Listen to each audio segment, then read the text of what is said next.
with Jankos, who is well on his way to maybe win the 1v1 tournament. I don't want to jinx it, but you just beat Tian as well. What's going on? How did you become a 1v1 god all of a sudden? Well, I mean, I played 1v1 only once before, and I didn't really like try to win back then. But now, since I was with Mickey and Caps, they like really sweat to win. They really try. They practice one-on-ones before as well. So I got motivated more to like kind of try my best as well. And I would say I was pretty lucky with Tian, but it was really close. But I won, and I'm on my way to Levi now. Yeah, very good. Also, all the EU players are doing good in the 1v1 bracket. What do European players have that they are so good in 1v1s? Well, I think that LAC is very skilled, as we can see. True. And clearly in G2, everyone else except for me was the issue, because, well, I won my 1v1 against Tian. But yeah, I just think that we as LAC prepared really well. Like, we actually discussed picks that are strong, and we did play some 1v1, so I feel like we treated like kind of seriously, because Caps like really wants to take the trophy again. So all of us are trying to stop him, and he's just trying to win. Oh, okay. Yesterday, Tyler1 said, you know, why are they tryharding so hard? Like, why are they banning our champions? People think that EU is tryharding a lot this tournament, but is that really a bad thing? No, I mean, I think you know, like a loser would say that, you know? Like, if you lose because, like, enemy team was better and you don't accept it, then you say, yeah, they were tryharding, and, you know, they banned my champion and I can't play anything else. So I feel like, yes, we are trying to win, but that's because we treat winning as having fun, you know? Like, sure, you can have fun and play something troll and then lose, but is it really fun after all then? So since we are having fun when winning, then we are just winning. Yeah, finally, the biggest news, you got your picture with Faker. Now, if you guys don't know, this has been a journey. Jankos has been wanting a picture with Faker rather forever. How did it happen? Well, I wanted the picture with Faker like throughout the whole year, but I never got a good chance because we always played against Faker, so it would be like kind of awkward to take a picture with him. But today I kind of like met up at some point, and I saw he was sitting alone on the couch. So I thought this is like the best time because he wasn't really doing anything in particular. So I just like took my chances and walked up and asked. And he was, you know, Faker is a super nice guy, so obviously he said yes. And then like, I was so happy. And yeah, I have my picture now, so I'm really happy. Wonderful. It's on Jankos' Twitter. It's a great picture. Thank you very much. Good luck in the rest of the tournament. Thank you very much. The real victory for all of EU, Jankos finally getting that Faker. It took him like a half an hour to work up the courage to go in that room and ask Faker for a picture, for the record. And of course, great interview shocks. Faker's very personable. Yeah, he's really nice. He's like super polite. If you walk into a room, he'll just like make eye contact with you and say hello. Yeah. Doesn't matter. And it's time now. This is my favorite part of the day because it's a regional grudge match where I have no immediate personal stakes, and neither do you, Jet. It is LCK versus LPL. And first up, let's take a look at that LCK lineup as they load onto the Rift. In the top lane, it will be Clid. In the jungle, it will be Faker, flexing on his two jungle compatriots in the mid lane, Narakyle in the bot lane, and Madlife on support. Madlife back. That makes me so happy. I do like how we have two jungle pros, and it's Faker jungling. The LPL team that we have is TheShy in top lane. That seems a little stacked. With Doonby in mid, Uzi in bot lane, Cat support, and Fireloli in the jungle, who also was a pro jungler for a long time. Yeah. This team looks really strong. Look, the thing is, though, if you're LCK now, and you win with Faker in the jungle and two junglers in your respective solo lane, your bragging rights have shot the roof. And as we heard from Jankos, you have a cop-out excuse, too. It won't be try-hard pick, but it will be, you know, we were playing off-roll. I'm actually on Jankos' side here. You know how calling someone a try-hard is like loser's mentality? You know what they call try-hards in real life? What? Successful. Oh, wow. So I am totally fine. Are you telling me the path to success is not paved with, you know, half-assing it your entire life? Weird, right? Oh, also, after EU so shamelessly banned out NA's top influencer, Tyler1. Yeah. There's no bans in this one. It's blind pick. So everyone's going to be able to pick what they want in this LPL SK show match. I'm all for it. I'm also for it because EU has already won. Yeah. Just get it in there, and then they make the rule change. I'm sure it was EU who called it in. Well, and this is the thing. This would have been my fear going into this one, right? Is that I think that, like, while there are certainly a number of signature picks, there's a lot of big champion pools here on the stage. But if they had banned out, say, Madlife in this match, and he just didn't get to play a hook champion, there's enough bans to take him off of a hook champion, I would be extremely sad. Now, the other additional fun fact is if for some reason Mad Life chooses on his own in blind pick not to play a Hook champion, I will also be excited. Then it's fine. No, I'll be real sad. Like, on the one hand, yes, I want Mad Life to have a good time. On the other hand, I want Mad Life to play Thresher Blitzcrank. Yeah. We could also have an Aphelios mirror matchup. Or no Aphelios whatsoever. So Also, after you and I had the passed Aphelios Aphelios yesterday, we learned what all of the symbols mean. Because that's the important thing when casting Aphelios is you know he has 5 guns. You know what all the guns do, but I didn't know the symbols. That's true. So we're going to explain that in game if it's picked. We also have some graphics for assistance. Oh, you got us graphics. Yes. That's the best. It is the icon of the gun and a brief description of what it does. Fantastic. Yeah. The green one is the sniper rifle. Yeah, Remember that's that. true. The blue one is the fire, flames. Blue is for burn. Yeah, for those. Red is for heal. Red is for healing. Purple is for slow. White is for chakram. Yeah, there you go. Easy. Yeah. Now, there's obviously a lot of interesting interactions. I don't know. I got really excited about this champion. Yeah. Like, I don't know from my 5 minutes in practice tool if I'm going to be good at this champion, if, this champion's going to be crazy powerful or weak, but it's interesting, and it's unique, and it's new, and it's got so many weird interactions within the context of his own kit that it's kind of like the learning process has been super fun because it's not all of the interactions are not super obvious right off the bat. Yeah, we're about 3 minutes out of this, so I apologize if you're not interested in the newest champion that will soon be joining the Rift in Aphelios. And look, if you're not, there's a solution, and it's called banning him every game. But I don't recommend that. I instead would recommend listening to us now so that you can have an edge or a leg up on the competition. Yeah, and my biggest recommendation is actually not trying to read the Aphelios instruction manual and don't try and memorize all the abilities until you've just gone into a game and shot all 5 guns. Because once you do that, I feel like the kit really starts falling into place. Yeah. And then the learning process of figuring out, oh, I want to combo the sniper rifle with the slow gun or any of the cool combos your brain are going to start making is what I think is going to make this champion cool. So it is a blessing and a curse to get a preview patch of this particular champion who on paper is so hard to conceptualize. But to me, once you play him in game, it hopefully kind of just falls into place. Yeah, and I think it also, so this is interesting because we were talking a lot earlier today about kind of MMOs and kind of like the raiding experience and how like peak MMO for a lot of people playing was like going into a raid blind, right? And like learning these things as you go. And I think it's a similar experience for me watching Aphelios be played where you're like, okay, on paper I can see like 2 or 3 interactions, but then as you play him more and more, you're kind of going through this organic learning process. And when you figure out a new interaction, you feel so smart. Yeah. And that's like the 2 to 3 week period before, like whatever Aphelios one trick figures out everything that's super optimal that I'm looking forward to, where like everyone gets to feel super, super big brain when they learn a new Aphelios interaction. They're like, oh, this is super exploitable. I'm going to beat people with this. And I hope at least one of these guys pick it, so this whole duo podcast ends up working, because we do have. Will that stop us if they don't pick it? Will we not just continue? Play it? I hope not. I have enough respect for us as casters that we wouldn't talk about something off screen for 40 minutes. But maybe it could happen. Yeah. No. The only thing I will say, this is my one note to anyone who wants to play this champion, whether you're jumping a normal game, is that the green gun, Calibrum, the sniper rifle, has extra range. Every other gun, don't worry about what it does. You can read the tooltip as you play. You can kind of learn organically. But knowing that when you swap away from that gun, you're going to lose 100 attack range is going to kill a lot of people in the first weeks. Because I don't know if the orb walking, auto attacking experience, A-clicking experience changes a lot when you randomly gain 100 range. Yeah, and if you have the white gun, you want to be really close to them, because your next auto attack can start as soon as the basically boomerang thing returns to you. Yeah, you only get 1 boomerang. Well, need more. Yeah, well, regardless. We'll say one for now. It's one more nuance than that. But this ends the Aphelios podcast, episode 2. We might get an episode 3 depending on how this blind pick goes. It's looking like we're going to get an episode 3. I hope you're excited. But regardless, we'll talk about some of the other picks that could come out here. And so far, no one's locked in. Well, yeah, because the LCK is cheering. They know they have 70 seconds left, so they're waiting for late game of this blind pick.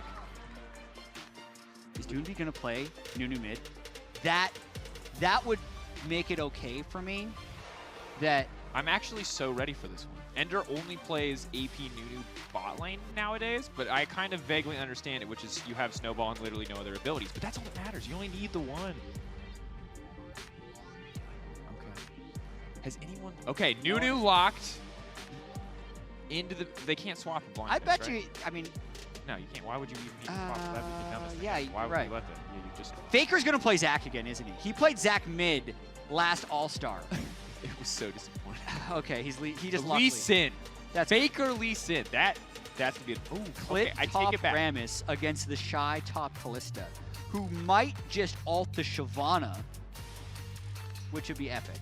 That would be sweet. I like top Callista. There was a lot of rumors about Callista with Playing Aphelios. bonding a champion that wasn't in her lane when we were at MSI. I heard a lot of rumors when Nico especially was powerful. But there it is. That's if you were waiting, the only thing that mattered in that entire champion select is as we get the players through is that Mad Life is playing fresh. That's right, folks. Nostalgia in full effect. Agreed. That's why he's here. Sen is also in the game.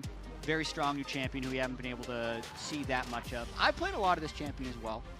Very good. Very strong. Yeah. It's hard for me to have a strong. I felt like she was so strong on initial release, and a lot of people weren't super comfortable playing against her.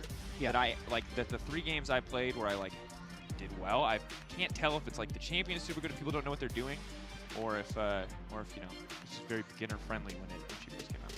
Yeah, I mean she has quite long range, and the thing that I personally like about playing Senna is I'm not that good at high attack speed marksman play, and that's something that really starts hurting me when I get up into Diamond. But yeah. Senna has such artificially low attack speed, I feel like it's an 80 champion that I can actually play. And unlike Jhin, who has 4 shots and thus is kind of difficult to farm on, Senna doesn't run out of ammo and have this huge gap between attacks. But here we are. It is LCK versus LPL. The show match. EU came out on top over NA through the power of bans. So we've taken them away, and that means you're going to get to see your players play their favorite champions. Some surprises in the Predator Nunu mid for DoinB. Yep. So you start Snowball. That's true. You clear the first wave fastest in the game, because you just get a big old snowball roll. It kills the backline minions, takes the frontline minions low, which you can finish. And then since he started Boots, he can immediately roam bot lane at level 2. Which is pretty easy setup, Yeah. I would say. Now, looks like we will have a bit of a delay here on stage. I'll keep you guys up to date as I get more information. Oh, that might be it. We just needed to let Uzi know that his mama loves him. But could also be technical issues. So here's the thing. Cassio bot with Conqueror I'm pretty excited about. I haven't seen Cassio bot in a while, and obviously she's one of the big mage Conqueror abusers alongside Ryze that I've heard a lot about. Conqueror is nerfed on 9.24 as well. That's true. So the amount of healing you get on a ranged champion has been reduced. It potentially is still the best keystone for Cassiopeia, but we'll have to see. Phase Rush, arguably better, but in bottom lane where you're going to have to kind of stand still and duel, it's probably fine. Yeah. So it was a small resolution issue. We're going to be getting back into game shortly. So don't worry, we're going to get to witness many things. But just recapping, the big oddities to me, the interesting things. One, we get to see Faker play Lee Sin, but Lee Sin a very conventional jungle champion. So it is Faker. It is slightly less wild. But definitely the LPL team has some very unique picks. And it's not just the Nunu mid. Shyvana in the jungle outside of solo queue, not something I'm used to seeing. And TheShy on Callista top, Halo Blade's Callista top. Did you see who he bonded with? I did not. I have not. I imagine it would have been Shyvana. I would hope so. Yeah. There's also the prop bet for this game. Do you remember the prop bet? I do. Well, it's a push-up contest with Tyler 1. Yes. So Kobe and Dash both predicted teams. But I don't remember who predicted which team. Do you remember who predicted which? They literally just told me, and I've already forgotten. So Kobe LPL. I've been told twice now. Dash LCK. Okay. Yeah. We're gonna find out. I think Dash has to be feeling a little optimistic right now, because there's a lot. Well, look at the team. TheShy. Yeah, but look at the picks. Uzi? Look at the picks. You got Mad Life on Thresh. He's not even starting mid.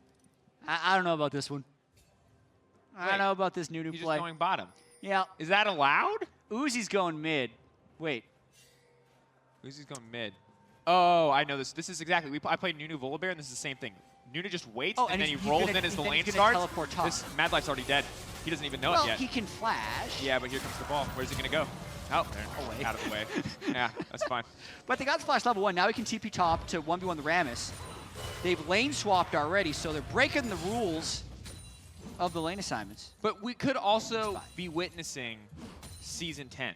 The birth of a new meta. The birth of a new meta, yeah. Believe me, when Nunu released, Mark Z immediately made a video about Nunu mid on Twitter. For some reason, it didn't catch on. It's, I mean, when you hit the snowball, the big snowball, the biggest snowball ever, some would say, it feels really good. When you don't, the champion really doesn't do a lot. And turns out building full AP makes you pretty squishy.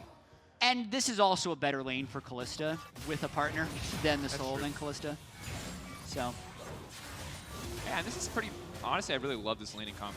Kalista, whenever she's popular, is just a massive bully in the early game. Halo Blades, making a lot of the trades that much more favorable for her. And Senna, with early sustain, with CC for potential follow-up, going to make it very difficult for the Casio to find those really long, extended trades. Senna's early game is really, really strong. What I found interesting is getting access to early tier is actually really, really beneficial on Senna because you're pretty heavily monogated on your heals. So that's one of the reasons that Marksman Senna has been higher win rate than support Senna, even if support Senna is more highly played. But the nerf to her on this patch that we're playing on right now, 9.24, which hasn't hit live yet, is that the chance of dropping a soul is greatly diminished. Uzi's done for. Out there, Faker going to come in and find the kill. That's what you want from a jungler. Come in, claim the credit, Q the wrong way, get him anyway. The BM red buff walk away, Q in the opposite direction kill by Faker is a 10 out of 10. And there you go. And now you know why Faker's in the jungle. He's like, look, guys, I know what it takes to win a game. I mean, it's true. What if Faker is going to roll swap in 2000? What is this, the preview? So it's going top lane. Okay, Firewall is here. Should be fine in the 1v1 individually, but now the retreat comes out. That's a fast Rammus. That's a very fast Rammus. Now TPing in. There is no way they make it out of this one. Taunt connects. Cat is running for the hills, but been flayed backwards and taken out. Clean play from the side of the LCK. 3-0 so far in the game. All right. TheShy's going back to top lane because he's like, I played top lane for years. I do not get 5-man 4 minutes in. Yeah. Uzi's saying, bro. He lives on the island, Baker. This happens all the time. Flash W away, but here comes the snowball. Yeah. Mad Life's there, doesn't have a lot of mana, but going to be really no follow-up. Just going to move in and maybe try to take a camp? No, he said he's just going to go mid. Moby boots first. Nunu. Watching this gank one more time. So it's two Predator top laners with teleports, so they're maximizing their speed. It's the Predator Rammus. Look at that gap closing distance. It makes you wonder why we haven't seen more Predator Rammus in the competitive play. It really does. But that's like, the thing that you can definitely say is that while, hold that thought, this is a bit of extent, these guys can't actually kill each other. Wait, maybe they can. I mean, there's with a the lot of minions, damage. Oh, they both just have Moby boots. I thought for sure Khalid would have actual items at this point in the game. No, they both have Moby boots. They can very much kill each other. He has the rejuve beat advantage. Gotta watch out for that. Really, in the Predator Rammus versus Predator Nunu matchup, I don't know how experienced you are on this, but I will say the rejuve beat is the difference maker. Yeah, once the other player gets the first rejuve beat, you just open. There's nothing you can do. Go next, guys. It's not even worth it. That 150 gold, there's no coming back. And the thing is, I think if the Nunu or the Rammus start a fight, the other team probably loses. Because there's so much good follow-up on both sides. Yeah, and even though everyone's basically playing off-roll, they're still playing champions that they're generally going to be good at. So Uzi obviously is a great Vayne. Echo is a champion that Peanut can get a lot of reps on in the jungle, even if you're going to be playing it in the mid lane. So we're in for some pretty high-level play, even if it's a little bit for fun. Yeah. I mean, Peanut there, I think, cancels the Q animation with the E, so he clearly got the knowledge. This team's not really with him here. No, that's going to be good damage. Just instantly dies. Get him, Mad Life, get in there. Mad Life is going to go over, doesn't want to go over. That's just going to be Infernal Drake, kind of donated by Faker, a consolation prize. He says, hey, we got these 3 kills, but you can have this Drake. Extra good for Shyvana. Extra good. Yeah, get the Armor and MR bonus off of every Drake, still. It's such an odd passive. But it does feel really good when you play Shyvana and you get a few Drakes early. Yeah. I mean, she is a dragon. Yeah, that's true. So I wouldn't call it odd. Well, I mean, we make her kill her family to get buffs. I find that odd, Jet. I'm going to think about this for a second. I need to tread carefully. I think it might be time to move on. Uzi doing great in the mid lane. 5 CS. I'll leave it at that. Yeah, that's fine. Wait, you have Klein open. Can we get a Senna stack? Yeah, sure. See how the old I don't soul really agree with the Null Magic first. Oh, this is actually going to be an Athene Senna. Which, oh yeah, and then one for the sickle, for the AP early Athene's too. Or not the Ardent sickle. Senna is actually fine in the support role. Almost no one does it because it's just more fun and thematic to build lethality, but like win rate wise and AP ratio wise, it's fine. Senna's at 17 souls.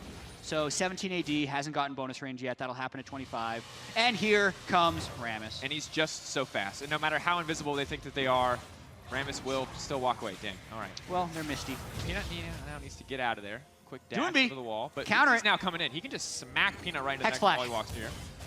He's in Down, there. good hook comes in from Mad Life. Doonby now moving in, but he's not going to be able to curve that one. He did not watch enough initial D growing up. Could not drift the snowball there. He perfected the mid lane Nautilus. He mastered the mid lane Galio. And he's learning. He's learning. One snowball at a time. Yeah. And here's now Fire Lolly really taking off. Sadly, won't get extra stats for taking the Rift Herald. Can luckily get 2 of them. Yeah. Rift Both Herald does connect. Rift Herald also buffed on 924 as well, so the first charge will do more damage, but basically you always get 2 plates.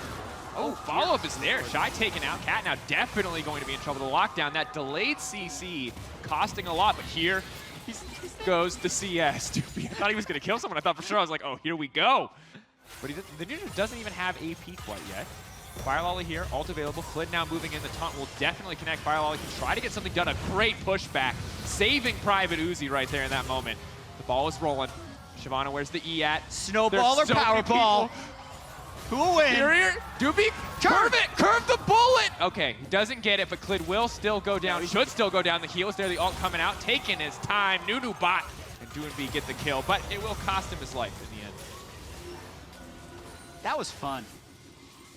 I guess the snowball did kind of catch the Powerball. You would think Powerball would always outrun, but I was mistaken. This is looking better for LCK than I thought it would. But I guess their comp is better because one doesn't have a Spectre's Cow Moby Boots Nunu. Yeah, I'm not sure about the cowl here. Maybe better in the long run. Uzi slowly but surely getting chipped away at by Peanut here. But Uzi does still have flash, as does Peanut. Yeah. And sadly, Cat still only level 5. Ooh, nice. That was good damage. Get that soul. That's the thing. Man, winning fights with Senna feels so good. It's just soul here, soul Like, over ooh, there. That's an extra 80. That's an extra 80. Okay, so the Powerball was already running out, and he didn't have Moby's active because he was in combat. Couldn't hook this one, though. Yeah, sad. You can really turn a snowball more than you think. Yeah, it's very generous. Yeah. It is not like Scion. It is much, much more generous. That's what I was just going to say. Playing Nunu and then playing Scion makes you really bad Scion. Yeah. Because you expect to be way turnier than you can be. You're just going straight into the wall. Yeah. Yeah, it's semi-truck turning radius versus like compact car turning radius here. Yeah. You're not making it around the corners on Scion. There's a reason you guys do Scion Speedway and not Nunu Speedway. Yeah, because the Nunu Speedway is just wherever you want to go. Start to finish. Yeah, it's not a challenge. It's like setting up an obstacle course that you can walk through. Like, it's just not A thrilling challenge, to be sure. Yeah. Oh, the Rift Herald is going to do a little bit more, obviously. As you mentioned, They buff on funneled this the patch. golden Nunu. Well, because really, the Spirit Visage Power Spike is going to take him over. Faker knocked Look the wall. out. Faker should definitely be dead. Cat gets ult, snipes Faker. That's exactly what the LPL wants. Now here comes the snowball. Peanut He's too fast. walks out of the way. See, I think he could have kept turning. Yeah? I think he could have looped all the way around. But the thing is, if you hit the wall underneath the tower, I think you die. Yeah.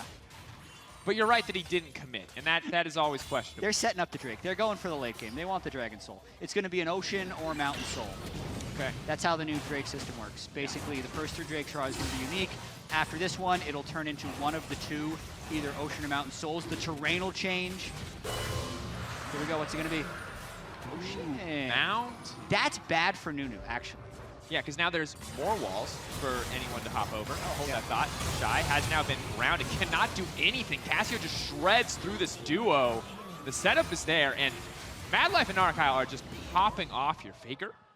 Does not connect the Sonic Wave, but this bot lane is doing serious work. TheShy, I'm glad he went bot lane and not top. I feel like that balances the scales, but maybe too much in the favor of the LCK. As now Firewall is just doing what he can to hold on.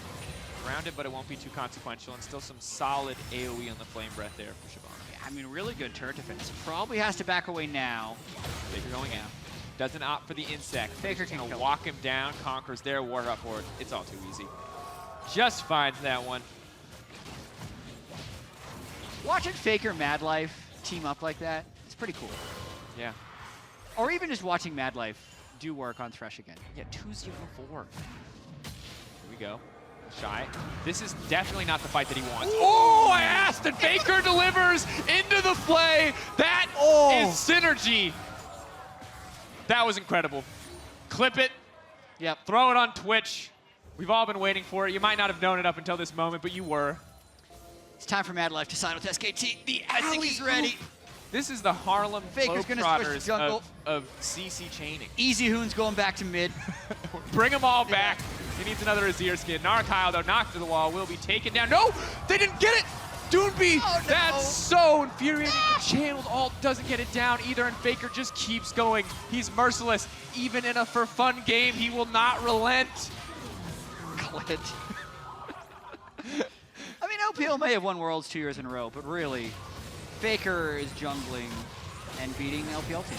Out of his mind. What does But that sadly, really mean? I think has... No. Once again, Mad Life is there. In a game with Peanut, Faker, and Clid, I did not think I'd be saying Mad Life is MVP, but Mad Life looking like MVP right now. Faker manages to dash away. Firewall jumps in, gets the shutdown. The taunt brings him back. Not enough mana for Mad Life. Not going to give his life for this one either, but the hook. Barely going to miss. This is a little aggressive. Peanut, of course, has his ult, can just pull back, but not going to be able to finish the kill there. And Clid, with no mana, has activated the Predator, is on the hunt for Shy. Firelolly's back in. He's got ult. AP Shyvana. But is just going to get taken out here. Delayed CC, but he will still get locked down. Easy kill pickup for the Senna. Cassio hovering off to the side. TheShy should most certainly be dead. Has, of course, the ability to dash away. Oh, Narkyle wow. to finish one. The cat misses the snare, and that should just be instant death. Peanut walking on the way in. Narkyle going to get the double kill. 8-0-5. That was actually pretty clever, where he could have killed TheShy, but he decided to wait for the double kill instead because he's so ridiculously strong. Watching this again, though. Oh. Faker, Oh. kick into the hook mid-flight. The dream. There's a fight happening. It's really hard to talk about it after that replay because that seriously was my favorite play of probably the last year. That was awesome. Favorite play of All-Star 2019, I'd have to say. Definitely. And to be fair, obviously it would be, if that had happened in like a World Final, it would have been a little bit different of scale. But still, What are you trying to say about the scale? That World Finals are very important, Jed. I'm not trying to imply anything else, All right, sir. We'll let you off with that one. All right, thank you. All right, so it is support Senna. It is Mikhail's, which I'm not as excited about as Athene's. But I think given the 2-5 scoreline for Cat, maybe just trying to, you know, funnel resources into Uzi. Fun fact about Mikhail's is its 20% heal shield power amp is the highest amp of all heal shield amp items. So even though stuff like Athene's will heal for more, stuff like Ardent Sense will give you the attack speed, if you're just looking for that big heal on what item, it would be over time, right? It would be the Mikhail's. If you're not doing much damage. I think Athene's is better on champions that can dish out damage as well. But maybe the CC break for like a Rammus taunt is considered It's a pretty important. big deal. Yeah, I can see. And look, at this point, if you're Uzi, you're like, all right, TheShy, you've had your fun. We're going to funnel resources into me, and I'm going to carry. But that is a Mad Life hook connecting once again. If he's trying to walk his way through this one, he's going to be able to snare at least one opponent. Now channeling the ult. That's going to be a big combo. Here comes the Shyvana. Doonby's still alive for now, but he does get taken down in the end, and now they're chasing down Mad Life. But still, he manages to live, goes golden at the perfect time, and now Cat has to run for the hills, but it is Peanut on the flank, and the LCK is dominating the LPL in this show match.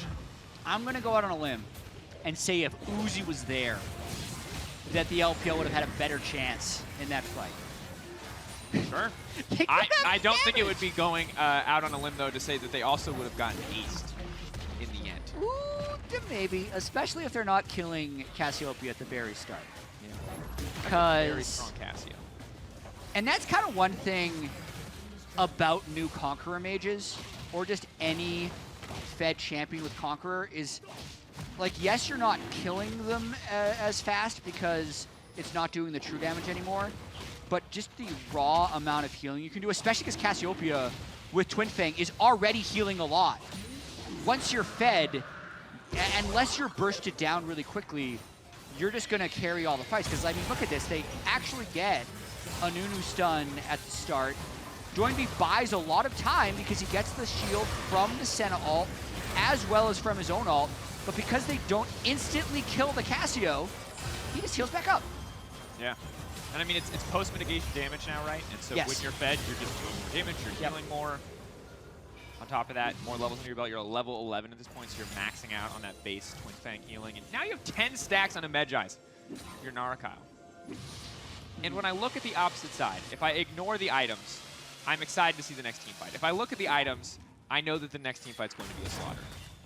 Uzi, though, stepping forward, taking a bit of damage back from Rammus. The 20-minute Rage Blade he's going for. He's going to make it. It's okay, guys. The 2-item power spike, like before they nerfed Rage Blade and all you needed was Blade of the Rune King and Ginsu's and you could literally 1v5 any team fight, assuming you had Peel. But we're working towards some first items, you know.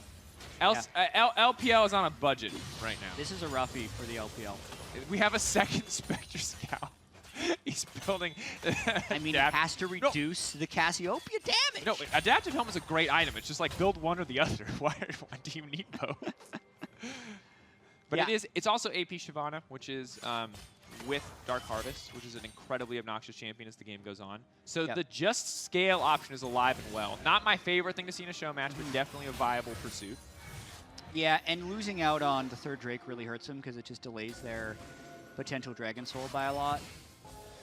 And Mountain Soul, it's not super great. It's always obviously a good thing to have, but it's not super great against this comp because it's a lot of sustained damage. Yeah.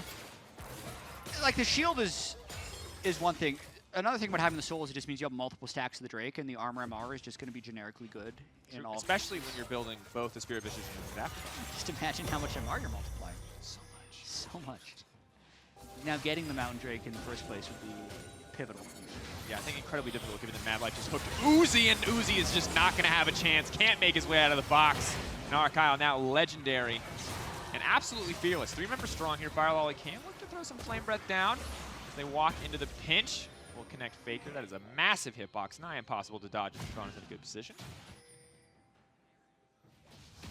14 stacks as well as a Spellbinder on the Cassio. Oh, but this is... Peanut. Okay. He's too patient. Too many players get scared and dash ahead of time. I see, that's the thing. In lower ELO, my bastion of hope, people just get scared and flash away, and then Nunu just catches them anyway. But if you just wait, yeah, you can't curve it fast enough. Although that I would love to see from the enemy team's perspective is the snowball through the Senna Mist and then the very fast Wraith coming out of it. True. You know it's a Nunu, but that's a very scary image. Yeah, I think Doonby's going to have to go back to the workshop on this new solo lane champion Dark technology. Or maybe this is just an unlucky game. I mean, to be fair, it's been a rough bot lane for TheShy and Cat as well. And it's not like Clid was like... Pick up the souls! How many souls does Senna have? Cat's still level 8, 39 souls. Are they funneling resources into anyone, really? No, they're all kind of just sharing farms. Yeah, I mean, it's a 12,000 gold Cassiopeia to a 6,000 gold Vayne. There's not much funneling to be done in that case. Not a lot of gold to go around, eh? Well, Wits End second appears to be the choice for TheShy.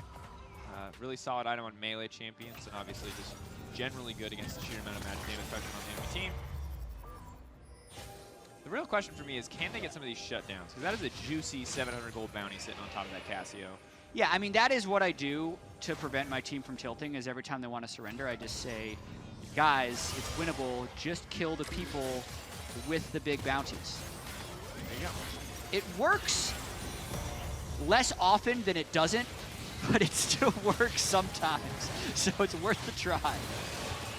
I like how you made that unnecessarily complex, just as a sentence. You're like, let's just give him something to decipher here. All right, 5K health, dropping, Steal. Baron, Steal. could be the big difference. But here comes Clit into the middle of everything. Doomby, can he get the pin? Oh Does not look like it. my. That is absolutely massive. Narkyle, now legendary. A no hesitation flash coming from Mad Life over the wall means that this fight is just going to get going. Where's those going to go? Can he predict it? He doesn't need to. Throws the play out. Will not be able to. Yes, he gets the hook! And that's just going to be it. Narkyle, now legendary. A beautiful fight from the side of the LCK. Did not fear going over that wall whatsoever. And Faker's just going to continue to start that one up because this Casio will delete it on the full stack Medjay's. Yeah, definitely. That's going to be Baron for the LCK. And in this situation, if we're talking about ways to try and come back in games, I say, great job. Mad Life bounty down. Next up, Casio. Yeah. So, yes. Faker's not actually a jungler and may not Nunu be as could good eat at it. fight. Come on. Oh, he just Peanut is didn't a die. jungler. He had Nope, to eat he it. has it. Okay. All right, Faker gets the Baron. Fire Lolly finds a single kill, and Nunu will now zoom his way out To the death chamber. Oh, Cat, no, that's not where you want to be, Whoa. Faker. Killing spree, Fire Lolly not going to run, but he will get stunned. Not going to get Dragon in time, is slowly getting chipped away at. Health very low. Is he going to go? Peanut? Oh, so TheShy trying to find his way back in, but I don't think this is a good call. Needs to get out. Oh, Ooh, nice. gets hit. Good predict by Faker. Will dash out to safety. TheShy could get stunned up, but actually is managing to stay on the edge here. But stepping into the Casio, never the right choice when she's 15-0. Yeah, 25 stacks Medjay's. That puts him at 589 AP pre-death cap. That's a pretty big number. All right, here comes Cat. We do not get to see Ghost Misty Nunu, Nunu. but that's pretty big. I think it was. Ulti could now come out, but they've hooked Uzi! He's already dead! The fight's already over before it even begins! Doomby doesn't even really get to use the ultimate. Man, this is a stomp. Yeah. 16K gold. Yeah. I mean,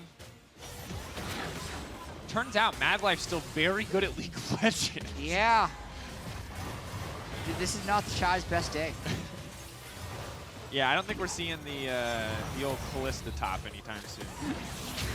Doomby just gonna get kicked out, won't even get the satisfaction of ulti. The Fire Lolly will get a big shutdown. One of the Lee Sin is gonna be traded back. Doomby does die, and TheShy desperately trying to retreat. Gonna have Proc Conquer, and Clit is kind of just zoning everyone off with the threat of a Powerball. Oh, man. Forward, can ult back. Ooh. Wait. Yeah, Mad Life kind of hovering back, ready to throw that lantern if necessary. So, yeah. All right, Jet. So you were talking to me about what you say to your solo queue team to keep them in the game. Okay. Okay, we've gone over bounties. Do you have any other tactics? I feel like the other.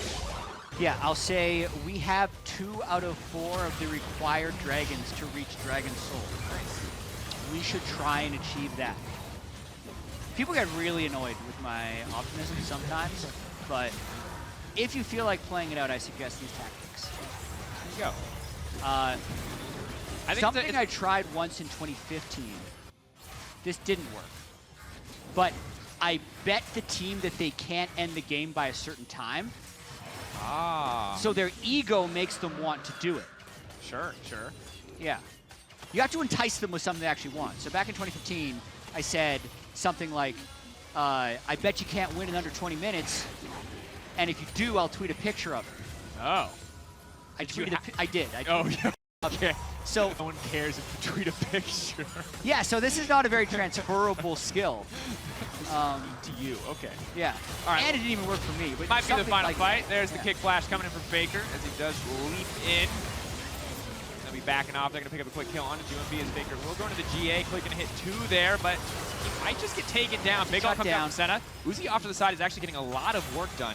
Very difficult for them to get on top. He's getting a lot of respect for the Mad Life. Will get invisible there briefly, camouflaged by the Shrouded Senna. Just hiding. Peanut does get. Hey! Oh, Uzi? He Has to go. It doesn't matter. Oh, no. Yeah, okay, the second Casio got to hit the vein. The game was over. But up until that point, it looked real close. 34-11, 16K gold lead for the LCK. Bring back Mad Life. Hashtag it, bring back Mad Life. He's got over 1,000 AP on Casio. Promote Narkyle. More Narkyle. Agreed. All right, I love it. Little fountain kill BM. Faker's gonna kick him back. That's another great. shutdown. That's great. anytime you see Faker BM, it's a treat. He's so polite, you know, mixing it up, diving into Get the to fountain 20. to kill. Get to 20 kills. Come on. Ooh, hook him, pull him back with a play. Good so. All right, beautiful game. Really? Once again, just wonderful. It's really Look at all Cloud that love. Templars. Yeah, Cloud Templar really bringing the team together. Bring the glory back to the LCK. I mean, I gotta say, Dracos, before the World Championship, Yeah. You were big. I foretold the rise of Korea. Yeah, China, I said Korea. 2018, Yeah. it's an aberration, and then not only did they win all 3 of their groups, Yes. they also demolished the LPL in the regional show match. At All-Star 2019. Don't worry about what happened in between. Remember the 3 group stage first place wins and this match. Remember, folks, if you want to win an argument, just cut out the context that doesn't support your argument. Yeah. You can try it. Sometimes it works. It's fine. Yeah. I love it. You know, I respect it. I like your, you know, kind of breaking it down, how you keep your team going. It's like little breadcrumbs, little What do you do? goals. You just surrender? I don't type. Okay. I haven't disabled my enter key, but I should because I take it very personally. I'm a very competitive person. I have a hard time. I mean, you take what you say personally? No, I take what other people say personally. Okay, so you just And don't you don't want to engage. EU West is not Yeah. the beacon of positivity that many Are you think sure? it might be. Maybe you just don't understand the culture. Yeah, you're right. As an Those American very living- offensive words mean different Yeah, things in it's different friendship. countries. It's banter. Come on. Yeah. Okay, so highlight for me, definitely Mad Life. The Mad Life Faker kick, right? That has to be the highlight. That was the highlight of the game. There can't be a better highlight. No. Maybe when we see wait, who won the push-up contest?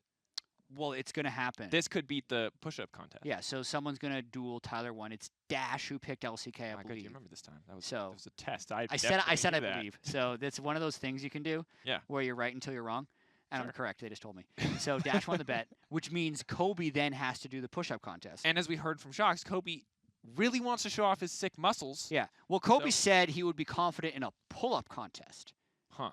But the push-up contest is going to be more difficult because he doesn't train those as much. I mean, I'm pretty sure he had the option to pitch the push-up contest. Yeah. And he did, or the pull-up contest rather, and he didn't. So I'm just wondering if he's getting his excuses out ahead of time. I also think that Tyler 1 is pretty strong. Yeah, And mysteriously never wears sleeves. Is it a mystery? He takes the sleeves off. It's not like they don't just disappear. All right, well, to hear from the victors, that's enough from us. Dash is standing by for an interview.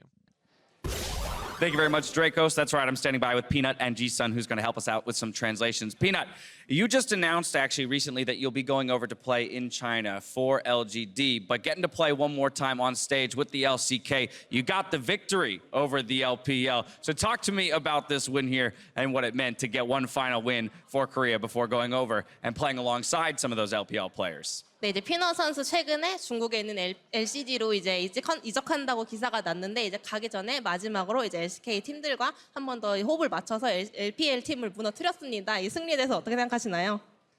네, 뭐 즐기는 자리니까 이 승리로 뭐 엄청 크다고 생각하지 않지만 엄청 재밌게 했고요. 뭐 서로 재밌게 게임을 즐긴 것 같아서 뭐 승패보다는 즐겼다는 거에 의미를 두고 싶어요. Well, I mean, this event was so festive and we all just enjoyed it. So regardless of the results, I think we all just enjoyed this event. Speaking to the fun of the event, a bit of a reunion for your time on SKT, playing alongside Faker. However, this time around, you were the mid laner and he was the jungler. How would you say he did as your jungler here today? 즐기는 자리라고 하셨는데 또 하나의 그런 요소가 이제 SKT의 동료였던 페이커 선수 한 번 더 경기를 하셨는데 그때는 이제 피너 선수가 페이커 선수를 위해 정글링을 했는데 이번에는 이제 피너 선수가 미드였고 페이커 선수가 정글링 해줬잖아요. 페이커 선수의 정글링 어땠는지 궁금합니다. 일단은 정글을 가서 상혁 형이 미드 감수성이 좀 풍만할 줄 알고 미드를 많이 올 줄 알았는데 생각보다 미드를 너무 안 와가지고 제가 미드 와달라 해도 딴 라인으로 가더라고요. 그게 좀 아쉽지 않았나 생각합니다. 네. Well, I hope or believe that he will understand mid lane a lot. So I was expecting a lot of gank from him, but actually I even asked for him to make a gank, but he did not. He was going to other lanes. So a bit sad about it. I love it. I love it. I don't know if you know this, but there was a little bit of a Vegas wager placed on this match. Kobe and I, one of the other analysts, we wagered. I said that the LCK would win. He said that the LPL would win, and the loser had to face Tyler 1 in a push-up contest that will take place tomorrow, most likely. So first off, thank you so much for winning, because now I don't have to do the push-up contest. But two, do you think Kobe can beat Tyler 1 in a push-up contest? 네, 이제 이 얘기에 대해서 알고 계실지는 모르겠는데 이제 분석 데스크에서 이제 LCK, LPL 누가 이길 건지 이제 서로 내기를 했는데 이제 이분은 LCK가 이길 것이다. 그리고 또 다른 코비라는 분은 LPL이 이길 것이다라고 해서 이제 피너님이 이겨주신 덕분에 내기를 이겼는데 내기를 진 사람은 이제 북미의 스트리머 초청받으신 타일러원님이랑 팔굽혀펴기 내기를 해야 되거든요. 우선은 정말 감사드리고 이제 누가 이길 것 같은지 팔굽혀펴기 내기. 제가 뭐 정확히 잘 아는 건 아니지만 이 눈으로 봤을 때는 네 타일러님이 이길 것 같은데 네 타일러님이 이길 것 같습니다. 네. Well, I don't really know a lot of information about it, but as based on what I saw, I think Tyler 1 will win. Yeah, I think so too. So I agree with that, Tyler. Peter, congratulations on the victory. Thank you so much for the interview. G-Sun, of course, thank you for the translations. We are going to head over to Shocks and the Analyst Lounge to close out that matchup. Thank you so much. And well, Peanut obviously inadvertently really burned Kobe because he said, basically all I can go off is what they both look like and how strong they are. So Tyler's gonna win. So I thought that was Tyler's got some pretty big arms. Yeah. So I think that's maybe it was very polite by Peanut, but he still managed to burn Kobe, which we all enjoy. I also agree, by the way, that and I actually know Kobe pretty well, and Kobe's going to lose. Okay. Kobe also agrees. Yeah, I think Kobe knows Kobe very well. This is a massive underdog story. This game was amazing to watch. It was a lot of people got very interesting champions, and there was no one banned out this time around. The player of the game was Narakyle because absolutely popped off. Cassiopeia? I mean, it was great. It's like a meta thing, right? Yeah, I mean, you know, obviously a big meta pick, but a lot of CC from the squad. Like, you know, shout out all the hooks, shout out Faker's ganks, but he put in the damage really well. Yeah, I mean, he played really well. He's playing Conquer Cassio. It's a really strong pick right now. Also really, really good into Kalista because the miasma makes it so hard for Kalista to use the passive. So, you know, got really far ahead and was really good at snowballing that advantage, you know, finding all these picks out of brush, utilizing the ultimate to set up the stun. And if you face check a Cassio like that, you're going to die. Indeed. I also love that Peanut said in the interview, well, yeah, I was expecting Faker to give some ganks to that mid lane, but it didn't at all. But Faker did play well also on the Lee Sin, and I think everyone did. They had great synergy, and it was, I would say, a landslide victory for the LCK mixed team. What do you think, Greg? Yeah, it seemed pretty one-sided. It seemed like the LPL team was trying to have some fun, trying to do some crazy stuff. Fun? You know, Uzi picked Vayne. Like, he always plays Vayne. Picked Nunu, went bot level 1, and then TP top lane. If that's not having some fun. Okay. I think you're right. That's some next level strats. So I was about to say, because Uzi actually always picks like the AD carries or the marksman. And he was mid-Vayne. That is true. So this spiced it up a little. And he won lane, but the problem was, you know, where's the team? You know, Uzi was 1v9 that game. You know, everyone else needed to step up to his level. You know, I think he was done wrong. Yeah, it's always the same, that is. Was there any pick that you say, okay, now that I saw this, I'm going to try this myself because it was so strong? No. The Cassio, but I'm already playing it. It's already good. Wasn't convinced by the level 1 gank Nunu. Wasn't convinced by the Rammus top. Not convinced by it. I'm sad there was no Felios. I wanted to see that in this game as well, so that's a bit of a miss, but fun game overall. Yeah, very entertaining game. Congratulations to the LCK for picking that one up. And as we move on, MasterCard is keeping the excitement going by highlighting fans of the day for another leg of the All-Star event. Today's fans are a father and son duo, Reese and Frank, who are here to celebrate Reese's 16th birthday. The pair regularly attend the LCS regular season in LA, and today have received limited run bum bags and MasterCard All-Star jackets to celebrate for making the trip out to Vegas. I'd actually spotted them in the crowd from yesterday already. And happy birthday to him. Happy birthday to him, and also cool of the dad that he goes with. I hope he's having some fun of his own. Well, they got some goodies, which is always fun. Time now for a commercial break, but on the other side, we got another set of TFT Littles as Bwipo, TheShy, and Pluto try pilot their own set of Little Legends. You won't want to miss it.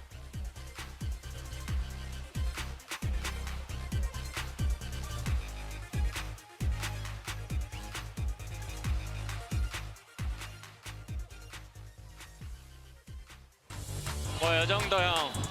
와, 나이스. 나이스. 可以啊。 push. TheShy has now been grounded, cannot do anything. Casio just shreds through this duo. 온다 랜턴. 잠깐만 이거 찰게. 페인 갔어요. 괜찮아 이긴 듯? 이겼다. 저까지 텔템. 야, 패시. Now Cat has to run for the hills, but it is Peanut on the flank, and the LCK is dominating the LPL in this show match. And we just saw some highlights from that LCK LPL matchup, which, by the way, I think that's my favorite play so far of the entire tournament, that Faker Lee Sin into Mad Life hook. But now we're going to get into some TFT action. The tournament is going to resume for the 2019 All-Star event. I am Kobe, happy to get into the matchup between the Littles now alongside Mark, Dracos, and Jat. We just keep on adding more clowns to the circus. I thought the 3-man TFT cast was superior to the 2-man TFT cast. So by the same logic, we had a fourth. All I'm saying is when you added a third person, we got to see that crazy Zed versus Sivir / Nocturne play. So if we add a fourth, does the likelihood succeed? I think so. I think as long as we're watering Kobe down, it's good. So the more people we add in so Kobe can't talk, the better the cast becomes. That's good, or I'll just have to shout over whenever Mark tries to start talking. Let's take a look at who's competing this time around, though. We got Solos, Gang, Lothar, Teo Feeder, and Bwipo.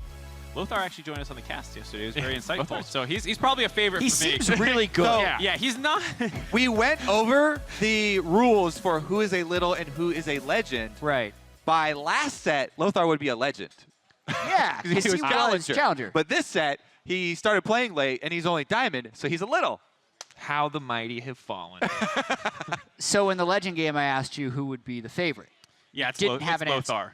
And Now we're it also feels biased like because it's Lothar. Lothar came up, and he was a better third caster than Jat was. I don't know about that. He actually taught us things, whereas Jack just asked questions. Yeah, the Zed thing was sweet. I didn't know about the Zed thing. What? The first Zed shadow counts as an additional assassin, so partway through the match, you get the 3 assassins. Yeah, you still need 2 to. Well, you should probably still want it at the very beginning so you have the assassin trait. Yeah, for sure. But like even that little thing, it's just. All right, first things first. Let's change up some of the key bindings here. Yeah, we got to make sure. Much more important to see than any item selected. So Bwipo, as the LEC representative, I do know has played a decent amount of TFT. Okay. I would not call him a super high level player, but I would not be surprised if he has 1 or 2 strats under his belt. Like most beginner season or set 2 players, I imagine it's probably hyper roll predators. Probably, but we'll see what he gets.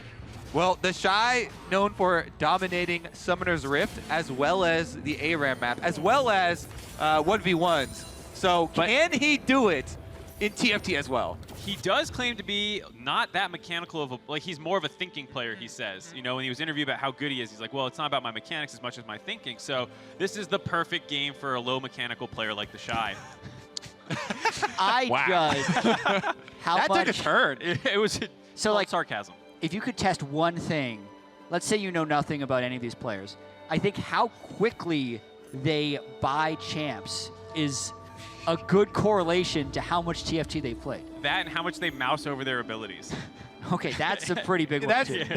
Your advice there is very similar to when people ask, okay, how do I have confidence in my life? And they say, just fake it. Just fake confidence until it's real. That's what you're doing. Just instantly buy the champions like you have a plan, and eventually it'll be real. That was pretty fast. Gologasang is ready to go. Ooh. Look at this. That's speedy. Actually, yeah, this was... No hesitation on the woodlands. I would like him to buy that Kog'Maw, though. Oh, and he has hotkeys. A lot of hotkey switching here. Lothar also. Lothar, his options open. Yeah, he talked a lot about trying to stay very, very versatile. And again, this is one of the sleepers, I think, in the Littles match because he's very good at teamfight tactics and lots of other card games.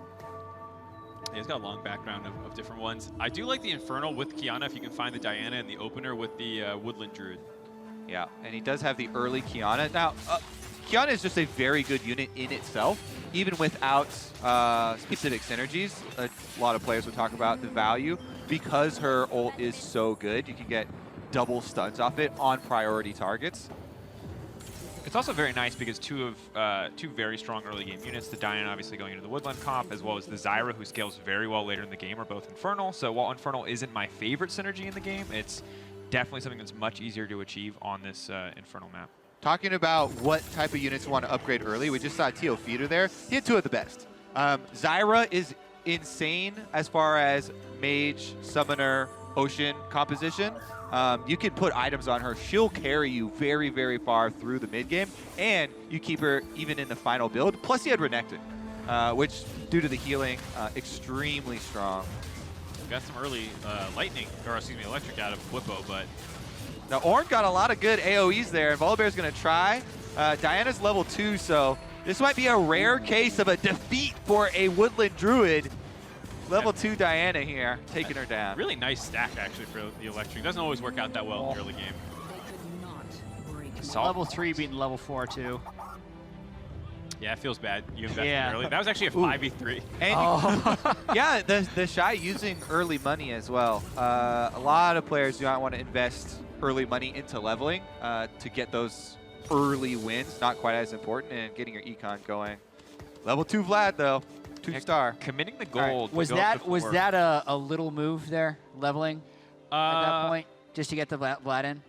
If you have something big to put in, Like a 2-star then you Vlad? can if you're trying to go for that Didn't win even streak. hit a synergy though when he threw it in. I don't think you needed the synergy. I would have given up electric and just gone for the 2-star Vlad. I mean, it doesn't. It's one of those traps where you're like, well, it doesn't cost me any econ because I'm at 16 anyways, right? But it will eventually. Yeah, cost you. it's a little short-sighted for later because it adds up. I mean, he's got 1 win under his belt. It's not really an argument for preserving the win streak, but could start the ball rolling. One thing to pay attention to is early item completions. Things like Phantom Dancers and Morellonomicon will always be super high value. So you'll see people go for the pieces of those items even pretty early on. And just have a champion that's a mid-game carry. Like something that is a 1 or 2 cost champion that even if you upgrade to 2 stars, a 1 cost champion, you can sell it back later. So anything with AoE is pretty good at that. Ooh, Here's a Pred player. Yeah, I like this so far for Exocen. Already has 2 of the important pieces of it done. Renekton not quite that important. I would for sure put that level 2-star Renekton instead of the Mundo though, because you're not getting poison with it. 100%. And 2-star Renekton is a very, very beefy champ. Let's see, what has he got on his... Is he hear you? I think, good job. Good job. Well done, Little. Now, look at the item completions. You can make a Spear of Sojin. That's one of the best tier items there. But also having both of them, you can make a Seraph. So I like GA Seraphs maybe a little bit more. Yeah, I would agree. Big damage, though, coming in from Lothar on these assassins. But there's the spin. Yeah. Renekton 2-star is a big boy. And this is one of the things that I really love about set 2 is that it doesn't feel bad to invest a lot of items into your 1 or 2 cost units early. Because in set 1, if you put all your items onto it, like Darius, you got a 3-star, yeah, it was pretty good, but it could never really outclass a lot of these carries, where I feel like all the way through mid-game, a Maokai with items, a Renekton with items, feels so good, and it's just so oppressive for most comps to deal with. Spoiler, they released a little cheat sheet with the nerfs for next round. Renekton and Maokai are both on the list. Oh, yeah, no! You thought it felt good, Dracos. Yeah, Singed is on the list. Yeah, but Zed, I guess that's one of the ones there that most people do want to see find their way there. Negatron Cloaks are usually left till the end because Dragon Claw is one of the good ones, but besides that, maybe Zephyr. Not a lot of other good options to combine. I guess Ionic Spark is decent as well, but not a high priority, especially early item. They make a lot of okay ones, but not that many that are like build enabling or anything. Yeah. So you usually see people go for other things. Exocen. Okay, got Predator again. Realized he had to maintain the synergy there. Doesn't get to use the level 2 Ornn. Bit sad, but could level, but I think you just wait. Yeah, I mean, Kobe is a big fan of the Poison Electric, so having the Ornn there at 2-star is okay. But yeah, currently it's going to cost him some econ. You would sell here, right? Yeah. Because you're basically trying to set up, I think, for hyper roll predators, right? Or I would have switched them maybe. Renekton's super good early, but you're not going to use it later, so you put in your Ornn and you sell that one instead to get your 3 and hit your econ. Yeah. Just to keep your options open for electric later. Yeah. I got some Twitter questions earlier. We use the term hyper roll a lot. Yeah. And I think a lot of people don't know what that means. So hyper rolling is the idea that you really focus on econing pretty hard up all the way until the start of the 3rd stage, and you don't level before then.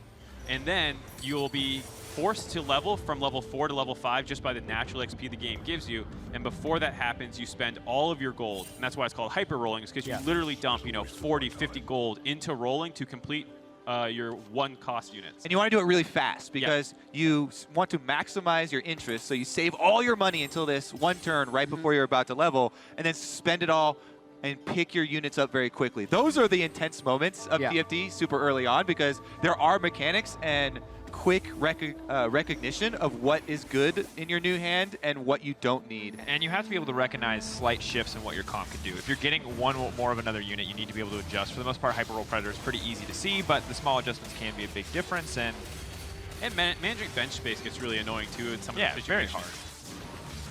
And of course, if you're very, very new, the reason you do it at 4 right before you get into 5, percentage chance to get different tier units changes, and 4 is kind of the optimal balance between getting tier 1 units, finishing up those tier 1, tier 2 units, and having enough gold to roll an insane number of times. I will also say, Solo Gasong, if I'm saying that name right. The comeback as that game was LeBlanc. closed. The 100 health player is the person who was clicking really fast at the start. So there's something to my theory of the fast clickers are generally the better TFT players. Let's check Look at how fast he's moving his units as well. Yeah. There's something to this. He moved things a lot 1 hex over, but it didn't change very much, especially since this is Krugs. If you want to impress Jat, just move things in little circles. I mean, Faker presses a lot of buttons when he plays. It's like the people who like walk back and forth in He clicks the lanes. fastest. Do you remember he what? tabs around. I know for a fact, though, Jat does not spam around F keys when he's jungling to look around I click the minimap. at the map. Yeah, I click the minimap instead. If you wanted to be faster, Jat, and stay true to your own rules, your AP would be better if you spam with your F keys. Well, no. If I did it, I will be better. So yeah. My theory is still true. It's just not something I you're just not there. Yeah. Okay. That's the thing where you see how you could be better, and you just have your own limitations. There's a lot of that in life. Yeah. It's like, a lot of people could be better if they went to the gym daily. That's profound. It just doesn't happen. Very profound. Yeah. That's why we've got you here. It's funny too because you see that you should eat healthy. It's just going to devolve into Jat life lessons. TheShy got the early mage cap here. So this is a really cool twist that you can put on Ocean Mages. You can put your mage cap on either a Annie or Nami later, something that's going to get a lot of value out of double casting. Getting 2 Tibbers is super big early, and Nami getting longer knockups basically with double waves. Yeah, I'm curious to see where he goes because he's kind of in between Woodland Druid and Mage right now. And I assume he wants more to go to Ocean Mage, especially if you pick that item up. Yeah, basically it's just so harmonious to have Ocean, which gives you mana for your double cast, and then your Mage obviously synergy going to get those high values out. And clearly designed that way, right? You've got both Vladimir and Syndra very early on to set that up, so. Also on the cheat sheet for nerfs coming up, Ocean was one of the only synergies there. I feel like I got to see this cheat sheet. It is on Twitter is where I found it. Are there Woodland Druid nerfs? I saw at least Maokai on there, and I think Ivern as well. So basically 2 small of the hits. champions. Small hits to all the popular For stuff. sure. Aside Except from for Zed. Yeah, Zed was the one thing I saw a lot of people were like, wait a second, Singed is here. All these things are here. I think the thing is like for me, losing to Singed is much less immediately tangible than losing to Zed, because when you see a Zed get 30 redemptions in a round, you're like, that feels. But Zed's also cool. Hell. Yeah, super. Okay, you're right. Interesting point, Daniel. Very interesting point. But we have an interview ready with a more interesting person. So let's throw it up to the stage. Dash, is it shots? Thank you. Thank you very much, Kobe. I'm standing by with Bwipo, who's sitting in 4th position. That's winning position when it comes to TFT. Bwipo, I already spoke to you earlier in the competition here, and you promised me that EU was going to smash NA. You fulfilled that promise. You're crushing it right now in the 1v1 tournament, still in it. And here you are in TFT, but if I'm taking a wild guess, this is probably your least comfortable game mode. How are you feeling about how you're doing so far? Honestly, right now, I feel like if I had the right units, I can mount a comeback. I've got 2 Scions, 2 Kindreds, and 1 Malzahar, actually. All right, so we're looking at 2-star some units. Did you get an opportunity to talk to your legend at all? Did you get any advice before coming into this matchup? I talked to multiple people, try and see what they were doing, and they all suggested that most of the people that I was playing against would probably be hyper rolling. So Econ was a good strat, so I'm going to try and Econ Shadow and see what I can get here. All right, so 50 gold feels good.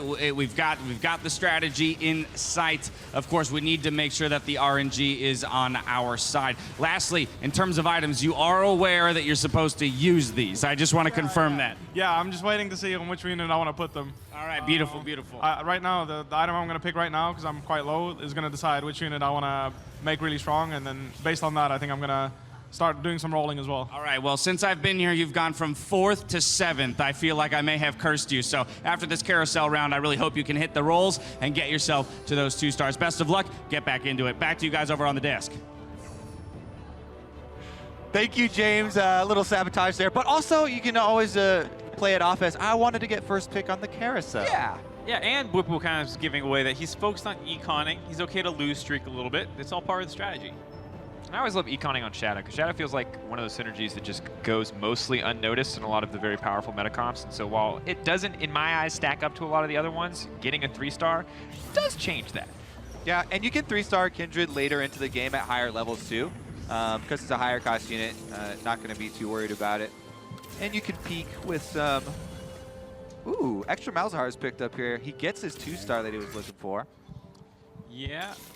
Let's see what else. So a lot of people rolling right now, willing to give up that extra point of gold. Yeah, Teofeeder more in the Ocean Mage category, but doesn't have any Vladimirs. All right, here's general rule, especially for Ocean Mages, because we're looking at this.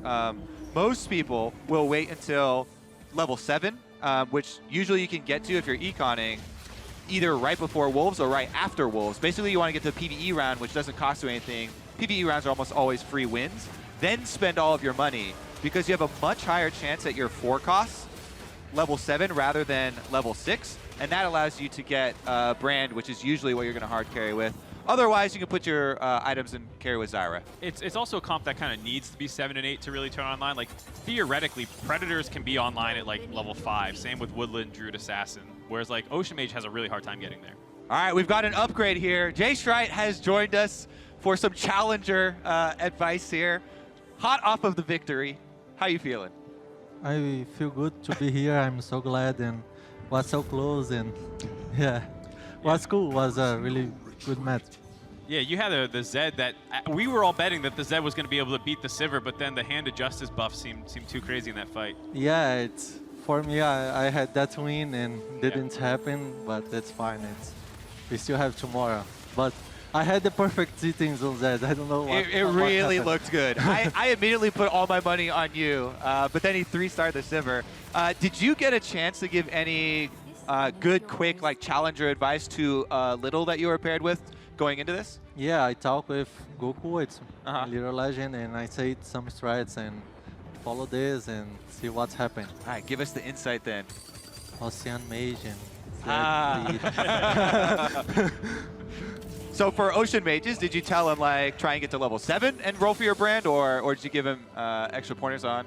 This is, you need to look for your lobby, because sometimes you need to roll in the level 6. What's happening in my lobby, like I had 3 people doing the same composition. Yeah. Then sometimes you need roll down on 6, or sometimes you need echo to 7 and roll down to find the Brand.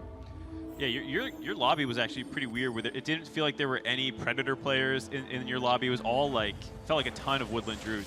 Yeah, I don't remember any Predator. Is the first thing that you check in the first PV, how many Predators have. Yeah. Because you need Who to... types me Pred first? No one. This was the point. I didn't see any Predator. So why specifically Ocean Mage? You just feel like this is kind of like user-friendly, like if you're just getting started on set 2, that this is kind of the easiest comp to pull off, or do you feel like this is one of the stronger comps that people can get started on? It's a composition to you transition since the early game to late game, right? It's if you see the solo, he starts with 4 oceans. What make he feels good, and he can echo and see like if he gets like Zed or something in the late game. Yeah, that's one of the things too. I feel like there's a lot of good pivots if you start out with Ocean. the summoners are a huge part of it. Summoners are so valuable, especially since a lot of them are higher cost units. And he got Brand, he got a 2-star York already. If you just even have the mana gain from Ocean on those summoners, that will also carry you. He got 2 Greens level 6, was crazy. Yeah. And he had like the win streak, like I think was 7 win streak, something like this. All right, who's the top here? It feels like TheShy has come into this looking to redeem himself after a difficult Kalista performance in the show match, because he's doing very well, rolling reasonably confidently. He has to have some TFT experience. A lot of upgrades here. Ooh, this is awkward though, because I want those items off my Zyra, but then that's gonna you're already kind of in the ideal spot though. Well, one of the things that Lothar said yesterday that really stuck with me is like talking about Zyra, while yes, less immediately powerful, probably more reliable than the Brand in the sense that the Brand ult can fizzle depending on who you're going up against. The Brand ult doesn't always come out, but Zyra feels like always you get some value. Also, Mage Cap can't go on Brand. No, I didn't mean on Brand. You put that in the Annie or the Zed later. I would like to hear what Jay you would do in the Shy's position where you have a lot of items on your Zyra. Do you just keep them there until much later, or when do you look to move them off?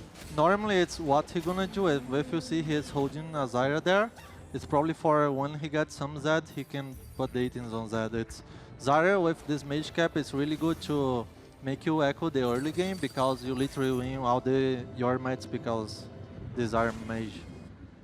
Yeah, I actually like when people do that where they have like another completed unit that's just going to go in, but you get the items off, so you still get to keep the Zyra.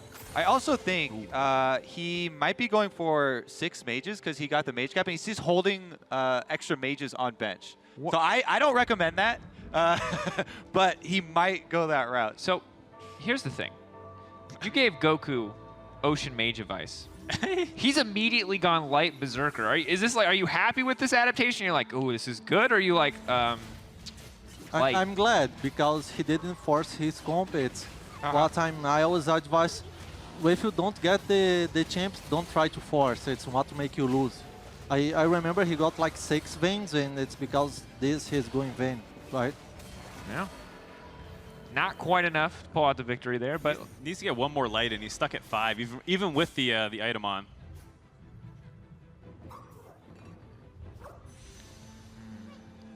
I want a light Zed. I feel like that's you know, that's the dream. Yeah, I don't know if you know, but now in this patch, I think if you light Zed, when he clones, it's gonna multiply your synergy. Yep. Yeah. Definitely one of the best.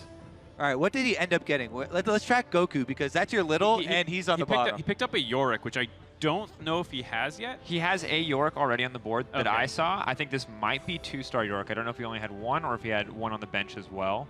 Obviously not ideal to get the 2-star off of this because it does force the crit glove to be used, but no. Well, he's got another Brawler's Glove, so you can just make a Thief's Glove on Yorick is actually... That's not bad.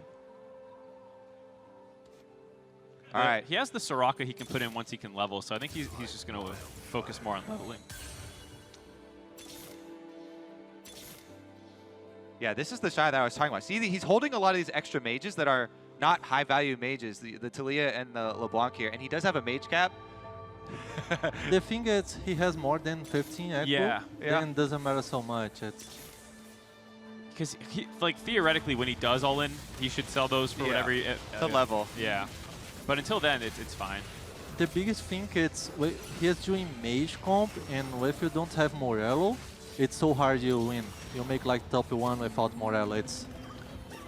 And they only have 1 more PvE round up here on round 4, because in round 5 you start getting the completed items, and you won't be able to make it. But Pluto's doing surprisingly well. I like the comp that he's putting together. Electric is one of those synergies that it feels a bit gimmicky, but when it really starts to take off, does do some serious work. I mean, especially if you get good Zed items, too, it can get pretty obnoxious because each of those Zeds is like making that huge electric burst. Yeah, and Phantom Dancer's it's not obviously not the perfect Zed item, but it's pretty solid. How do you feel about the mid-game Ezreal carries? Because it's actually a pretty good like mid-game carry, but I always feel weird selling it since you lose a decent amount on it. Yeah, I didn't try so much. I don't feel so much confidence with range because the other comps are scaling so much, like Ocean, the Predators and everything. But it's good. It's doing a good job. Well, and the crit there, he just one-shot. I could not see what backline unit he one-shot there, but he definitely just one-shot someone with the crit on top of the Death Cap, on top of the Archangels, so. Yeah, I mean, he has poison already. He has 2 3-star predators in the Skarner and the Kog'Maw, so he's actually, and now it's singed. All right. And he has a Nico. Yeah. If he can get he also has a Giant's Belt, so if he can find just a wand. He's just chanting for a large rod. He used 3 wands on Ezreal. That feels so bad. All right, they're not wands. They're rods. They're sir. needlessly large rods. Needlessly large There we rods. go. He has used 3 of them on Ezreal and does not have a Morello's, so it feels a little bad, man. All right, well, TheShy, we got one more question for you for your match tomorrow. What is your favorite comp? Like, if it's not contested, what would be your favorite comp to run tomorrow? I like so much the electric. Huh? Electric comp. Okay, yeah. Yeah, Me but too. it's too hard. It's you need Z2, you need the scale to the late game, because the biggest problem is you can't equal in the early game with electric. You lose to the most of comps. Yeah, exactly. What do you like using as a bridge? Like, what would be like your early game comp to set you up for electric? It's normally Predators, because Predator is really strong in the early game, and sometimes you can do like what I did. It's if you watch the match, I was trying transition to electric. I was trying to drop something, but I didn't get the to electric, and I tried to get Lux electric, but didn't come. Yeah. Well, I think we're going to be subbing Jat back in.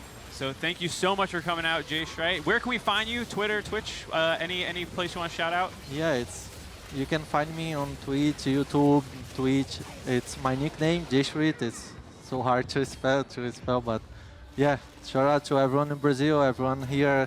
I'm so glad to be here and be part of this. Thank you very much. Thank you for joining us, and good luck. So we did have our first elimination during that. His little Goku. Oh no! Oh no! Get back up there, quick! Sapped all his power for unintentional, we swear. All right, we're checking in with Lothar's at 9 HP here. He was supposed to be one of my favorites, but he went. Do you remember? Remember when we talked level about 1 Singed with Morellos. Okay. But there are a lot of other Singed that are already grabbed up, so it might be hard for him to fight his way out of this hole. Yeah, and he's also got just Berserker Glacial is not a real composition that people look for. Also, this Ezreal is incredibly strong. Like, I understand it definitely is not the ideal late game carry, but it is just one-shotting everything. Yep. Yeah, whiffs the Qs. I missed 2 Qs. That's why I expect the sell later, because Ezreal, single target can also whiff these things, is not that great for late. It's a huge mid-game carry. I think the only thing that's awkward about it to me, I would love it, except for some of the items are really not ideal. I don't mind Archangels, but I think those rods are better used in other places. Like you're talking about the Morellonomicon, obviously an item that you really want to have in every single game just about. Yeah, and Lothar did drop during that time. Ripperoni. Rest in peace. Let's go down the list. We got a bunch of Ocean Mage players. We still have the Shadow focus. Bwipo was talking about 5 Shadow. Let's do it. His strat was, hey, not many other people are going to go Shadow, so I'll just look for Shadow if nobody else is going for it. And you can get your 2 stars very quickly. He also has found the Yi, the end game Shadow. Yeah, but he's going up against TheShy, who has the kind of dream Ocean Mage comp online. Yeah, but he just got one shot by the Veigar. Brand can carry. Oh, no. The Timbers fight. Rapid Fire Kindred. Kindred's going to chunk. She just jumped out of the fire. 2v1 though, no. Oh, no. Oh. Those bears are so strong. Oh, we're almost to top 4. Ooh. Who's going to get the Force of Nature? So when you have completed items on the carousel, they are the ones that haven't been built in the game. Oh, he passed it! No! Everyone's picking it. Oh, the question mark. No one wants it. It's a 5-cost Force of Nature. Oh my goodness. How did he pass on that? That went to almost... He's second place. Then he Plugo got... took a red buff instead of a fawn. Okay, I can understand potentially the redemption if you already have like a Zed, and this is just like best in slot item potentially for the Zed. Yeah. But I don't know red buff ever is close. If there's anything that ever wants red buff enough. Solak saying is second place, and he got the Force of Nature. Yeah. That is sick. Smurfing. All right, let's see if Bwipo can find the extra Yi. He's got one more Yi to 2-star. Needs two Malzahars too, potentially. Oh, that the Kindred. Oh, well, that's I've seen 3-star Sivir. We have seen this. Runan's red buff With the red buff. That's why he took the red buff. He didn't take the red buff. Plugo took the red buff. I thought that was Bwipo who took the red buff. Plugo took it. Oh, okay. Because he was last place. Yeah. Okay. So we'll see. It's a good pick. How many great comebacks are we going to see Zephyr from got him. Blade Master 3-star Sivers? That is a very high value Good Zephyr. Is it going to be enough, though? Pops. I think it will. I've been really impressed by 3-star Sivir. I don't think any... Oh, no. Oh, the Zephyr won the game and eliminated him. Oh, my goodness. Oh, now he's not top 4. He just hit the 3-star Sivir. That's we pretty much always know there's a hyper carry or something very important on one of these tiles. And so you almost always I don't even think it was on the Infernal. Yeah, it wasn't even on the Infernal. It was that was in just the the middle. closest unit? It was just in the middle, yeah. Well, we're going to pretend you didn't say that so we can talk about the big brain play by whoever knocked him out. Bwipo. All right, there's the 3-star Zyra now with the static shiv. That's a lot of mana. Instantly going to ult, and then just going to continue ulting. Perfect. There you go. I can read tooltips, Kobe. That's what I'm here to provide. Look at what he's fighting, though. That's a Zed with Redemption, Phantom Dancer, Dragon Claw. So this was the player who took the Redemption. Tio Feeder took Redemption. Oh, baby. All right, my money is back on the Zed. It didn't work last time because the 3-star Hand of Justice Sivir. But I'm the doubling 3-star down. Sivir is gone. Yeah, I'm doubling down again on the Zed with pretty much perfect items. Is there any poison player? All right, let's get another interview. Dash, I believe, is ready on stage. What have you got to tell us this time around? Thank you very much, Kobe. That's right. I'm with Solo just saying who I saw pick up a Force of Nature from 2nd position. That had to have been a surprise on the last carousel. Yeah, they left it to me, actually. Actually, Plugo did me a favor. Ah, okay, yeah. Plugo went out in 5th and gave you the Force of Nature to make sure that you're sitting pretty. But taking a look at your composition here, we got a whole lot of synergies. Ocean, Summoner, Inferno, Mage, Mystic. Do you feel lucky to have gotten all of this, or what? It's a new and exciting comp here, right? Yeah, very much so. We heard Jay Schritt talking about it too. He said to his little, that was the advice he gave. Go for the Oceans, go for the Mages. I have been told that you were a top-level Dota Auto Chess player before coming over here to look to dominate the TFT world. How do you feel you're doing so far in mastering TFT and making the rise to rank 1? Oh, it has been okay. Oh, I was hardstock rank 2 for a long time, so there was no rank 1 yet, so...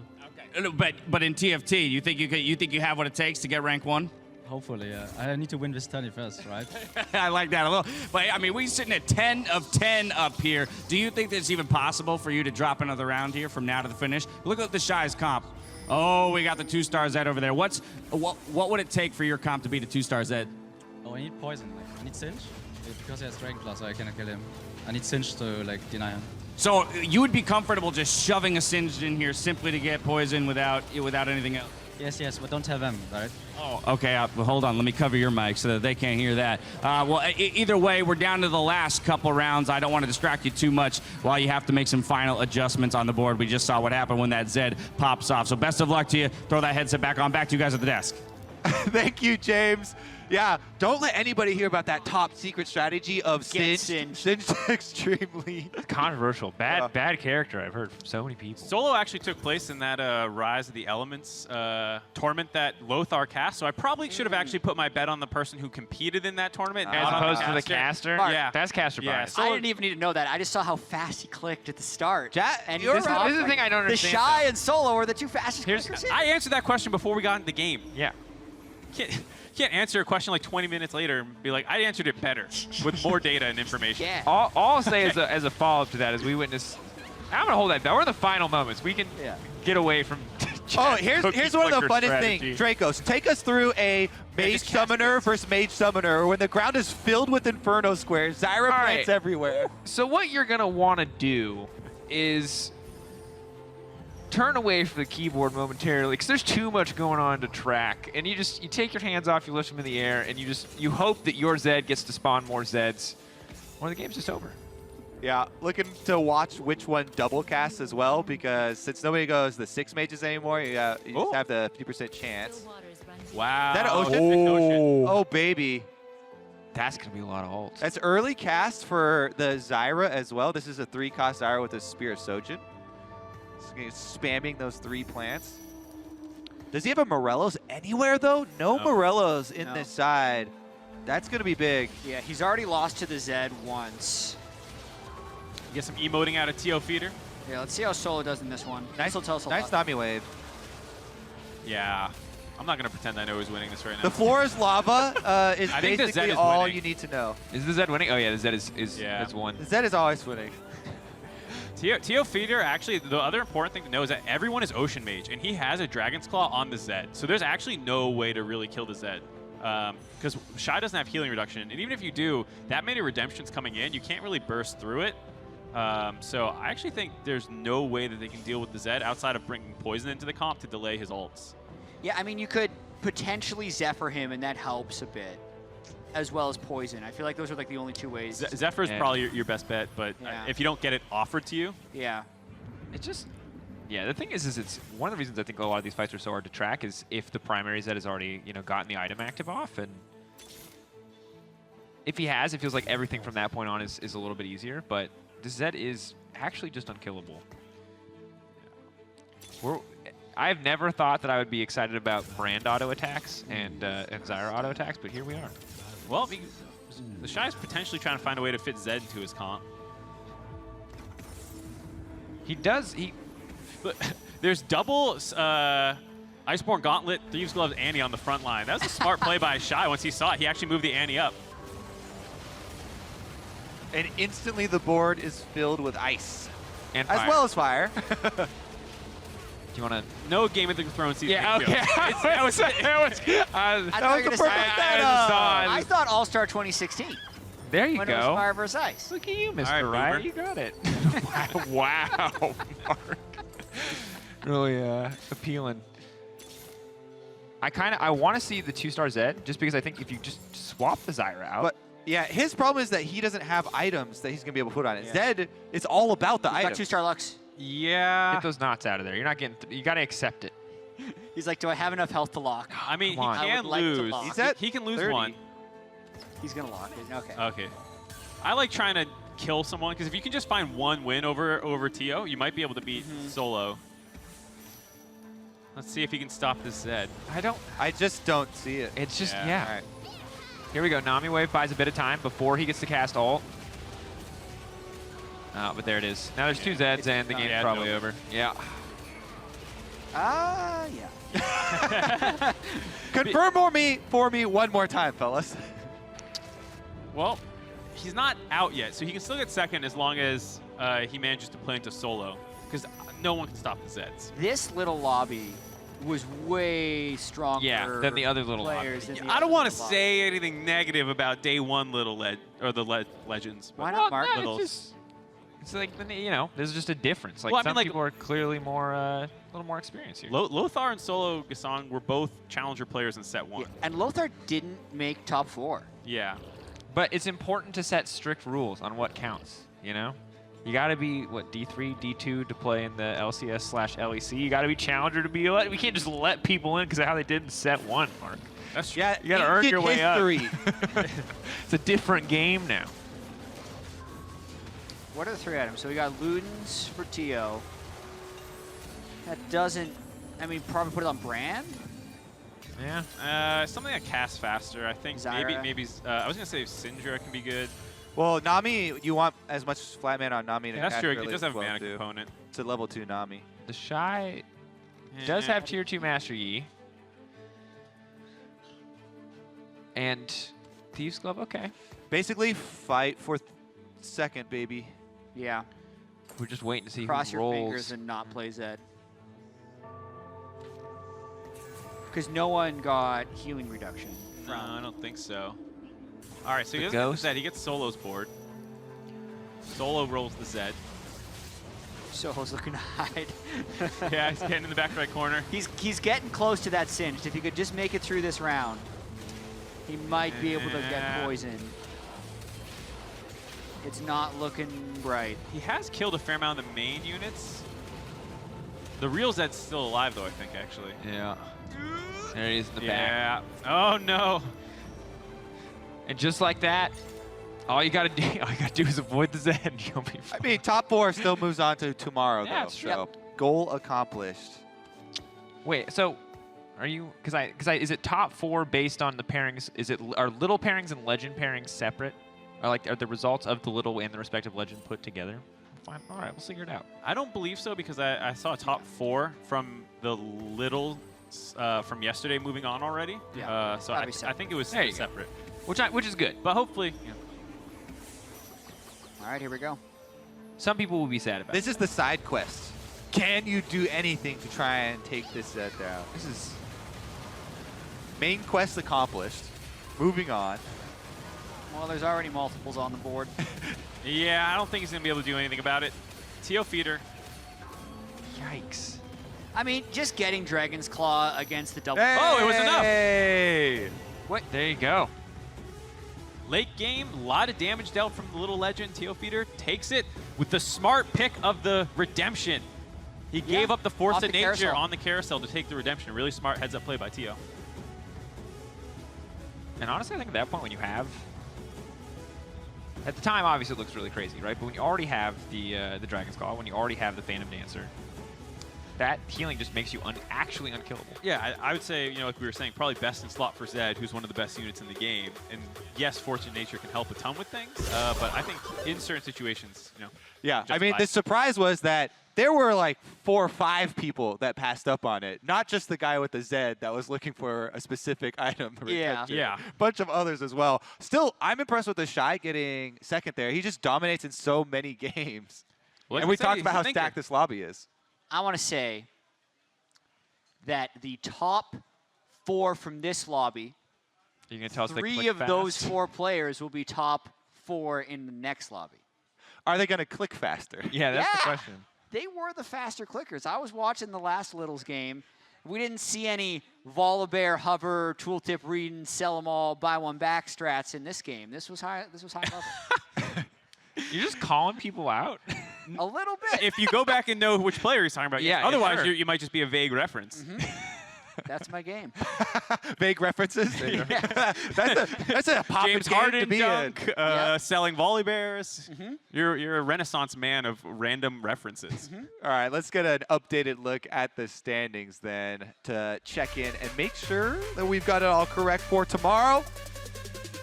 Sneaky, Quid, Seros, Levi, the TO feeder, which we just saw with the Zed, TheShy, Solo, and Bwipo.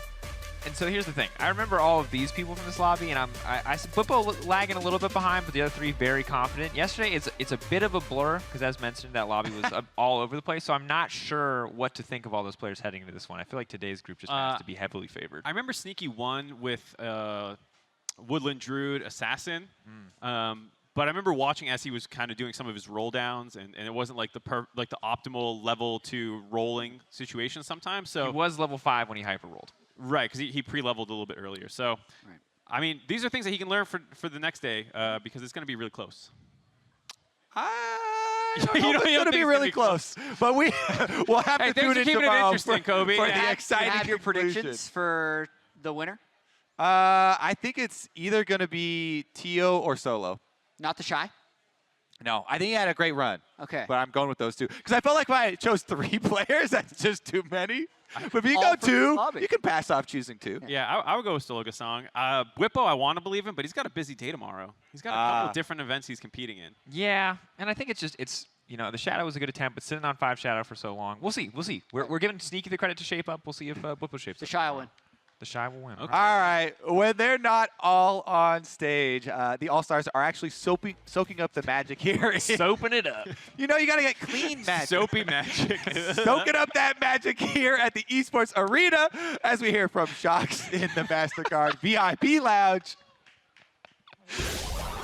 I'm here with Closer, who is participating in many of the festivities at All-Star, most notably maybe the 1v1 tournament. And your next opponent is Caps. How are we feeling about that matchup? Definitely not feeling too good, but I'll do my best. I do also want to talk about your big move. You are moving over from the TCL to NA to Golden Guardians. How have you enjoyed your time in America so far? Not to say Las Vegas is representative for the rest of the USA, but how have you been finding it here? Yeah, everyone says that. I mean, I'm really excited to play in bigger stages. Yeah, I'm really looking forward to. I just met Golden Glue as well. Yeah, everything is perfect for me. What are you most excited about the American lifestyle? I don't know, like everything is really good, like food, a city, like everything. Yeah, and it's a really big opportunity for me to prove myself. So I will definitely not waste it. Yeah, absolutely. The best of luck to you, and thank you very much. I'm here with Akemi and Johnny, respectively, in Vi cosplay and True Damage Yasuo. And I have to say, first up, you look absolutely fantastic. Just the level of detail in these costumes is wonderful. First up, I'm just going to ask you about your experience here at All-Star, Akemi. How have you been enjoying the festivities? I've been enjoying it very much. The energy is so great here. I always love coming to these events and just being surrounded by other fans and all that fun stuff. Johnny, same question for you. How have you been enjoying your time here? I've been having a great time watching the games. It's always entertaining to see the pros put into like just very strange situations and seeing how it pans out. Well, that's a good point, because it's not as serious, of course, as Worlds, and they're having a bit more fun. Can you tell me, for these respective cosplays, why the choice for Vi in this case for you? Vi's always been a favorite champion of mine, honestly. I love all the detail. I love the steampunk aesthetic to it, so I was just immediately drawn to it. We're going to take a quick break, but we'll be right back. Value Zephyr. Is it going to be enough, though? I think it will. I've been really impressed by 3-star Sivir. I don't think any... Oh, no. Oh, that... Oh, what? Oh, nice, got him. Nice. No, so sad. Okay. Top four. Oh my god.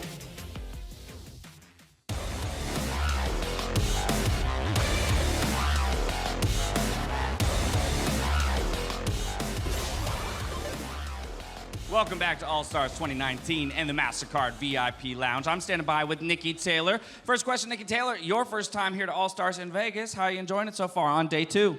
It's a lot of fun. I got to play in Tandem Mode with Sneaky. That was cool. I've been eating lots of food in Vegas. So. Food is fantastic in Vegas. Let's talk about that Tandem Mode, because I think from a spectator's point of view, it's always one of the most fun to watch. But I recognize that it must be entirely chaotic and crazy to play. And when you got 20 players on stage, one, there's barely even space to move. But how did you feel you handled that alongside one of our LCS pros? Well, I think it went great. I didn't expect it. I was really nervous about it. And then once we got on stage, I was like, oh, that's right. We have to coordinate with like 2 other players for our support. So, but it went really well. Right, that's true. At ADC position, I didn't even think about that. It's not just the 2 of you coordinating; it's another 2. Did you come up with a system like you and Sneaky together? Was there like a he's gonna let you know when he intends for you to cast a spell, or were you gonna drive more so? Like, what was there any set form of communication? He definitely guided me a lot, but you know, there's a lot of me just doing my own thing. But we definitely had to coordinate ults and flashes, because you know, Misfortune's ult's the channel, so we accidentally canceled it like 3 or 4 times. Fair enough. You know, while we were standing here on stage, it was announcing the Top Golf after party. Have you been working on your golf swing? Because I'm excited to see what kind of performance gets put up by a whole bunch of esports people golfing and drinking at the end of the weekend. Yikes. All right, enough said. 2020, let's talk 2020 for Nikki Taylor. What's going on? As of now, just a whole lot of streaming. A lot of streaming. We like to stream. I like to watch that stream. 1v1s are coming up next. We're down to the quarterfinals, 8 people remaining. Have you been watching much of the 1v1s? And if so, do you think Caps might be able to actually defend his title this year, back-to-back? Sure. Sure. There you go, Caps. You got it. Sure. That's as much confidence as I've ever seen. With that, we're going to toss it over to the casters to get into the 1v1 quarterfinals. Thank you, Nikki.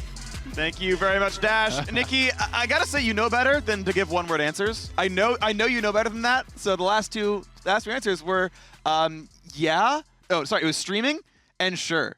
So I think Dash kind of monologued. Said lots of streaming. Oh, really? Yeah. I only heard the word streaming. All right, I missed out. I'm sorry. It was a one-sentence Dash do a good answer. job, though. Sure. I'll give that one a snort. You know, I'm not even sure what word is deserved in that one. Welcome back. The 1v1 tournament is happening, of course. I am Freak. That is Azael. I almost said I am Azael because that name was first in the order in the prompter, and I confused myself. My brain's not too good. We're diving into the quarterfinal bracket. Let's take a look at the matchups for the top 8 competitors. We kick things off with TheShy versus Mickey X. Does G2 stay alive? Every LEC player has won so far, but TheShy is a tournament favorite. Yankos versus Levi shortly afterwards. Bwipo versus Fofo, and Caps versus Uzi. before we lock in the semis. EU has competitors in every single one of the quarters. They are looking really, really strong here. TheShy, going to be a tough one to beat, though. He has been dominant. This guy is known for his 1v1 style laning. I do think one of the edges, though, that Mickey has is the G2 guys have been prepping. Yankos was saying, you know, that Mickey and Caps were getting pretty sweaty for this. They were working hard. They were grinding. We saw the Shyvana come out for him, or excuse me, the Skarner come out for him. So, you know, these sorts of strategies can get you a really big edge. If you just have a metagame edge, maybe you surprise your opponent, you just knock down Shy. Yeah, because think about it, right? They keep bringing out new stuff. You ban the old stuff, that's fine. Skarner's the third pick. I'm ready for the second pick now, and you keep on moving up.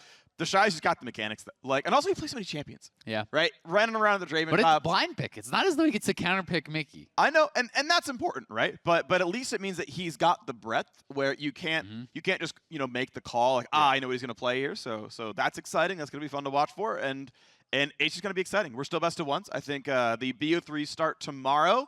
Once we get into the top four, for now it's still one and done. Yeah, I mean, we know TheShy can play all kinds of stuff. He played Draven already. He played Fiora. So he does have a very large pool of champions to pull from. Mickey, I am expecting to bring out something tricky here, trying to surprise his opponent. Yeah. You know, see if they've workshopped any other picks. Maybe go back to the Skarner if that's not banned out, because that did seem pretty clever. Both the fact that almost the entire map is on the Spire, and also that you can capture the Spire from the bush. You don't actually have to expose yourself, and Skarner in an enclosed space, especially if you're fighting on that Spire, is so damn strong. High stats. You know, the Bruiser with the Conqueror, Snowball to help stack it up really quick. That can be pretty powerful. And I think this is one of the matchups where if you did have a pocket pick, you bring it out now. This is a time. This is the first. I would say. I realized he played Corte J in the beginning of this thing. This is the first really hard match for Mickey X. I mean, Corte J played Zyra. And got clapped. It was looking doomed from the beginning. I think that pick just didn't work out. TheShy is someone that I was targeting as one of the favorites to win the whole tournament. Exactly. Right? This is a guy that everyone will tell you is so damn good at laning, which is kind of what the 1v1 is. Yes, it's different. You have to pretend there's junglers and all that, but he's such a good individual mechanical player that, you better have a matchup pull out lead. all the stuff. You must have a matchup lead or TheShy will beat you. I'm pretty sure it's just every League of Legends player has that kind of over their head. The other thing to point out is, we talked about it a bit, LEC has won every time they can. If LEC wins all their matches, it's just a full Europe top four, which means they already know your matchups. They already know your champions. There's nothing left to hide. TheShy is the last unknown opponent.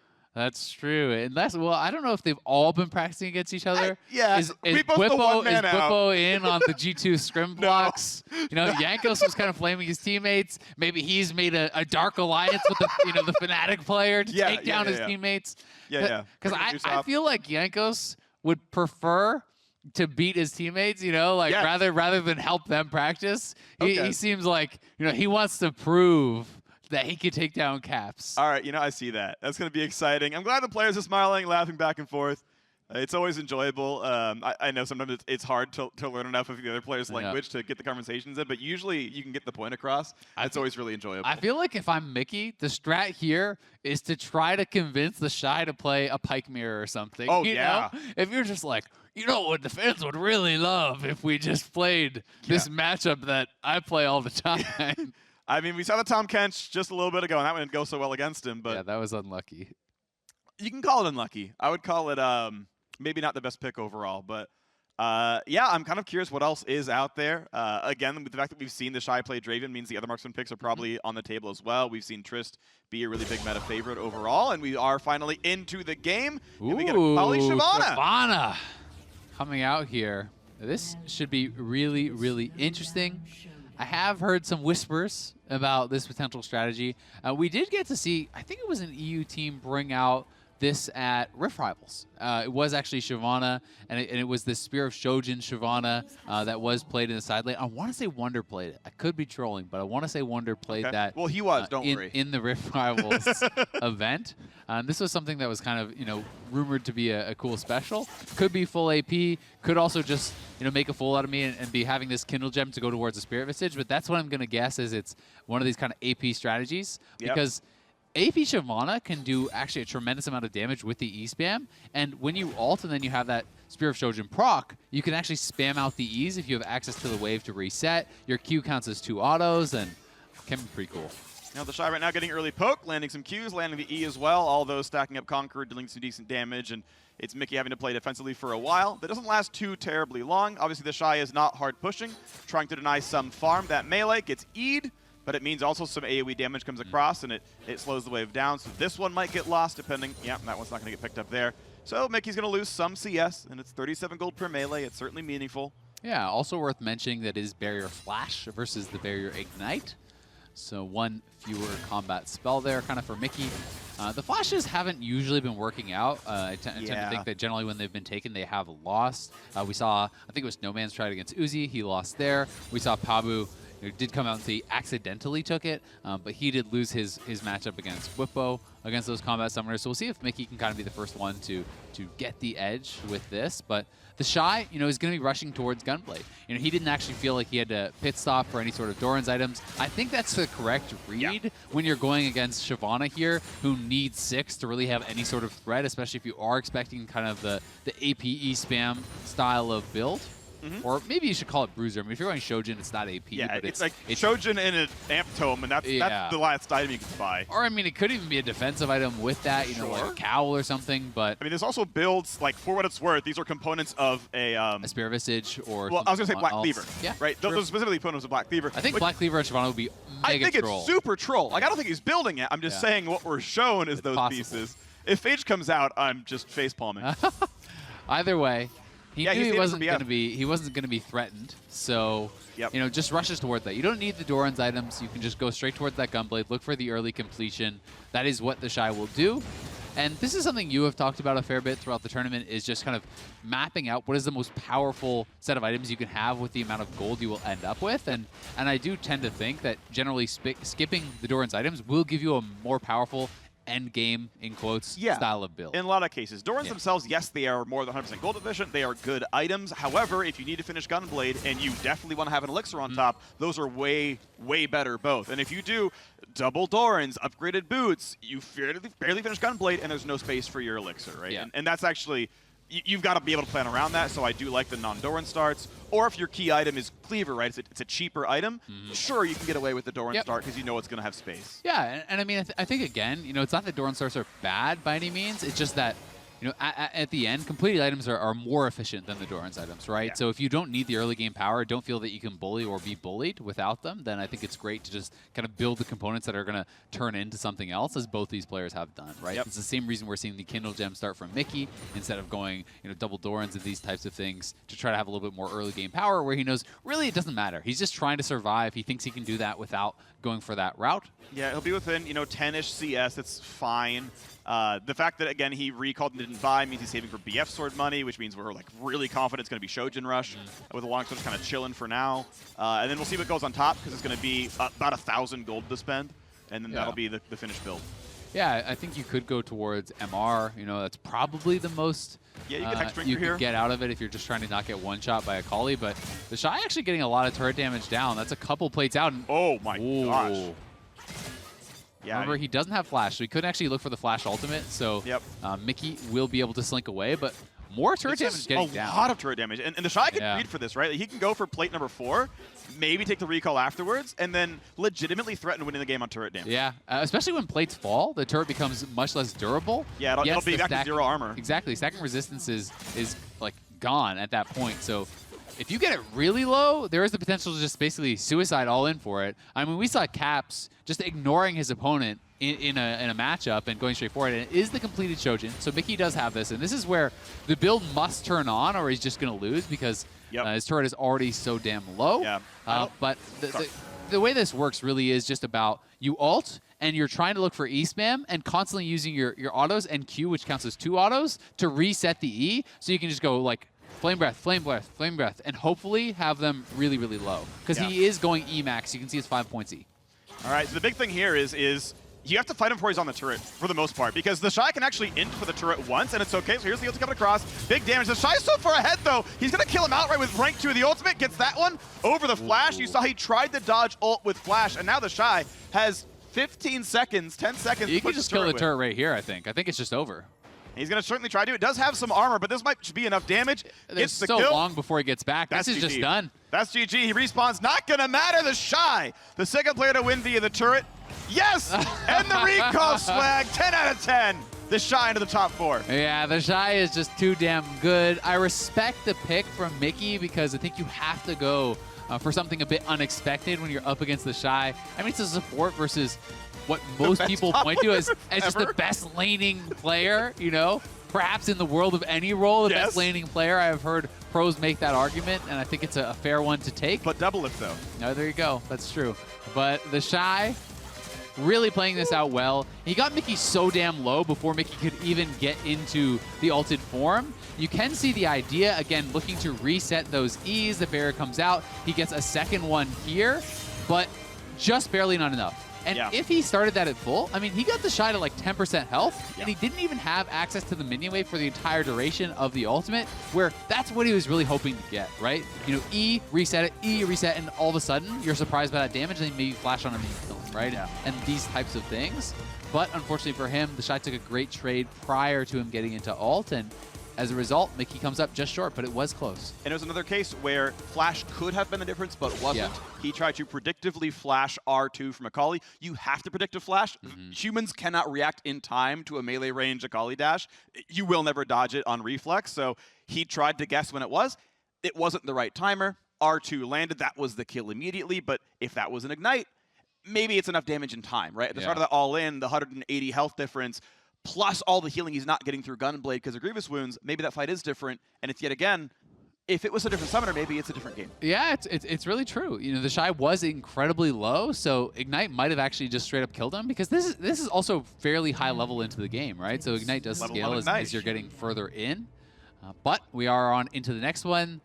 Levi going up against Jankos here. Jankos back on the melee hype train, but not using Snowball this time. It is Ghost Barrier. So I will say I'm a little bit surprised. Ghost is more reliable than Snowball, but Snowball's a very low cooldown, and I feel like when you connect that, getting right on your opponent's face, maybe he's more worried about, you know, the disengage or being able to stay on top of him when he's ult tumbling around and these sorts of things. But again, Snowball can reveal that stealth. So yeah, the first time. I am a little bit surprised that he didn't go for the Snowball here. We'll see if he has something kind of clever planned out. Yeah, he's going to have to obviously ult to not get condemned. If condemn hits, you automatically lose the trade.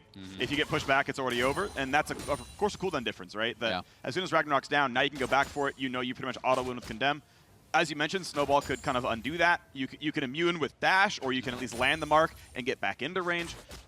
This is going to be exciting because certainly it's volatile. I think either champion can win a 1.5 item 1v1. And it's going to be really up to a couple big things. Is Levi needs to not let Jankos pick up a second axe. Yeah. Right? If he hits you with one, dodge in and just don't let the second axe come down because Q-Max is very common. Or dodge it with Tumble in first place and just keep kiting the guy. Yeah, and I think that's a lot of what it's going to be, really. Like, can you actually avoid those axes? The hitboxes sometimes are wider than you see. You know, Levi rolled fairly quick there, but still did actually get tagged. That one will not hit. The other thing is Levi is going to be able to have access to the turret. And, you know, how much does he actually press for turret plates? Because you really want to do that and kind of extend your lead and extend the gold you can grab. But at the same time, if you do get tagged by the axe under turret and start getting chased down, it gets really risky. But from this position, I don't really think Jankos can have much opportunity to try to look for that all in. Ooh, couldn't find the health relic ring there either. Takes some more autos on top of that one. So certainly early game going well. The farm is fine for Jankos. He's actually getting a lot of these. Yeah, he's done well. Especially with a little bit of CS drop by Levi from all the harass. Not that harassing is wrong in any case, but this is some farm getting picked up there. Axe actually not hitting that minion kind of sucks. Yeah, and part of the thing is you're willing to give a little farm for the harass because the harass is what dissuades the all-in. And the all-in is the way that the Olaf wins, right? So when you are playing Vayne into these types of all-in melee matchups, you sometimes have to sacrifice a little bit of that farm to really make sure you're poking them down. Because then if they can't all-in you, it starts to snowball a bit, right? You know, they're not able to step forward, so you get more and more free, easy CS, and you're kind of more comfortable to pressure the turret. And it does get better and better. And point out that we are level 6 now, so you are at the point where Ragnarok can immune a condemn, but of course Levi can turn invisible. Yeah. Still, with these health bars, obviously Vayne wins the 1v1 in any reasonable case where you're not hard trolling, and so Jankos is going to be in the back foot until a recall comes through for items. Yeah, so we'll see. Does Levi actually try to pressure in here to get a turret or two? That's Whoa, a lot of damage. That shouldn't have to force barrier. He's alive. He's alive. Yeah. That's the last tick. But very, very close. And he does force the recall. And it's not a long cooldown on the Ignite. So you shove here, you try to take a turret plate or two perhaps, but there is some risk to him having a better buy and coming back and immediately all-inning you. So Levi is going to try to play it a bit safe. He wants to make sure he doesn't get caught greeting it out, and just going to be happy with the fact that Jankos will miss a cannon, which is a ton of gold when Jankos is already behind. Yep, and Jankos' purchase, he could have gone for a Doran's Shield for a bit of extra sustain and kind of stay in the lane a little bit longer. Chose to go for the Doran's Blade instead. Should still be able to finish, in most cases, a Black Cleaver. Should be able to get some decent items by the end of the game here. I also like the Health Relic Steal. I think that's fine. Yeah. Yeah, and you can get that damage out from your Q. It does seem to proc on spells. So if you guys are just now tuning in, it's actually a 20% current health. It's going to go. And there's the ulti in. He's going to try to get away from this one again. Levi needs to get away from the axes. The flash in the same direction, though. This could be even more damage coming across. Going to land it yet again. This should be... Oh, it's a lot of damage. That was so close. The Ragnarok just barely expired, and Levi was able to actually condemn him away. Nice all-in from Jankos, and as a result, he's going to be able to pick up a farm advantage. He's going to be the one taking turret plates here and denying actually a lot away from his opponent, Levi. So Jankos looking for the all-in right when he got back at full health to make sure that he didn't get chipped down prior to it, and he sets himself up well. Some of it was summoner advantage, of course, as well. The Ignite was used for what amounted to poke, really, because it was just, recall off of, and that meant a little bit extra that he couldn't do. The flash, of course, will be a longer cooldown as well, so... Yeah. There will be a 25, 30-second window where Ghost is up and Flash isn't, and Jankos can use that to all-in yet again. Yep, and he is building towards that Black Cleaver as expected in a pretty decent spot here. It's going to come down so much to can he just hit that initial axe to really kind of start that all-in, because if you can't hit the first axe to really get it going, Levi, I think, is going to be able to create too much space, and then it gets very, very difficult to actually close that gap. And I actually want to see Levi take a fight, like, right now, like, before Ghost barriers back up, is just, like, try to find some way to do battle, because you have a small summoner lead. Yeah. Use those 20 seconds, use that one wave of difference where you can maybe get something done. Yeah, I think instead, he obviously is just going to go for that recall. There would have been, perhaps an opportunity, especially if Ragnarok's down, if he can get some sort of a condemn off or something like that. Interesting to see that he doesn't feel he can actually complete the full play of the Rune King, so it is just Cutlass, and now he has a Ruby Crystal on top of that, so might just be building some flat health, something like a Giant's Belt could make sense here to just try to survive through any potential burst. Nice job, dodges that axe, Yeah. It's going to be useful. I'm trying to think of the math, and it's pretty tight. With that Ruby Crystal, if you do anything more than that, I think you can't fit the Rune King in the build anymore. Yeah. You're kind of up against it. It's like 1,800 gold roughly from here, or 1,600 gold from here to finish Rune King, which I feel like you just don't have time for. when he bought that, he's just not going to get it. Yeah. Because generally he hasn't actually got turret plates. He hasn't actually gotten any kill. Yeah, Phage would be interesting. You could go Phage for the additional move speed, or just a Giant's Belt for flat health if you can't actually afford it. It will be the recall. An optimal play should be Levi shoves this wave as fast as possible, and then recall. You should have enough time to recall. I think if you stay and hit the turret twice, you're definitely trolling. But you can see he's running Tumble, and he's like, I want to make sure I have enough time. Walk far enough back that I shouldn't be hit by an axe. Start the recall. I'll miss 2 CS, that's okay. Jankos, he might get the recall stop. It's close. Real close. Yeah, that was really, really close. So it is a Germs. So I do think Phage would have just been better if he had that extra couple gold, because as you have pointed out a bunch of times, it's a stacking item. The efficiency isn't there until you've killed a bunch of minions, which won't happen. But it is all going to come down to this. Summoners available, ults up. Okay. Both players are going to have their chance. I think Levi wants to make this fight happen earlier rather than later. If you wait too long, you're going to have nowhere to kite in the all-in. So Jankos is actually just chilling in this brush. I would actually blue trinket condemn right now just to hit the guy damage. And like make him ult, right? Like just do something to poke this guy a little bit. Does he even realize that he has the blue trinket? He bought it. He actually bought it on the recall. I think it's available at level 9. He recalled, bought the blue trinket. Because I don't think it's automatic. I think he actually bought it. The firewall is going to be here. It's actually almost right behind Jankos, so this is out of sync. You can see on the minimap, it's right up on them. All right, here we go. They're going to try to kite back and forth. Ragnarok, of course. Oh, nice dodge. That dodge was needed, and he has the damage. The kill comes through. That was really nice from Levi. The tumble, the invis tumble through his opponent. Yep. Jankos doesn't really know where he's going to go, so he just has to guess, has to throw out that axe, and he doesn't quite have the survivability. So back-to-back EU players getting knocked down in the quarterfinals. Both those guys had a good run. Yeah. Jankos and Mickey. Generally, supports and junglers don't do well in the 1v1, and these guys, I think, handle themselves very, very well. But credit to Levi, another jungler here. And he does Dodges the start it first. off with that blue trinket, dodges the first axe, and then this tumble, back through his opponent. Jankos assumes he would be tumbling down to create distance. Instead, he has just gone right back through him. A nice little juke. I'm not sure if Snowball would have made the difference or not, but it did feel like Ghost was pretty much irrelevant. And it's one of those questions that's it's hard to know because it wasn't very close, right? Yeah. But if you snowball him and you just leave the snowball up, when he tumbles, you still see him, right? Yep. You don't actually activate that snowball. You just hit it on him and you try to leave it up for, I don't know, it's a couple seconds you have to reactivate. Yeah, 3 to 4, I think. Yeah, something like that. But either way, tight match. It is Levi's game. Bwipo versus Fofo will be the next one. Yeah. Fofo coming off of taking down, I want to say he took down Faker, did he not? Yeah, I think it was Faker. It was a really good, obviously, win for him. Well done on that one. Or no, it was Doomby. He took down Doomby on his Aurelia. That was really, really nice. Aurelia Rise, great matchup, well played here. So we've got solo laners, right? Top versus mid, going to be exciting here, of course, as well. Only 2 LEC players left in the bracket. Ooh, Rengar. This is cool. This is actually really, really cool because I have felt like Bwipo got really good pick advantage in both of his previous matchups. He had Ornn into Rumble, and then I want to say, what was the second one? Something else absurd. It was Olaf and Darius? Kled. Oh, Olaf and yeah. Kled, right? And he had the double combat sums against the no combat sums, basically. Yeah. And he smashed that. This one should be really interesting. Bwipo has brought out Rengar a handful of times in competitive play. He is a very experienced Rengar player. There's a lot of brush to push around, including when you get to that final Ring of Fire, you're going to have brush available. There's opportunities to really kind of just outplay the Aurelia. You have your empowered W to actually remove the Aurelia stun potentially here too. This is going to be a very heavy fight. Does land the stun here. Pretty big damage and jumps back out to the minions and then goes right back in. Bwipo, I think, ahead on that trade. And yeah, the W is always really something you have to take into account. And also when you get an empowered Q, the empowered Q plus the regular Q successively back-to-back does so much damage, as anyone who has played against top lane Rengar will tell you. Yes. The burst is pretty shocking, so Fofo has to stay away from the wave, and you can see that Bwipo is keeping the Frosty stacks up as long as he could. He wanted to make sure that he could threaten that burst if Fofo ever stepped forward to grab some of that farm. And you can see it's, level or minions 8-1 right now. Fofo is pushed off the wave. Can't quite win that battle right now.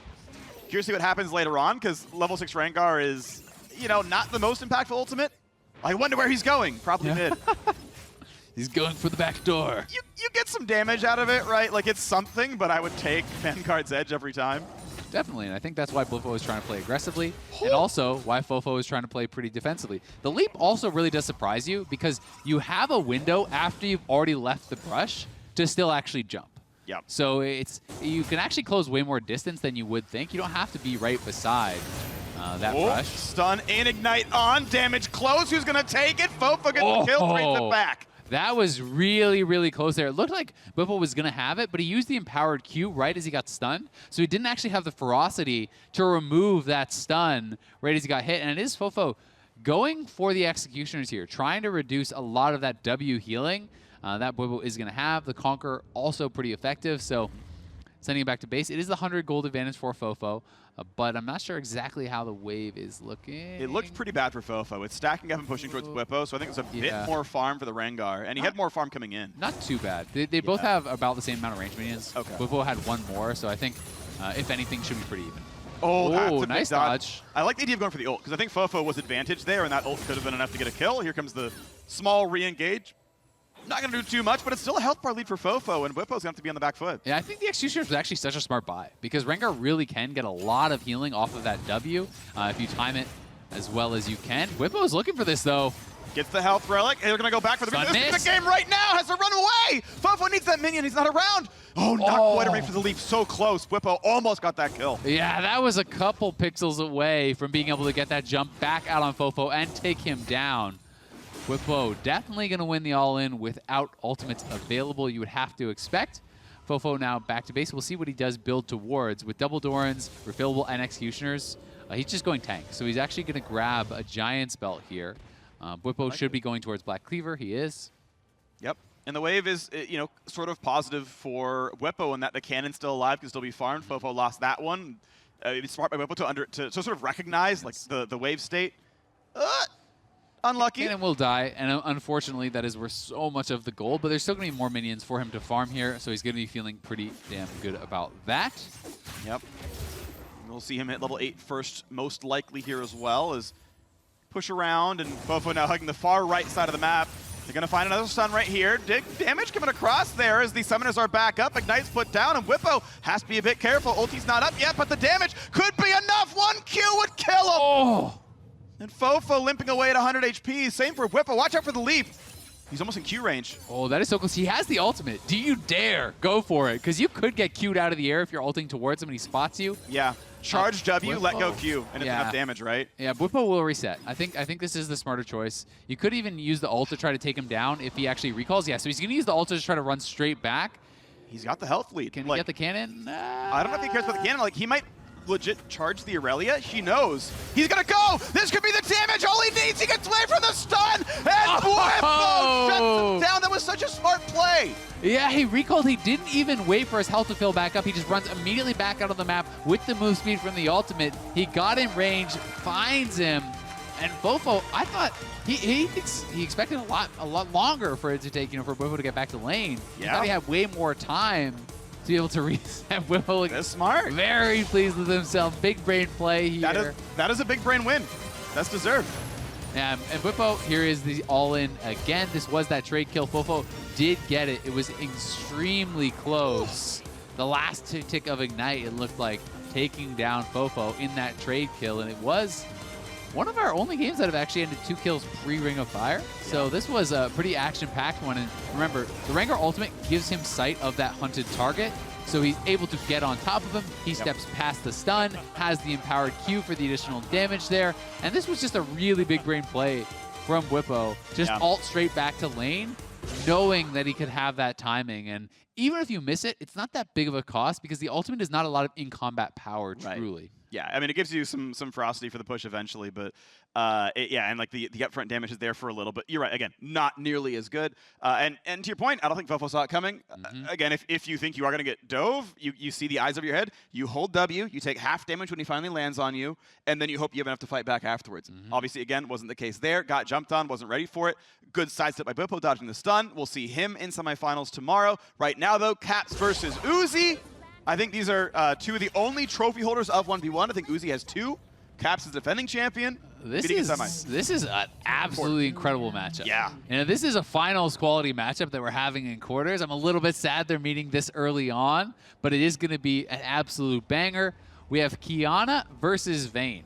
And I think a lot of people are going to be like, well, Qiyana is just going to one-shot up. But there is cleanse for the root, and there is the potential to kind of outplay here, right? So if you can actually get a condemn on the Qiyana, if you can get some sort of juke with your ultimate and using that stealth as we saw Levi have earlier, there is potential there. Got to point out, shout out Caps' bans. He banned Udyr, something with a Z, and something with an I. He banned Uzi. What did Uzi ban? Were they both doing fun? Rise, Cassiopeia, something. Okay. And I was like, okay, there's a C? No, it's not enough. Okay, yeah. So it seems like more real bans on the one side. Cap's not really caring what his opponent will play. I like it. I do too. And Qiyana, Vayne is going to be hype. I mean, Vayne, I think, is really good at champs with a walk at you. Like, I really do like Vayne Olaf. That's one of, like, I would say I would enjoy playing that matchup in general. Qiyana's a lot harder, of course. She can find the CC on you. You've got to somehow find a way to get away from the wall. It's a lot harder to kite. Of course, Qiyana has Invis as well. Yeah, the EQ being undodgeable is always really, really rough. So it is the cleanse to try to get out of that potential route.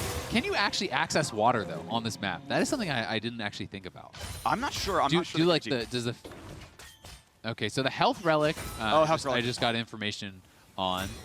Thank you, producers. Yeah. Can give you water. So if you, I don't know if the health relic actually has to be active though, or just guess the area. So if anyone knows, let me know. That is actually pretty interesting because the root is generally pretty important to set up potential all-in. Picks it right away, goes in for decent damage. This is Uzi pretty low as he's sitting invisible under the grass right there. Good poke. Yeah, really good condemn. Nice condemn. That was actually on the E from Caps, it looked like. Yeah. Shoving Caps back and proccing that. Press the attack. Caps going in, though. Yeah, good ignite. And good cleanse as well. Got rid of the ignite. Oh, no, it was afterwards. He didn't cleanse the ignite. This is the kill. Caps gets the one right off the top. Yeah, Caps baited the barrier there. He actually went in, did not use the ignite or the barrier, saved his auto and the ignite till after the barrier ended, and just knocks down Uzi. And if you can get a kill like that pre-6 I think it's just going to get tougher and tougher for Uzi, but we'll see if he can prove us wrong as he's going for the early Jorums, so he'll be able to stack this up. We'll make it much more efficient, but remember, when you get First Blood, you get a Baron's Recall, so you can head back to base a lot more quickly. Caps, you got to be careful if you're stepping out this far. Yeah. You're really low. He does have barriers, so there's a little bit of, extra stuff there, but he wanted to finish shoving the wave, couldn't quite do it, so now Uzi can kind of manicure this a bit and catch up in gold, catch up in XP, stack the Jorum's Fist for the 450 gold, 450 health on the item, which is really nice. And then, see if he can kind of stabilize from there. If you could afford Jorums plus PD, that would be pretty sick. Oh yeah, that's really or good. Or a Thanks, potential all-in. To try to survive that and then kind of outplay. Seeing this rated Dirk, I'm definitely going to buy at least 2 cloth armors. I don't care about Ninja Tabby. Then you don't even care about PD, because you can't actually get PD plus the armors plus the Jorums. No, right? That's going to be too expensive. So, maybe even getting like a chainmail or something could make some sense. We'll see what Uzi wants to go for, where he's going to be feeling most comfortable. Yeah, basically, PD Jorums is already 4K right there, and so with double Thorns, that's 5K. So there's no way to get all that. Yeah, that's just not gonna. Nice guide step though, and this could be scary. Of course, goodbye Cap, sit in the brush, make Uzi switch targets, drop the Silver Bolt stacks. And the Kiana ultimate is actually quite a long cooldown at this point in the game, so Cap's gonna be having to wait a long time for that to come back up. He doesn't have any CDR. This is rank 1 of the ultimate, so it should be back up obviously for the level 11 type fight, but that may mean he has to wait for Ring of Fire, and it could just be a sudden death, as Uzi's so on point with these condemns, timing it on the E to actually knock back Caps as he comes forward, taking both his move block as well as actually denying that from connecting. Yeah, good stuff there. A little bit of damage still comes across, but it is certainly Uzi now favored, and as that Jorum's Fist stacks, he's going to be farther and farther away from being killed. Again, because you're seeing Serrated Dirk, you want to buy armor to beat lethality. That's the counter, is you do it in that order. So I think there is value. And again, I don't like Tabby because you're spending a lot of money when so much of that kit is spell-based. The 10% damage block doesn't do anything there. Especially when there's no actual outplay on an EQ. It's just guaranteed to land. It's not as though you can dodge that. This is a little bit tight, though. Ignite is up, but so are the defensive summoners of Uzi. Yeah, he can't actually catch him, so he's just going to have to go back and farm. Not playing Flash, so he doesn't have that additional playmaking to try to get on top of Uzi and one-shot him there. Uzi going back to base. Let's find out what he will be building for. Actually sells the refillable to grab a recurve, so looking for some attack speed and a longsword. So he's building towards Blade of Rune King, so that is going to be what he will attempt to finish. Caps, I think if you're lethality, you're going Duskblade, probably Duskblade. I think that makes the most sense, unless you're really highly evaluating the move speed from a Ghostblade. Yep. But I do like this buy. I think it's going to be about the 100 to 0. Uzi looking for a Blade of the Rune King. Interesting that he did value the attack speed over a potential slow from something, to try to kite him out potentially, try to create a little bit of distance, as you can obviously get. Cutlass slow, run away. No, instead, Duskblade's going to look pretty good. Pops right up, they're going for it right now. Trying to get the kill, goes invisible. Duskblade's re-triggered. You use invis for 1 second, you get Duskblade back. And that was, I saw that dance spam. I'm pretty sure that was a dance spam. So he already knows. Look at that trade, no ult needed. Get out of my lane, Uzi. Caps, always one to be a confident player. Yep. Dancing on him a little bit. Caps will have time to go for another reset. Uzi goes back, he buys a red elixir himself. So that could very well be, as far as he's going to get. I don't know that he's going to have enough item on top of this, or enough gold to actually complete his full item for the Blade of the Rune King. Not a chance. Yeah, I don't think he will. Like 1,000 gold from now, and you don't have the time.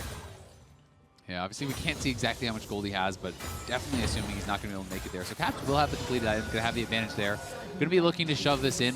You want to shove one more wave of your Caps if you can, and try to get that buy, because the cannon's worth a lot, but Caps, I think, just prioritizing getting the base off right now. It's got to have serrated, right?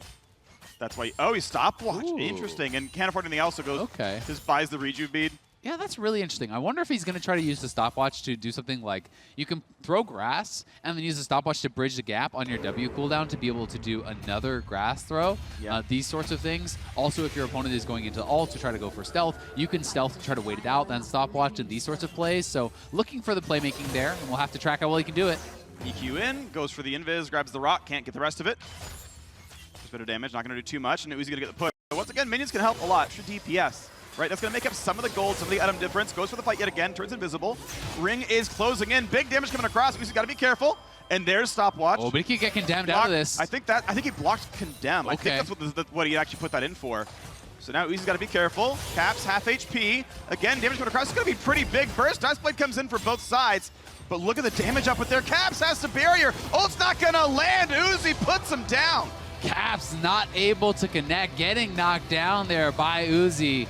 Uzi playing it out so well in the final moments, never giving Caps a chance to actually get that ultimate to push him towards a wall, staying towards the central location, and having the minion advantage was so big in this because Caps couldn't actually get access to the wave to thin that out and have a more even fight.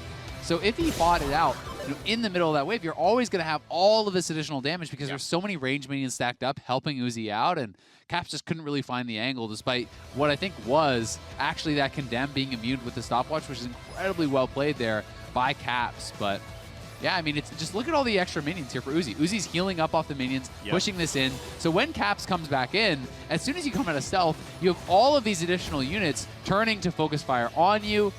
The cannon, there's like 5-6 range minions hitting you, and you couldn't actually scoop Uzi into the wall there, which you would have needed to try to knock him down. Yeah, and you know, the poor Kiana like running backwards, not going to get a whole lot done right here. He's like, yep, I'm just going to go back towards my side, chase me through minions. I dare you, can't do it. Yeah, nowhere to go is the big thing, right? Always juking towards the middle of the lane, and juking back through his own minion lane means the chase is just not good.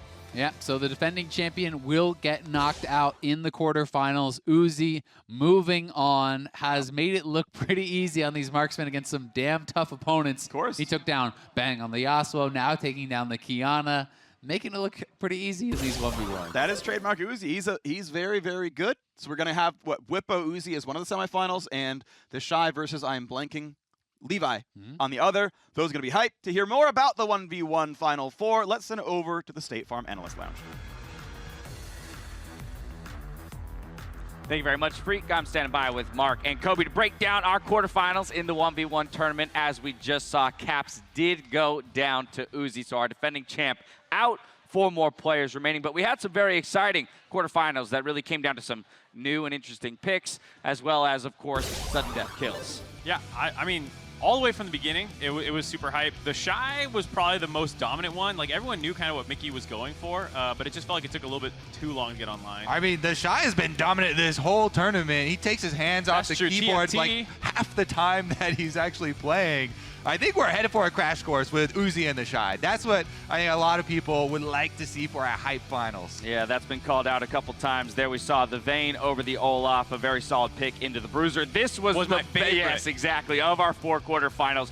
Bwipo showing up on the Rengar, but the early traded kill made it feel like it could be a really even matchup. Yeah, it was a super close kill there. They actually had a couple more skirmishes where it almost led to someone winning. And then this really heads up instant recall and run back out into the field, not healing up. And notice that he saves his full ferocity until he's sure that he dodges the stun. Right. So one mistake, some people will just spam out for the empowered Q to try and get the damage, but he wanted to make sure he doesn't have to use the CC breaker. And then here we go. Even though Caps got the early kill, it comes down to the sudden death. Yeah, a much anticipated matchup here between our defending champion and our 2-time champion in Uzi. The first kill goes over to Caps, but once that Ring of Fire comes in, it's only 1 kill is what you need. The ultimate doesn't come out early for Caps. It's used here more in defense, misses once again against Uzi, so we never really got to see the power of the ultimate from Kiana against the Vayne. I mean, he was 0-2 on them, but that's tough against Vayne in general, just such a mobile champion. And the Jorum's Fist was actually really big.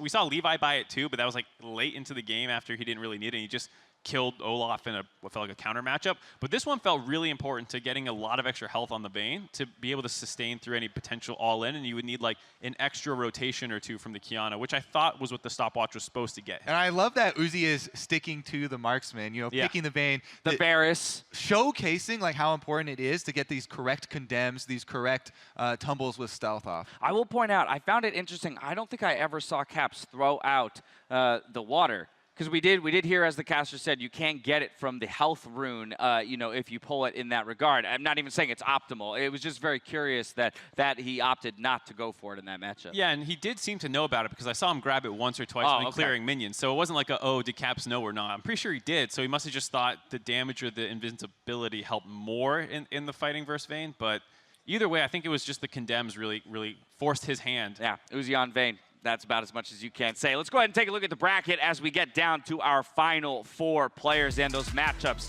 much anticipated. That will take place tomorrow. First up on the top side of the bracket, we have TheShy and Bwipo. Bwipo, let's see if he's got another champ up his sleeve or if it'll be the Rengar coming back out again. And then, of course, Uzi versus Levi. I'm looking forward to Bwipo keeping the EU dream alive. And he does it in, like you said, style. He's got different picks every single time. I want to just see who makes TheShy keep his hands on the keyboard the whole the game. Whole damn Nobody game. has done it. Nobody has done it.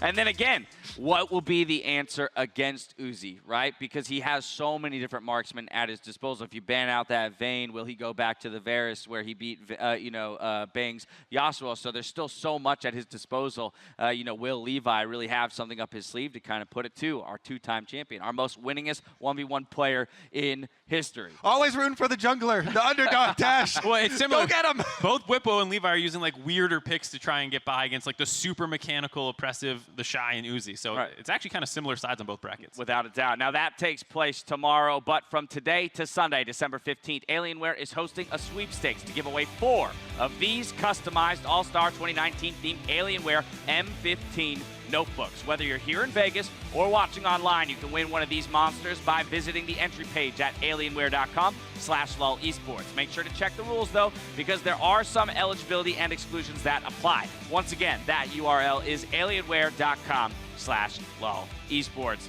Those are some pretty slick laptops. I get to use Alienware for my own work. I'm very happy about it. Don't want to plug my own shows, but they are as well. They're top notch. Yeah, and exactly. And we heard that you were grinding, right?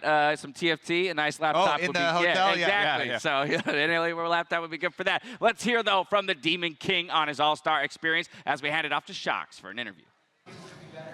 Thank you very much. I am here with Faker, who has been to a couple of All-Stars in his day. So Faker, what's been your personal favorite moment of All-Star so far? 네, 이제 페이커 선수 모셨는데요. 페이커 선수는 워낙 올스타도 꽤 많이 와보셨는데 여태까지 와본 올스타 중에 뭐가 제일 좋았나요? 저는 작년이랑 올해가 가장 재밌는 것 같고 즐길 게 굉장히 많은 것 같아서 또 선수들이 편하게 게임할 수 있는 것 같아요. So I want to say last year and this year because there are a lot of things to enjoy. So I think the pro players are able to kind of be relaxed and enjoy all the things. I also saw that you hung out a bit with Tyler1, who is of course a very famous and interesting streamer. What can you tell us about your activities with Tyler? 네, 그리고 타일러 원 분이랑 이제 조금 담소를 나누는 그런 장면도 봤는데 조금 유명하고 조금 재밌는 그런 분이잖아요. 어떤 분이랑 생각하시나요? 얘기 나눠보니까. 일단 굉장히 에너지가 넘치는 것 같고 또 저는 굉장히 에너지가 없는 편인데 그런 면에서 좀 대단한 것 같아요. So I think he's really energetic. So as a person who has like no energy, I think it's really great, awesome. Yeah, he has a lot of energy. Now, what is very cool about All-Star is that a lot of the people and the fans here can take photos with you and talk to the pros, which is, of course, very special. And a very special moment was created today when Jankos took a picture with you. And he had been looking to take a picture with you for several years already, and it made him very happy. What can you tell us about that moment? 그러면 사실 올스타전이 또 특별한 이유가 많은 팬분들도 여기 와서 페이커 분님이랑 이제 사진도 찍을 수 있고 말도 걸 수도 있었는데 이제 그런 소중한 순간 중에 하나가 오늘도 이제 양코스님이 양코 선수가 페이커 선수와 사진을 찍어서 이제 포스팅을 하셨어요. 사실 페이커 선수랑 사진을 찍기 위해 몇 년을 기다렸다고 하는데 그 순간 어떠셨나요? 일단 양코스 선수가 제 팬이라는 거는 몇 번 들었는데 이렇게 또 같이 사진 찍자고 해주셔서 저도 오히려 감사했던 것 같아요. 근데 하도 사진 찍어달라는 분들이 많으셔가지고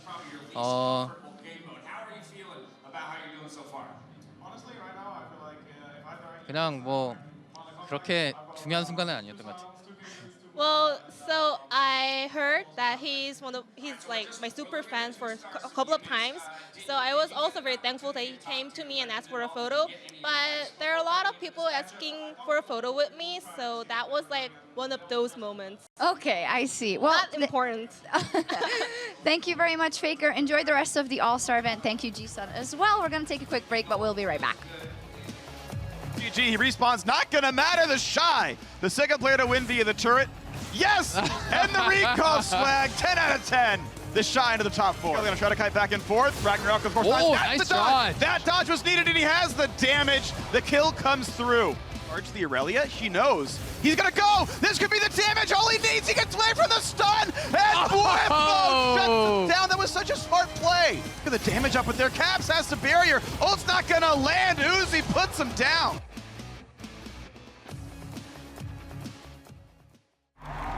Igennem spillet og hans karriere har vi skabt en ny relation, som jeg vil værne om altid.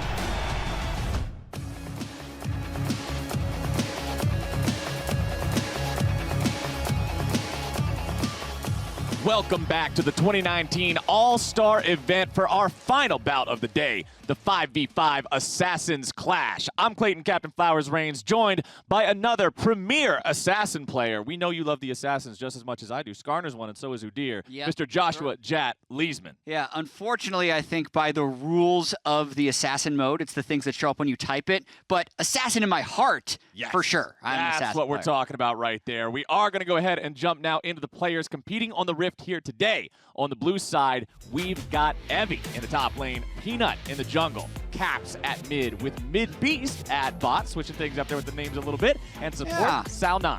Caps playing an Assassin mid does seem a little OP, but I thought the same thing of the LPL lineup. On the red side, we're gonna got Sia in the top lane, Levi in the jungle, Faker in mid lane. Faker v Cap. With an assassin. Not allowed to play Zac because he's not an assassin. Thank goodness. That's good. Wei Xiao in bot lane with Red Mercy. Really excited to see Wei Xiao back playing League of Legends because he was just such a legendary AD carry from way back in 2012. And speaking of who's allowed to play what and what's happening in this mode, one thing I do want to go ahead and make clear to people before we get into Champion Select, it's not just strictly the characters that are classified as assassins. Some fan favorites that aren't always built to be a glass cannon but can have an assassin build, like really? Lethality Lee Sin and Lethality Jarvan, are permitted as long as the players do not go for the bruiser options and strictly build the lethality items. Can I build a health crystal? Is it in an Only Edge of if Night? it's part of. Is it in okay, an Edge yeah, of Night? only as part of Edge of Night. Yeah. Yeah, if that turns into a Jarum's Fist or that turns into a Randuin's, you're going to get a smack. But if it turns into lethality, you should be good to go. Yeah, I'm looking forward to seeing Faker versus Caps. Yeah, in I'm an looking assassin forward to versus assassin seeing. matchup. Last year, I remember casting the Korean All-Stars versus Chinese All-Stars game, and when Faker locked in Zac mid, I was so We were bummed. both there, yeah. Yeah, it was so much of a bummer. But this year, he's in a mode, no Zac allowed. It's got to be something popping off. It's got to be something with a lot of damage. I love Chad builds. I love 1v1s. I love PvP. This is the mode. Yeah. It is. We just got through some pretty exciting 1v1 matchups. Unfortunately for Caps, he fell to Uzi, unable to defend his title. Really unlucky that he's playing Uzi in the quarterfinals. Yeah. I would have liked to see the 2017 champion versus the 2018 champion not play in the quarterfinals, personally. I mean, I would have liked to see a best of 3. You do have to beat the best to be the best, so Uzi's on his way. Well, Uzi's back on track there. Of course, we know Faker having already lost out earlier on in the 1v1 tournament, so that's not exactly his cup of tea this year, but maybe we'll see a pop-off game here in this Assassins matchup. Yeah, already a little bit of banter being handed back and forth in the lobby. Levi says we have Faker, and then Peanut says we have Caps, former teammate of Faker back in the 2017 World Championship. And we're into this blind pick. Let's see which assassins get picked. All right, both sides with some early Wukong and Lee Sin hovers. It is a total blind pick, so we can get some mirror matchups. We could get technically 5 rosters of the same champion if everybody's of the same mind here. Oh man, if Faker gets Diana, that could be a real pop-off. With no one being able to build defensive, you just get a Spellbinder on Diana. And it's new Diana, because we're on 9.24. Because this is it with the charge E-ult? We saw her in one of the games earlier today in the Tandem Mode. It's the Diana that has the dash on her E, and her R is the Moonfall with the orbital cannon attached to it. That's sweet. So yeah, it's new Diana. It's probably less bursty than old Diana, but better pre-6. Not quite as strong with the Gorgonzola, not as much cheese built into this Diana. However, a lot of burst potential still there. So the Wukongs are locked in on both sides. The Lee Sin's locked in on both sides. The other picks do look like they're going to be different. We got Echo and LeBlanc for the blue, Shaco and Quinn for the red. Yeah, I'm not sure about the Jungle Fizz. I feel like Peanut might get a little bit outpaced by Levi, but Caps has already taken Lee Sin, and Peanut was like, dude, what are you doing? That's my assassin jungler. I have nothing left. We'll see. It should be a fun one. We've got two different Lees, two different Wukongs. You can have both monkeys spinning around in circles as big old Beyblades with Lee Sin's kicking them into each other. This could turn into quite a hectic battle. Yeah, it really could. Conqueror is on a lot of them, which is interesting. I like the Electrocute or the Dark Harvest. Is Dark Harvest banned in this one because of the high kills? I'm shocked that no one has taken Dark Harvest. I never asked, so I never got to find that out. But doing a quick check of summoner spells as we load into the game, there's one exhaust for Salnan on the blue side, and on the red side, both Red Mercy and Faker took exhausts to shut down all ins. Not a bad choice. I think Red Mercy Shaco will potentially have some effectiveness. It's really hard to pin that guy down. All right, blue team, they're scouting around early. So I was talking a little bit backstage before this one started about what we were going to expect, and I figure this is going to go one of two ways. Okay. Either it's a constant Fiesta bloodbath with 60 kills on both sides by 15 minutes, or one team just completely annihilates the other team at 15. Yeah. Based on Snowball and Assassins. Or we have a dance party in the river at level 1. Well, that's option C. Yeah. It can also bridge back into option A or option B, so I'm okay with this outcome. That's also the new Lee Sin skin for Levi, isn't it? The Nightbringer one? Man, it's for both of them. This playing on the patch that hasn't come out yet is really just it's tripping me up. Doing weird stuff to my brain. When I watch Faker, I'm gonna click on this. Okay. I'm gonna read the tooltips to make sure. What do you got? Just making sure his E is a dash. It's that Diana. E is Lunar Rush for sure. You're right. So it's a 22-second cooldown ability at rank 1. He hasn't skilled it yet. W is what you should be doing on Diana anyway. Right.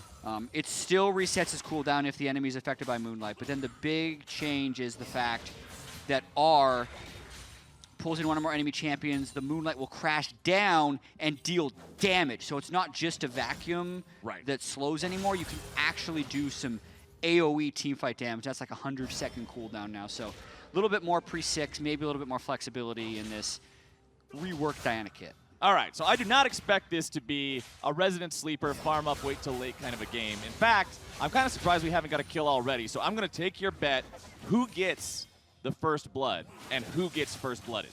Okay, I'm going to guess, but you also have to guess. Okay, I will guess. Because I it's posed the the 1 in question 10. first. Yeah? Yeah. So Levi will get first blood. On to whom? Oh, jeez, that's like a 1 in a... Okay. Yeah. Levi will get first blood on to Mid Beast. Okay, I'm going to say... who do we got here? I'm going to say Wei Zhao gets first blood onto Mid Beast. Why are you picking on Mid Beast, Flowers? Because he has mid in his name and he is bottom. Yeah. He is out of his element, clearly. Also, a little known fact, he's alt-tabbed right now, thinking of his next Dopa video. Trying to figure out how Dopa plays Echo bottom lane. He's going to give you a great tutorial on it later. All right, well, we can expect a little bit of educational content after that, but for now, we'll see whose screen ends up being black and white first. Red Mercy setting up some traps, but it could be Levi. He gets himself over the wall, but the damage going to chase after. There goes your Fizz. We're both wrong. It's first blood over to Caps. And Faker's trying to get himself away. A little bit more damage would seal the deal, but Faker is out. Levi was involved, at least. That doesn't count. I think it counts for some. It counts for a congratulatory, you tried. Thank you, that's something. That's I mean, sometimes that can be the best Easy words to to please. hear after failure. So it depends on the person, on whether they respond well to negative or positive associations. But anyway, yeah. Well, Caps just gave Faker a negative association with a turret dive, and so that's another one under his belt. 2-0 here for this mid lane Lee Sin. Peanut did say he had Caps on his team. And so lethality Lee Sin is a very true assassin. I've seen it actually pop off in Challenger solo queue games. Especially someone like Caps is going to have the mechanics to be able to pull it off. It's basically, a lot of it is just like QRQ. Yep. But there's little weaves and animation cancels you can do in between, making sure you get your E damage off, making sure you get a few autos, to actually 100-0 once you get ahead. And Faker was already low, getting into the turret, still had the ignite, clean by Caps. That being said, if you fall behind on lethality Lee Sin, it quickly becomes a turbo int.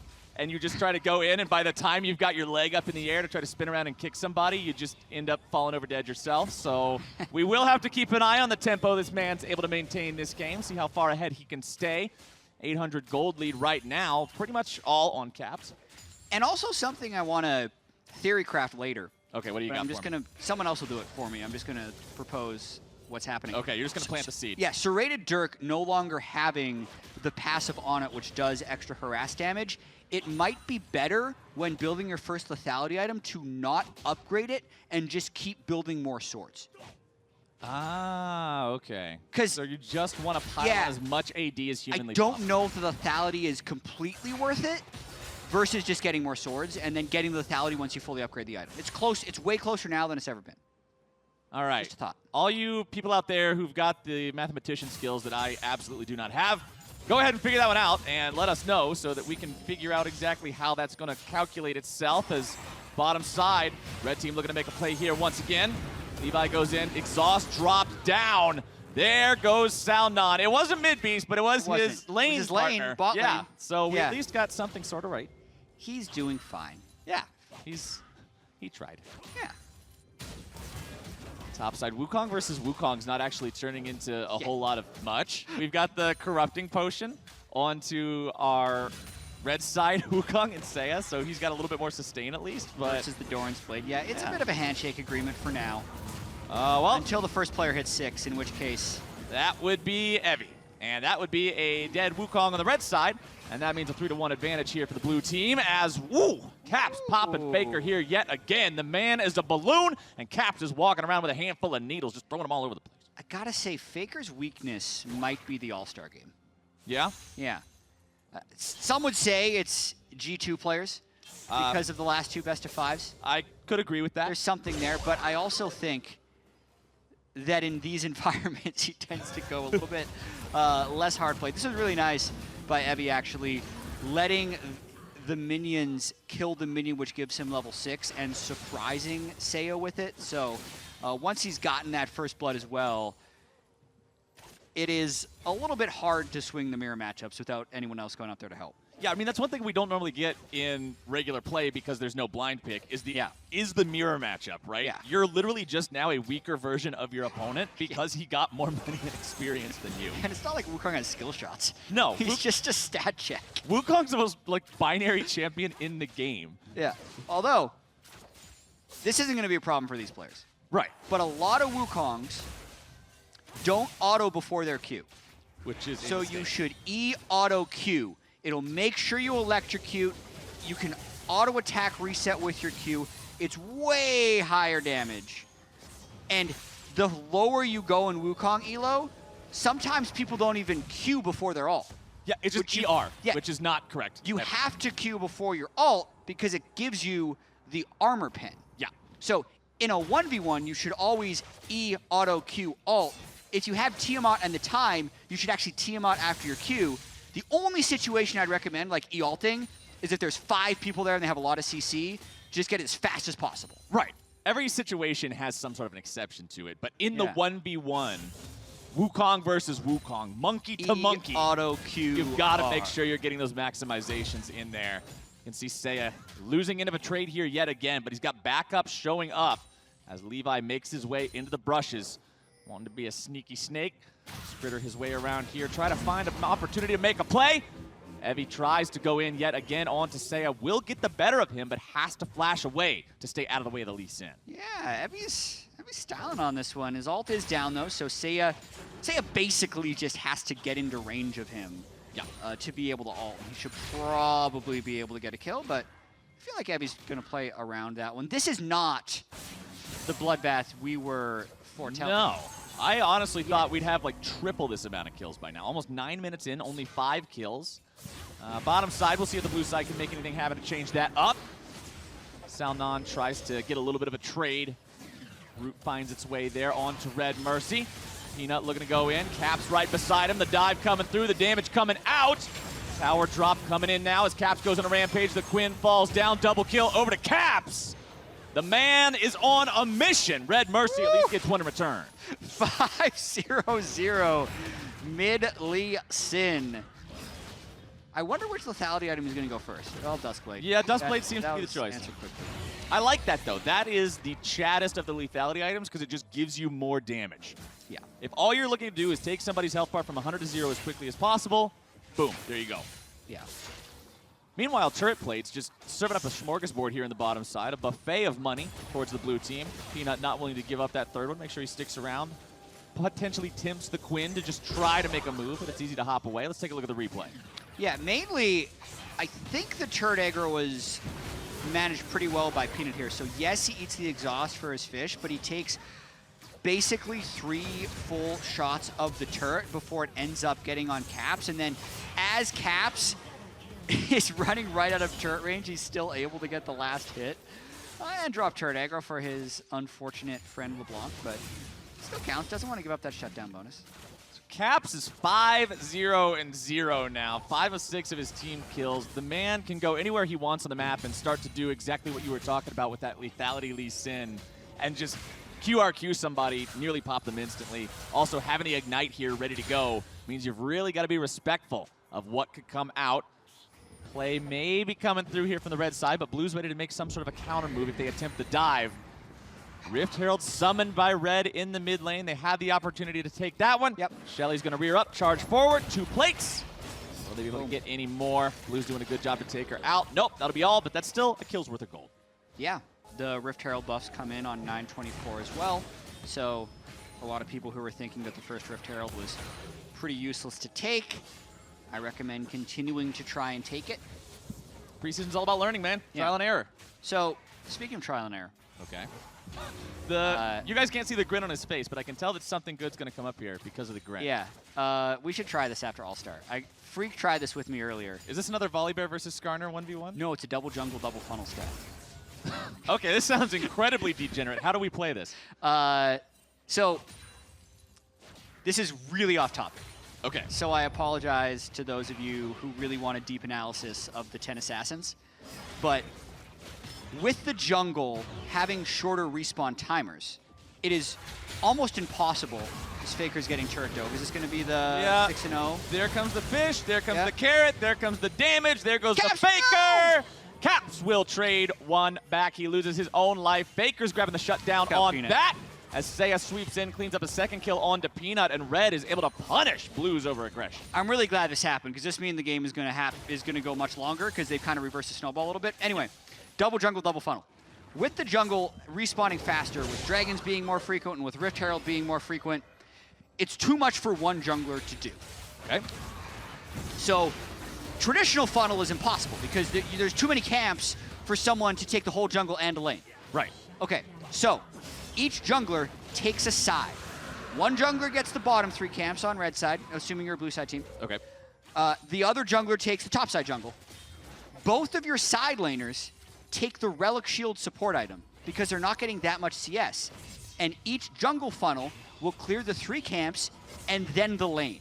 Either the side top or lanes, bottom lane. not yes. the mid lane. Yes, mid laner gets to do whatever they want. They're a normal mid laner. They just probably don't get that many ganks until the supports decide to gank because they really don't need the CS. So basically, 2 people get to farm one half of the jungle and a side lane. And then you have these 2 roaming supports with the mid lane. Okay, so I feel like in this, you want your roaming supports to probably be like a tanky, low econ type thing. Yeah. And your mid laner to have strong wave clear. Yeah, the bottom lane probably has to be something that can like survive in a 1v2, like a Scion or a Galio or a Cho'Gath. Yeah. It doesn't necessarily need a huge amount of farm. Top lane could be something like Pyke because he can roam a lot and it is just a 1v1. So speaking of top lane, we did see a pretty cool play up there coming out from the Wukong showdown as mid lane. Faker's actually able to grab the first turret despite his rocky early start. He takes Caps out here for the second time as well. We'll wait for the replays and see exactly how both of those shook out. Yeah. We did see a 1-for-1 in top side. Seiya was able to make sure that he did not die alone here in these Wukong battles. I'm glad you recapped it. It also means you probably weren't listening to my whole explanation. So no, I we will understand play that. it. You can give me We a will pop play it quiz later. right Okay, now. okay. I know exactly what you got to do. And bottom side, so does the blue team. They're going in once again here. 2 versus 2. Is that Quinn going to survive? Barely getting himself away for now. Wei Xiao's taking out Mid Beast, responsible for that kill. LeBlanc going into the clones here now, seeing what maybe there's something else to find. Nope, not quite just yet, but the red team swooped themselves in. Looking to make the outplay onto Mid Beast. He's trying to dodge, duck, dip, dive, and dodge, but instead he's just dead. Levi grabs the kill, and Mid Beast is out of there. He bought a good amount of time, though. I like the alcove usage, dancing around. What I've struggled with in the alcoves a lot of times is when you're winning the lane, the people that fake recalls in the alcoves. That's the most effective usage of it, I feel like. Obviously, playing Ring Around the Rosie is the best. Caps misses his Q. He tries to go for it, though. I respect the try. And yeah, alcoves are absolutely made for bamboozling, and bamboozling is what they'll do. Let's take a look at our Axe What's Your Move replay to see the top lane fight that happened a minute ago. Yeah, you can see Wukong pops his ultimate. Means it's just a baby fish, but then his move is to actually kill Peanut afterwards. And then he has to use Evie his trades flash. kill back. I mean, but so does Evie. That's the Wukong game. As soon as one Wukong flash ult is down, the other Wukong can flash ult and trade the kill. By the way, we're answering the question that you posed in the pregame lobby right now with the Ruby Crystal in Evie's inventory. He is going for the Edge of Night, second item, just to make sure that he doesn't get stopped on his Wukong initiation. Both the Wukong's probably aware that they're the big initiators for their team if it does come to a team fight point. I mean, a game full of assassins, you're probably going to see more skirmishes, more 1v1s than a typical game of League of Legends, but it's not to say we can't have a full-on team fight. Peanut getting himself in some trouble here. Quinn almost able to find the burst. The Echo Stun trying to come through, but won't be able to save that Fizz. Can Mid Beast try to outplay this one with Salnon? Red team with control over the bottom side of the river. The Scuttle Crab is secured. The Drake not alive here for about another 100 seconds, so nothing really to fight for outside of these kills themselves, but in an assassin game, man, I just want a bloodbath. Yeah, and I want to see a Dragon Soul, too. I want to see an Elder Dragon. We're not going to These get games an Elder are Dragon. too Not in an fast. assassin game. We are not going to get an Elder Dragon. You know what? Assassins aren't that great at ending games. You don't got a tank to tank turret shots. You don't have a sustained DPS to finish Baron or take turrets. I would say it's more likely this game goes late than a standard 5-5. All right, we'll see. Abby's going for the assassination, but he won't find it. I think blue team has a cheater. You think they have a what? How is a Glacial Shroud an assassin item? Oh, I call foul on Sound. What is that? Yeah. Where's the referee? What is it? We got to pause the game. That's not. We got to make him sell it. Or maybe we don't. Because he's got the Ether Wisp, he's got the Glacial Shroud. Those don't build into an assassin item. No, This isn't some secret patch 9.24 tech. No, there's no hidden meta here just waiting to be discovered. Yeah. Pretty sure this is a, I don't know if it's a clear rule violation, but it's at least a bending of the rules. Yeah. To a degree. Yeah. This is like when LeBron just held the ball for 2 seconds running up the court a couple days ago and then just started dribbling again. Clearly a travel / double dribble. But if the referee wasn't looking, it doesn't matter. Yeah. If the ref don't see it, you just got to be it. In the bottom lane, though, it's going to be another fight breaking out. Seiya's able to grab the first one. Quinn trying to swoop in there. The ultimate is active.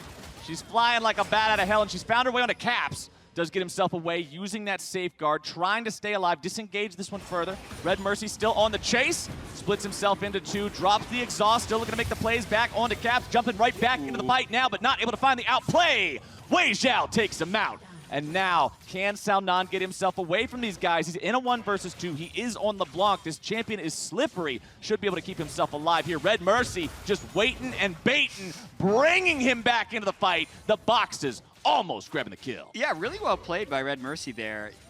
Basically absorbing Caps' ultimate cooldown and baiting him into a spot where he couldn't get out. Started 5-0-0 on that Lee Sin, now 5-3-1. That was so close, but I don't think it's even going to matter. There comes your Wukong. Hit him with the stick. Seiya's grabbing another one, but he is going to be cleaned up here, most likely by Peanut. Nope! Fish out of water instead, and the red team makes the outplays. And the infernal blazes on the assassin. Oh, map. you love to see it. Nothing but fire drakes for the rest of the game. And no oceans at all.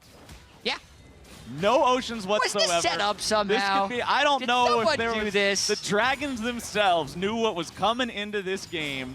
So, all right, Remember that because it just goes to 4 elemental drakes on one side now, and then the Elder comes up. The Elder timer is variable now. It's not just set at 35 minutes, all drakes are now Elders. It's every drake after Soul. Right. So that means if the next 2 drakes go over to the red side, we could see Elder coming online at about, what, 34 minutes?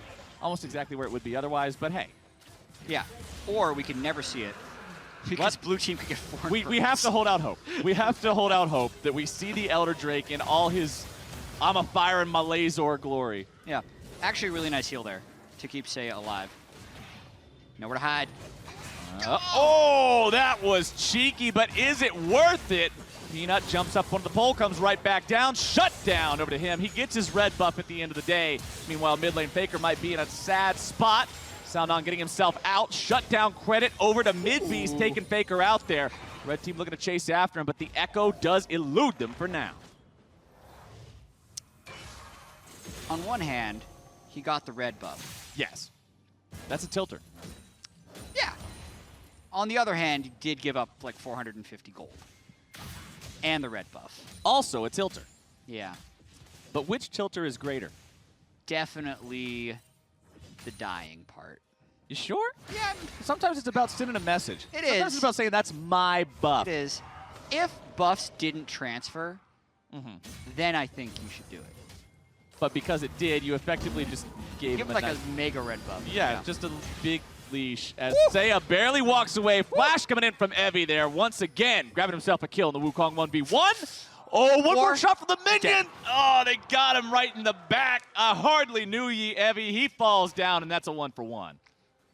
Man, actually 6 kills on Seiya on this Wukong. I haven't even noticed how much he's been roaming around. Yeah, look at the mobility boots going in right after the first lethality item, and he went for the Yumu's Ghostblade. He's all about the roams here on his Wukong play. Fizz in the alcove. Let's see if Fizz can outplay it. Peanut, up into the air, down onto the ground, right into the grave, and that's all you need to say. Alcove's not saving you from that one. That was not the outplay I was hoping to see. The just face first into a Lee Sinar. Oh, okay. All right. So that's how you do it. For anybody who might have doubted what Jat was talking about with lethality Lee Sin, that's QRQ. Because you want to get the execute damage on the resonating strike portion of the Q. Yep. And that's why you often Q flash and then redetonate your Q. And as we're talking about that, the fight continues raging. Faker grabbing himself 2 kills there onto the bottom laners of the blue team. Seeing if maybe he can find something else to chase down here. Caps running away into the top side of the river. Faker, no fear here. The man does have his Zhonya's Hourglass fully complete and ready to go. Has the Oblivion Orb in inventory as well, building towards that Nashor's Tooth. So not the full-on just one-shot you Diana build. It just goes QRQ, or QRR. That was it's now EQE. That's right. Yeah. I have to. We got to remember to switch the buttons around. The whole paradigm shift. As the shutdown credit goes over to Evie here, who has had more success in the Wukong 1v1 situation. I mean, he's up on farm. He usually solo kills his opponent when they fight, but just hasn't had the same map impact that Seiya has, considering, he's got more kills, he's got more kill participation, and he's just building for the roams. It's true. Mobility boots are my recommended boot on Wukong, because it's so much about getting into range just for your E and your full combo. Obviously, sometimes you need to be forced into something else, but that's usually just depression zone. I was going to bring something up about Diana, though. Okay, what do you got? I wonder, for a Diana one-trick, so this would be like a theoretical question for you with Skarner.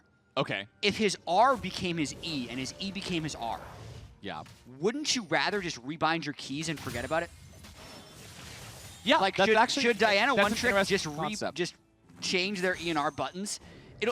Is the confusion of reading just your skill bar and it being out of order versus just kind of turning your brain to the past and trying to play old Diana? Obviously, just think of it, oh yeah, my E changed, it's now a charge.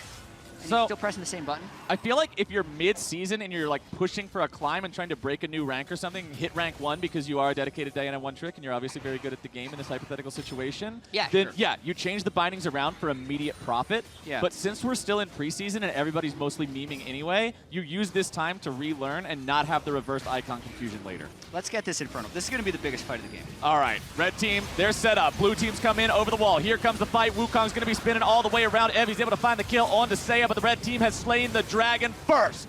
Where will the fight go now as Red Mercy's clone goes down, but now the boxes are going to be firing those darts all over the place. Midbeast grabbing the kill onto Wei Zhao. There is so much money popping up above everybody's head. You thought they would have won the casino, man. Double kill over to Lee Sin on the side of the red team. Levi makes it happen, and it's 3 dead on blue, 3 dead on red. 3 Drakes for the red side. And that's the biggest thing of the fight, is the fact that they got the 3rd Drake, meaning they're 1 away from the Infernal Soul. And the other thing that popped out to me in that fight was Faker's ult did a lot of work. So we're gonna watch this one more time.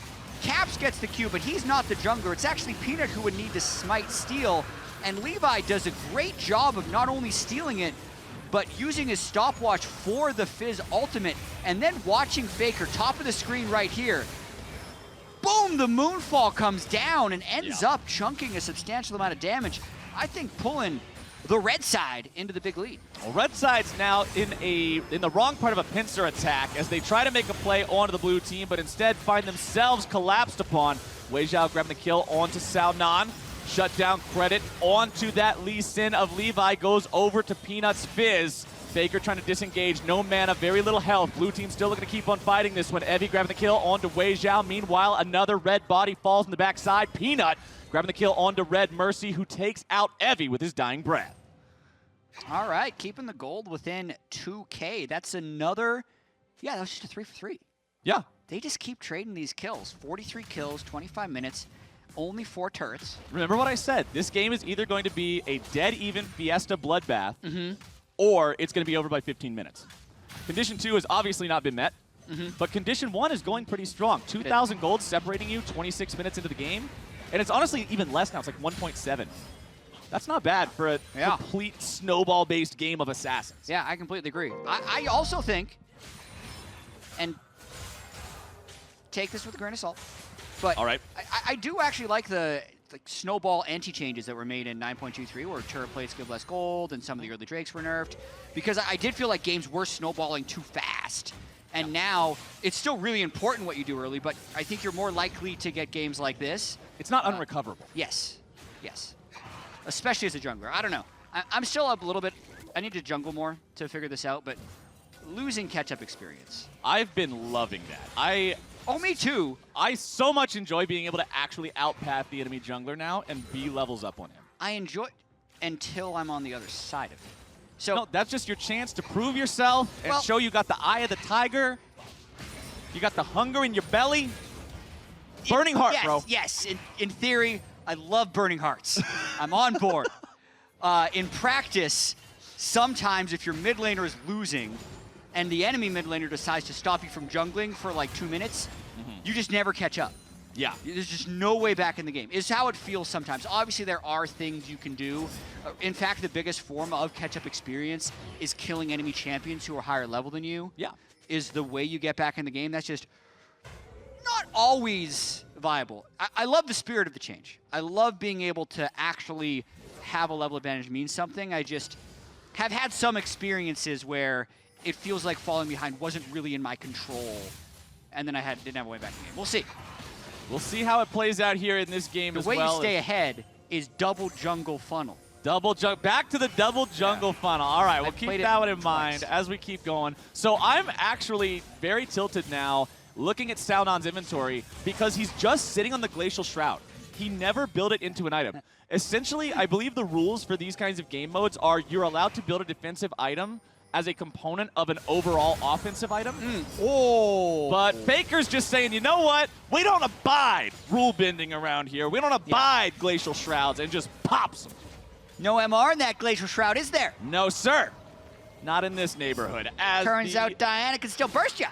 But it is a lot of CDR on the side of Sao Nan. I mean, you've got 10, 10, 10. Does Ether Wisp actually give CDR? I'm pretty sure it's only move speed. Yeah, it's just 5%. Yeah, it's only move speed. But then you've also... let's see what they've got here. Red team's going for the Baron. Blue trying to stop this one. Remember, they're only going to be 4 versus 5 here for now, but Evie's able to keep himself alive, get away. Problem is, red team health bar is still very chonky. They are going to be dissuaded from going any further into that pit. You know why? Because the Dragon Soul's coming up. Oh, baby. Yeah. 5 seconds until soul time here for the red team. If you're blue, you got to fight for this. Yeah, if they get this, they basically get Fire Ludens. But yeah, the fight has begun. Faker might just focus the Drake. No, he's pulling off the fight. Red Mercy's in trouble. He barely gets himself away. Shield coming out to keep him alive. Drake is going to be secured, and that is a soul for the red side. Let's see what they can do with it now. Red Mercy over the wall is going to run into Caps there on accident. Caps should be able to pick up the kill here. Sonic Wave finds the mark. So far, it's a 1 for Dragon Soul, which is an easy trade for the red time every single time. Caps trying to get himself away now. Red team coming in. Caps looking to grab one in return. Faker grabbing the kill onto him, dominating as they make it 1 for 1 in terms of kills. Yeah, there's just absolutely nothing negative about Faker's team getting the Dragon Soul here. I think when we see more pro games, there will be more teams trading a Baron for a Dragon Soul. Yeah. And then it's like a temporary buff versus a permanent buff, kind of how much can the team that took Baron to give up the Dragon Soul gain during the duration of the Baron.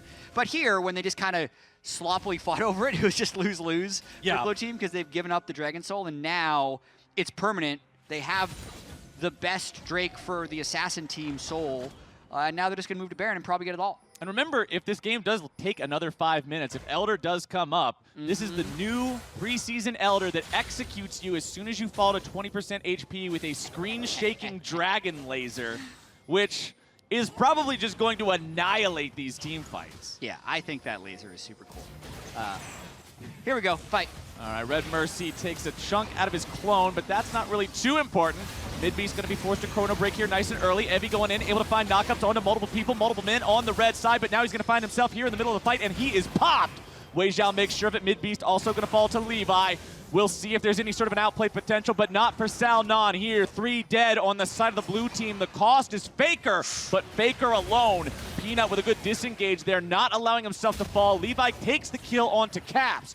Peanut not having that troll pole ready to go again just yet. Tries to flash into the brush, drops some aggro, gets right back up onto the E, tries to get himself away. Red Mercy continuing to chase, but now going to deceive backwards. Red team knows they won the fight. Now they're onto the Baron. I need a Captain Flowers ruling. All right, what you got? Is GA an assassin item? Nope. GA is an anti-assassin item because it makes you not die. Interesting. Yeah. Okay, just checking. That's my official ruling. I don't have a gavel to bang on anything, but if I did, I'd be doing it. Okay, that's fair. I just needed to make sure. They're going to get the Baron. I also wanted to make a comment about Elder Drake. Okay, what do you got? I am very glad that it has been changed into such a visceral, powerful shot. Same. Because in many ways, the old Elder Dragon was just as powerful, if not more. People completely underestimated how much effectively that burn added to a fight. Plus the bonus stats. Yeah, oftentimes it was more than 20% of your health that was done by this Elder Dragon burn, but people just didn't notice it. Now, you very obviously notice what it's contributing, and people are appreciating the power of the buff, even though in some situations it could actually be less powerful. So it's just better. I mean, whenever you can tell what's happening, it's better than not telling what's happening. There's a pretty big difference between this little orange thingy burning on you and a giant dragon spreading its wings and blasting you into oblivion, as Midbeast might find himself in a tough spot here. Uses the chrono break to get himself away. Zonya's going to block that Fizz ulti. Faker keeping himself alive, does have the shield working right now, but Wei Zhao's grabbing a kill onto Evie. There comes your disengage kick, but it's not going to do a whole lot. Wukong's able to find the spin into the back lines here with the blue team. Oh, Salnon, he's in the statue, but he's not going to stay there for long. Seiya looking to clean up the last one. Peanut's trying to find some sort of counterplay. He will get a counter kill out of it, but he falls in the meantime, and the red team just might not give us that Elder. Yeah, they can get it if they want it, but do they want it? It is really fun to be a Fed Assassin when the other team is soft banned from defensive items. Yeah. So I could see a situation where they don't end on this Baron push and they do get the Elder in 2 minutes. You gotta end the game in style. You gotta make sure you win with the Elder, all 3 enemy inhibitors down, all 11 turrets taken, leave no room for question. Yeah, especially if, this will never happen, but especially if blue team is all kind of clumped up and then Faker gets the moonfall. Whoa! Penta Elder.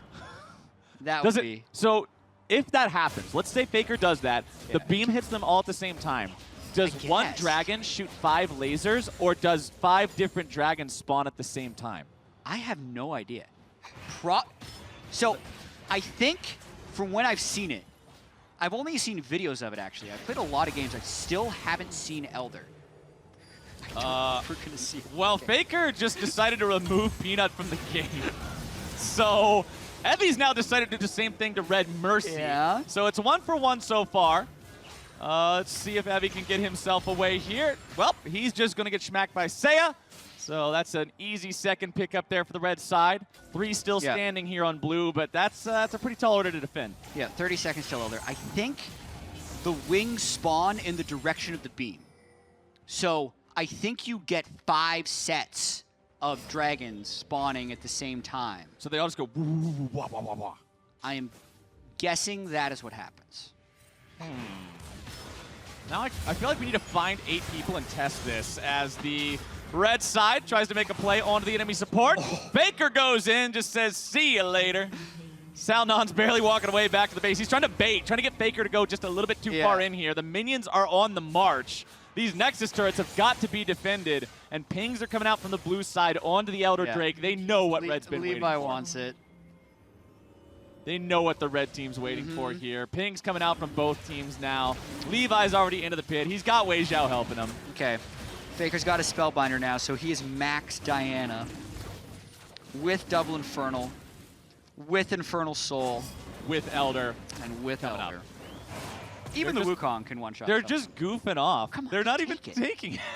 What are they doing? Why are... what's happening? They're chatting. So Evie said wait. Midbeast said wait. Oh, they want to fight. Okay, we come. They're agreeing to have a gentleman's battle for the Drake. Because if you steal the Drake, the possibility of a comeback is still there. Yeah. Because it's not like the old one where it's more powerful with how many elementals you have. Yeah.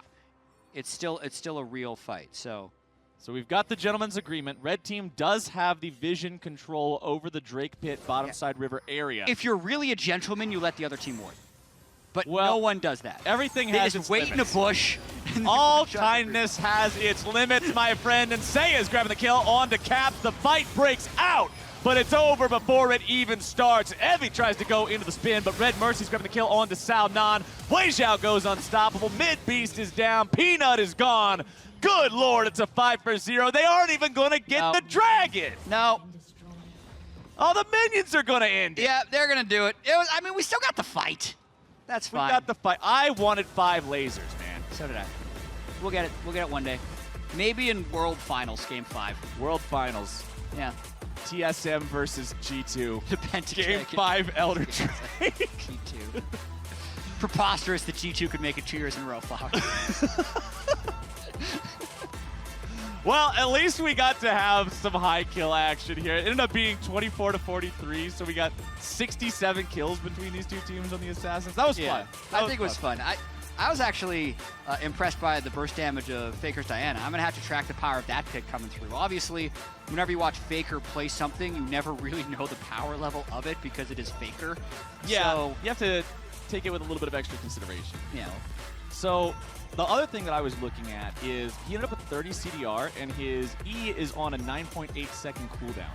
So you can actually get that pretty low overall. 6.3 seconds on the shield, 4.2 on the Q, and then Moonfall goes down to 50.4 at that point. So that's not bad. It's pretty spammable. Yeah. It might be a more viable pro pick now. Instead of just the... I mean, you can still do the one-shot stuff afterwards, depending on the other team. But we'll see how much that affects like early lane ganks or ability to follow up. But overall, that was a pretty good Assassin game. I'm glad that at least we got to the 30 or 40 minutes of the game rather than it being like the KR versus CN match that we saw earlier, which was just like 17,000 gold really early on in the game. The score was 30-8 at one point. Like it's just not. It's not League of Legends anymore. It's just let's pick on these guys. But blue team gave it a fighting chance. They were in there for a while. It was actually really even early on. We got to see the pop-off from Evie and the Wukong 1v1 at the top. But Seiya honestly did a really great job of saying, all right, you know what? You're the stronger Wukong right now. I'm just going to go monkey around somewhere else. Yeah, and we got to see Caps 5-0 start. Unfortunate after something else happened after that point. 5-0 start was great. My memory's a little fuzzy. Something happened there, but yeah, overall that was a really fun one. But for a breakdown of that match and to wrap up the day, let's go ahead and send things over to the analysts. We've got nothing either. We don't know what happened. No, that was so funny. No, just kidding. The Red Assassins, they won. I think that's an awesome. The Red name. Assassin. Yeah, that's yes. what they're called. It's actually a great name. So, what was your favorite moment, Dracos? What you mean, Sean? What you mean? You know, like favorite your moment? favorite moments. My favorite moment We was got when the What You Mean crew here. Yeah. when the cameras came to us. That was my favorite moment. Yeah. What you mean? Oh, you weren't expecting that when the What You Mean came back at you. No, I enjoyed the way that Caps came out the gate, kind of firing on all cylinders on the Lee Sin.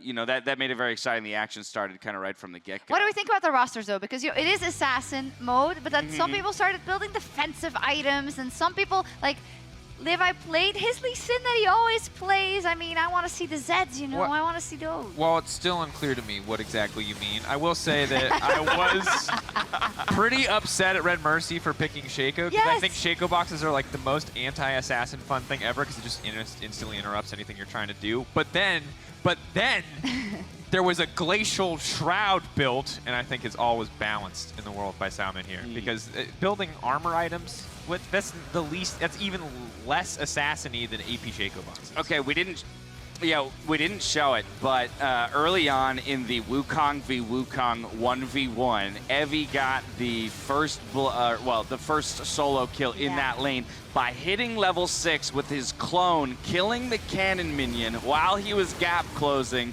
to get the ultimate on the other side. It was a pretty slick 1v1, but Seiya recovered fantastically and ended up putting up quite a Wukong performance himself. That was basically the story of the entire red team, because Caps was slapping Faker around for a little bit, top lane was getting slapped around, bot lane, and then all of a sudden, in mid-game, they all started getting solo kills back. All right, and we did get to see the soul come out. 4 Drakes were collected by the Red Assassins, and then as the casters mentioned, the Elder Dragon fight happened, but because it was a clean ace, no Elder Dragon necessary to close it out. Yeah, I was quite impressed by how, in the end, the Red Assassins accelerated, because as we said already, it's not exactly the mode in which when you're ahead, you can just push down the towers or siege or just accelerate the game too much, but they finally did it, thanks to all the dragons. I mean, that helps. Right, I think a lot of people look at Assassins as the type of champion that can snowball a game, right? Yeah. Oh, I could come, you know, in a typical 1v or a 5v5 Summoner's Rift, it's like, oh, the Zed's super ahead, he can just kind of do whatever he wants. But in a situation where anyone's left up, it's very hard to siege a turret or to position around,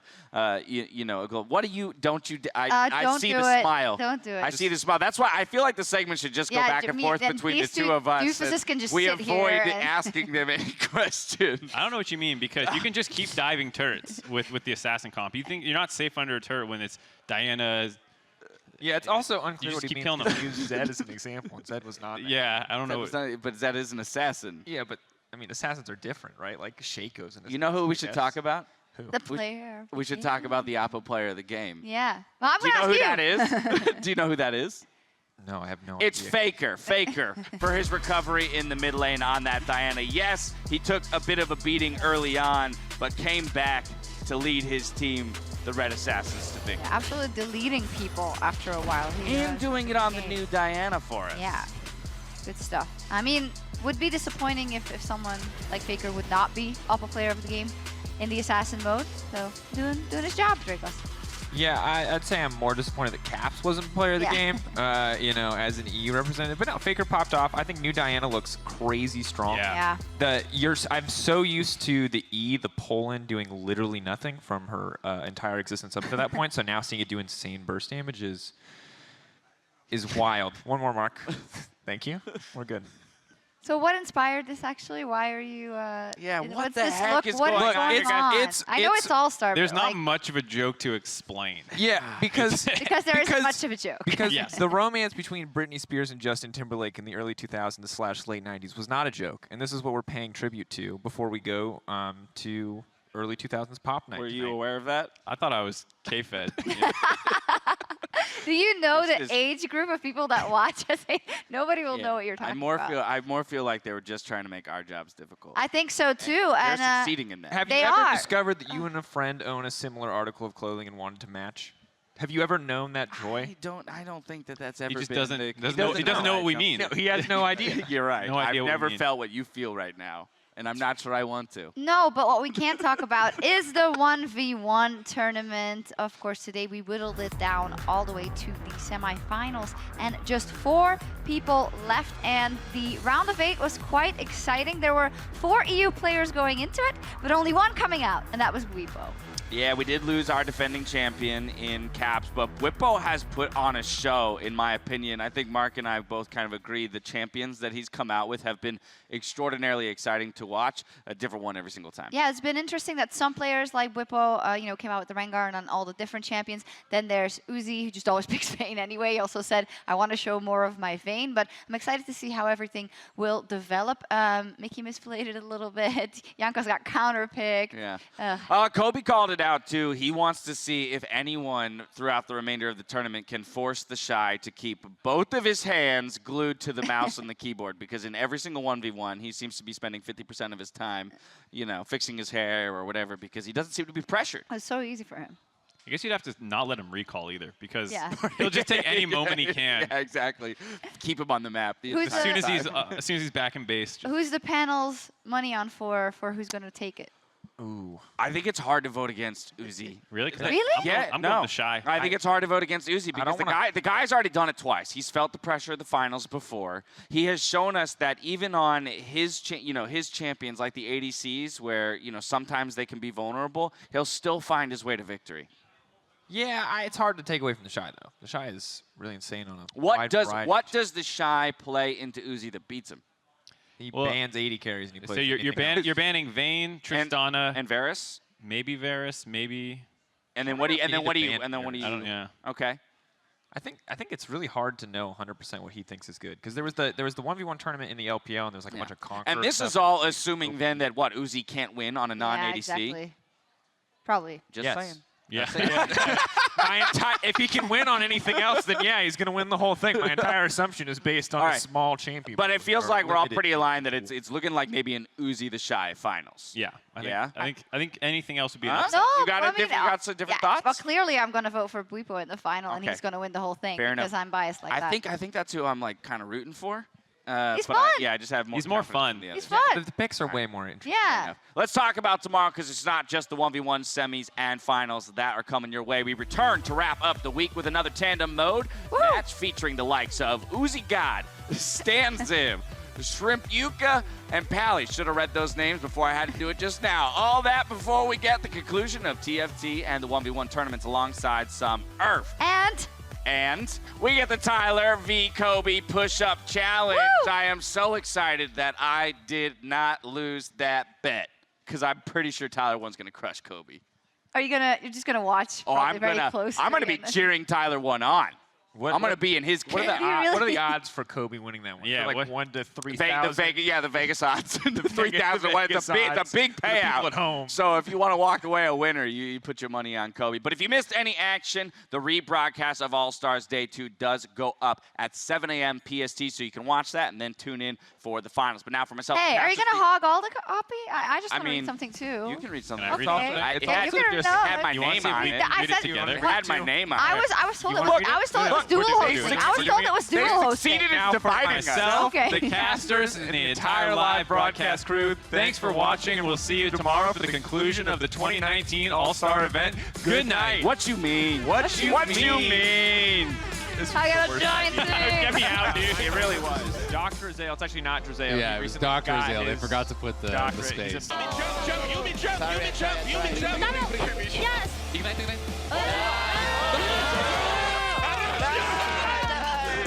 Tenemos para comprar uno, ¿no?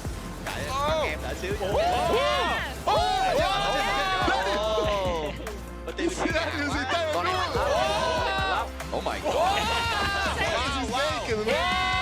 Trên top kìa. The snowball. This is the fight that's going to end it all, and it's... Oh, he got it! It's enough for Jankos. The dunk was heavy enough. TheShy's just going to wait. Oh, there's no way through this. He's just BMing him. Bridge the Aurelia. He knows. He's going to go. This could be the damage. All he needs, he gets away from the stun. And Bwipo shuts him down. That was such a smart play. 뭐 이 정도 형. 완벽히 Đấy à? 오호. 보시. 온다 랜턴. 아 이거 찰게. 베인 갔어요. 괜찮아 이긴 듯? 이겼다. 저까지 텔댐. 리시 밑. Broken. Strong. Oh, there you go. I got nothing. Oh, we got Faker. Let's go. Nice. Faker! GG, boys. GG.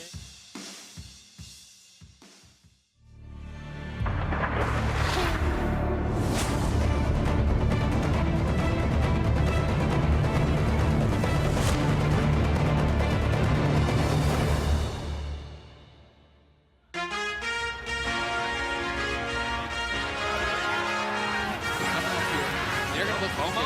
He's gonna miss the apprehend there. Not ideal at all. And that damage was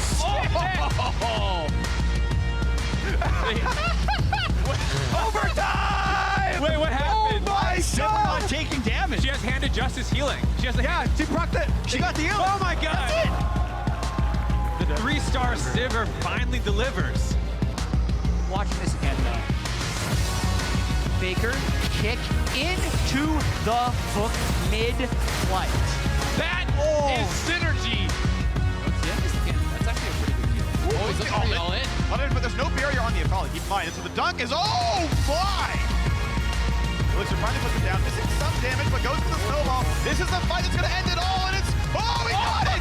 It's enough for Jankos. The dunk was heavy enough. The one that jumps out in particular to me is Caps and Uzi. Caps half HP. Again, damage going across. It's going to be pretty big first. Dice Blade comes in for both sides. But look at the damage up with their Caps has the barrier. Ult's not going to land. Uzi puts him down.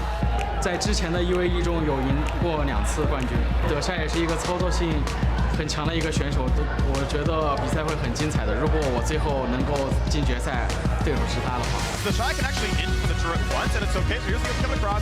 Big damage. TheShy is so far ahead, though. He's going to kill him outright with Frank through the ultimate. Gets that one. It's not going to matter. TheShy, the second player to win via the turret.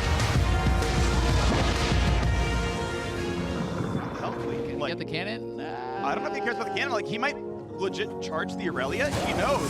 He's going to go. This could be the damage. All he needs. He gets away from the stun. And Bwipo shuts down. That was such a smart play. As we get down to our final 4. Bwipo keeping the EU dream alive. I want to just see who makes TheShy keep his hands on the keyboard the whole game. whole damn Nobody game. has done it. Will Levi really have something up his sleeve to kind of put it to our 2-time champion, our most winningest 1v1 player in history?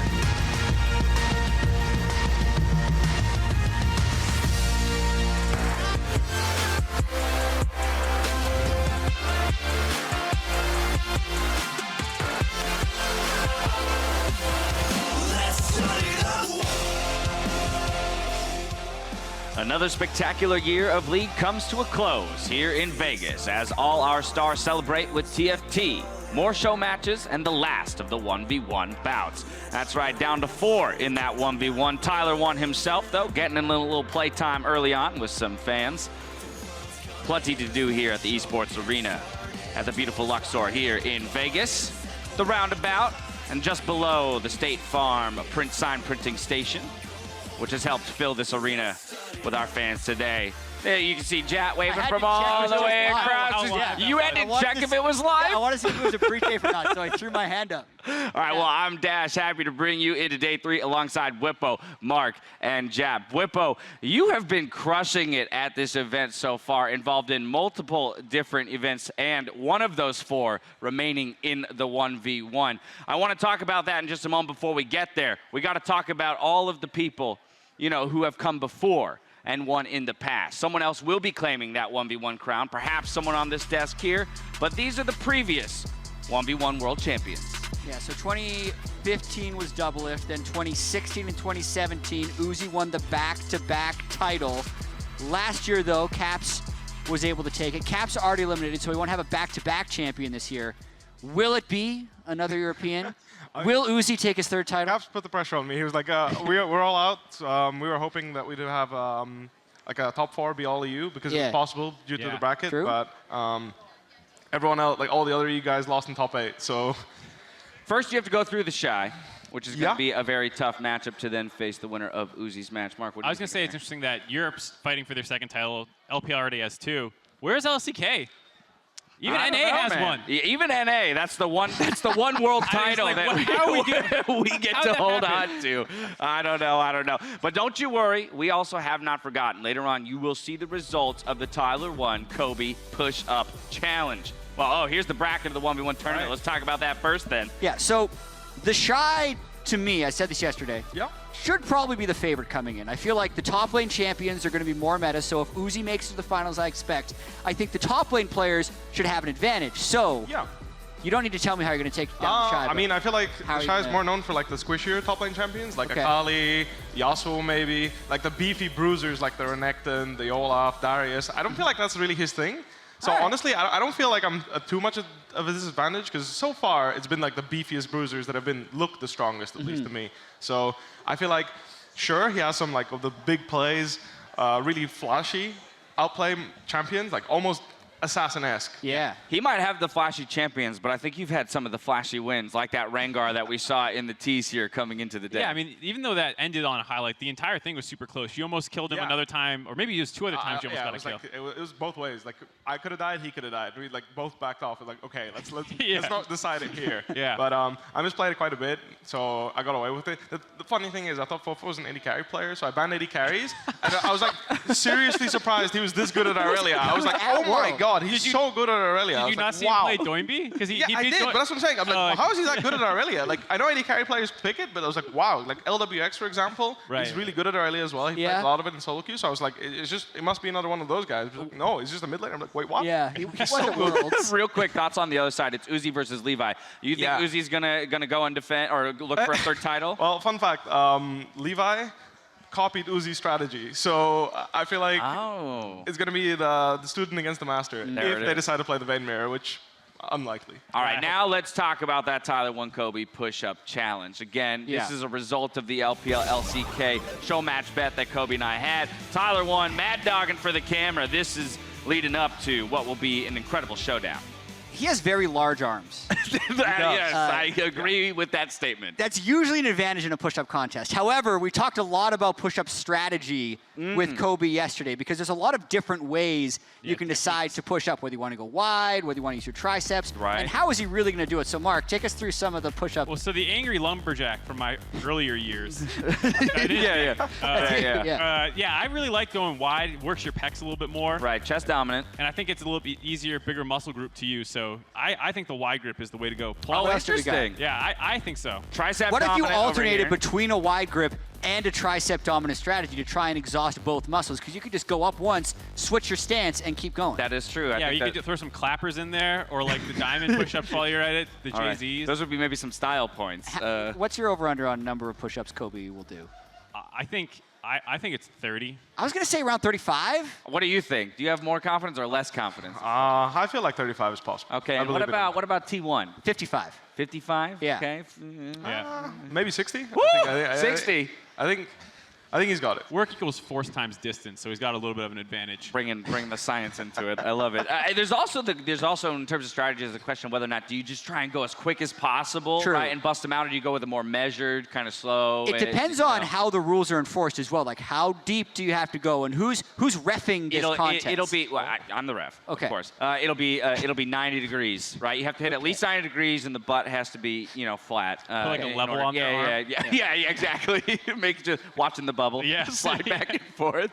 All right, to start out day 3, we've got another set of Tandem Mode competitors taking to the stage to kick things off before the 1v1 semifinals, and then another iteration of ERF and the conclusion of the TFT tournament before we wrap up our time in Vegas with that all-important 1v1 best-of-3 finals. Outside of the 1v1s, which we've talked plenty about, what else are you guys looking at here on the schedule? I'm looking forward to the 5v5 matchup. We're going to be having 10 pro players on the map at once. Right. Maybe get some really cool matchups between them that maybe we won't see the Zach Mid type troll picks, but maybe we'll get some good stuff in the matchup. And also, Bwipo, you're pretty busy today. You're going to be in the TFT. I play TFT. I play the 1v1. Is the semifinals best of 1 or best of 3? It's best of 3. That's going to be really interesting. And then I play Earth as well, so I'm going to have some fun. Oh my goodness. Yeah. You've been a workhorse at this event so far. Yeah, if you end up winning, you get more stage time. So it's like kind of fair, I guess. Yeah, so it's like gives you incentive to try hard. We celebrate winners here. No, we celebrate all League of Legends players here. All right, for the next iteration of Tandem Mode, I am going to hand it over, to Droby for the cast. Thank you, Daja Posey. I'm Daniel Dracos. Happy to get into another 20. That was hard. Clash with Sam, Kobe Hartman, and did you hear that? We celebrate all League of Legends players, even washed-up pros and the new Kobe. Thank you. It's an event for everyone. But let's jump right into the duos set up on stage. Today for Blue Side, we've got in this compelling list, we've got Uzi God, Levi 1996, Holulu, Manitos, and Rose. And on the red side, we've got Stanziv, TheShy, Shrimpiuka, I'll go with that, Exosaur, and Pally. I kind of bowled into it and just like, I'm not worried about if I nail this pronunciation. I like that you gave each name a cautious once-over. You're like, let's make sure. You got to feel it out, where you want to hit the eyes. Coming out of the mouth, we'll see. Well, as you saw yesterday, Tandem Mode is an up and down experience, and it's a bit of a mix of quality. But before we get into pick band, it is blind pick. There are no bans. It's important. Kobe and I have set aside a list based on the work that Azael and I started yesterday. 5 champions that will earn you bonus points in our eyes. Yeah, because you're going to get flamed if you use the super easy ones. But we saw the Gragas pick yesterday, which I thought was, a very admirable pick because high complexity champion for a Tandem Mode. It didn't turn out that well. Made me want to reward players. If you pick any of these 5 champions, you get the side quest bonus. Daniel, what are our 5 reward champions? Well, Kobe, in order to win the side quest bonus, players must choose between Lee Sin, Akali, Katarina, Yasuo, or Gragas. Now, if you're wondering what the side quest bonus is, it's something that Kobe and I have made up on the spot. We'll tweet. I don't know. We'll tweet if you did something cool. we'll shout you out on our Twitter. We'll beg LOL Esports social media get to a follow. big hug. Unless you don't want a hug, and then we'll give you a high five. And if you don't want that, we'll buy you a soda. Sugar, maybe not. Water's we'll give you a bottle of water. We're going to tell you it's a great prize. We're not entirely, it's a great prize. Also, I'm very thankful that Daniel is my tandem here for this casting because I'm just trying not to move my arms or chest at all in preparation for the push-up contest. You have to do everything that I would do with my arms. Okay? Okay, so I'm going to push you into the client so that you can see the champ select. Spectator, please. Okay, perfect. Okay, you're signed in. And now we get to talk a little bit about the champions. And I'll, in the meantime, hype you up. Oh, Lee Sin is one of the hoverovers right now. Now, that's a popular one. So that's a side quester. So I think clearly Tandem Blue Side has already prepped a little bit or knows exactly what they want to play coming into this one because we have the Tristana, we have the Mord. Rakan might deserve to be, now, not probably doesn't deserve to be on the list, but that's definitely close to the bonus points territory. But Lee Sin locked in from Levi 1996. We talked about Gnar, too. We discussed Gnar because turning Mega Gnar and getting a big Mega Gnar ultimate, like a big play like that in Tandem Mode can get you very big bonus points. We also did mention the Talia. And Talia is very exciting because getting the flick, getting that side jump feels impossible. Like I actually don't. So as someone who's smart casts, I assume that, or for myself, I just assume that everything has to be casted normally, or it would just fall apart. I think for sure in Tandem Mode you have to turn off smart cast so that your mouse player can see the skill shot lines. And that would definitely make it easier. Gnar's going to be locked in. So in terms of the more complicated champions in this game, we definitely have the likes of the Rakan, we have the Lee Sin, we have the Talia. Blue team for sure. Ezreal as well, I really love, because there's a lot of skill shots. I feel like Ezreal is the red side's only redeeming champion as far as difficulty. Meanwhile, Blue Side has a bunch of them stacked up. I'm not surprised. With players like Levi picking up the Lee Sin and stuff like that. He's gonna give us an insect. And this is what I will say.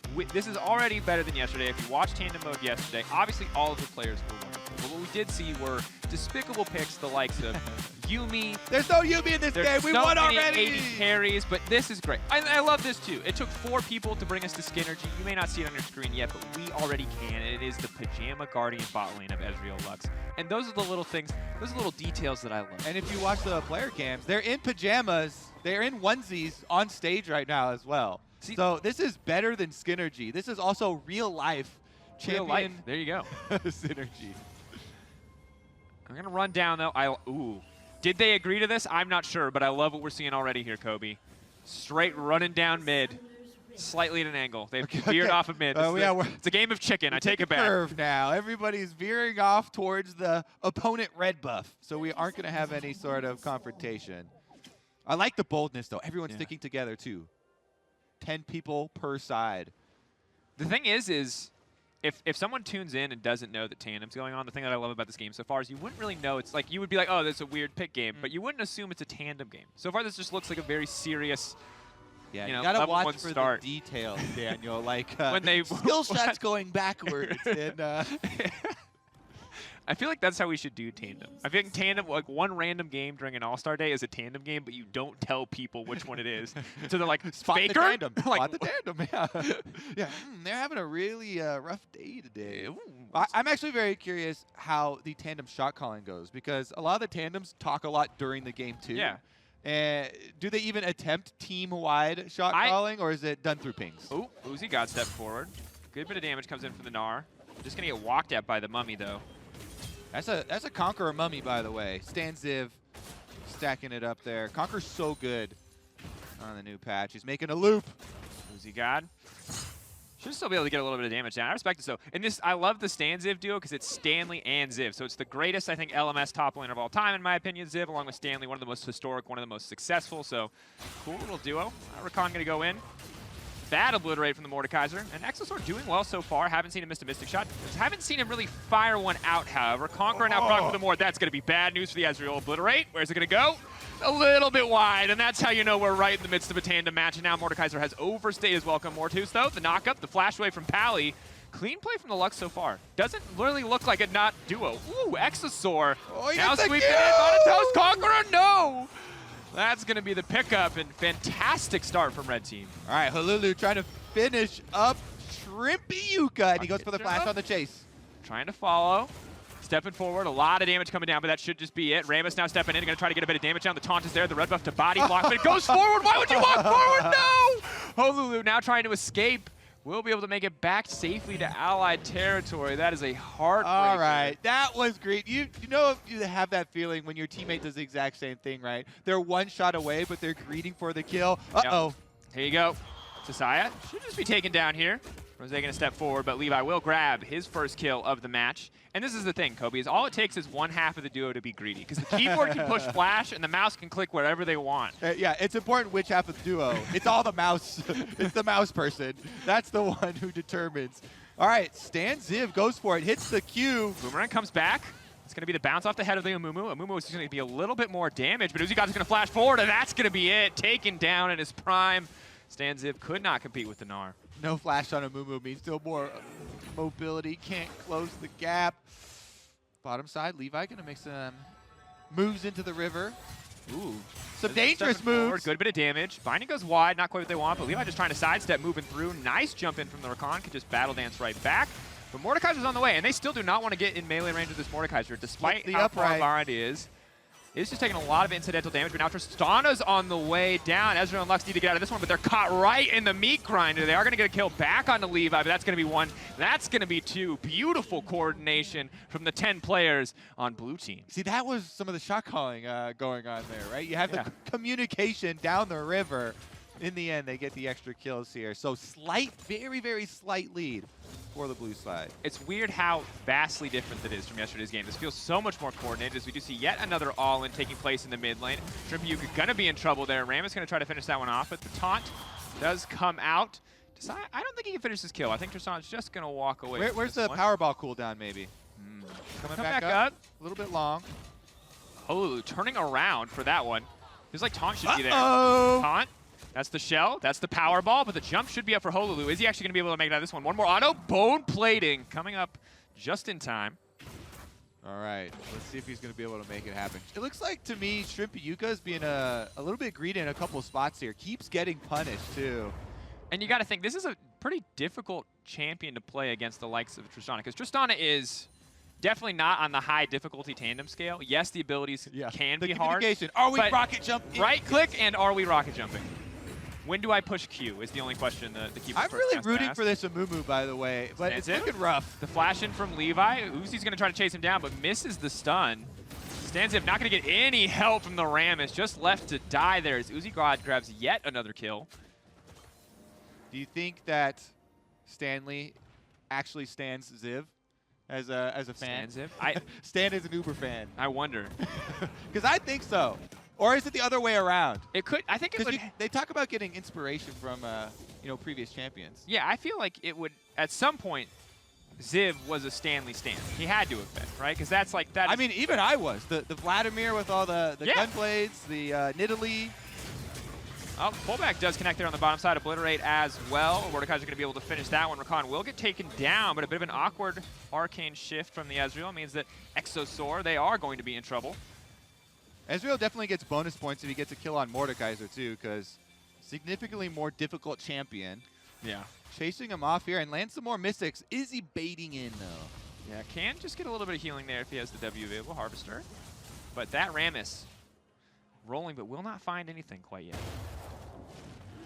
Oh, he's going to find a Levi. Nice. Oh, here we go. Holulu.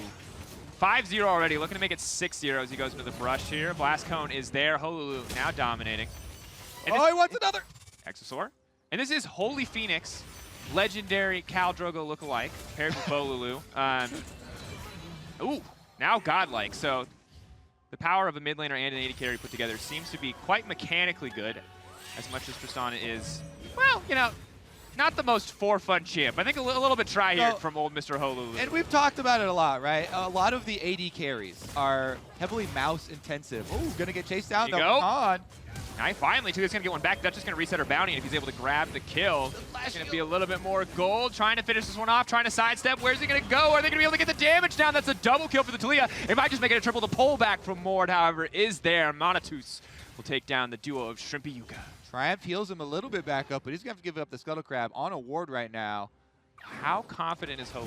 Oh, very. Potentially too confident. Here comes the power ball.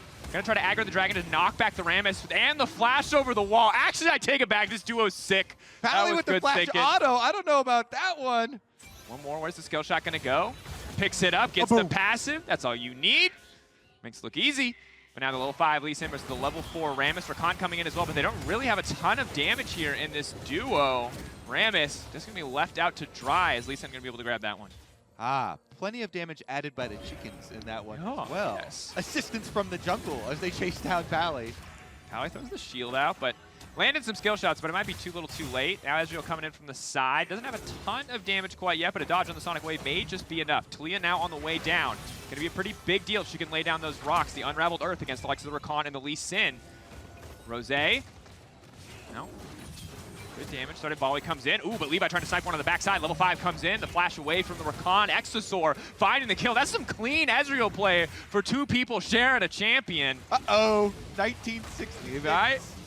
Holulu is here. Holulu is just going to do so much damage. Here comes Uzi God, smacks him right into the wall, but gets interrupted mid-flight by the Rammus Powerball. That is absolutely massive. TI Exosaur now trying to run as Holulu is just so incredibly powerful. The reset on the rocket jump. He wants one more, but Exosaur wants to turn it back. He wants that shutdown, and he's going to get it. Oh, right in the face. Puts a stop to the Tristana.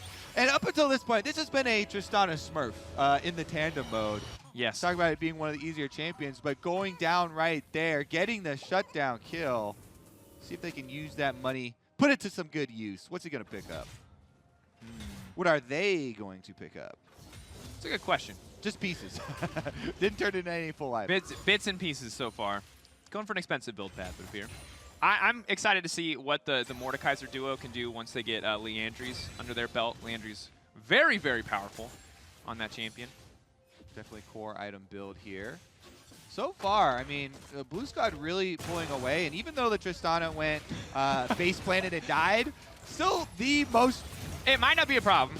The rocket jump, the reset is there. Holulu gonna grab yet another kill. Rammus though should be able to grab this one. Red Smite, burning. TI up, burn, the interrupt, nice. And that's gonna be the shutdown, so... As strong as the Tristana duo is of Holulu, they are giving a lot of gold over to the enemy team. It seems like it is a pairing of two very over-aggressive players. Yeah, absolutely. That extra jump forward, the kick in. 1996, excuse me. 1996. The incorrect year. Yeah, he's 300 years younger than you gave him credit for.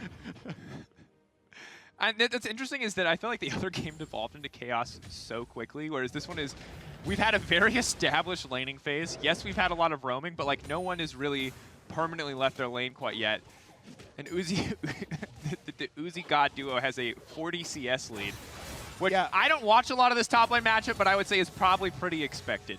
Top lane Conqueror Mumu having a rough time getting in there with the stand div. But that's really who I'm rooting for. I'm holding out for a late game comeback here. I want to see the Amumu build, what direction we're going to go. If it's going to be tank with Conquer, or if we're maybe going to get an AP splash in there. It's going to go in. Now, the Grasp of Death does go a bit wide, so Pally in trouble will most certainly go down. But Holu can look for the reset there on the auto, but we'll just leap out instead. And Levi just going to walk in and smite him. Levi 19-6, rather. Okay, let's get something for Amumu here. Rammus in. Knocking it back. This is your duo. This is their time to shine. The flash forward, the taunt. There's no lineup for the Amumu quite yet, but he's waddling forward. He wants some friends. Will he find one in Uzi God? He's certainly got one in TheShy. Uzi God continues to run, though. He's still alive. He's walking away. The Powerball. He can't do it. He's going to get run down, and that's the goal that they were waiting for. Shrimpy Yuka coming in to steal the spotlight there. Cut him off at the end. But that's going to mean that Tristana will be left open to roam again. You can see Hololu already shoving that mid wave, and Levi's down bottom, prepping for a dive. Got to feel bad for Exosor, because Exosor is absolutely getting picked on. Holds on to the shift for now, and Levi a little bit low, has burned all those cooldowns, picked off Lux right at the start there. Sidestep on the Sonic Wave. That one's going to go wide, though. You can see a lot of mouse action happening, a little bit too much. Missing another Mystic shot. Can they finish off Levi? The shift forward, that's a lot of damage. Just going to die to the tower, but here comes Holu on the backside. That's going to be one. He's going to be able to grab a second, reset right back onto the Rammus. Death Realm now comes out, actually isolating Holu with two members of the team. I don't know if that was the one that they wanted. Mordekaiser leaving Holu to die. He's going to come out of the Death Realm and realize he's in the thick of it. Three teammates, or three enemy members of the team. Six, I guess. Shutdown is there. Stanziv getting some kills on the Amumu now. Conquer Amumu with full tank items starting to stack up. That's their hope. I think Infernal Drake was picked up during that, though. As it was. Only a 2,500 gold lead, which, given the potential for mechanical missteps, is not a ton. And you do sacrifice some in mechanics in Tandem Mode, but having 10 brains on one team should theoretically increase your team's strategy. Do you think people get smarter the more people you put in a room? Or do you think they get... It depends on the clear flow of information. Yeah, that's true. As long as they all have decently clear comms, then you're going to have more ideas. But if people are adding bad ideas... then you're just gonna have more bad ideas in the room. That's true. I don't even know what communication looks like, because clearly there needs to be communication between each member of each respective duo, and then there needs to be communication between the team of duos. So I imagine it's very unclear when someone says just go in, if they're referring to the person controlling their character or if they're referring to the other person on their team. All right, I've got an idea. Play one headphone off. I think you have to. The ear that is next to your duo should be the one that's off. And then you move up and down your mic when you need to have team comms. Because let me ask you this. If we're all playing Tandem as a caster team, and someone just says, Q, Q, Q, Q, Q, Q, Q, I'm going to push Q. I'm not going to have time to figure out who's actually saying it. And now the fight is breaking off. Will they be able to grab another one? The knockback is there. Good bit of Unraveled Earth. Stanziv in the midst of the entire team. The Amumu ultimate has already been used, and he's been kicked right out of the fight. Uzi God wants to run him down, but no, once again, Ram is playing the savior to keep Stanziv alive, and now he may have given his own life as he walks in there. There's just too much damage on the side of blue team. Blue team, led by the Tristana, is just charging through towers now. See if they can chase down Ezreal.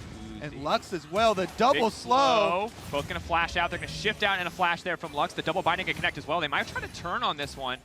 Ultimate for Lux. Could look to be used in the next few seconds when it comes up. Oh! Little bit more length on that one. We've all been there. There's no upgrade. There's no upgrade for that here. Yep, sadly. We need the full range. That's the thing. It's like, why would you play Lux support anymore when you can play Senna these days? You know, you get the full, the full map. Senna, a bit too many advantages. Safe to say. Safe to say. Mordekaiser, though, with the Rylai's now coming out, so will be a little bit easier to find a target to lock it down for Manitos. All right, we need to construct a comeback strategy for red team here, because it looks like the game's kind of running away from with the map opening. And actually, Shrimpy Yuka is absolutely doomed here. All right, step one's going to have to be some defensive warding then, because they continue to lose track of the Tristana. Bottom side, they're under attack It's again. a defensive play. The flash into the W. That is a grand entrance. Most certainly, Mordekaiser not going to grab the kill in the end as it goes over to the Rakan, but now the Death Realm has locked down Ezreal.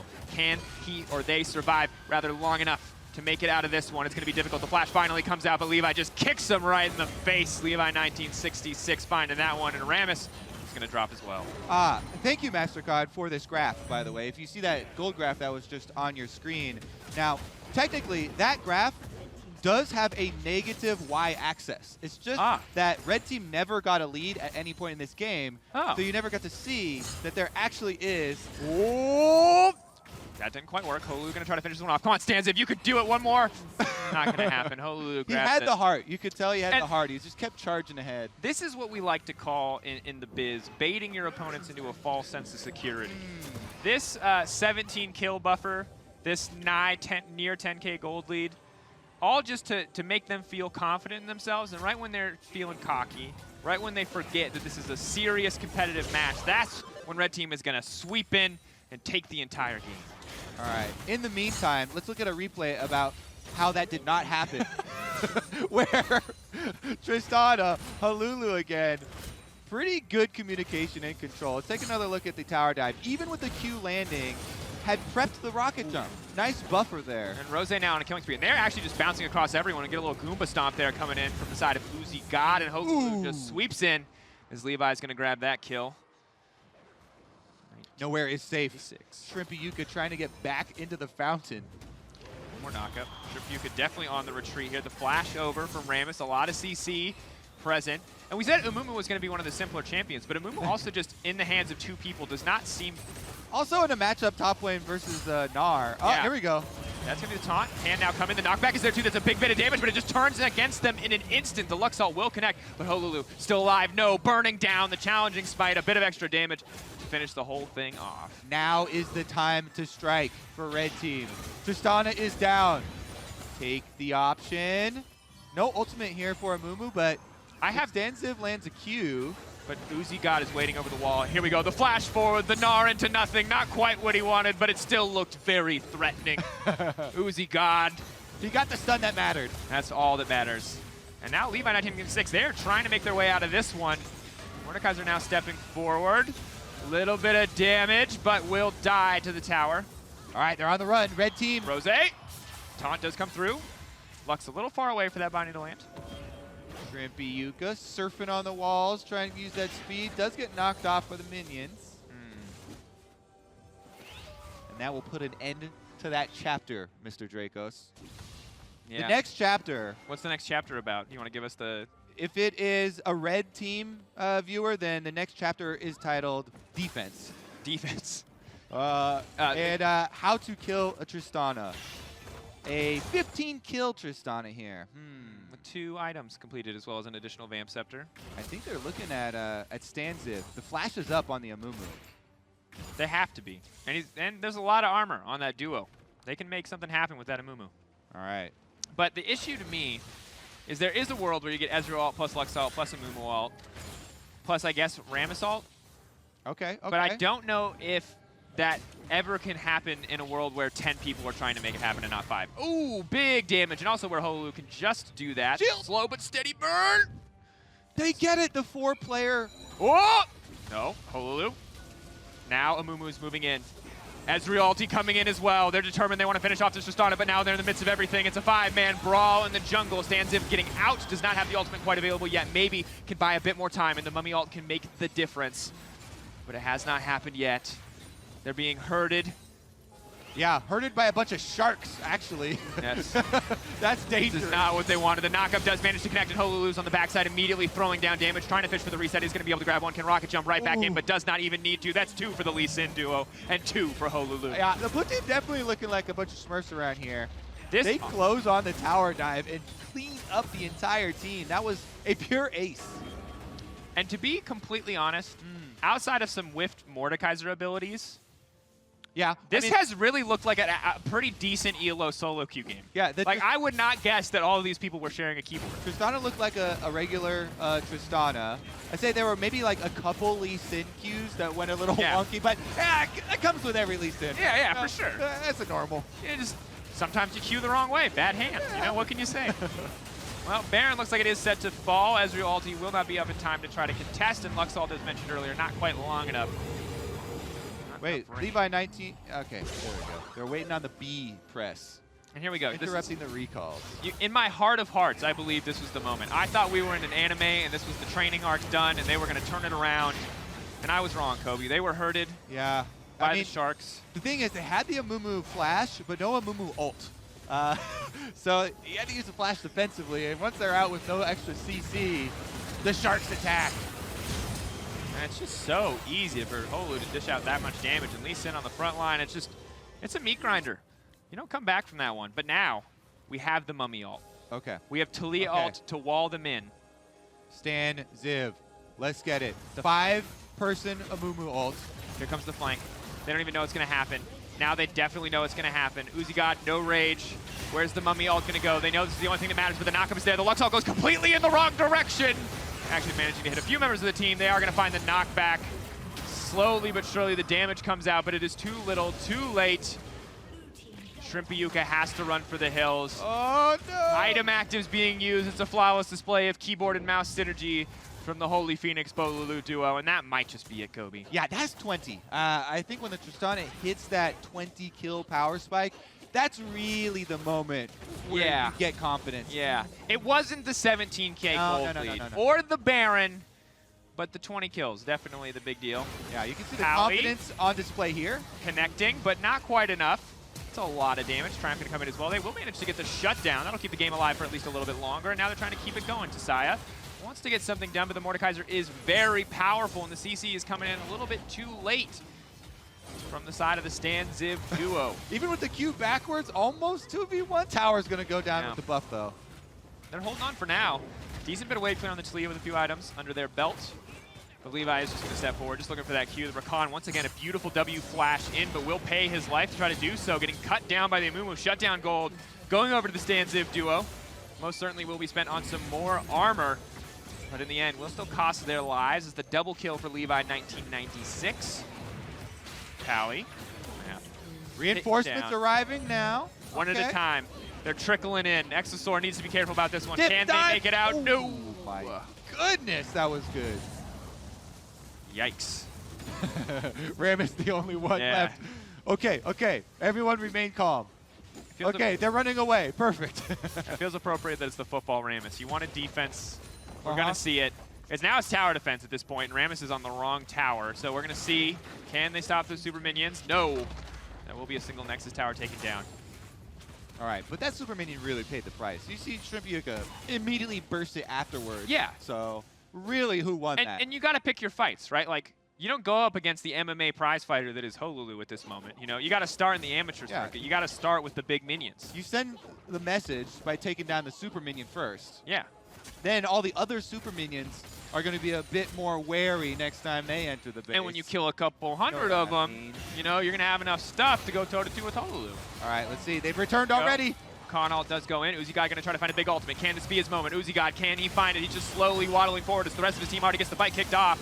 The wall up, trying to find it, just clipped it, looks like, by the Lux Laser. He's going to get one into the tower there from Uzi God, but honestly, he just has not been huge in this team fight. Everyone is burning everything to try to get it done, but Sandslib is in the death realm with Mordekaiser. He's going to come out and he's going to realize that they have lost the fight despite a massive gold advantage. They've thrown everything away. That's a triple kill for the Ezreal. And the Exosor duo is popping off, cleaning up these fights. And for Rosé, the combined hubris of 10 players here, Daniel Dracos, as they go for the tower dive. They get punished, and red team trying to get some money back. Stan Ziv not going to be... he might be strong enough.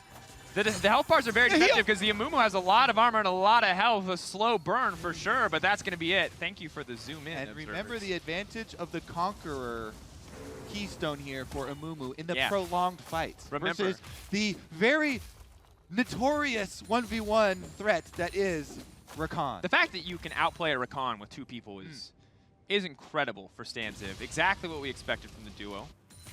And now it looks like there might be some AP coming in, potentially a Leandries for the Mummy. Okay, okay. Get some burn going on. Knows he needs to get the hard carry pants on here. Currently, looking at some respawn timers for the inhibitors. And in the meantime, it'll be another dragon taken up for Blue Squad. Remember objective focus. You have 10 people say, oh, we made a mistake here with the tower dive. Let's get back to the basics, Daniel. And that's, I think, what we were waiting for is that shift in mentality. This, blue team lost sight of the prize. And it's admirable that 10 people can focus Success will back go up. to your head like that. You Yeah, start racking up all kills 10 like of this. them, really. Uh-huh. Yeah. All 10 of those heads. Just completely full. Well, they've managed to get all 3 lanes pushing as well. Super Minions getting the top ones in place, and they've got mid and bottom ready to crash. This might be the last push. Did see a brief moment of miscommunication there from Hololulu as they jumped into nothing. Potentially the keyboard player wanting to go into the mouse player saying no, but now they've yanked back Stanziv.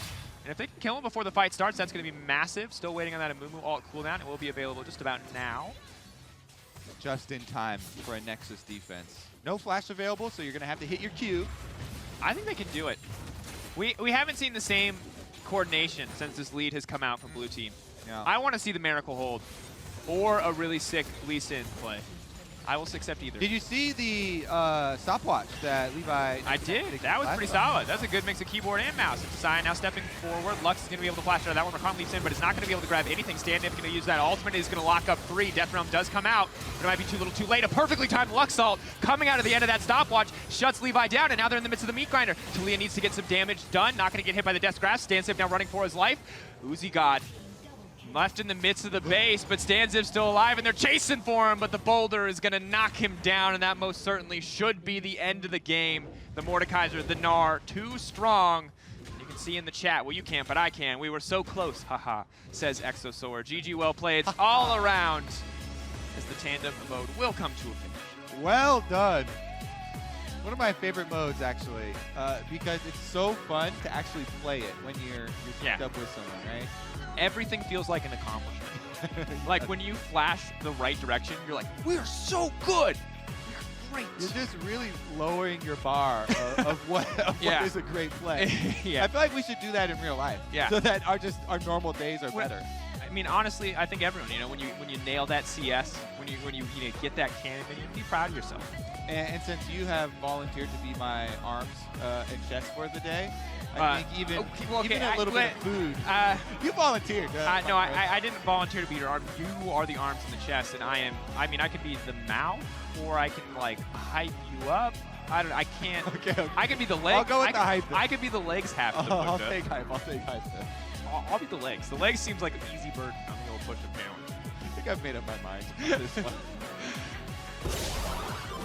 And of course, shout outs to the Holu duo. Obviously, a lot of great coordination there. Tristana, I think you lose points for picking Tristana, but obviously dominating like that does give you a little bit of credibility. And of course, when we look back, so many fantastic moments in that game. But in the What's Your Move replay, we had 2 just epic clashes here. All right, first one, 13 minutes in. It was the flash over the wall. And this was Tristana popping off one of the many times. You can see him jumping out here so he doesn't go down while he's low, and then returning for an extra kill. Rammus, there's nowhere to go. You zig and you zag, some nice mouse movement there, but nothing left in the tank. And really, it does feel appropriate that the duo with, some of the champions we expected to be more difficult. In the likes of Rakan, I was very impressed. I like the Lux by Rakan. This one with the Lux backwards that we were watching, as well as the Talia wall in the same spot was quite dynamic, I have to say. And that dynamic is a great word for it. It's a very, very kind, very forgiving word for what we saw there. Dynamic. That was a good attempt here. In the many choices for comebacks, trying to get that flank play in, coming in with the surprise, just not quite enough power there. Yeah, and it feels. Once again, I do also want to give some credibility to Red Team. They had a lot of difficult moments. It's difficult to come back from that. It was exciting. They've grown from the experience. Yes. But that was enough from the tandem match. We're stronger as a duo now than we've ever been. But to hear from Rick Fox in his 24-hour stream, let's head on over to the State Farm Analyst Lounge. Thank you so much, Dracos. Indeed, I'm here with Brick Fox. Thank you so much for joining me. Thank you. So let's talk about that game for just a little bit, because I'm always very intrigued as to how it's going to go with one person on the mouse and keyboard. I didn't even notice that it was 2 people. Were you impressed? I was extremely impressed. And you're talking to a guy that has difficult working the mouse and the keyboard just alone, let alone having someone else. I was not as composed having Faker sit next to me just to compete as a teammate. So I can't imagine. Kudos and shout out to those guys, because that was a quick game. That was really impressive. Of course, you just brought it up. You did your 24-hour stream for the Bahamas Relief Foundation. Super awesome. What can you tell us? What was the main takeaways of that big experience? Because it must have been very intense for you. It was intense. I did not know that 24 hours of a stream could be so exhausting and grueling. But the rocket fuel came from the community, from the guests. It made it enjoyable and a lot of fun. We did a lot of good. It once again shows the power of our community when we come together for good. Thank you to Riot and the Social Impact team for allowing us to be a part of this weekend, for donating money. Thank you to the T1 crew there, the organization T1, Joe, Faker for coming right off the plane into the streaming environment, T1, Tyler 1. Yes. You know, I'm so grateful. I might adopt one of those 2 guys, Faker or Tyler. Tyler 1, that seems like you're maybe getting you a lot guys on can your help me with that one, who I should adopt. I mean, it sounds really intense. Working with Tyler 1, I've worked with him here. He's super intense and energetic. So His arms are okay. They're not. Oh, they're not. They don't there match fully yours. yet, Okay, yet, maybe we but need he's a push-up getting there. challenge there as Oh, well. I don't know. Perhaps Next year. But talk to me about where the goal has ended for now, because it's not over yet. People can still donate. It is, and thank you for allowing us to share this. We're trying to reach our goal of 100,000 for the Relief Foundation this weekend. The weekend's not up. I know so many of you out there already contributed already, but if you go to our website, bahamasrelieffoundation.org, you can donate and contribute right now, and hopefully in the next few hours we can get to that 100,000. Let's hope so. I think we'll get there, and I also want to take a look at some highlights from your stream, so let's do that right now. When the Hurricane Dorian hit the Bahamas back in September, we know what the hurricanes have done in Puerto Rico. This was on a scale greater than that. I'm like a little kitty with a juice box. He is here because he's one of us, but also one of the best in the world. And let's get it. Let's game. Here you go. Show us what you got. That's a kill. That's right, in gold. Here we go, ladies and gentlemen. And now we have Faker joining us. Oh! 10,000! Sitting here making finger do it by yourself, dude. He's gonna carry everything. Pick up your weight, man. I have to go. That's what I see you, dude. You want to jump in for me? I am always at my absolute pristine, swagger, maxed out alpha lord best. So toxic. Seriously. I passed out and Riot Games Social Impact Fund, $10,000. What? Just came in.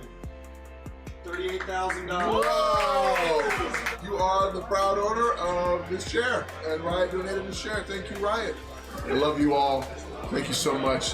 You show the world how we do things in this community, how we empower and make change for good. Absolutely fantastic. It is true. The power of the community is absolutely immense. And I just want to thank you personally also for doing this. It was also very fun to watch, but it must have been straining. What were some of your favorite moments? We started with Golden Glue, who was our first mid laner as an owner in League, and to see him there and he show up, and I really enjoyed that, playing with the pros. Faker, I was nervous. I've met a lot of celebrities, I've met a lot of pros, I've had a lot of access in life, but it's one thing to be a fan of someone's excellence and then to get a chance to actually play with them. So I found myself in a 4v4, I must be very clear about this, and Faker's never been in bronze. Bronze is a different world. I think so. But I think he tried to carry me. I'm just heavy, as Tyler one pointed that out. I'm a really heavy carry. But those were moments. Mo in a shark outfit. Yes.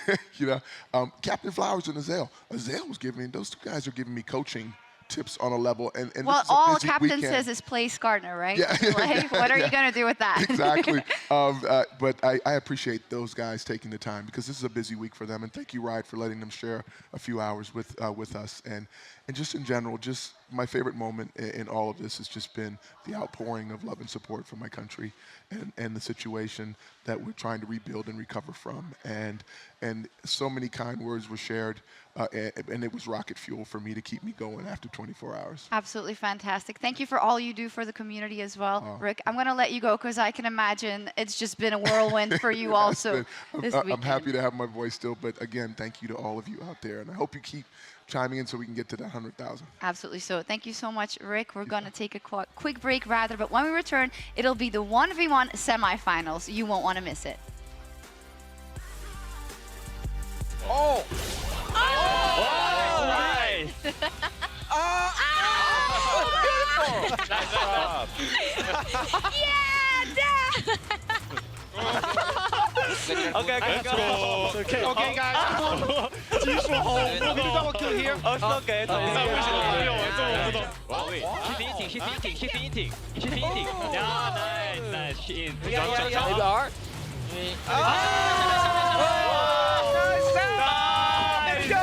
Oh, ace. We got this, guys. This is our turning point. Wait. Oh, never mind. Guys, we win. Win.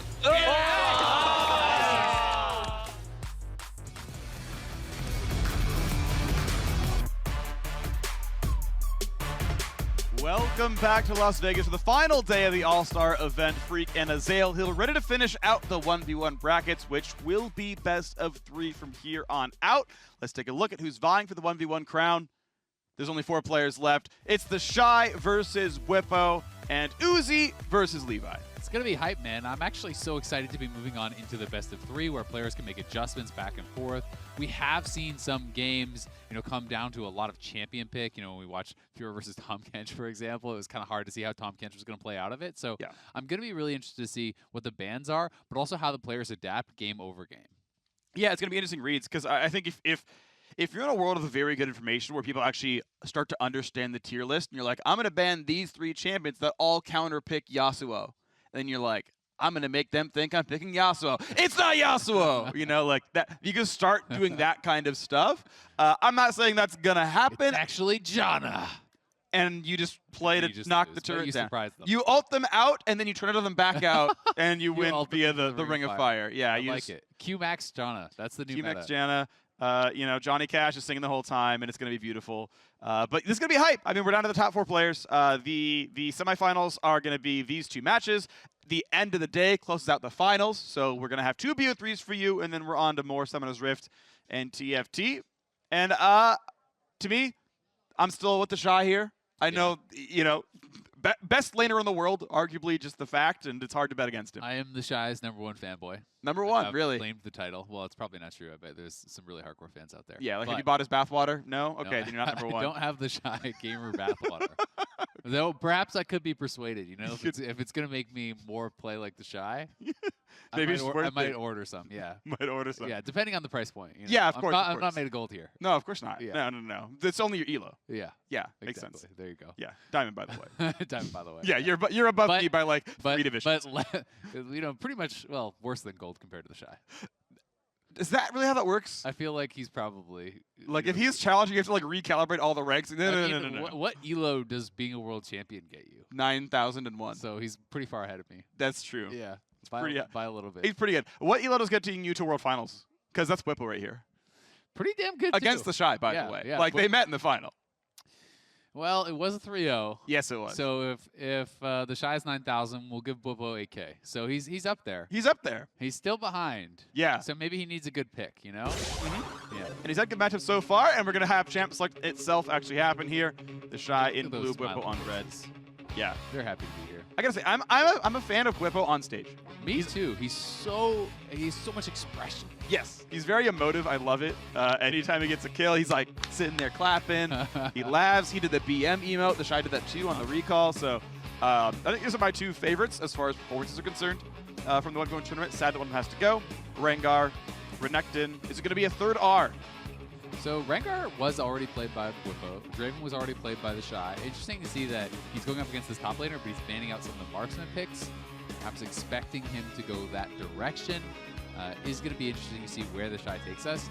He can basically play everything. So I think that is one of the big difficulties. When I was talking to pros about who you think is the favorite going into this, a lot of people were pointing towards TheShy simply because they are like, well, he can actually play mages, AD carries, top laners, junglers, everything at the highest level. So how do you know what he's going to pick, right? And it is blind pick. Maybe they're going to agree to something here. That's locked. Or is that highlight? I believe that's tell because it's tinted differently. I know. I believe it's locked. I believe it's locked. So Bwipo got rid of ranged champions and Fior for strong all-in, said, I'm just going to play Lee Sin here. And what's nice is it is good into Akali. I believe both the Q and the E reveal Invis. You can obviously kick her, and while the kick is winding up, it's rooted, so you can't like dash to change the direction. I think Lee Sin can do good things here, can fight back. I wonder if he's just playing for the Ring of Fire, right? You know, kick him out into the Ring of Fire, try to win like that, because this does seem like a surprising pick. This, to me, seems like Bwipo is looking for kind of a more atypical strategy, especially if he's going to go with Flash Barrier. That's a very defensive setup. That does feel like you are trying to play towards that win condition. We haven't actually seen that work out. We have seen a number of players go towards Gragas, towards Lee Sin, towards these different things. It isn't in Poppy. It has never actually happened that someone has just lost by being knocked out into the Ring of Fire and burned down, because generally players have been pressured so heavily prior to that they haven't really gotten there. So going to be interesting to see how Bwipo can actually survive. I do think it'll be pretty damn hard to win a 1v1 against TheShy when he's, you know, a Gunblade Akali with double combat sums and you're at Lee Sin with just the one combat summoner. Like, almost feels like you're already locking yourself in to just playing for that Ring of Fire. Yeah, and to your point about, you know, playing until sudden death and hoping that like the map does the kill for you, it does have the indirect pressure. If you know, okay, well, if it gets down to 500 range and then I'm kicked, it's already over. So you have to fight before then, and it has to end before that point comes in. Gotta shout out TheShy's build. I think it's the correct build to go for. Arm guard first item. You should, if you don't get completely screwed over in lane, have enough to not only stack that, but then finish your Gunblade by the time sudden death happens. So that build should be just fine. I want to point out, right, Snowball, 3 reveal tools in the Lee Sin kick, so he's really, or the kit, so really going to be playing around the invisibility. So does the Q actually reveal you, or are you just able to take it? I know E reveals stealth. I'm pretty certain Q does. Okay, interesting. I'm not sure, but either way, hey, the Snowball for sure. When you reactivate the Snowball, you lose the reveal. Yeah, by same as having Q. that down, and the E makes it very easy because it is AoE to get that reveal out. We will see, though, you know, whether you're revealed or not, if you can actually win the fight. I do think Akali has a pretty big advantage here. It'll be interesting to see how Bwipo actually wants to play it out. You know, when we saw Lee Sin versus Lee Sin, when we saw Tien going up against Peanut, it was actually a lot of points in Safeguard, a lot of points in Lifesteal and Sustain from that, you know, just trying to self-shield and push. Bwipo could go for that type of a strategy if he wants, but he is getting aggressive now. Snowball landed, got some decent damage, has the reveal. Not going to chase back in. The health bar is kind of low, and TheShy can get some really good damage here. Barrier popping out his on. This is going to be enough. Waits at the barrier. Does he follow the Q? Does not. Going to turret. He couldn't take it. But that's combat summoner advantage now for Bwipo, because he got both the sums out of TheShy. His Snowball is going to be up so much faster than the Ignite and Barrier. So a nice early fight there for Bwipo. And he is up in farm here too, so we'll see if he can kind of get access to that wave. He has to be carried. Every time you actually step forward to auto, you can get tagged by those Qs from TheShy, and you can be losing out on those trades. Yeah, and once you hit the Q, you're pretty much always going to have the ability to land the empowered auto afterwards, so he has to kind of sit back, respect what this could be. Not sure if TheShy has the damage to win this fight outright. Healing Relic going to be grabbed by both players and lands the AoE, and if Bwipo kites back enough, he won't take the damage back, but I think he'll get hit by, yeah, there's the TheShy Q. Both players punch out of energy. Yeah, you can see it's Q max for TheShy. There wouldn't really be any other option there. I'm going to be interested if we see Bwipo highlighted to track what his skill order is, because there are kind of more options. So 2 points Q and 2 points W. So he is putting a couple more points in W for that Safeguard Shield and also for the greater lifesteal. You know, if he wants to go for kind of like a pushing strategy where you're just clearing the waves and delaying to Ring of Fire, you could look for, you know, Tiamat and kind of going for that Ravenous Hydra, just instantly clear a wave and try to ignore TheShy. But TheShy's going in. Kicking a Q, he's got it almost, the tower! The tower's too much. The Shy grabs the kill with under 100 HP left. Oh, that was so close. Bwipo almost took him down. Both players smiling about it. The Shy barely able to get that outplay. It was a good timing, honestly, for Bwipo to take that fight before barrier is up for either player, before Ignite is up for the Shy. You know, he did have that snowball to nothing advantage, but the Shy able to just barely outplay and take down Bwipo. All right, well, the recalls come in, the items come on top, and I gotta say, if you gotta expect advantage for the Shy. Nearly fully stocked in the arm guard. Of course, that's been paying its dividends as the lane phase is going on. But Hexdrinker is going to be a pretty big deal. Obviously going to be relevant here. Fact of the matter is, though, I feel like really good stuff came out from the Shy here, and he still feels advantaged in overall stats. Yeah. Level 7 to level 7, so no advantage in XP, but definitely meaningful here. Yeah, and getting that kill, you know, having a good farm at this point is going to mean that he should get to the Gunblade Gold, right? And that is such a huge power spike for Akali. Really is going to make an enormous difference when it does come down to that final fight. And Lands is slow, lands snowball. Decent damage here. Bwipo really going in for this one. Again, finding some decent damage there. The Shy pretty much out of mana, and no ult's a pretty big deal. I think in general, outside of sudden death, I would say Akali ult's going to be more meaningful than Lee Sin. So taking the fights when that's not up is pretty valuable. I would also say the lifesteal advantage is with Bwipo here, right? Double Doran's Blade has the couple points in W. Without the Gunblade done, you don't have that same spell event for Akali. So taking these aggressive trades should be beneficial for Bwipo. yeah, as long as he can get access to the wave to actually safeguard and spell vamp kind of like heal up off of the wave, you know, he should be feeling pretty good about those situations. The Shy, though, you know, has his arm guard should be fully stacked now. I believe it is 30 minions to actually fully stack that, so that is at maximum efficiency. Working towards the Gunblade, where, you know, Bwipo, very likely with Double Dorans and Hexdrinker, unless he wants to go towards a Maw, isn't going to have like a fully completed item, but does have full energy. He's looking for a kick right there, right? Snowballs to the minion, hopes he can find the guy in the right place. You know, RQ, and you can't fight back. You pull aggro, you lose that fight every time. So nice attempt right there. Gets to grab the wave. Not going to stop the recall, but gets to shove one down and catch the reset. Without Flash or Ward Hop, it's really hard to kind of get those type of insect plays, though, unless you can actually snowball to a minion behind your opponent. But even then, it's likely not fast enough that the Shy should be able to react with a shuriken flip and get back out of range. Yeah. So, you know, it would have to be, it feels like more of a mistake from the Shy to kind of get kicked into the turret.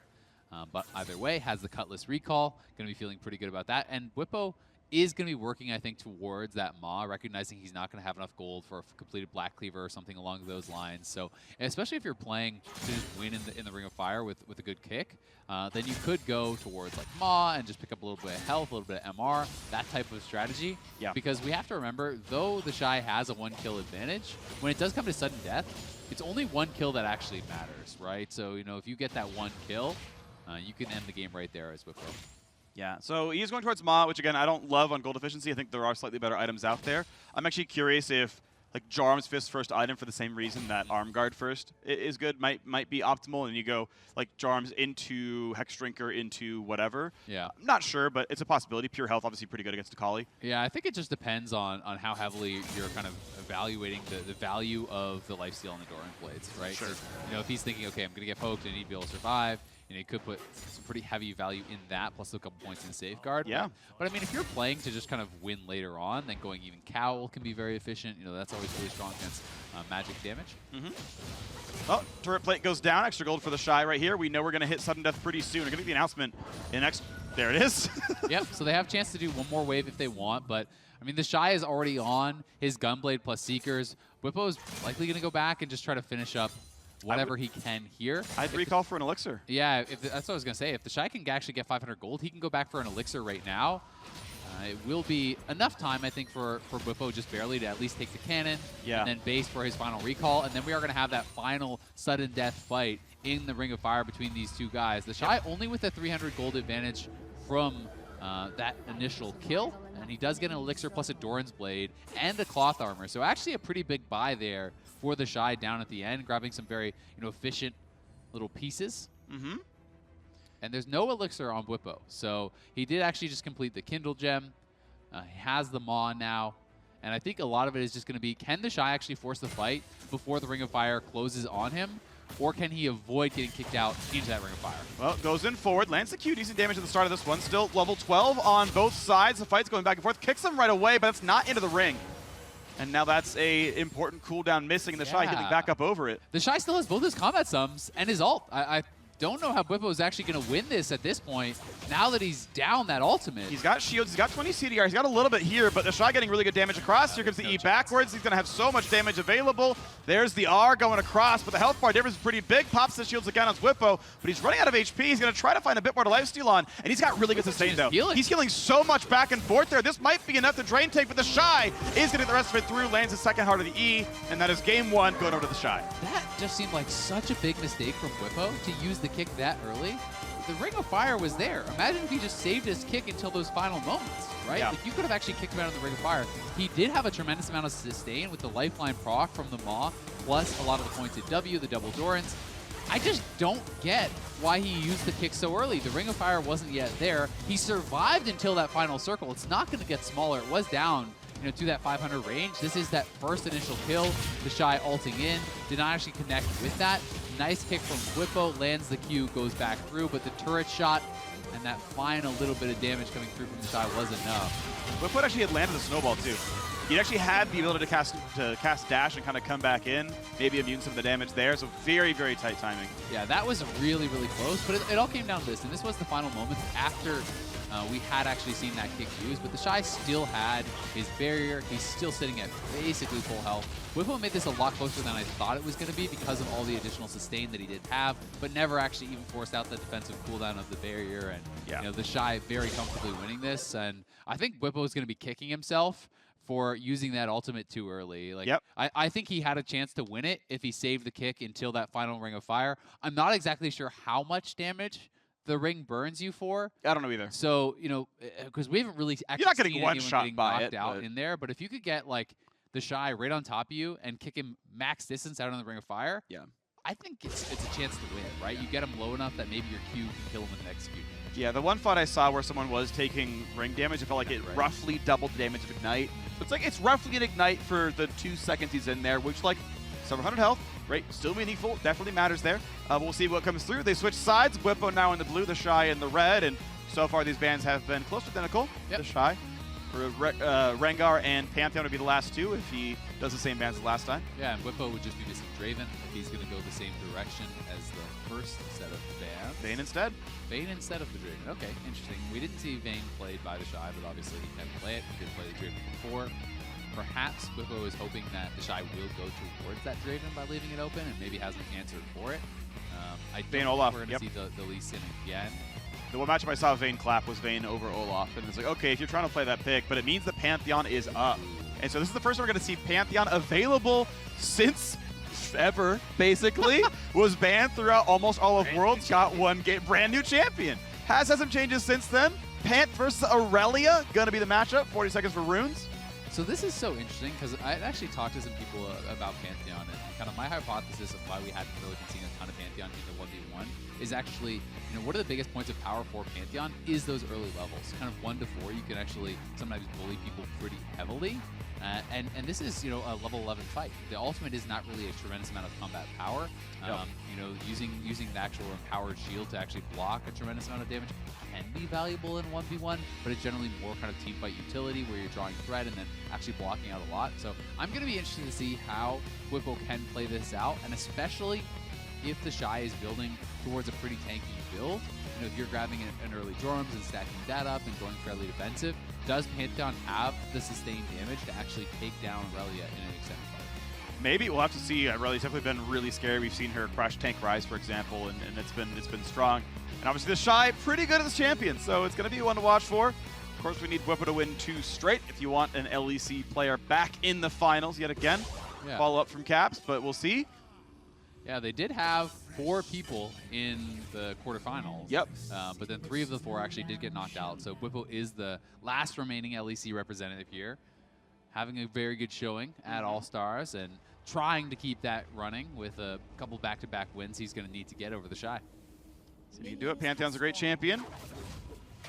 Q is now a skill shot. Look at these animations. Didn't get to watch them almost all of Worlds. So cool. Yeah, so the empowered Q, I think, is going to be a lot of this. Can Bwipo actually, perhaps poke down his opponent? There is a lot of strength in just throwing out those Q spears. And TheShy is going to play very defensively early on. Pantheon, I expect to win pretty heavily if they were to fight at these early levels, both with that kind of immunity from the block, as well as point and click stun, and you do have the execute on your Q. It is a tremendous amount of upfront burst damage, but as the levels get higher and higher, it becomes more difficult. You don't really have a combat ultimate. Relia is going to be feeling, I think, much more comfortable post 6. I mean, yes, it is a combat ultimate, but it's not it's like, you don't just start channeling it while the Aurelia is killing you. No, I don't think you're going to land it in almost any case. I mean, you could try to start an all-in with it.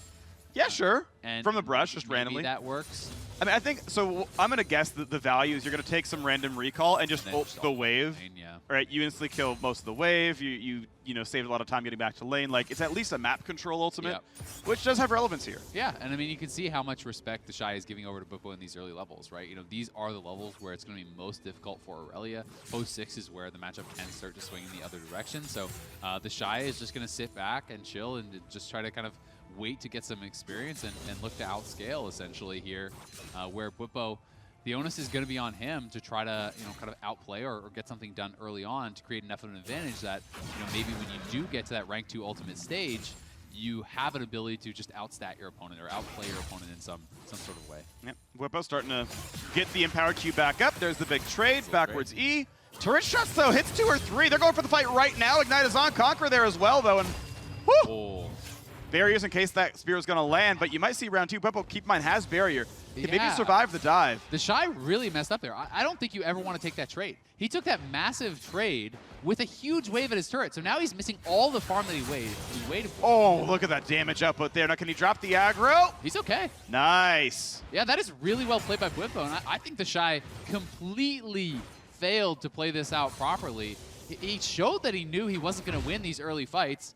Then he just opted into one when he hit the stun. He completely baited himself. He just needed to farm the wave.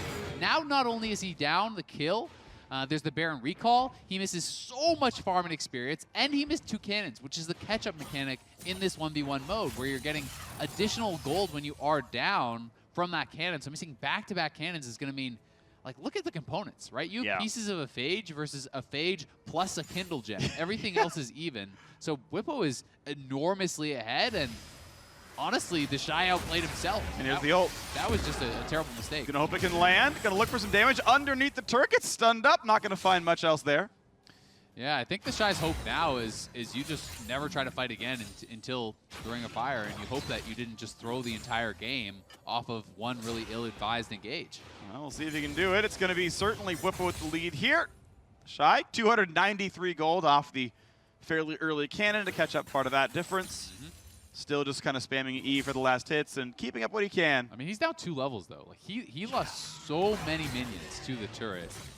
I was really surprised to see him go for that sort of an engage. And Bwipo made an incredible punish. You know, you have to credit that side of it as well. You know, Bwipo saw that he made the mistake and not only won the fight, but actually dove past the turret to get the kill and zone him off even more. Decent damage there again. Oh, sidesteps the ulti as well. It's going to be so much damage on TheShy. Ignite's rated yet again. Turret shots, be careful. He needs one more auto for the empowered Q. He's going to auto the minion perhaps here. Oh, he's just Jumps going in. The W into the Q, has to watch out for the rest of this one though. Barry's going to get popped, but he's in turret range, just gets out of it. TheShy, oh, so close. Just barely not enough to kill him off. TheShy going to be sent back to base once again here though, so Bwipo can push in the wave. He can afford to stay around and potentially deny some more experience in gold here. Should have Black Cleaver on recall, and Bwipo sitting in a pretty good position.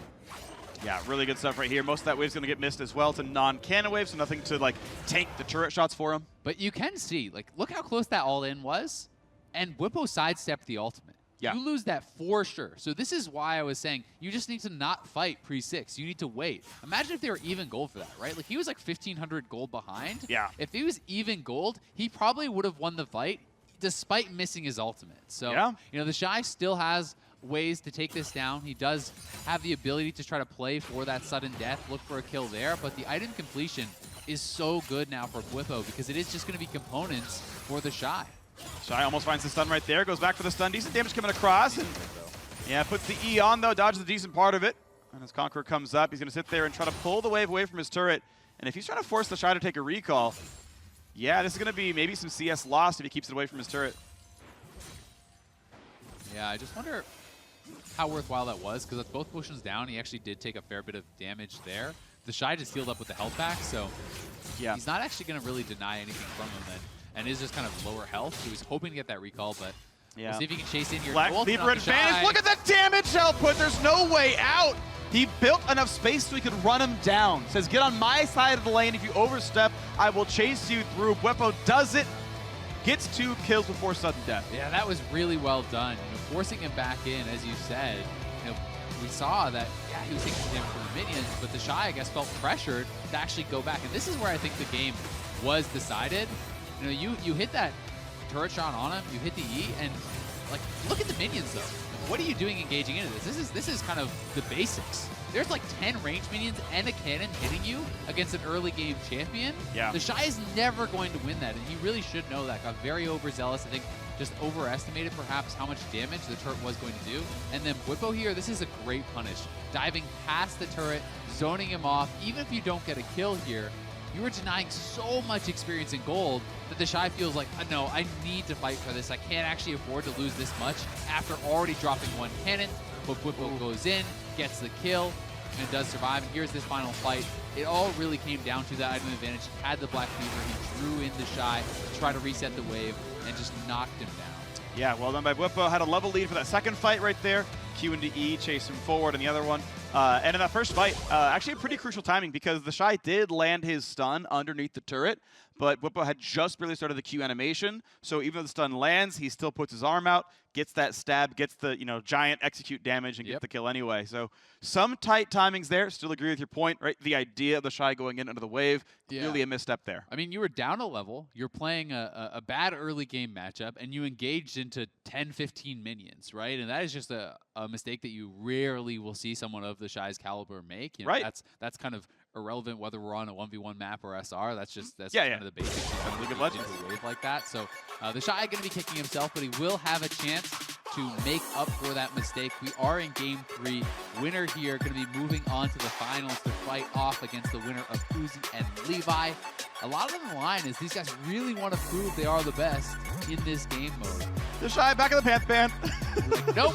Let's just not. Vayne Band's gonna stay in, so Olaf is a very likely look. And this is the thing, right? He's showing that Olaf is likely, right? I think that's the expected pick. And he locks it anyway. I think, I mean, if you mind game it, you mind game it. But TheShy should expect this is Olaf on the side, right? Do not play Darius. But if you think Fiora's good, play that. I don't know the Olaf matchups, right? But like, pick what you think is good in Olaf, because that's what he's projecting. Yeah, I mean, if you were playing like a main out, things like Twins would be really devastating. But again, it's so different in this map because experience is so elevated. It gets so quickly to those later levels. Like 4 waves in, you're level 6. Yeah. So Fiora, you have the opportunity to try to outplay, to try to actually burst this guy down with your vital procs. Early game, Bwipo should win any sort of fight. This is something where you're just going to be getting straight up outside. At level 11, if you can actually be able to proc the vitals, then Fiora can win this. This is something that you definitely can take down. You're going to have pretty good parry timings. There's no stun to actually parry, but being able to parry, the E, which is a tremendous amount of true damage that's coming down, or even one of those Qs, parrying one of the axes can be a really big deal. So when you're using that, and also remembering that it does also reduce the attack speed of your opponent. Huge deal. So you have to just not be arbitrarily using that parry. It has to be well timed, and you have to be able to proc the vitals. Ignite is going to help a lot with the Conqueror from the Olaf, as well as the W sustain that he's going to get when he is low HP. So we'll see how TheShy can play it out. This is another match that is kind of somewhat similar, I would say, to the last one, where Bwipo should have the early advantage, and it'll be, I think, often up to him to see if he can kind of force a fight and really kind of create an edge to either be way up in gold by the time they get to the end, or just slam TheShy early. And one thing I want to point out is each champion's ability to chase. Olaf's ability to chase is quite high, right? Fiora can Q backwards once, doesn't get the cooldown reset. If you land the axe, you can perma-slow, you pretty much win outright from there. For TheShy, you can do Q follows, but it's not nearly as scary, and a thrown axe backwards can build the distance up. So Bwipo can run away from bad fights easier than TheShy can. I would say you can, but also post 6, that ultimate does give you move speed towards your target. True. And then, once you have more CDR, those Qs become pretty annoying to actually escape. So TheShy gonna have to play with respect. The parry is down for him, and he knows that if Bwipo connects an axe, he can look to go forward.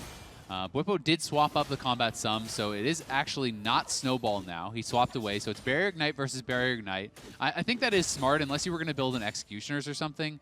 Fiora has a lot of sustain in that kit too. You know, when you're proccing those vitals, and especially if you can get all 4 and actually chill in that heal, you're going to need some sort of healing reduction. And Bwipo wanting to go towards the Black Cleaver with that Kindled Gem start is going to be relying on the Ignite most likely. Yeah, it means we're going to see Black Cleaver into probably Executioners, maybe a Boots upgrade. There's not like a lot of space for Dorans if you're trying to get all those items through. I think in both cases, you probably see Executioners over a Bramble Vest. You know, in the case where Ignite is down, you still need Grievous Wounds, and I think the offensive option is better. Both these champs have true damage in the kit, so you're not always getting full value out of the armor itself. Yeah, TheShy is actually playing this out really well. He's just been constantly proccing the vitals, and Bwipo is starting to have a tough time here. He's just been getting chipped down, not been able to really necessarily get good return damage on this. And anytime you have a vital proc on TheShy towards TheShy, he's just posturing forward, holding that Q, trying to poke out Bwipo. And Bwipo is being put on the back foot here early, which is not really going to be where he wants to be sitting. One thing that did work for him is I think TheShy actually missed the cannon when he went forward. Oh, this is enough damage though. Jeez.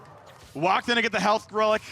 Got into the circle, didn't matter. TheShy so far ahead in this one. Yeah, and I'm not sure if TheShy actually still had his 20% current health damage buff, because he never used it from stealing away Bwipo's pack. But either way, Bwipo walked into that. The parry was available. He was already lower health. The vital got proc from TheShy, and this one is seeming very one-sided. It's not going to get better for Olaf. It's going to get worse. Oh, that's going to be a rough stuff, but we'll see if, you know, some way to turn it around can happen. Maybe you outplay all the skill shots, you get away from the vitals.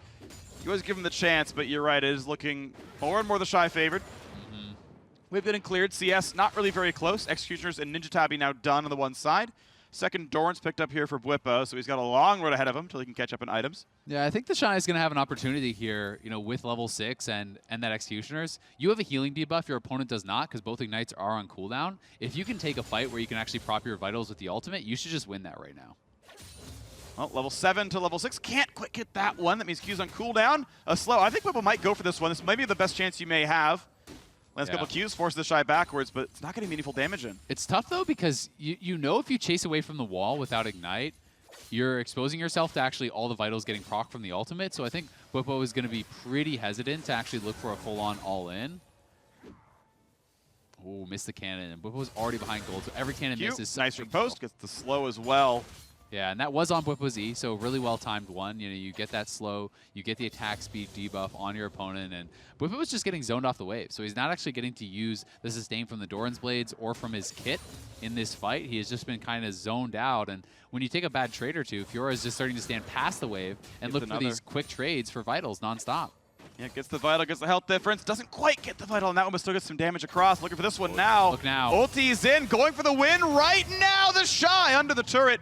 Can't get the fourth, but with the damage done, could force Bwipo to recall again. Yeah, he's going to force him back, and it is, you know, a combat summoner advantage. So Bwipo does have his ultimate available, but you know the TheShy was able to save his barrier, where Bwipo had to use both. And I think there was a possibility he could have killed him there, but why risk it when you're feeling more and more confident as the game extends with your kind of scaling edge on Fiora? So TheShy is not going to risk it. He is up 2 levels right now. Bwipo should be able to close some of that experience deficit on this wave here, as there's a ton of minions to actually collect, but TheShy likely will still be up a level.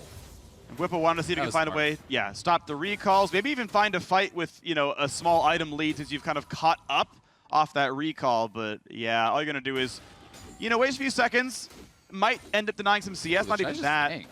Okay, but this means you have equal items for this fight, but look at the health lead. Half HP already. Yeah, he had the health pack, so he actually parried aggressively there to proc the 20% current health damage buff that health pack will give you. TheShy is trying to get Bwipo to throw his axe before he steps on a health pack, and Bwipo was trying to get him to step in and then hit him with the axe, but little game of chicken back and forth there. Lands a bit of damage. Bwipo kind of keeping he needs up. That cannon. Ouch, rough stuff. Q is on cooldown. Gets a little bit of trade there onto TheShy. Again, who hasn't recalled, so items are closer than they would be. Ulti is down, but look at the chase through. Big slow. Q's going to land there as well. And Bwipo doesn't have the health to chase in, despite, you know, kind of equal levels, kind of equal items. It doesn't matter. He's just kind of getting harassed out, right? You know, by this constant Q spam from TheShy, and now being this low, it's so scary to step up because you don't actually know, did TheShy complete his recall? Is he just AFK chilling in the brush waiting for you to step up and die? It's a tough call for Bwipo. He's going to make the smarter decision knowing if he dies again, it's just over. So he will recall, but unfortunately for him, that's even more gold denied, right? That's back-to-back cannons he's missed. He's so far down in gold now. This as entire a wave's result. gone. Yeah, the whole wave is going to be gone. The whole next wave will also be gone because his wave is going to stack. So TheShy is going to be able to clear out every one of these minions and then spend all that gold to have such a big advantage when it comes down to that final potential Ring of Fire fight. It's looking like sudden death is coming soon for Bwipo. Made it to the top 4, still an impressive run for him. But TheShy has an almost insurmountable lead, 2 levels up. Yeah, TheShy just wants to clear out this wave and then recall because he's going to get so much gold from it. Wow, he's actually going to decide to back off now for the recall. This will allow Bwipo to kill off at least one cannon. He's going to get like probably 350 gold or something ridiculous. There you go, 324 gold. Oh, if TheShy stays, does he still have time? You get like 4 seconds as the ring spawns. Like, he'll be fine. This will work. Okay. He'll be in XP range. Yeah, you get a little bit of time. Like, if he even takes some damage, he'll regen. Yeah, he should be fine. But he is right kind of on that edge.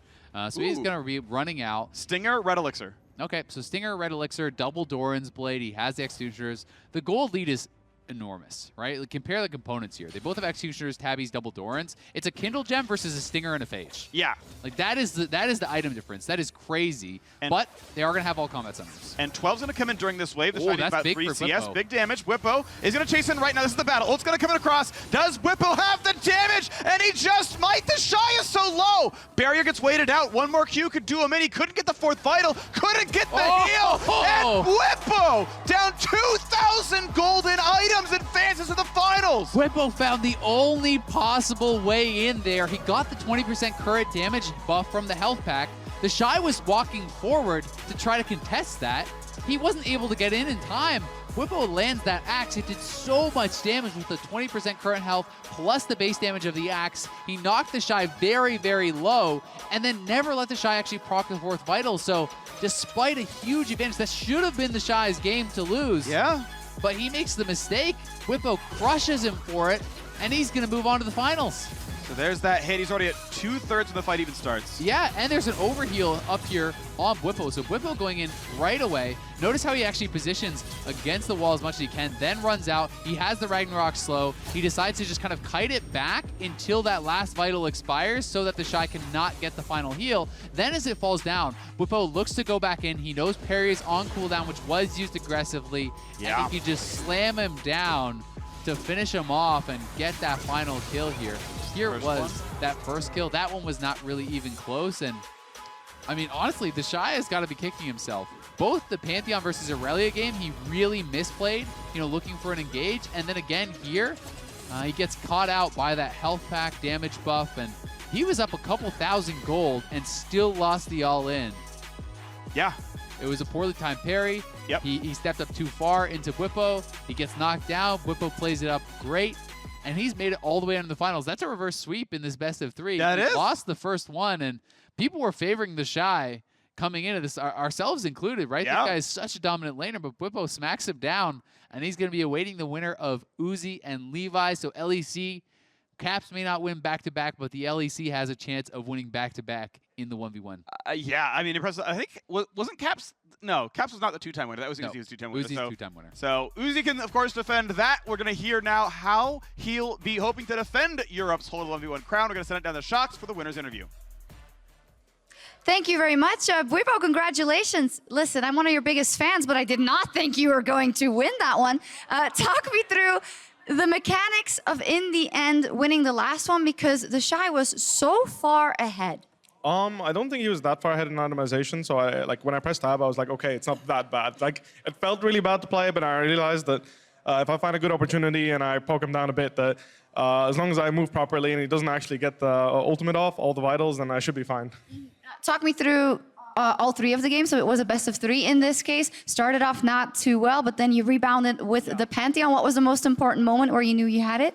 As Pantheon? Throughout the whole thing. I feel like the biggest learning point was when I was playing Lee Sin. I used my kick really early in sudden death, and I felt as soon as the circle got small, I was like, and I W'd a creep as well. So I feel like if I play that better, I think Lee Sin could be a really strong pick. But I didn't get to show it off. Other than that, it's always a pleasure playing against TheShy because I feel like I'm always on edge, and I have to make sure I don't make mistakes. And when I make a mistake, he punishes me, and that's what makes it fun to play.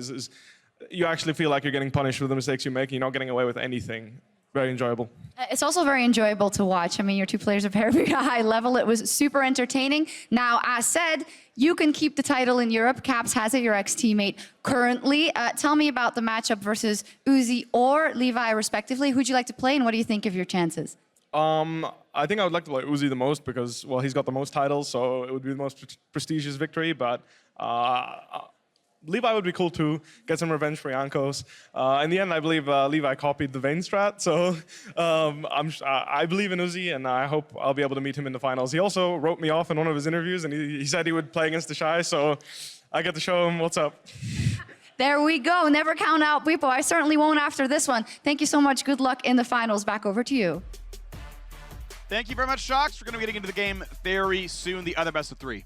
And I've got to say, you can never count out Bwipo because he has been one of the most, I think, cerebral players throughout this event as far as the 1v1. Yep. He has really been getting intelligent picks. He's been thinking through what his opponents might do and how to get an advantage. It's not just been purely about the skill because he has that too, but he has often really come up with clever ways to actually play these matchups out, you know, clever ways to win not only outside the game as far as the picks, but also how to play it out. When you think back to that Rengar game, you know, when he based and instead of actually waiting around to heal up to full, he immediately ulted straight back and actually caught his opponent on a recall for that second kill. That's something that I think a lot of players wouldn't have gone for, and he's been really clever about how to get those edges, but we are on in to Levi versus Uzi. This is Kalista going up against a Renekton. Ignite versus Ignite, Cleanse versus Flash. Yeah, so you're going to want to cleanse the Empowered Renekton stun, and if Levi plays it wrong, you also drop the Ignite damage. So if you can get the 2-for-1 on Cleanse, it's really beautiful. Levi definitely needs to distance those. Ban 3 Marksman still gets one. Big stuff here for Uzi. Keep in mind, there have been a lot of Kalista changes over the years. Most recent version of Kalista, all of her base stats, she gets them by herself, doesn't need to be with a champion for that. The W on hit damage is not going to be found. So that's probably a skill you don't rank up at all.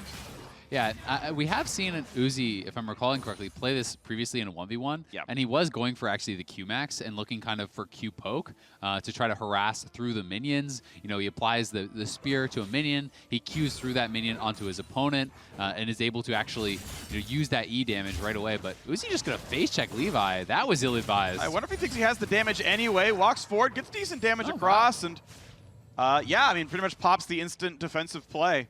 I feel like Levi should just insta-base. Yeah, like you should just be getting back to base as fast as you can because that is a negative health trade, but it's a positive summoner trade, right? You still have your Ignite available, your opponent does not, and I don't think Uzi can actually push it in fast enough to deny much because the next wave is coming here for Levi. So this is a good base for Levi. He's going to be able to recoup the health. Uzi will have an early golden experience advantage and probably not going to be punished for the Ignite use because it's such a short cooldown. But I think correct play kind of on both sides here. And right now, Uzi, I think he's likely to recall off of this wave here as well. Knock down the cannon, 156 for that one. One more caster, and if it's the reset, then he'll be fine. And as you kind of pointed out, yeah, we have 60 seconds on the Ignite coming back up, and Levi might try to stop this one. Q's not going to land. I thought he was going to get chased down, but he went back. Cannon gets picked up. Hezbollah keeps... Oh, he's going to flash the play. There's the cleanse burned, and gets the 2-for-1. He got the Ignite off as well! Oh! And just takes them down! Oh my god! Uzi just exploded him. 3 points Q, 3 points E. Levi with the misstep there. Using the Ignite early. Gets cleansed off with the W, as you had talked about, and Uzi just popped him because that was a pre-6 Renekton, and he is now 6 versus 4. Levi lost a lot of experience there. The Jorum's bought early enough that he should be able to actually stack it up, and Uzi just makes it look so easy in these matchups that you would think are so damn hard for a marksman. Varus versus Yasuo, you're like, well, you're in the Ring of Fire, surely you lose, and he perfect kills him. It's perfect, yeah. You know, it's just like, how do you do this? He's Uzi. Yeah. He's just that good. It's actually incredible. If only League of Legends were 1v1 game, RNG would win Worlds. Well, Uzi would win Worlds. Uzi would win Worlds. Team Uzi. He's still wearing the jersey at Worlds, right? It's still RNG. I mean, if it's a logo. 1v1 game, does he just not make his own squad? He's just Team Uzi. I mean, maybe. I'm just saying Team Liquid's good at Quake. Sponsor himself. He's got the cash. Yeah, we'll see. Pay himself with his own money, like you know, whatever. Yeah, exactly, right? He's the CEO. He can just... Yeah. All right, let's see this. Levi is level 6 now. As we have often seen, generally players, when they get this behind, they're going to try to sit back and actually wait for a Ring of Fire because then it's sudden death and you maybe have a chance there. Also, it will be harder for Uzi to kill, but Uzi's such a master of pushing advantages. He is stepping by for that harass, and Levi got very, very low. Uzi did miss the cannon doing this, so that is significant, but you may be able to deny more gold from your opponent by actually forcing out that recall, and the experience advantage is also so important. So Levi's just going to stay around. He feels like he needs this experience, needs to collect some gold, because you don't want to just give up too many free turret plates and too much of a level lead to your opponent. Well, right now it's 44-12. God. Gets 4 more CS with the Q, but it's going to be 50-16. This is not close at all, and Levi is going to have to figure out how to get rid of more marksman picks or counter-pick them properly in the next game. I know we counted out Bwipo versus TheShy in the previous game 3, but this one looks so absurdly hard to win. Yeah, Uzi is just looking monstrously strong. 50 CS to 16. That's a pretty good lead. He also got 2 turret plates and a kill, so he's way up in gold. And just in such a good position. And it's really kind of interesting because you don't have an Oathsworn, so there's no point in W, there's no point in ult. So he's he's level 8, but he has 4 points Q, 4 points E, right? So he has so much in these damage abilities that I think the burst is somewhat surprising that is actually coming out here. Yeah, really, really high ranked skills. Also of note, level 11 and 12 don't do very much. it's stats. You have a ghosty to cheer you on. You put some ghosties out. Yeah, that's hype. Can't wait for that. Oh, that was nice. God. He is so Qs. good at that, at actually just being able to transfer those stacks over to his opponent with the Q through the minion, and then pulling that rend out. He always gets the reset on the minion while harassing his opponent really, really low, and Levi's just getting sent back to base over and over. He's never actually getting any of the catch-up goals because he can't access any of the minions. I don't know if Uzi's missed more than like 3 CS all Is this game. just going to be, I mean, this is also potentially just a turret win. Like, this is getting low, and where the turret plates fall, this is down like to 1K. a couple autos from actually dying. Yep, so kite back, a little bit of wave clear, lands an auto. I wonder if Uzi wants to even greet. Yeah, he's going to keep up the autos on the turret. I mean, if Levi gets poked out one more time, you probably lose your turret on the next cannon wave. So Levi has got to, could be actually forced into an all-in on this wave, which, Uzi's pretty close to 11. I don't think he will get it, but still, it's a level 2 advantage, like a 2-level advantage. This is really, really rough for Levi. He is getting dumpstered. Cleanse is up, Ignite is up. He's got ways around. Uzi knows he's got time, right? Like, I would like to force this before sudden death in case something really outlandish happens. Yeah. Just hey, use the 1-kill lead, push through, knock down the minions. It's the risk averse play. It's a pretty odds positive play, and yeah, he's going to stay on the map and force Levi to do something about this. He can wave clear, and hey, Empowered Q is really good wave clear. Yeah, that was well done. So now Uzi won't actually have time to be able to get this, and Uzi may be hoping that the Ghost could prevent a recall. He does actually interrupt it. Yeah. So now Levi has to stay, because if you leave, your turret dies. So you can actually choose when Levi gets to recall. Maybe Uzi just says, you know what? I'm not going to recall, but neither are you, because I like the item setup as it is, right? I don't want either of us, kind of being able to get that reset. Levi's got to go in. Okay, ult comes in, Ignite there on well. There's the cleanse to get away, but he's got to keep cutting backwards. This is way too much damage. He's dead to the Ren. There we go, Uzi. 2 kills before sudden death, a game away from the final. It's just not fair. Uzi's too damn good. He is. Someone, unplug his mouse halfway through. Maybe he can only play with one hand. Make him play left-handed, he'll still win. He has to play tandem with one of the refs. Uzi's still probably going to win. This guy's just such a monster. This was utter domination. This was not close whatsoever. Levi did look for the early potential all-in. Thought he had an opening, flashing into the health pack, trying to surprise his opponent, but the stun was stacked with the Ignite. They both got cleansed off, and Levi didn't have Slice or Dice or Flash to actually get back onto Uzi. So Uzi, master that he is, nails that kill. And then this was just complete domination, right? This was all about Uzi extending the advantage, zoning Levi off of minions, poking him out constantly to expand the goal lead to ridiculous margins. Levi had to try to go for something here. He looked for it, but it's not even remotely close at this point. Uzi just played it too damn well. Second time through, at least, he did layer the spells right, wait for the cleanse, then ignited. Kudos for that one, smart play. But the item difference and XP difference. Item difference, experience difference. Way too high. Yeah, even honestly in that game, it just looked like the skill difference. Uzi was just looking so incredible. And, normally we don't see junglers go that far in the 1v1. We don't see supports go that far. So credit to Levi for even making it here. We will see if he can actually figure out some sort of a clever way to get an advantageous matchup. But it is tough because Uzi is a guy who is comfortable on every single marksman, right? Oh, yeah. And he is so damn good.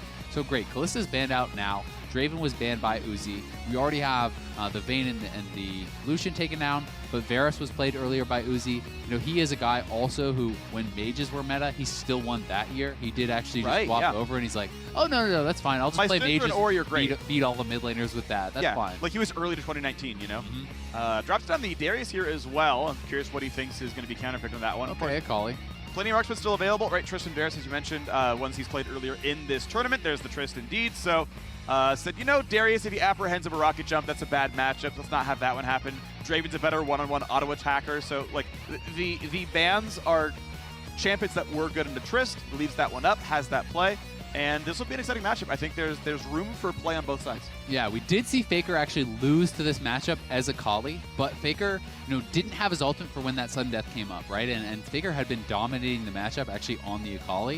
You know, he really did look very strong in that 1v1, but used the ultimate too close to when the sudden death was going to come up, and that was kind of the defining moment of that head-to-head of Tristana versus Akali. So we'll see if Levi versus Uzi looks a little bit different. I am really scared for Levi because I just feel like no one pushes advantages in the early game better than Uzi.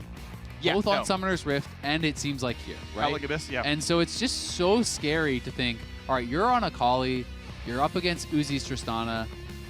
Is he just going to kill your tower? Like, are you just going to lose the game straight up before you even get to fight him? You know, that is something that would be in the back of my mind going up against Uzi. Like, do I need to force an early fight? Am I going to be getting too far behind? But let's see if Levi can play it out as well as he's going to need to take down Uzi. We are mirrored on the combat summoners. Ignite barrier for both players. Levi will have his opportunities. I think your best chance probably is to be able to wait until you can get to that Gunblade, wait until the Ring of Fire, have everything available, and try to win that one all-in against Uzi.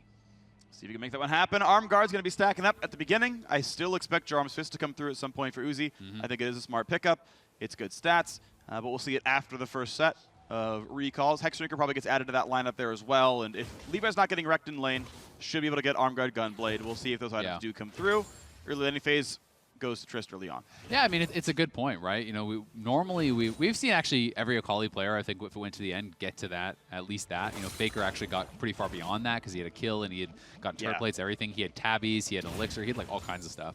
But Uzi has created such enormous advantages. Like when you look at the Renekton versus Kalista game, Levi wouldn't have had enough gold for that sort of an item set in that one. So we'll see how well Levi can play this out. I do believe he just used that Shroud, so that's going to be on cooldown. He will have to be playing it pretty safe in these early levels. You need some additional points in your queue before the wave clear can really become kind of threatening. And Uzi's going to be working away at that tower already. A little bit of early damage. Going to get that first play without too much difficulty. 120 gold, thank you very much. Charge knocks the minions a little bit low. It'll make the next bit of wave clear pretty easy as well. Bit of poke coming through from Levi, but we are seeing a CS difference. Decent damage. E hits the minion though, so not ideal there. Yeah, you also got to remember that there is turret plating. I want to say for the first like 1 or 2 minutes of the game. I know yeah, the fortification accurate, to get half damage, Yeah, excuse me. Fortification, not turret plating. Obviously, with that lasts much longer. So that first little bit of damage Uzi did on the turret will be much higher later on as that turret fortification should fall off. And that's where you're going to be getting pretty scared. But Uzi, happy to take this trade. Jumps away after the health pack lands, mind you. So he will have, I believe, that damage buff. And he does have access to his own health pack. All right, so health bar a little bit low, though. Levi, if he can find another E at some point, now the problem is the minion wave's not good for him. It's both going to block skill shots and deal damage back. And also Uzi will hit 6 first because he's killed off more minions. So Uzi is actually going to back out before Levi can get 6, knowing that there is potential for an all-in there. Uzi will just take the health pack away from his opponent and will look to reset. I would be expecting a Hexdrinker. Yeah, he's just going to go straight for that. I think Jorum's Fist is smart, as you're talking about, but it feels like people are less comfortable going for that because it's not something they're as used to. So Hexdrinker Rush has pretty much been the build for all marksman players in these types of matchups thus far.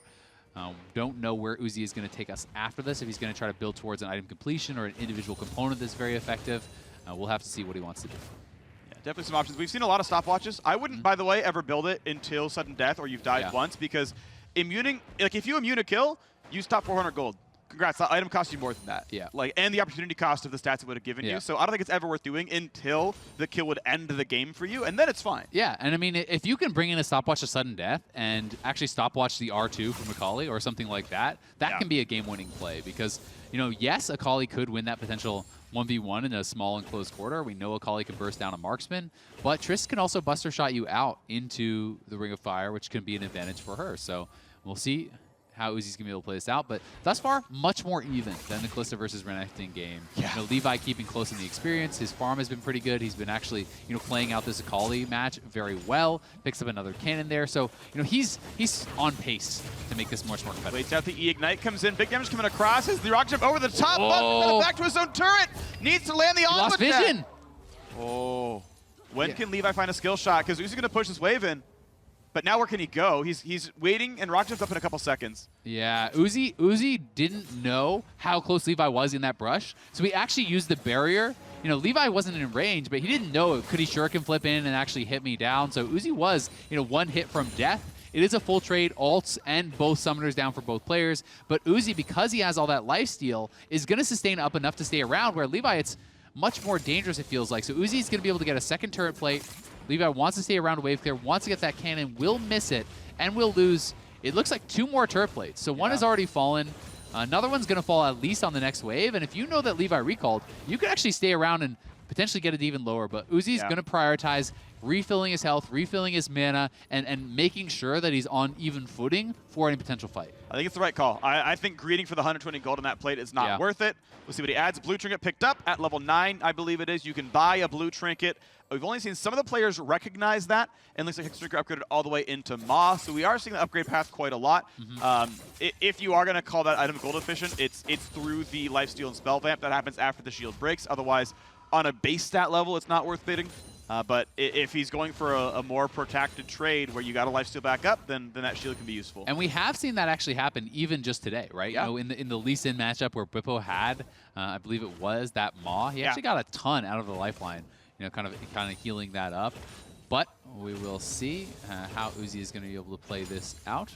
As he has that full Maw, he has the double Doran, so he is going to be having a lot of sustain. And, you know, Levi does have to be careful because at a certain point, the turret plating falls, and then even all the bonus armor is going to be gone from those turrets that has stacked up after every additional plate is knocked off. The turret gets more tanky. Yeah, the plate's at like 115 armor MR right now. It's like something pretty high, and then that goes back to 0. So it essentially takes double damage during sudden death. And you have to remember that it is actually only a 1700 health turret, right? So when it's this low and it has no armor, and one round of kind of explosive shot will actually kill the turret potentially. So you have to be pretty careful about that, and that is why Levi is trying to wave clear aggressively and not allow Uzi to just step up and get those shots off for free. Yeah, the last plate is under 1,000 HP on it. Like it's pretty easy to get, and when you have 140 attack damage, that's 7 autos and the game ends. So that's numbers you got to watch out for. That's timing you got to watch out for. Uzi can get a little bit of damage here, but has to respect what Levi could do back to him. Obviously, the wave clear not too bad on a level 10 Akali.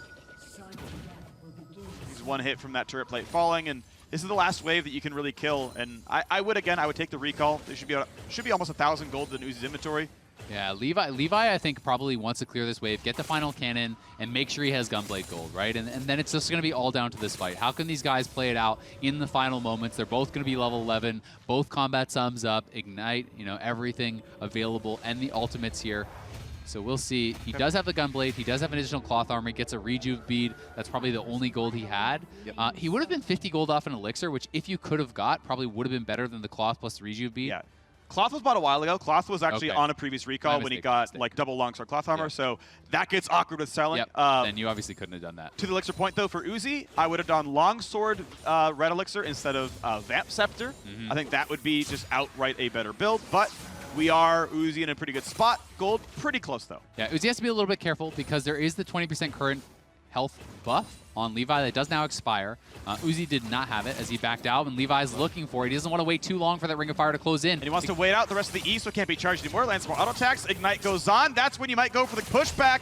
Gets a bunch of damage into melee range. When's the knockback coming in? Finally does it, but he's not getting burned just yet. He's waiting out the Maw shield. Jumps backwards. This kill could go to Levi. Needs to land a Q and an auto attack. Can't get that one though, and the brush is going to run out. He's barely anywhere to stand. Invisible can't find the range. He's out of energy, puts the W down, and he burns down. Uzi gets the kill. Oh, Levi with a little dance move there. Knew it. At the end, he knew he had been beaten. That was really damn close, though. You could see both players were trying to play around that buster shot. You know, Levi was trying to leave his shuriken flip up to hope that Uzi would buster shot into it, and then he could actually flip back in. Uzi was trying to wait until all of the movement spells were on cooldown to then buster shot, but he got too low and had to actually use it defensively. So this was a really close, well played out 1v1.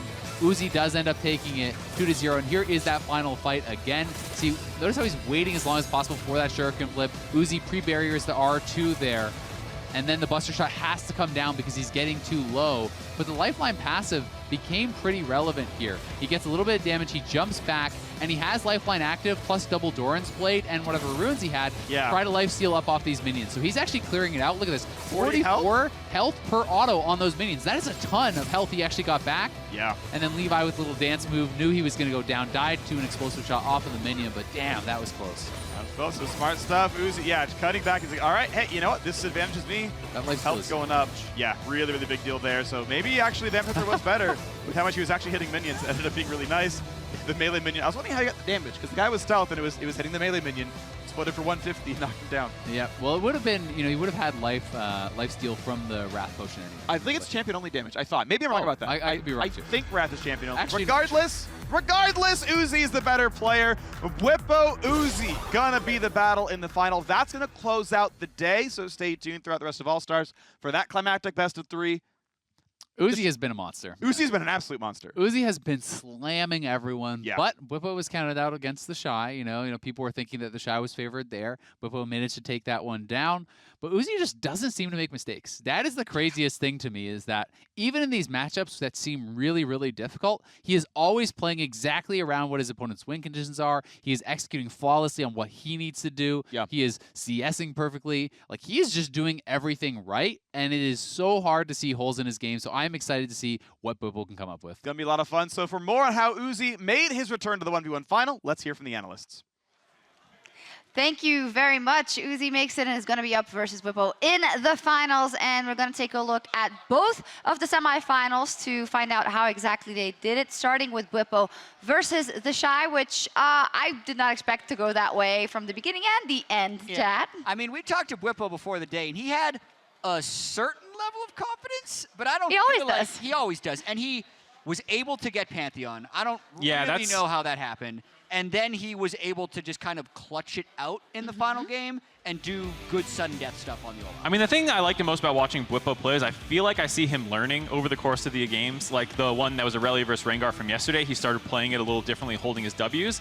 And I think that's something he's going to be able to use the best of 3 format really well for. But that big Pantheon play was the one where it was like, what? How do you get the Pantheon? Because this first one looks so dominant by TheShy. Yeah, I mean, Bwipo also had his own facepalm moment when he used his R really early. But then this was the big question mark why TheShy even took the initial trade to put him in this position in front of 15 minions. And why he left Pantheon open. It's like, you could just do that on Pantheon to block turret shots. There's like another trade that was really close, but it was like Bwipo took 3 turret shots. Yeah. And then this is the one where he actually is able to chase up the lane a little bit. Yeah, and we know Pantheon is very strong, so it was a mystery why he was open in the first place. But I do want to get your opinion on that last kill who's going to come right now, because I don't really understand how it happened. The big thing is that Bwipo is able to chunk TheShy really hard before the real trade starts. TheShy, you don't see it. This replay is a little too late into it, but TheShy started with half health because he chased Bwipo up, who got the relic proc on his Q to actually drop around 25% of TheShy's health off a single Q, and then he got an E trade in as well. And so when they actually started ulting each other and trading summoners, he was already up like 500 health. Yeah, there's some key stuff that Bwipo realized that maybe TheShy didn't. Mark mentioned the 20% current health buff you get after you've received a health shrine, so going back to grab that was huge. And then the second one would be the ramping gold cannon minions give you when you're behind, as well as experience. So there was about a level and a half discrepancy between the two. But TheShy recalled rather than keeping pressure on, which also allowed Bwipo to get cannons. And that's something Uzi didn't let Levi do in their matchup. So Uzi definitely knows those mechanics. Those rules. Yeah, Bwipo does as well, and TheShy did. Yeah. So I think that's where Bwipo earned his victory. He did, and as you said, let's take a look at that Uzi versus Levi victory as well. And something that's brought up numerous times is if you give Uzi a lead, no, actually let me rephrase that, when he takes a little bit of a lead, he just knows how to push it in every situation. And this was one of Uzi's go-to picks way back in 2016 when he won his first 1v1 championship. He's going to be going for his third overall 1v1 title, by the way, but it's just so satisfying watching Uzi play Kalista. It's just, he knows always when he's going to have someone in kill range. Levi was really unable to estimate the damage, and Uzi basically played that Kalista game flawlessly. And then the lifeline passive here, you heard the casters talking about it, just how much he heals up. It's like 40, 50, 20, 50, and it takes it from a pretty even trade that probably favors Akali for getting the last 200 damage quickly, and puts it 100% in Uzi's favor because now you have to do 600 damage. You're not going to do that. Yeah, and Uzi's constantly delaying the enemy recalls. He's putting pressure on their turret as well, which is something almost no one else has been doing. Yeah. So it'll be an interesting matchup where it looks like Uzi's going to be able to stick with his just marksman picks in general. Yeah, there's too many to ban out. And we'll wonder kind of what Bwipo's going to bring out, because Uzi's going to have to ban the Pantheon.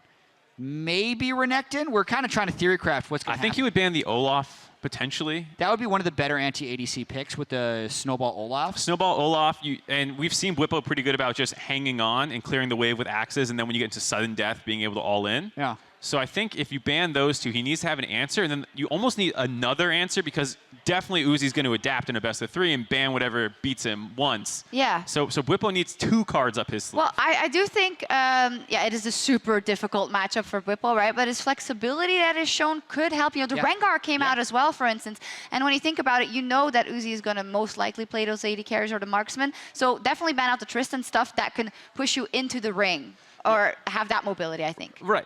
Some of them are a little bit easier to all in too, I think. Something like a Lucian is probably a little bit easier because he doesn't have quite as much self-peel. He just has that little dash, whereas a Tristana can shoot you out if you're not the Olaf and have the invulnerability. So, like, Tristana's really good in all-ins in that sense in the late game because she gets you out of the ring. Vayne probably also beats Bruiser's late game. Yeah, so Vayne, I think that's going to be a ban for Bwipo. Not Vayne. I mean, Uzi's really smart too. He's not just a mechanical player. Like the Jorarm's Fist Vayne was like, oh my god, this thing has 2k HP. Yeah, but to your point, Shox, I think Bwipo is actually one of the most versatile players we have in League of Legends, actually, because he played a season professionally in bottom lane and in top lane. Like That's a good point. We did so much to credit Perks for being able to swap between mid and bot. Bwipo did it first, right? in terms of being able to play. He was playing a different set of champions. Yeah. But yeah, so he's going to have theory crafting. All the other EU guys were in their own little pocket of practice to be able to have him raise the crown now the Caps is They were tryharding so much. They practiced. I feel like every time I tell this, I add a couple of hours. So they practiced for 17 hours they got here. straight. They were on the plane for practicing. the 1v1, and maybe to avenge Caps that got knocked out as ex-teammate. We'll see. But Uzi definitely the favorite. Let's take a look at the final bracket. It's pretty simple. It's Uzi versus Bwipo in the final. Yeah, it's the path they took to get here. Yeah. This is from the quarterfinals. Remember, this was a 32-player tournament, so you got to win 5 rounds in a row, including 2 best-of-3s back-to-back. So have a lot of consistency in these 1v1s. Yeah, I mean, that's what I think stands out for Uzi over the course of these kinds of events. This is his 3rd final. Yep. Yeah. Out of 5. Right. I mean, he might have played more lost finals. pre-final. Of it. I think he lost pre-final because it was Pabu. Yeah, I think Pabu Last year was knocked him out. semifinal. And I don't think Bjergsen beat Uzi in the final. Oh. Caps knocked out Uzi in the semifinal last year, I think. Yeah, and then it was Pabu Caps We final. know what we're talking about, guys. Don't worry. Yeah. Yeah, totally. We'll see. Yeah, I just have a lot of confidence in Uzi because he is a great combination of, like, I've theory crafted this matchup as well as the mechanics to pull it off. Yeah, I've done my own theory crafting, and I thought that a top laner's champion pool would probably be advantage. So I was thinking TheShy was going to win it. But now that Bwipo's upset TheShy, still maybe he would have some type of advantage. But like watching Uzi in these 1v1s throughout the years, it doesn't even really matter what champion should be the best. Back in 2016, he beat Peke and the other big mid laners with mid laners when they were the best. So based on his success so far with Marksman, he's probably going to stick with those picks because as we were talking about, it's probably too much to ban out. But I've gotten sufficiently hyped for this final. I want to see what happens. Yeah, me too. And I also think if you just look at, and this is no shade to Bwipo whatsoever, but Uzi and the level of player that he is with those margins, it is just very hard to beat him. Is any of you willing to bet on Bwipo for the final? No. Well, I got it. What could happen, Shox? I will. Listen, Is that a surprise? I'm going to do it. We're taking a break now, though, but when we return, it is the TFT Littles Finals. Don't go anywhere. if you can chase in your Black ult Leaper on the advantage. Shy. Look at the damage output. There's no way out. Barrier gets weighted out. One more Q could do him in. He couldn't get the fourth vital. Couldn't get the heal. And Bwipo down 2,000 golden items, advances to the finals. There's the cleanse to get away, but he's got to keep cutting backwards. This is way too much damage. He's dead to the Ren. There we go. Uzi at the range. He's out of energy. Puts the W down, and he burns down. Uzi gets the kill.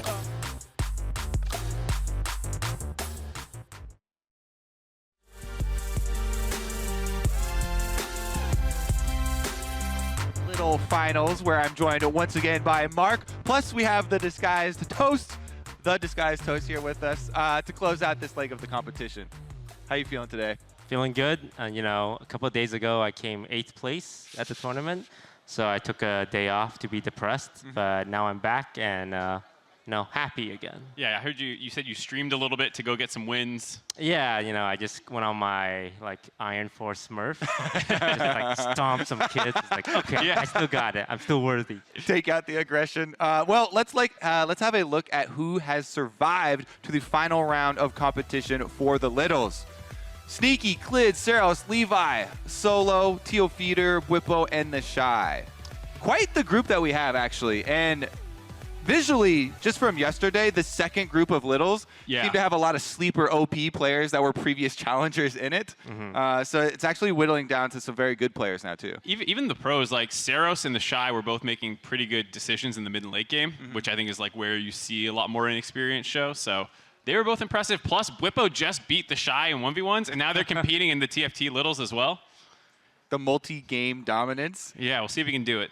Back to smiles on his face, even after that hard loss. Honestly, that was a hard loss in the 1v1s. You were mad. I was pretty mad for him because he had a 2-level lead. Bwipo made the comeback with the experience on the cannon and was able to finish it off. But let's get into the TFT for it.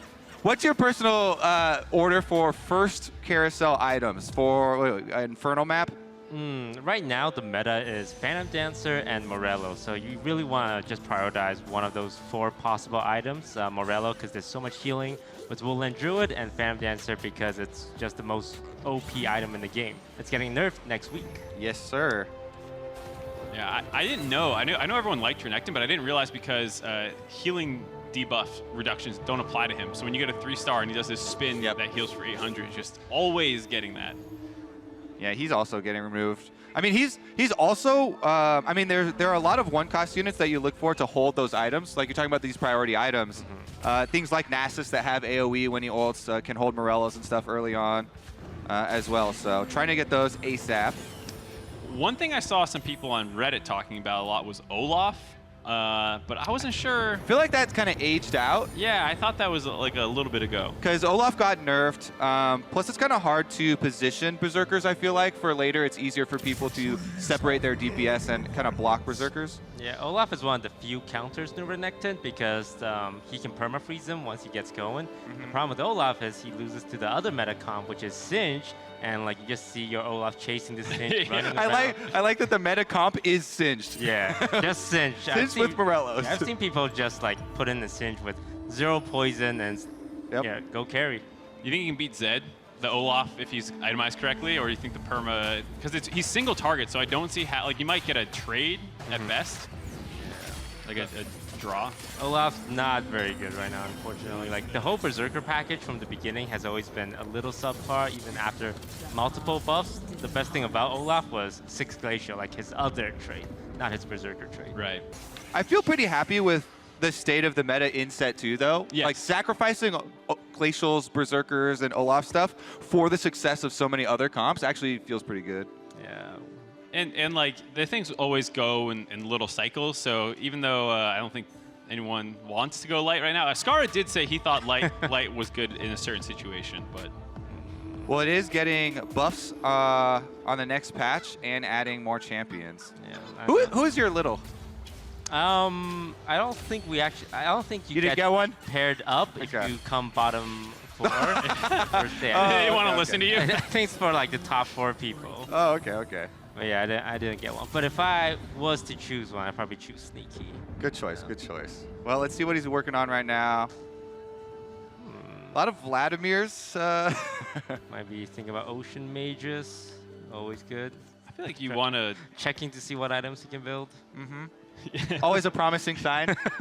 We had a couple theories of trying to determine how good people were at the game. Jat was a big believer in just looking at people's APM. The higher your APM is, the better he thinks you are at TFT. So honestly, if you're looking at people who are learning the game, if they're decisive and they're clicking their purchases out of the shop first, at least that means they know where they're going, right? And that's a good sign. Yeah. In Sneaky's position there, you had 2 Warwicks in the shop. Would you find a way to fit those onto your bench? Because I feel like just keeping yourself open to Predators is... Yeah, definitely. Like Hyper Row Predators was the strategy. Backup ended up winning with day 1, but you have to really scout to make sure no one else is going it, because if 2 players are going Predators, you're both going to bottom out here. Or make some deals. Make some deals there. You get the Skarner. Yeah. Clid, he got level 2 Maokai, but no other Woodland Druids, so he's going to go for the 2 stars. Yeah, early on it's just like if you can't get any synergy, just put in 2 stars. Put in 2 stars.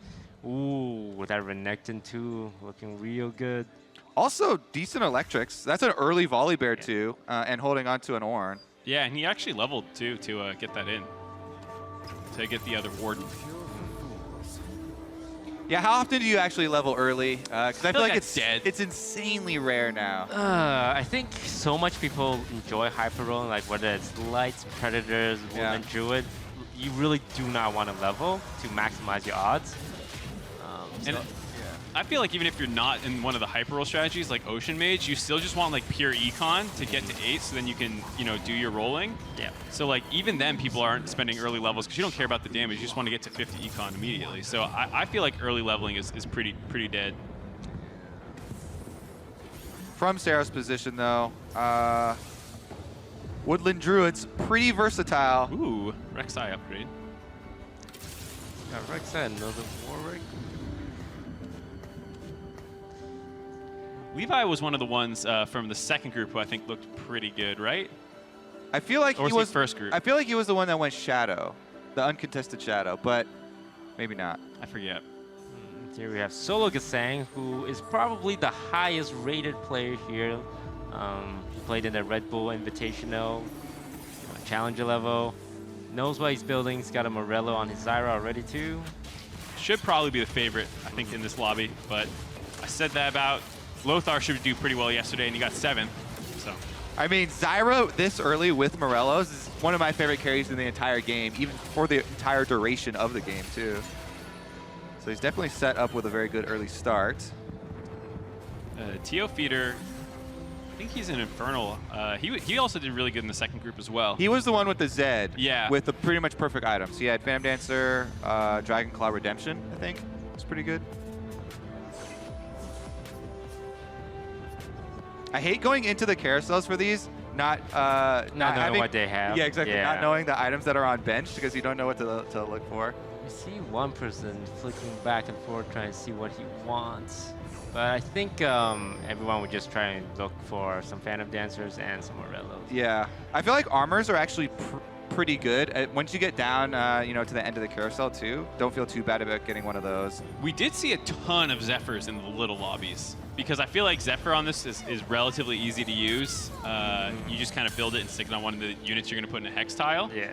So I felt there was someone who had like 3 or 4 yesterday by himself. I think that's a little excessive, but sometimes you get a lot of belts. I'm just saying, I saw a lot of people with Negatrons on their bench as well. So. And we saw a couple games that are actually won by a good Zephyr on the enemy carry. Yeah, in high elo lobbies, people have started just avoiding using their hex tiles because it's always such a trap, like to get Zephyr'd, or people just position all the assassins right around the hex tiles and just blow up your main carry. This is Tio who is in the Infernal right now.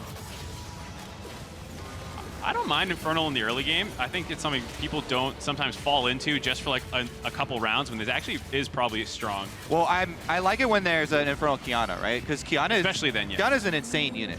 She's really good. The AoE stun. And if you get a free, basically, Infernal character from that, then heck yeah, go for it early. Especially like in the Woodland Druid package where you want the Diana already anyways, it makes it super strong. TheShy with 100% health right now. I wonder what he's running. He had a really good early game yesterday as well when they started. Let's see. We got Woodland Druid. That's going to be a good early game. Yeah, some Predator potentially as well. Got 4 Vladimirs on side, a Vayne that he should definitely sell because from experience, if you get 9 Vaynes, it's still probably one of your worst units. 9 Vaynes, not as good as 1 Yorick. Yeah. He also leveled, so he is going a little bit more aggressive in the early game. Yeah. So here's something, though. A lot of people have talked about how good Ezreal is as a mid-game carry, but then it also feels kind of bad to upgrade him and sell him off later because he's 3-cost and you lose out on gold efficiency. Yeah. Do you ever just splash him in? I love, like, if you have Seraph, you always either go Kindred or you go Ezreal. Because his auto, his ultimate, he can cast it once between every auto with the Seraph. Yeah, my personal favorite mid-game was Ezreal with Seraphs and Ludens. Oh, yeah. Felt super nice. I don't think you'll ever lose with that. Yeah. For the mid-game. That's definitely going to carry you. Yeah, but like you mentioned, like late game when everyone has like the biggest monsters and you're... Yeah.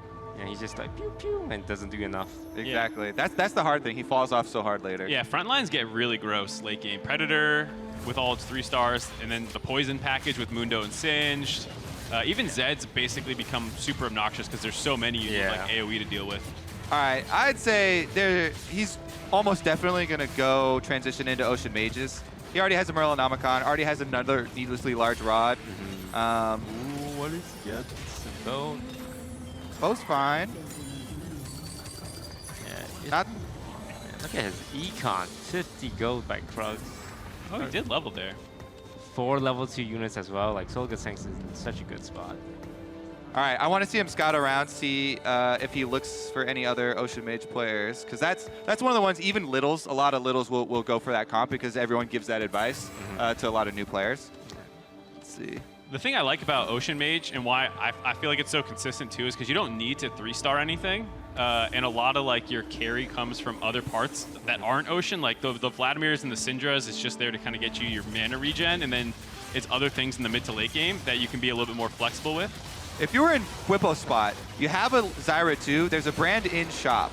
He's thinking about it. He's holding on to 2 Nasus and 2 Vaynes. So he could probably just sell those and pick up the brand if he doesn't want to lose econ. Yeah, I feel like a transition because once you have the brand and he already has the 2 Zyra, he's not doing it though. Oh no, is he thinking about lights? He had a 1-star Kindred, but I think he likes Shadow a lot. He played Shadow yesterday, and I think he's looking to do it again. Yep, Shadow is one of those teams where if you're the only one running it and you can 3-star your Veigar, your Kindred, your Scion, your Malzahar, all 4 of them can be your hyper carry. Ooh, Solga Sang trying to roll down a little bit. Yeah, he was buying a bunch of Kindreds and stuff just to block 3 costs. Yo, Maokai. I don't think he got too much out of that. He also leveled to 6 there as well, so he dumped about 20 gold into that. He added a Nautilus for Ocean and Warden, but... Yeah. I also feel like waiting the little bit extra for 7 and then spending a whole bunch if he is, going to go Ocean Mages for looking for brands.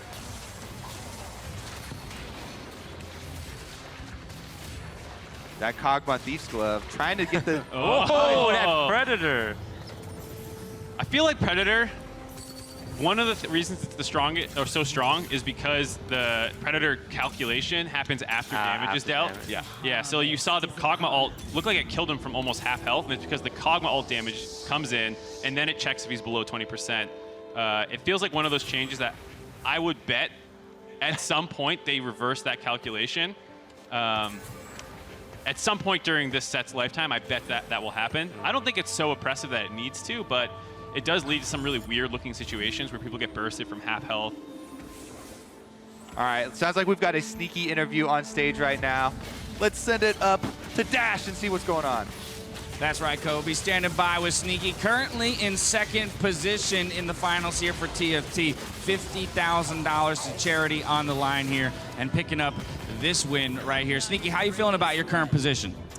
It's looking pretty good. Usually my worst part is the mid game because I kind of don't really understand where I should go with my comps, but Right, so the exact place we're in right now. Yeah, we're getting there.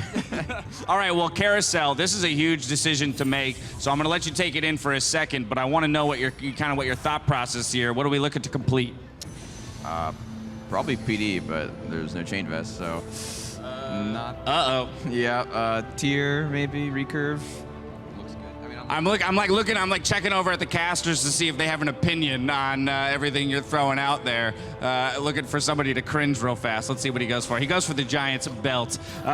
So far, we've got a 3 Inferno, 2 Warden. Looks like Assassins might be an option. But what's as you say, the transitions mid to late is usually the hardest part for you. What is your current thinking? Where are you going to go?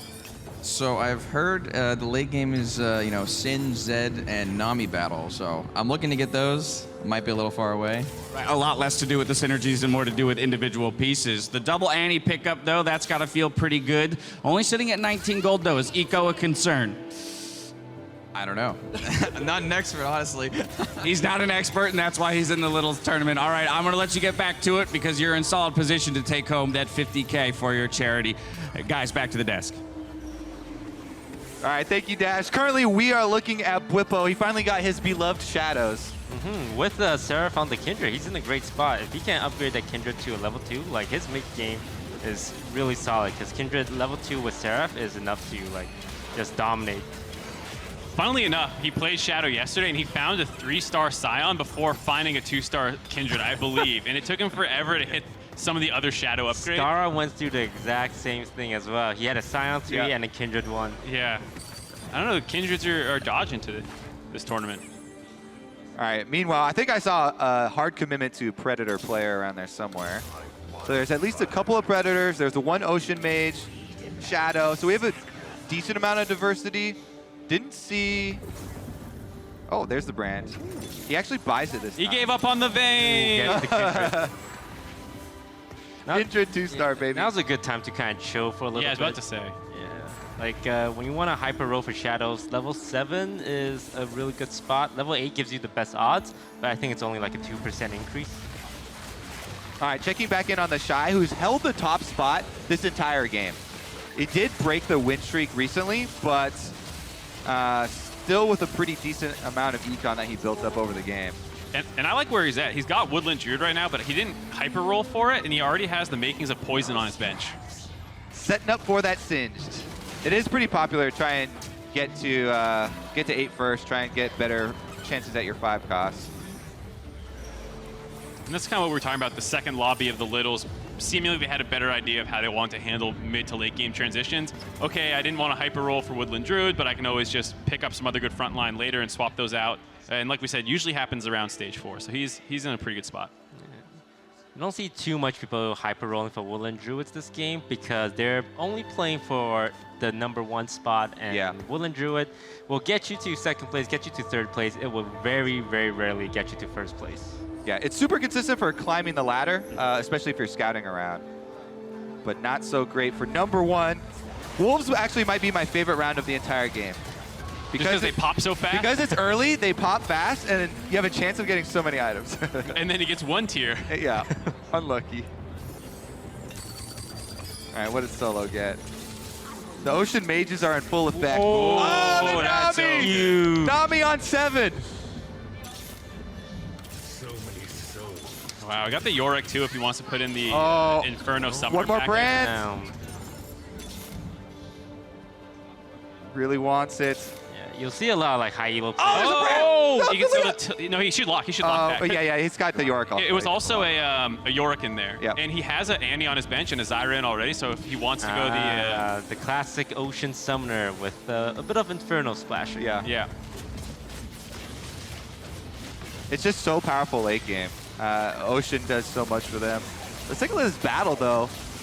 Did TheShy actually get any upgrades after Wolves? He put in the Mundo. I think that's the only change. And I think that was a 1-star before, so I think he managed to upgrade it. That Dragon Claw on the Maokai. Yeah. Maokai with defensive items is pretty brutal to get through. Shy's in a great spot. Still has 50 gold left.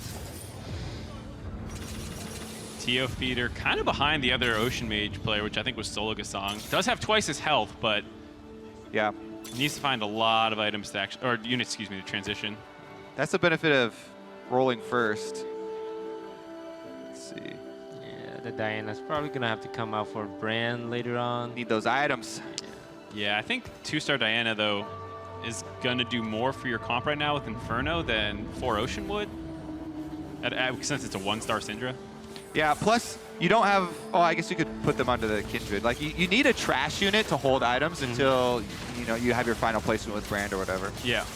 Like, that's the #1 rule when it comes to using items. You want to use them for, like, in-game power, but you either put it on your worst unit or you put it on your best unit. You never want to put it on your, like, middle of the pack. Am I going to keep this? Maybe I will. And if I keep it, he's not going to be my carry, so it really feels bad to have items on him. So always put it on your worst unit that you know you're going to sell. He delivers a loss to the Shy. Those have been very rare. I think this is only his 2nd loss there. So that Summoner pickup was enough to get him the edge. And the Shy is definitely just looking for the Singe Poison pickup here. Can't wait to transfer into it. He's also holding a lot of Crystal, even though he didn't get Skarner upgraded early. I'm surprised he's rolling on 7. I mean, like Toast is saying, it's not a monstrous upgrade, but I mean, he does have a fair amount of 1-cost units in, I guess, so it's actually, he's fishing for a number of things with the roll, not just the Singe. I think that's one of the most important things when you do roll down is make sure that you have a couple of things you're looking for. If you're just hunting for one thing, it can be really painful. Yeah. Oy. That Woodland Druid on his team is falling off too fast. Did you see Bwipo's player cam there too? He's having so much fun with his shadows just popping off. See if the Shy can get some revenge though for their 1v1. Because if you get beat in back-to-back matches of different games, that's just like full gamer superiority.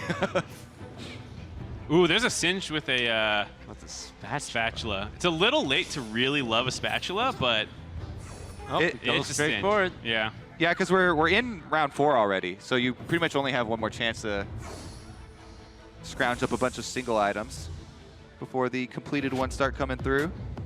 I don't think Sneaky had a Morello Nomicon yet. I mean, I don't know what components he has, but that could be a decent belt pickup.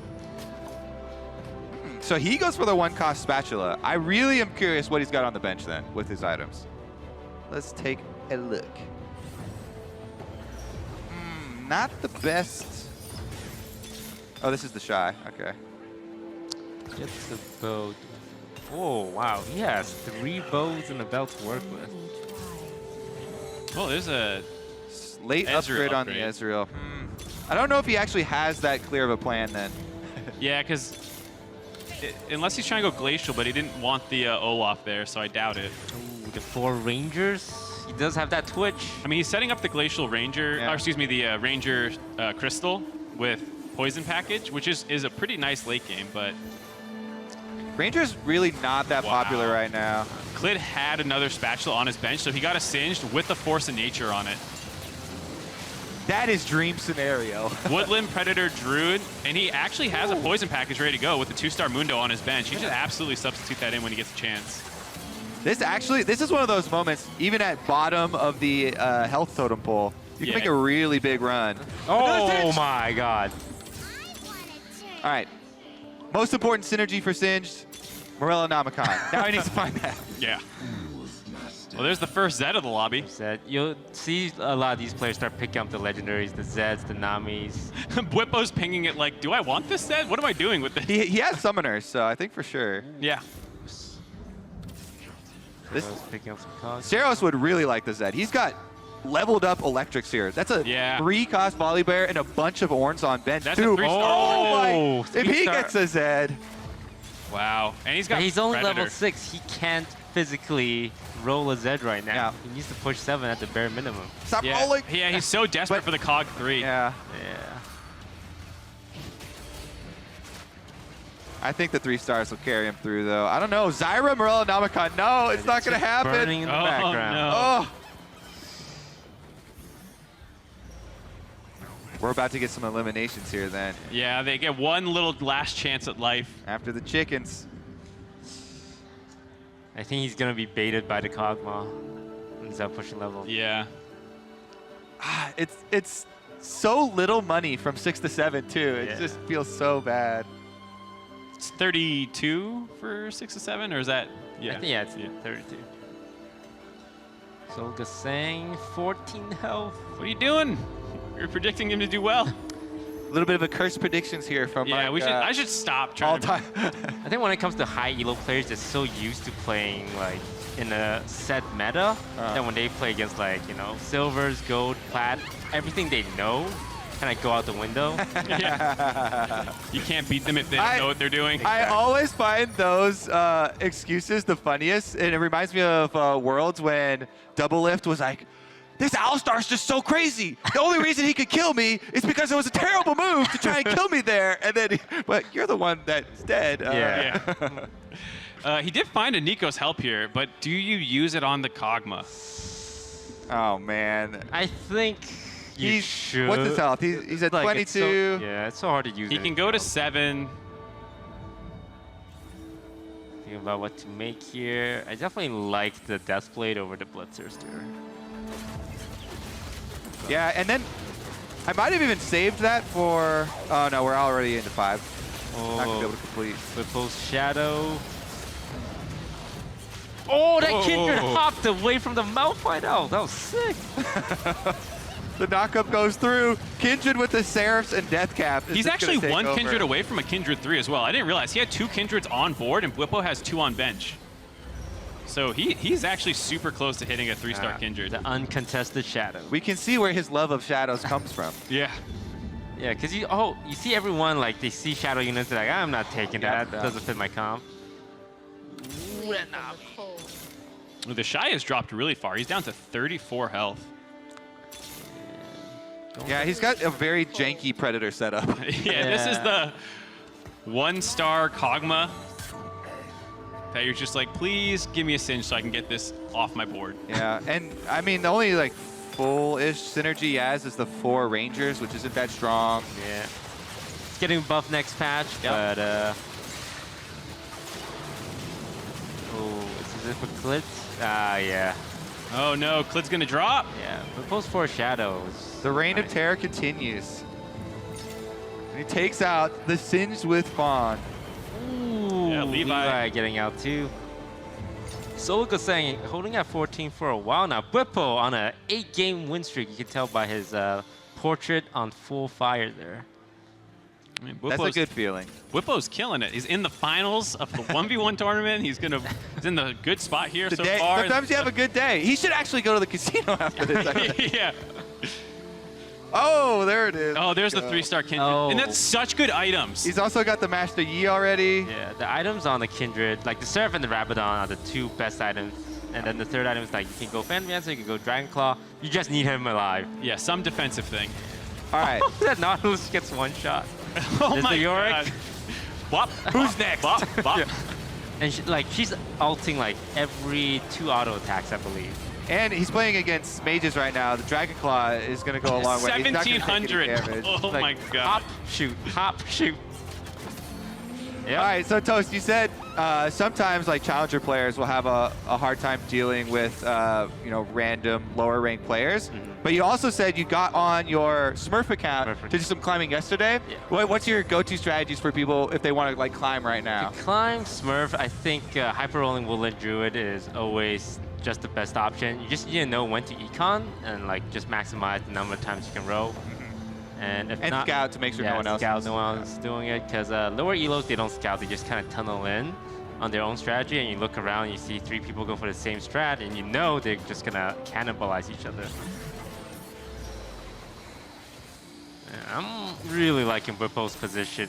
He's 1 away from a Malzahar 3 as well, 1 away from a Nami 2. 3 away from Scion 3. Yeah, he's got the Bash brothers in front with the double upgraded Scions. Yeah. Oh, finally the TheShy. Get that Kog'Maw out of there. Get this other one off my screen too.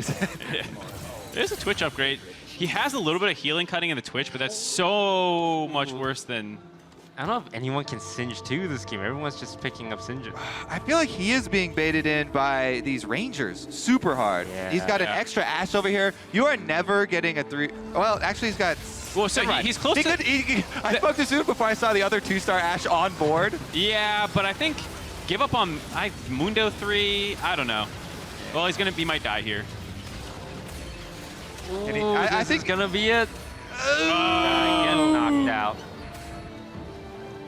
Solo Gasang out as well. We have Sneaky and Bwipo. Bwipo's day today takes down TheShy, probably one of the best individual League of Legends players in the entire world. Then knocking out a bunch of these previous challenger TFT players as well. Ooh, I was talking to Bwipo right before he went on. He said his mistake yesterday was pushing level 8 instead of just hyper rolling for more shadows, and it looked like he made the adjustment, stayed at level 7, and just kept rolling for shadows, and it's gonna pay off for him. I believe Tio Feeder's the last Ocean Mage player in the game right now, but he's got a pretty good setup. The only problem is that Annie's a 1 cost right now. Yeah, you look at his synergy, it's like so efficient. 4 Ocean, 3 Mages, only 1 like extra light synergy not being used. But yeah, nice synergies. Oh god, that Kindred. Yeah, the Dragon's Claw is such a counter to his build. It was even pretty close there. I mean, that's why it's so scary. Like, the Ocean Mage package, when it gets this, is so good, but the 3-star with the Dragon's Claw. I think now Bwipo is trying to save up again to Econ to go to 8, though. It looked like I think he had 20 gold at least. I don't know what clone board Sneaky had there, but he beat it. It was Tio's. It was Tio's? Okay. So Tio's not in a good spot because he's losing to both players in the game right now. Sneaky's kept the Diana this entire time. The Inferno's strong. I was also talking to Sneaky. I told him like Singe was good, Nami was good, but I don't know if you want to just blindly throw stick them in with 0 synergy. He's like, got it, checklist. Yeah. And there is a death cap is really nice on Singe too. I mean, everyone always talks about the Morellonomicon, but actually the AP as well goes a long way, especially for Singe too. Wow, Warmogs is a really nice upgrade too. Unfortunately, he can't put it on his side. Oh, you're right. One's already got Thieves Gloves. He could roll one. He could put it on the other one, and I don't know how the pop-off works. I think Thieves Glove always takes priority. Got it. Wow, he's rolling down here for the up. Oh my God! In the same shop. Oh wait, it popped off. It popped Priority to Hey. pop off. That's what. But he's he puts it back on. Yeah, I was gonna say put the Warmogs on and put the damage on the Malzahar, but this works too. Ooh. He's going for the golds. Where is it? Oh my god. Rolls the E2 on level 7. Well, congratulations to Bwipo. Yeah. Today is his day. I would like to crown the TFT Littles. Luckily, king. he did not get either board to knock them out right now. It's going to actually be between Tio Feeder and Sneaky. This is good. Let them have the honorable fight first. Yeah. Sneaky with 2 Singes on his bench. Ooh, yeah. Your advice is paying off. Well, he found a Cloud Lux as well, I believe. That's what that one is. So, real nice. Really, really strong Lux. Oh, Sneaky versus Bwipo. NA versus you. Oh. Yeah, the classic. Come on. Would it be anything else? NA needs to get a win at something. Sneaky's level 9. He hasn't locked that Lux. Sees the Nami. You get so many 5 costs at level 9, especially since Bwipo's only 7 still. Sneaky should be able to go with the toast strategy. 5 cost units all over the board. He did sell a Singe for the Nami too. It was pretty nice though, because him getting that Nami, there's only 10, I think. Yeah, 5 cost units in the pool, and so he has 3. And Bwipo's looking for 1 more, but that's really hard to find at level 7. So that's actually a pretty monstrous upgrade. I'm not sure it matters though. I'm just looking at this Scion. He's just one-shotting things, right? Yeah. Yeah, same with the Kindred. The Kindred. Like, when you have 2 hyper carries like that. I mean, he's also got the Master Yi. That's 2-star, so like he has carries all over the place. It's cracking up. Cloud Lux feels a little useless against, because it's so much magic damage. I wonder if finding Mystic and getting poison in or something could be better. I don't know if Sneaky's comp has the room for that though. I don't know. I would like the Yi to miss also, so I'll take whatever I could get. I care way more about the 3-cost Scion and Kindred, I think, though. But I'm not sure there's anything Sneaky can find to like dig him out. He's just really committed to his comp right now. Like, he can maybe throw in 2 more Mystics, but because he's got the Yi and he's got the Nami. Like, the Lux can come out, maybe the Annie comes out, or like the Varus. Oh my god. Yeah, I just love watching. The Kindred just one-shot everything. Can he make the last stand? It's not going to happen. No. Coming for the Lux. He's like He will get one more carousel. Yeah. Like, it's still relatively close. All right, here's what you do for Bwipo, though. You level up to 8, then sell everything and don't put anything in for the classic BM. Exactly. I think he could just have the Kindred and the Scion and just have a 2v8. Then you lose. Then you only have 2 Shadow, though. You only get your 2 buff. You keep the 4 Shadow, Okay, or the yeah, 5 Shadow, because he has 5 of them. This is what Toast is probably best at, I would say, is learning how to BM effectively. The fine line of BM is something you have to learn. What's the maximum BM you can get while still winning? I want to see him hit that Malzahar 3. I mean, it is very satisfying just to see all of the gold units. Golden boys. Spend your money, Bwipo. It's the last round, probably. All right, the calculations. Ooh, I can see the calculations. The big brains effort. We'll see. Check the board. Check the other board. It's gonna... What, Yana, I think it was, or Malphite? It's going to go on the... the Malzahar. Malzahar. All right, well, congratulations, Bweep Bweep. Yeah, Bwipo getting his first win of the final day of All-Stars. What a day. Uzi's got to be shaking in his boots now. Yeah, Bwipo's got everything going for him. He's coming today. in hot. I like it too. You know, he got his strategy. He knows what works for him. It's Shadow. I'm going to play Shadow, and if I get my stuff, I'm going to win. And if I don't, well, whatever. I love too just the auto balancing of these types of games. As soon as a new build gets popular, when there are broadcast tournaments like this, then you try and go home and use it in ranked in solo queue or something, and all of a sudden, oh, there are 4 people in my lobby going for shadows. It is not good. Is that better or worse than when there's a tournament like this and like a new assassin pops off in League of Legends though, and then everyone goes home and your solo queue is filled with horrible Kianas? I think this is much better. Yeah, because I agree. for TFT, I like just doing hipster stuff, and then that just makes it better because if the tournament's going off, then everyone's using that. But yeah, really well played by Bwipo. Like, that's the 4 Shadow strategy. You push level 7, you hyper roll, trying like 3-star at least 2 of them. He 3-starred 2 of them, 1 away from the 3-star Malzahar. Even gets the mastery. I think he had 5 Shadow. Yeah, because he had the Vygar 2 in as well. Wow, like, and really good items too. I was gonna say that too. Yeah. Knowing what's best for your comp is super important. All right, now for more on that game, let's check in with the State Farm Analyst Lounge. I believe that is us. Yeah! Yo, what's up? We're still here! Nice toss. So back to the analyst. Ad-lib react to our own toss. What did you think about the shadows? So the items that we were saying, it's really important. Different builds want different items. I mean, just in general, Seraphs is one of the best items on the current patch, but making sure you get it on the right carry and identifying that. As well as the death cap, it is still really, really strong, but Morel and Nomicon is worse on Kindred, I would say, and probably worse in Shadow in general, because you're just trying to one-shot stuff for the most part. You're not really cutting healing. Morel is actually the worst thing to put on Kindred because her ability already 80%. comes with the reduction. So really smart by Bwipo. Like, he didn't greed for the 3rd offensive item. He's like, I need some defenses on my Kindred, makes Dragon Claw with it. So, yep, definitely a good job covering all bases there. Are you looking forward to the Legends final matchup for TFT? The Legends towards the end of the day. I'm very excited. You're gonna cheer on Becca, the last hope for NA. Is she the only one who made it? Yes. What are you and Skara doing? You know, it's... Hafu, Dog, none of them came through. I wanted to be cool and go light, and I got offered 7 veins, and you don't say no to 7 veins. If you win with light also, with lights, yes. Then you really get to trash talk. All right, now actually, let's hear from the winner of the Littles bracket as Dash is standing by for an interview. Thank you very much, gents. Bwipo, hello again. I'm going to be kind of honest. I'm a little sick of talking to you over this weekend. No, I'm just kidding. But another huge victory for you. Making a case for MVP of the entire All-Star event. Walk me rather through the strategy, because you were a few levels down and yet absolutely smacking people there at the end.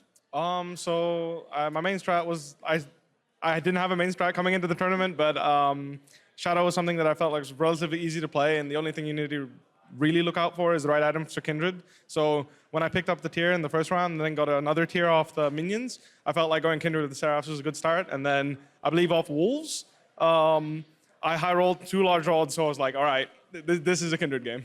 You had all the items you needed, and then, of course, for all of those pieces to end up being 3-starred in the end meant a pretty dominant victory. But with this victory, I think more importantly, you have secured $50,000, which will go towards protecting tigers, conserving habitats, and raising awareness around tigers and protecting wildlife. So what does that mean for you to have collected this money for that cause? It was difficult to pick something that I was satisfactory with because there were so many good causes. So ultimately, I'm not sure if I'm 100% satisfied with my choice, but ultimately, I believe there was 5,000 options or something. So I just picked something with animals. I feel like everybody on the world, on the planet, can at least relate to animals in a sense and wish them well. So on top of that, when I think of a tiger, well, the Bengal tiger is the first one I think of. So I feel like an icon like that is something that should stay on the planet. All of the charities available were good causes, so the money going anywhere is good to say the least. Of course, this is not where your day ends. We already heard the analysts talking about it. You are looking to basically complete the clean sweep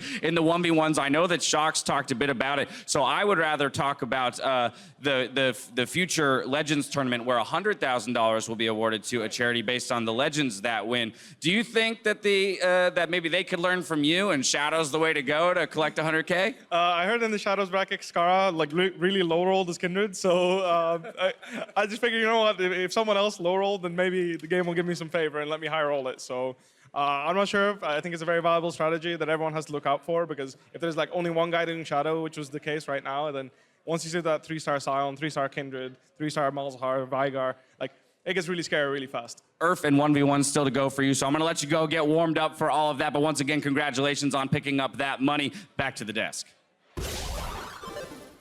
Thanks again, Dash. So we already heard Toast is going to vote with his heart. He's rooting for Becca for the Legends. And Mark, you have had the worst predictions. Basically anti-predictions. So I'm really curious what yours is. So I'm predicting 8th place, technically. But if you know that your prediction is 8th place, then is it going to undo your sabotage vote? I don't know. Just give me your prediction. So I liked what I saw out of Virus on the first day. He looked like he was doing really well. So I'll say Virus. But like I said, I'm sorry that I just predicted you. But I think it'll be a really close one, because like they're saying, you know, first place is all that matters. And we did a tournament, Rise of the Elements, where, you know, they had last day, first place was all that mattered, and people went so hard on what they thought was like the highest of high roll strategies. Toast was the first innovator with the 9 light. 9 lights. Unfortunately, they nerfed lights so hard that it doesn't work anymore. Yeah, he's the one who ruined his own game plan for this tournament, because he did do well with it in the previous one. But the next tournament, they're going to buff light, and I'm going to come back on top of it. Was one of them Zed? Did you get a Zed light? Because that is the most funny thing to me. Yeah, Zed light probably like the most amazing thing. Like they keep healing each other. Yeah. So, yeah. All right, we are going to take a quick break. But before that, we get to head into the next match. Here is today's mic check, which highlights all of the Day 2 action here in Vegas. Baby Faker. Baby Faker. That's it. The upgrade. I'm here. 那 W 出来了。 Cool. I have W in 2, 1. Okay, nice. W. There we go. I'll say it. Oh shit. Okay, no flash. Lara. Save your mana. Yeah, we will get later. We're coming. No. Yubi jump. Yes. Ignite. 5 seconds Q. Ay. Win. Ahí para Diana. Tengo la puesta. Está puesta la E. Bien. Oh, Dolé.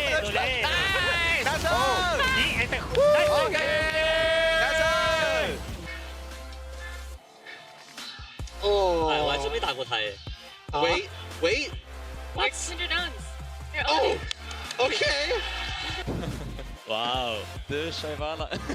Wow. TheShy Ivana. Wow. You remember Scrim? Oh, I remember. Wow. Wow. So much damage. Yeah, I think maybe it's over. Yeah. GG. Your Kali is too good. Thank you. I need Ben.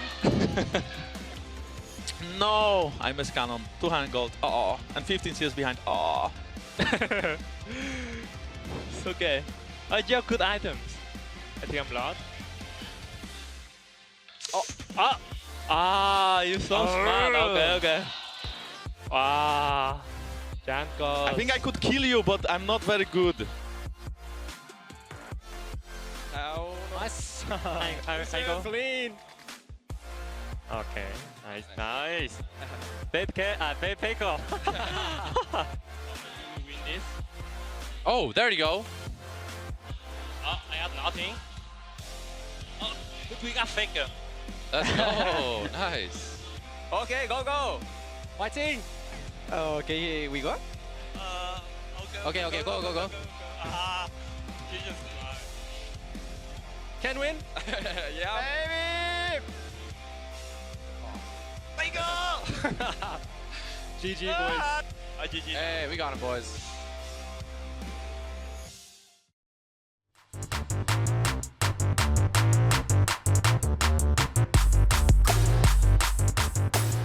Welcome back to the Esports Arena for our next match, the 5v5 mixed roster show match. I'm Daniel Dracos, diving into the next match with my Aphelios podcast co-host, Joshua Jat Leesman. We could very well have episode 3 on our hands, ladies and gentlemen, but we'll wait till we see the pick and ban come through. Let's start by taking a look at how the teams are divided up. And on the blue side, we've got in the top lane, Goku. In the jungle, Klid. Mid, Duanby. Bot lane, Uzi, and his support, Yankos. Uzi Yankos, that's the surprising one to me. This is the game with the 10 pro players as well. We're going to look at the red side as well, which has Optimus in the top lane, Tian in the jungle, Faker mid. Finally, once again, we have him in this role. If he trolls me, I'm going to be mad. He's not trolling me, he's trolling everyone. Core JJ bot with Mickey X. Tian Faker as well. versus Duanby's going to be a sad boy, I feel like. But on the opposite side, here's my question. Core JJ, Mickey X, two bot lane players, technically, two both support players, right? Right. Will they be able to beat Uzi plus an auto-filled Yankos? Yeah, who has the edge in an Uzi Yankos versus X80 carry turn support with now True, support I forgot about lane. that. That's been so long. Yankos is also a converted support, if you remember his Braum fun. That's true. Well, I got really excited because I was like, oh, you played all those Rakan games. He's like, actually, no, that was Mickey. I played Morgana and went bot. I was like, oh, that's right. That's true when you guys played, you know. So, yeah. I'm going to give the edge to Uzi Yankos, actually. I think so. Even though a lot of people say supports 1v2 the lane. Mostly supports. 2 supports. Mostly supports say that. So if supports 1v2 the lane, 2 supports 4v when they inevitably get ganked, to the lane. 2v4 the gank. This proves that is faulty logic because there's no way it's that. I do wonder if Core JJ is going to play a traditional marksman or if he's going to try to mix things up a little bit. Basically, with the new support items, it feels like the double support item build is kind of all but dead. Yeah. I feel like in my games I can still do it. But you have to miss a lot of CS naturally, and then you're not punished. Look, I'll tell you what, I'm really bad at CS CSing. So if you're telling me that's a viable strategy for poor CSers, then you and I can keep doing double support items, and it's good. fine. That's good. Yeah. Doesn't work at the high elo. You guys are too competent. Bring it down a notch if you want to try that strategy. All right, there's Aphelios. So the Aphelios podcast will be underway at some point. In the meantime, Yankos talked. I talked to him backstage. He talked about playing Blitzcrank. In the chat before the game started, Mickey said, I'll give you something. Didn't specify what, if you can actually hit a skill shot. So who dared who? Mickey to hit a is skill daring Yankos to hit a skill shot. He doesn't believe that Yankos can hit a skill shot. And Kane now locked in for Clit, another champion that I absolutely love. Do not think is viable, but I am so happy to be seeing in a show match. Fantastic. I think it's fine. You just have to fight people when you're weak, and then you're strong. And then you're strong. Yeah. All right. Well, I mean, if he lanes against, or if he ends up playing against Tian's Nunu, this is actually, I would say, very solid matchup. Core JJ has opted to pick up the Senna for himself. It is possible that Core JJ could be playing the more supportive role in this lane, taking the support item, and giving Faker would play Garen. He's going to lock it. That is, he does like to do that. We're all flashing back to the Zac game. He did die at All-Stars in mid lane versus the legendary X-Peke. Oh. Well, so Garen mid is actually good now. It's just hilariously boring to watch. But it's actually strong. Yeah. I think it's his highest. No. I'm going to double there check. There it is, folks. That's what you were saying. You said when you woke up this morning, wherever you are in the world, you said, I want to see Faker Garen. Faker is going to give it to you. And that's he's going to show you why he often bans this champion in solo queue. Yeah. With this Not game. because it's the start of the alpha. Yeah, so according to Lollytics, even though it's 1/10 of the play rate top lane, the mid lane win rate is higher than the top lane win rate on Garen. Okay, all right. I'm going to look up the builds. That's fine. Yeah. I'll pretend you didn't say that and that you just were like really knowledgeable. It should be about the Garen, same as all the other builds where it's Trinity Force into like Phantom Dancer or Static Shift. But this is also 9.24, so Garen mid has been nerfed. Ooh, does Faker know that? Yeah. All right, well, here we are. Getting onto the Rift. 5v5, pros versus pros. Yeah. We're prepared this time for Felios, by the way. We are, 100%. Do you want to go straight into Felios, or should we watch the level 1 first? Let's watch level 1 right. because it's a Blitzcrank game. All right, cool. So and we have a support gen. Important to note, Core JJ appears to be taking the supportive role in this lane despite having heal. He has Glacial Augment. It looks like we might be seeing a fight. Yankos, I don't think he can miss a skill shot this way, but he might just be walking face first into 1v1. That's going to be a 2-man snare. TM looking for the follow-up. Now the chase is going to be coming out on the retreat there. Going to grab at least one. Uzi on the back line. Extra range from Caliber on the rifle means he will find first blood. Good damage coming in. Is he even going to swap guns at this point? Holding on for now. Keep the range. Mickey has been holding on to it there. Can't swap over to Severum and get the lifesteal and use. He's dead now. More damage, but he has overcommitted and will be taken down by Core JJ. Souls for Senna in the early game, and Yankos is hit a skill shot. And Mickey, hook! Here it goes. It's personal, but you know Yankos is coming out on top. He had to pay his life, but he won his little wager with Mickey X. Oh my goodness. They're in there. Support Jin getting that early kill.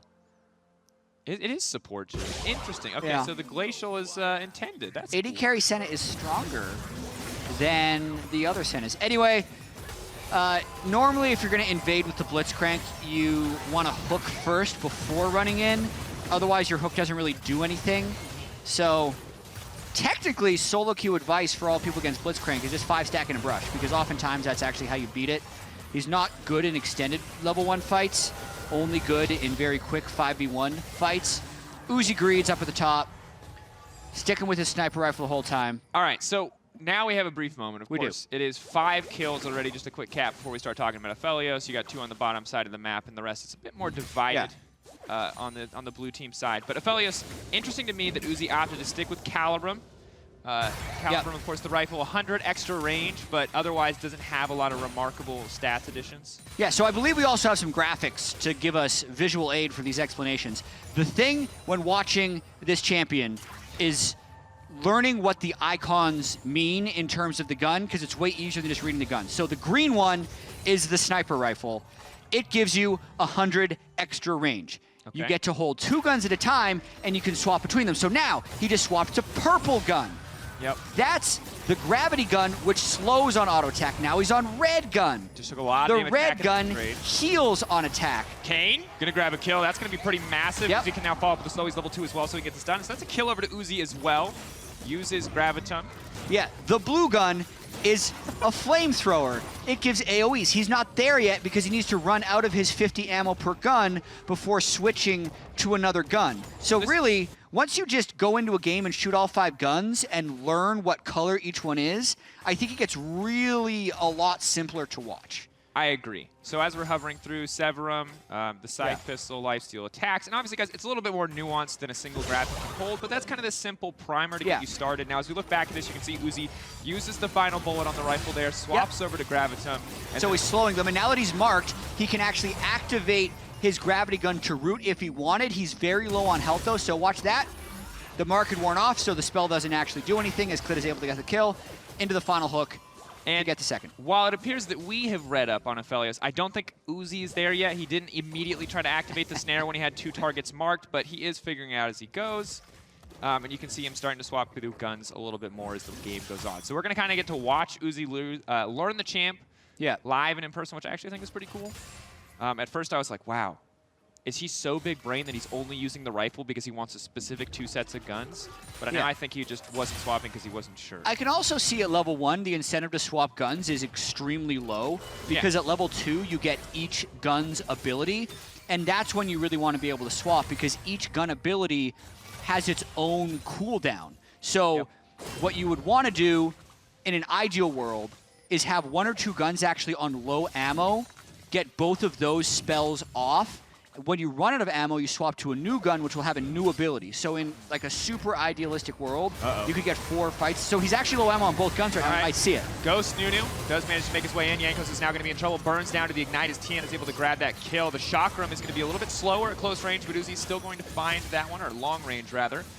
He gets a kill pickup. Optimus now in trouble. Kane grabbing yet another kill. Clit is going to be an absolute monster of the game if he gets an early transform. Chakram now popping off, getting some good damage down. The closer he is, the more damage he's going to do as the Chakram does come back to him. Swaps back to Infernum. That is going to be the flamethrower, and he's doing solid damage onto Mickey. Lays down a tower once again, uses Chakram. Uzi's already insane at this champion. Yeah. He actually did so much right in that fight. So one thing about the Chakram is it's one of the best weapons to hold in your offhand, because you can basically stack up mini Chakrams by attacking with your other guns, and then when you swap back to Chakram, you'll be doing additional damage. He's dead now. Yeah. But it's fine, because he just gave gold to a Nunu.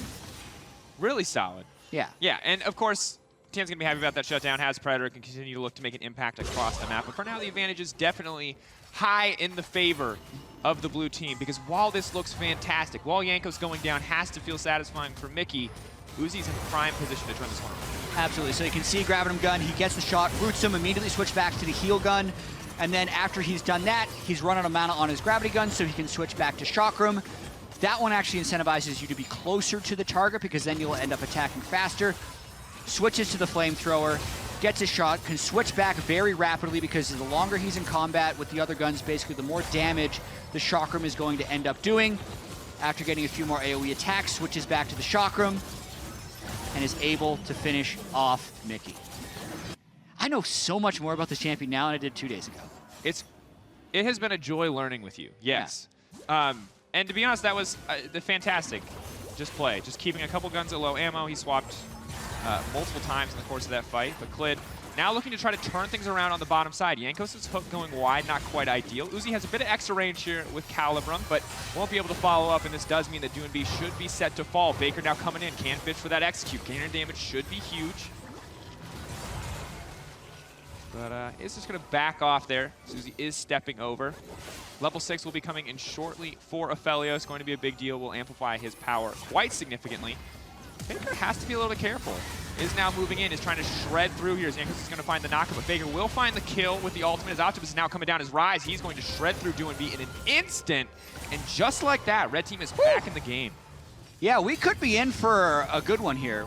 Now 7 minutes, someone actually focusing the Drake. So armor MR off of this Mountain Drake, very important to make sure you're securing these early Drakes. I think a lot of people, when they first read these Drake buffs, thought that they might be weaker than a lot of the old ones, but they end up being fairly high power even early on in the game. Yeah. Solid to have, and of course, I think how the Rift changes is going to be very interesting to see as well. You know, Blitzcrank obviously going to be happy with a little bit more brush or some few more walls to stand behind, but a lot to be seen. For now, it's interesting because I feel like as non-traditional as Aphelios is as of yet, it feels like a very standard bot lane from the side of blue side, but the Senna Jhin combo, we haven't really, they've been getting smacked so hard, we haven't really seen that kind of synergy come together whatsoever. Yeah, we did also say Uzi Yankos would have the edge, especially when Mickey decides to play Jhin support. That's like the extra wrinkle. Well, it's also just like one of these champions is literally designed to play support or marksman. Yeah. And that's the champion that you did not opt to put in, you know, that's, you like Jhin, not a support. Well, yes. But we haven't seen that much exploration into traditional marksman playing support. Now you can actually build an AD support item. Okay. Frostcurrent is a believer in the Hail of Blades support Ashe. She actually has a lot of different builds. She's a very big fan. The approach velocity is the important thing. Just run them down. Yeah, of the marksmen that I initially thought could be played as support with this new item, I did think Ashe would be one of them. Yeah. I haven't necessarily thought of Jhin that much, but we'll see. We'll see. good bit of damage being laid down here for now. Uzi going to step forward. He wants to get an auto off so he can combo with a root. Auto is an instant root. Important to note, the Clid does have the Shadow Assassin transformation ready. Does not look like he took it, but the Chilling Smite that he randomly used on Mickey did give it to him. So he might, oh no, he does have it. He's grabbed it. The icon on the map, not changed. Okay, so it looks like Uzi has Chakram as well as Heal Gun, so we'd want to swap to the Heal Gun. He's going to be so, he actually just can't get away from Kayn at this point. Oh, the flash out will prepare him to safety. If he has Chilling Smite, he can instantly use the ult, but no Umbral Trespass will come in. Uzi just warning off. He has laid down the tower. And that might give him, it's not going to give him any more chakrams, but will do a little bit of damage as well as clear the way about a bit. Yeah, so basically the tower shoots whatever gun would have been in your offhand. Yeah. So he put down the tower, and since Flamethrower is in his offhand, it shot Flamethrower bolts, basically. Yeah, Uzi might be the one that carries this game. He's got a huge advantage in the bottom lane, as per usual. Par for the course for Uzi. Yeah. I'm so far underwhelmed by the Shadow Assassin Kayn. That initial showing wasn't great. Did immediately force a flash, though, so. Yeah, Flamethrower shoves the lane super quick. He's about to run out of mana on Chakram, so he's back to his first gun, Sniper Rifle. Easy to siege with that, with the 100 extra range. So now you can see blue gun as well, Flamethrower, green gun, Sniper Rifle. Learning the colors. I thought it would be beneficial. It's very beneficial. I feel like I know what Aphelios is actually doing now. Yeah, interesting. Okay, so he ran out in front of him as well. So Yeah. what he can do is with Calibrum, so when he swaps guns, he can use the Q active, which is a long-range skill shot, which will mark the target. Yep. He can then immediately auto-attack the target with Calibrum still equipped as his primary weapon. Yeah. Because once they're marked, you immediately hit at any range with the offhand weapon, and then he can swap, and from any range, after hitting that Q, root, which is huge for a gank setup for a character, especially like the Shadow Assassin Kayn. I hope people that are listening can follow this, because I always wonder. Well, because we've also created an insular community of Exactly, exactly. When learning a champion sometimes is when people really nerd out on something and you have no familiarity whatsoever. The people in the conversation are really on board, but the people that don't know anything about it, this Clid is just demolishing people. Yeah, huge movement speed there, of course, on the Shadow Step, especially when you swapped over to Shadow Assassin. Can't Spin, up ult inside Faker. Will not get the healing, though. This is important. Unlike the Ross, but D&B there to body block for Clid. No mana for Clid. He should be forced out here shortly. But it looks like he wants to pay a little bit of attention to the top side, and we'll back off. No, I feel you, because the thing for me is, I've been learning to play Yasuo because I'm a bad person, and he's really fun bot lane. And trying to engage with the Yasuo community very much feels like that. D&B now in trouble, though. Will just get cut down. I think overstays is welcome. Jankos may have baited him in there, because this is definitely not in his favor. Mickey was already in the mid lane. And I don't think Jankos is going to be able to get from this one. Just look at how much support Jhin is offering. Look at that. Is that support? That looks like damage to me, but we'll call it support. Yeah, the trap slowed him a little bit. Anyway, Uzi gets first turret. He's going to be in trouble here, though, because that Nunu Snowball is going to connect. Oh, support root? Now connects. And they are going to be able to take him out. Solid play. Clid now coming in, tries to one-shot, but of course, the second you miss that Blade's Reach, you are not going to get anything else done on Shadow Assassin. Oh, this is an ambitious teleport from Alulu. Do you know if we can speed him up, though? Yeah, he wants Clid to go off. This ultless Clid. Can't be slowed. Ops use the Shadow Step, can jump over with the Blast Cone. No get him. Animation lock. If he manages to get the Blade's Reach out again, will he be able to get back inside? Cortez is down. Well played by Clid. Goes for the wall, denies vision. Tien just goes right over, and Mickey grabs the kill. A little bit more support Jhin action for you. The flash in. Yeah, easy finish for Faker as he comes into the fight. But D&B actually just staying on the edge of the range here. Jankos is going to be the sacrificial Blitzcrank. D&B might just be next on the menu, sadly for him, as he has to go back the way he came. Whimsy should be up soon, but instead we're gonna go visit the top lane. D&B somehow managed to make it out of that one. It looks like he had to use Flash to get over the wall, and Faker not able to find the kill as Tien is gonna give his life for that one. A bit too cheeky as Uzi grabs the kill with the chakra. We're gonna see if the unreleased Aphelios can outcarry Faker's Garen. That's the storyline we're going with in this game. I also do like how Clid has been taken away from Faker, and Tien has been taken away from D&B in this game. Although natural causes have separated Clid and Faker, if you've been following the off-season news, Clid has left SKT. But in terms of who they played with recently in this last World Championship, switching it up. Which is respectable, because I think if we came into a full 5v5 and we just left intact the jungle support duos that had played together for an entire year. You just smash. Yeah, they would probably, I would hope, for their sake, dominate the state of the map. Uzi, interestingly, has both of the guns with a lot of utility, good AoE, as well as slow. Yep. Purple is slow, blue is fire. Yeah, so if you use fire, the fire active, the little close range flamethrower, you can hit everyone with the slowy gun and make that a giant AoE snare. Yes. So theoretically very strong. Gravity gun is another very good gun to keep in your offhand, Yeah. just because being able to switch to it to use the slow ability gives you a lot of utility. It'll be interesting to see how when Faker gets on top of him, how well the Lulu can help heal that, because he will have some good DPS by the end of the game. Absolutely. Klid, though, now stepping forward. Blade Reach comes out, won't connect. You put the extra range there. Yankos and the rest of the team are going to be breaking down the tower, not scared of the Predator Nunu whatsoever, as they do see the mark above their heads. The Predator Protobelt Nunu. He started off Cinderhulk. You knew when he had the Predator instead of the Aftershock, he was already going for something funny. You thought maybe it's normal when he goes Cinderhulk. But then he got a few kills and decided to... I frankly love it. Oh, this is very ambitious for Klid.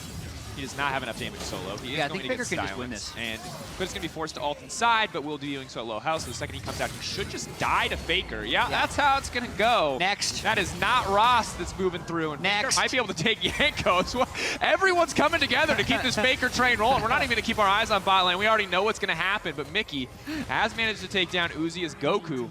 Dashing forward. Yes, ladies and gentlemen, while we were watching mid lane, it has happened. Faker has killed Yankos. Bot side and Tien, despite the proto belt, will still only find the 1-3-1. Oh boy. Faker coming in hot. Yeah. So that was a 1.5 v3. Yeah, and well, here's the thing too. We said this is the storyline you set up, and I love it. Who can carry harder, Uzi or Faker? The difference is the burden of learning is on Uzi, because I'll tell you, even if both these players were first timing the champion, I have a sneaking suspicion that Faker would figure out Garen just a little bit faster. What makes you say that? Many people use different adjectives to describe Garen. Some would say brain dead. I prefer linear. Linear. Okay. You know, you go, you run at them. They try to hit you, you push your W. They don't try to hit you, you push your Q and/or your E. I'm a glass half full kind of guy. I'll get to why Garen can be complex later. In terms of this one, Uzi's just out of position from the mist as the Senna Jin ends up getting the pick. And then Goku is just kind of trapped behind his turret. Yeah. Ooh, and interestingly, Mickey opting to go for everyone's new favorite item, and the Sanguine Blade. Sanguine Blade Jin. It's if so enemy the is attack isolated, speed gives you a D. Will give him a D, yeah. And I guess his plan is to only ever kill people who are alone, which kind of adds up. Yeah, I'm not buying it. So wait, here's my question for you actually. Okay. For all the gym players out there. If he ults sufficiently far enough away from any potential enemy champion, would he get the buff? Yes. So in theory, he's boosted his ult damage from long range. That's the only guaranteed impact of that. Yes, if he sits really far back, he won't be near enemy champions, and it'll count. Bam. It's big brain, kind of. Yeah. In that one situation. That's all he's going to do. Yeah. That's solid. So Garen. Yeah, okay. To be a good Garen player. Sure. It's about calculating the fight before it happens. Sure. Because once you're there. Someone just died. Yes. Once you're there, like Faker needs to know if he's going to win this fight before he goes in. He seems to think that he is. He's continuing to go forward. He's going to get one kill, but then immediately just gets dissected by the Shadow Assassin there. Uzi fires out a bit of damage. We'll try to use the ult to Severum. Opts to use the Severum ulta, which is a heal. Healing. Yeah. And Mickey is now pretty much doomed despite Klid missing. No. Mickey gonna make it out of that one, but the Senna ult not gonna connect either, and now just coming in and cleaning up. Quick double kill for him. Yeah. Heal ult not good for a full health person since it really does just heal out the first person hits. Everything else Uzi did there was good. Yeah. Faker, not a good Garen fight. No. Because he didn't judge whether or not he would win before it happened. So here's my question though. Doesn't every champion in the game have to judge whether or not they win a fight before it happens? Yes, but some champions... Uzi's gonna kill Tien real quick, I think. Yeah, I think he should if he swaps and Qs, swap. Well, he's got Doonby here with him. For now, Gravity he's gun. Still alive. He needs to back it up. Flamethrower. Flamethrower's there. Faker wants to try to make his way into this one. Shutdown is there. Faker will pay the iron price. Yeah, they're going to keep pushing because they also have Illusion. So Garen, and your question of all champions need to know. Yes, but some champions have more variability within the fights. So, like in a Kali or Relia fight. Like champions with skill shots that could miss or hit those skill shots. Yeah. So in a Kali or Relia fight, a lot of times you can know that, like, oh, these 7 spells have to land / be dodged in order to win this fight. So you're making more decisions within the battle. Faker doesn't have as many decisions within the battle. So he's like, you know what? I can kill Goku. Yeah. But he was wrong. So that made it a bad fight. There you go. I'm stretching you. And if you wonder why you should stay in school and take math seriously, it's for moments like that. Jankos took math seriously, knew he could one-shot Mickey there. Well done, Jankos. Yeah, Uzi's getting pretty fed as well. You can see the goal difference throughout the game, staying close. You also have even Drakes as Cloud is about to come up. Yeah. And important things to note, obviously you can see the beautiful gold graph presented by MasterCard. A bit of a shift back and forth this game, but you do have a rise on the top side for Optimus. He is continuing to scale, has been notably absent from a lot of these fights. As Faker just jumps into the middle of the team and begins to shred. Conqueror is proccing, Faker is spinning, but it is too little too late. Kane in the midst of the entire team will find the kill, even as Nunu tries to snowball away, but as the ulti is down, it makes him easy pickings, and Uzi is on the hunt. Doonby can just speed him up. Get your soul score, JJ, it's worth it. He has Infernum. I think we need a second icon to show what his secondary gun is. Yeah, yeah, I agree. For Spectator, that would be really nice. Yeah. Okay, he missed trying his to throw out Calibur, trying to get something done. So he has Chakram and Infernum. He can do a lot of damage just off to swap to the lifesteal gun, though. That was a lot of quick swaps. And will go down as Mickey uses the power of, say it with me, Sanguine Blade. That's right. Sanguine Blade support, Jin. Coming to a solo game, queue game you probably wanted to dodge near you. Yeah, but once you realize he hits the Sanguine Blade power spike. He's unstoppable. That's all you've been waiting. He went from like 139 to 4511. So I'd say success in the mid game for Mickey. Yeah. I really want to see damage dealt to champions after this game. Because that's how we will judge the success of the support Jin or Uzi's Aphelios. Yeah. So I think that one of the things that we asked a lot was like, what were people playing? What were people building on this guy? PvE / playtest was successful. Yeah. And we heard Essence Reaver was good. We heard IE was good. And Runaan's is the one that I think everyone at home should know about because there's a lot of really positive Runaan's interactions in Aphelios' kit. It works with Infernum, the flamethrower, meaning your giant AoE will hit 3 different people and sprout into even bigger, more AoE AoE. I don't believe the damage stacks and still only will hit a single target, but darn, fantastic. I just knew that the Hurricane could apply more like marks for the slow. Yeah, which is huge. Yeah. Because then it's if you hit 3 people with a single auto attack, it's immediately a 3-person snare on an auto attack. Yeah, it's a lot. I don't think Uzi knows that. I mean, Bloodthirster can still be really good if he's trying to snowball. Yeah, and that's a quick kill pickup. Can't do that one on old Kane, old Kanye West himself. All right, big damage going to be coming down. Uzi's going to try to pick up that hill. Has used the ultimate. Now he trying is to healing. fight back. Doonby healing him up. This is going to be all too easy, but no, still gets finished off, and that's the power of support Jin once again.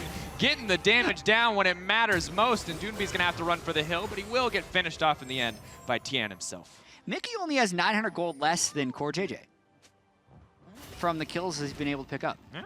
And if he really wanted to, he could be stealing some CS before hitting the 3 CS per minute limit. Does the 3 CS per minute limit go away once your item is fully completed? No.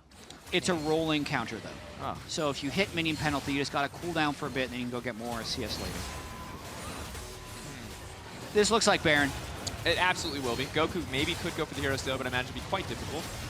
As there's a Nunu with both Consume and Smite available. But no, will be his in the end. Kane got in there fast. He did. Absolutely wanted to. He's going to immediately flash on the way going. out. Let's get him. He has huge movement speed here. Blast their Cone. team. He should have Shadow Step up again in about 2 seconds. The forward will manage to connect, and that's the quick kill pickup. Solid synergy from the blue team now. Tien runs for the hill. Doonby coming in over the walls. It's Miggy. Support Jin in the backside with the Sanguine Blade, but it is simply not enough for the body blocking from Jankos. Jankos shutting down his own teammate. His Core JJ has to run for his life because that is a Shadow Assassin Kane, and all of blue team is here. But lo and behold, who but the carry of red team to turn this around? Faker in the midst of the fight. He'll get knocked up. The tenacity will not get in there, too Faker. much. And Uzi is now on the way in as well. Good blade reach connects. Mickey incredibly slow. 4-shot will hit. Give a bit more movement speed. Zoom him out to safety. But the chakram are out. The healing is out from Severum as well. Stop doing the heal alt, Uzi. It does give him extra chakram. Yes. This is the only time I will agree. I actually am kidding. It's never. Yeah. It's not good. It's bad. If he threw The gravity gun ult, it's a 99% AoE slow, which you can then have activate. it. Oh, he didn't have it? Because he had Yeah. Severum turned into the gravity gun. So he had Okay. Chakram, Yeah, yeah. and he had the Chakram ult still would have been better, but it's fine. Yeah, it's fine. It's fine. Not ideal. He thought maybe he could finish it off. But now he has gravity gun, so if Mickey X walks up, he should just die. Yep. I feel like rapid fire cannon has to be better than like Bloodthirst. No, Bloodthirst is strong good. race. Oh, well, Mickey's dead. Bye, Mickey. Kane. Yeah, Find Clid's that going to be... Clid's going to have some fun this game, I think. Yeah. The low cooldown of jumping into walls on Blue Kane is actually pretty fun. Yeah, that was one of my favorite changes ever. Because up until that point, it was pretty much hard trolling to go Blue Kane. He was strictly worse. But now he's actually pretty dang good.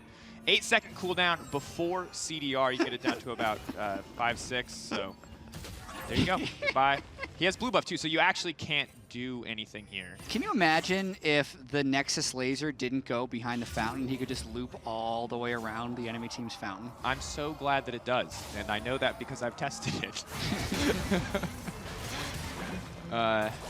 And now, I mean, they're pushing in, they're breaking the inhibitors. This is a solid play for blue team, and Faker, sadly, has been a little bit MIA. He has not opted for a tankier build after the Triforce. He was a bit vulnerable, but he could just try to get in the act. Oh, he is in. He's going to start to spin. That's so much Garen damage. Jankos taken out in the blink of an eye, and Uzi will find the Infernal. Fat AoE coming down, but now with the flamethrower and the heal, he doesn't really have a good follow-up to chase. Goku, a relatively quiet player in this game so far, mostly off on his own, farming the side lane. I want to see what this guy is going to do.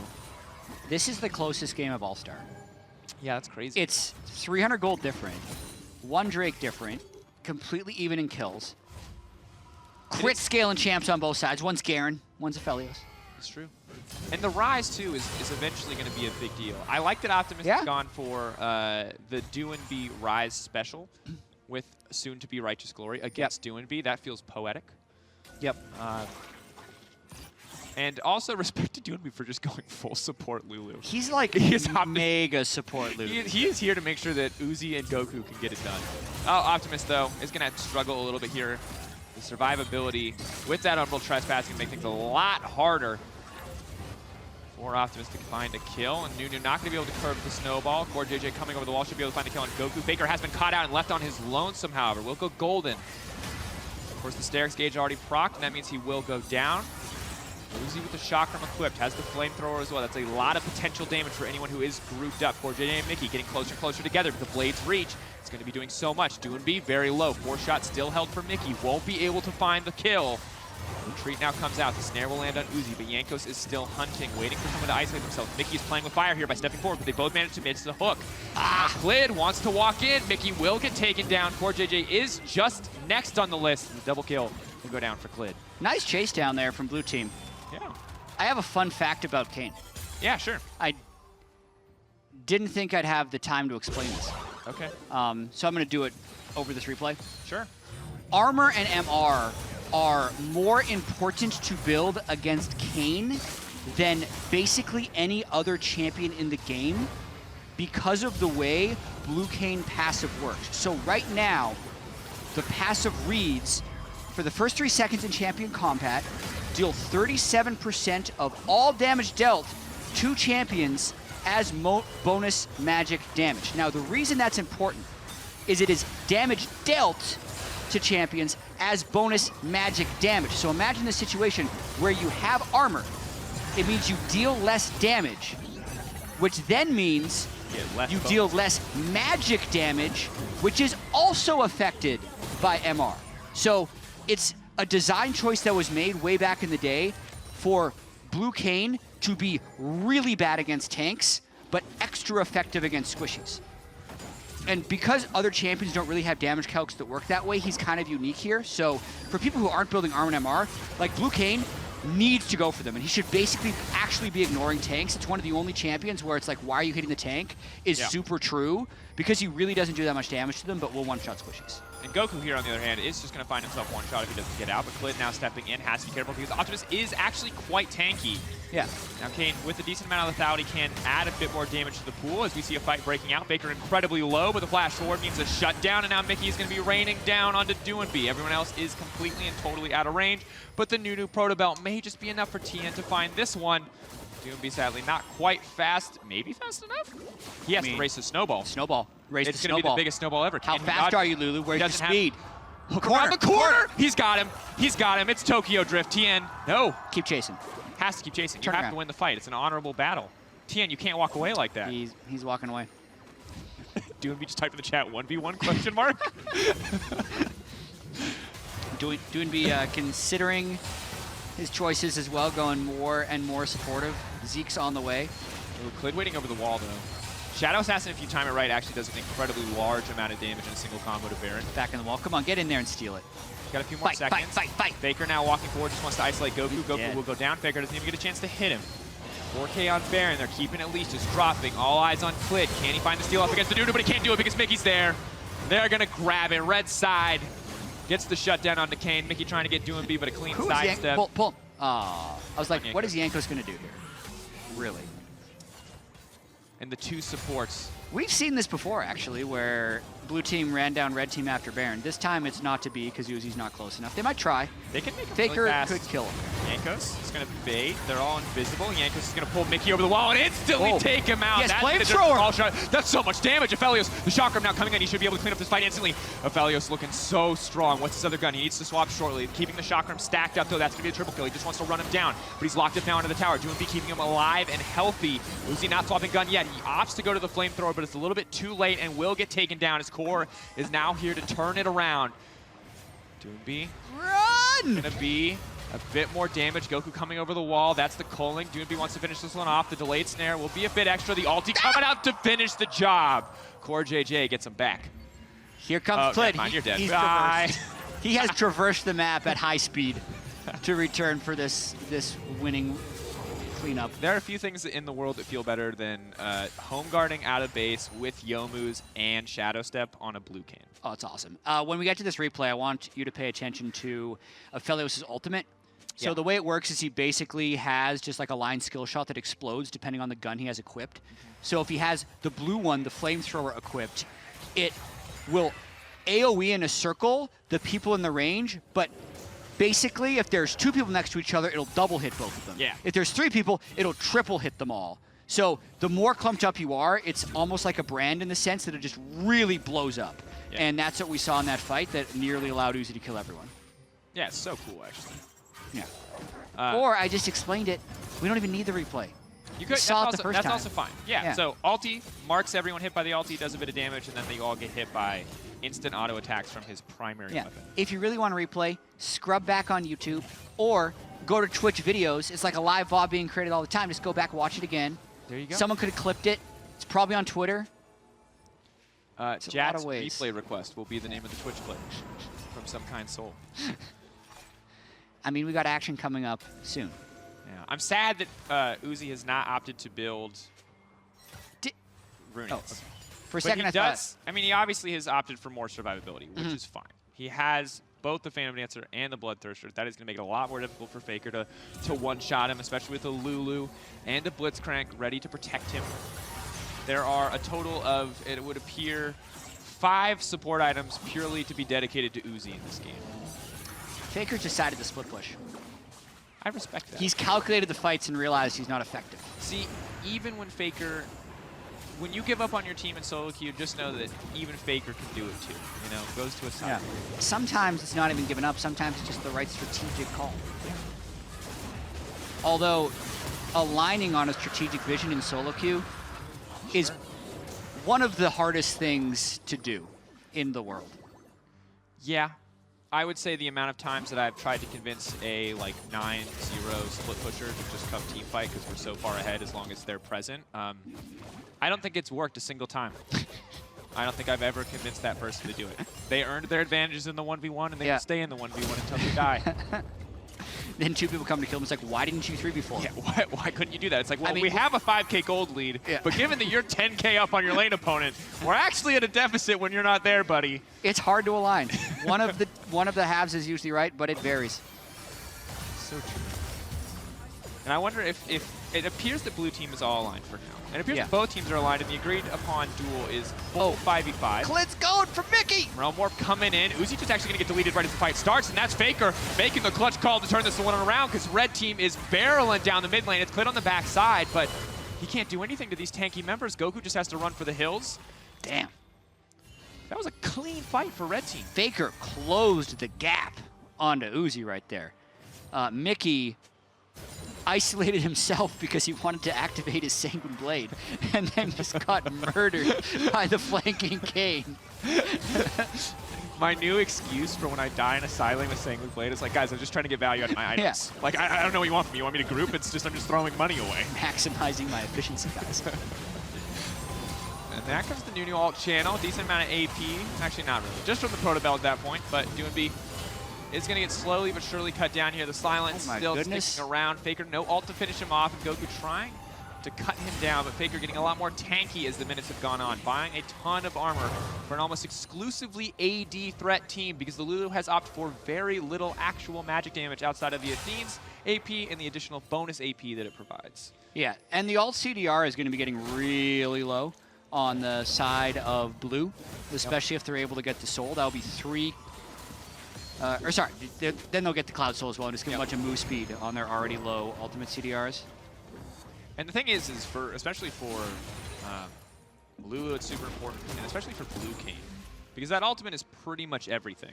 Yeah, 41-second cooldown now. Yeah. Lulu's is down to 26.4. So literally at any time, Uzi's death timer will be bigger than ult. He should be... Yeah, I mean, the ultimate persists for a while. Yeah, it persists for 7 seconds, and then it's back 19 seconds after that. So you can just use it as a sustain tool, because it actually gives you bonus health. Yeah. And then when you lose your max health, you keep the bonus health that it granted. So if someone's low, and you're pushing lane, just like ult them.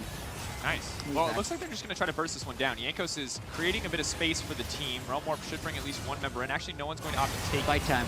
4K on Baron. Nuno is going to get pulled from this team. Not quite the target that you prefer to take, but here comes Mickey on the backside. Tien incredibly low.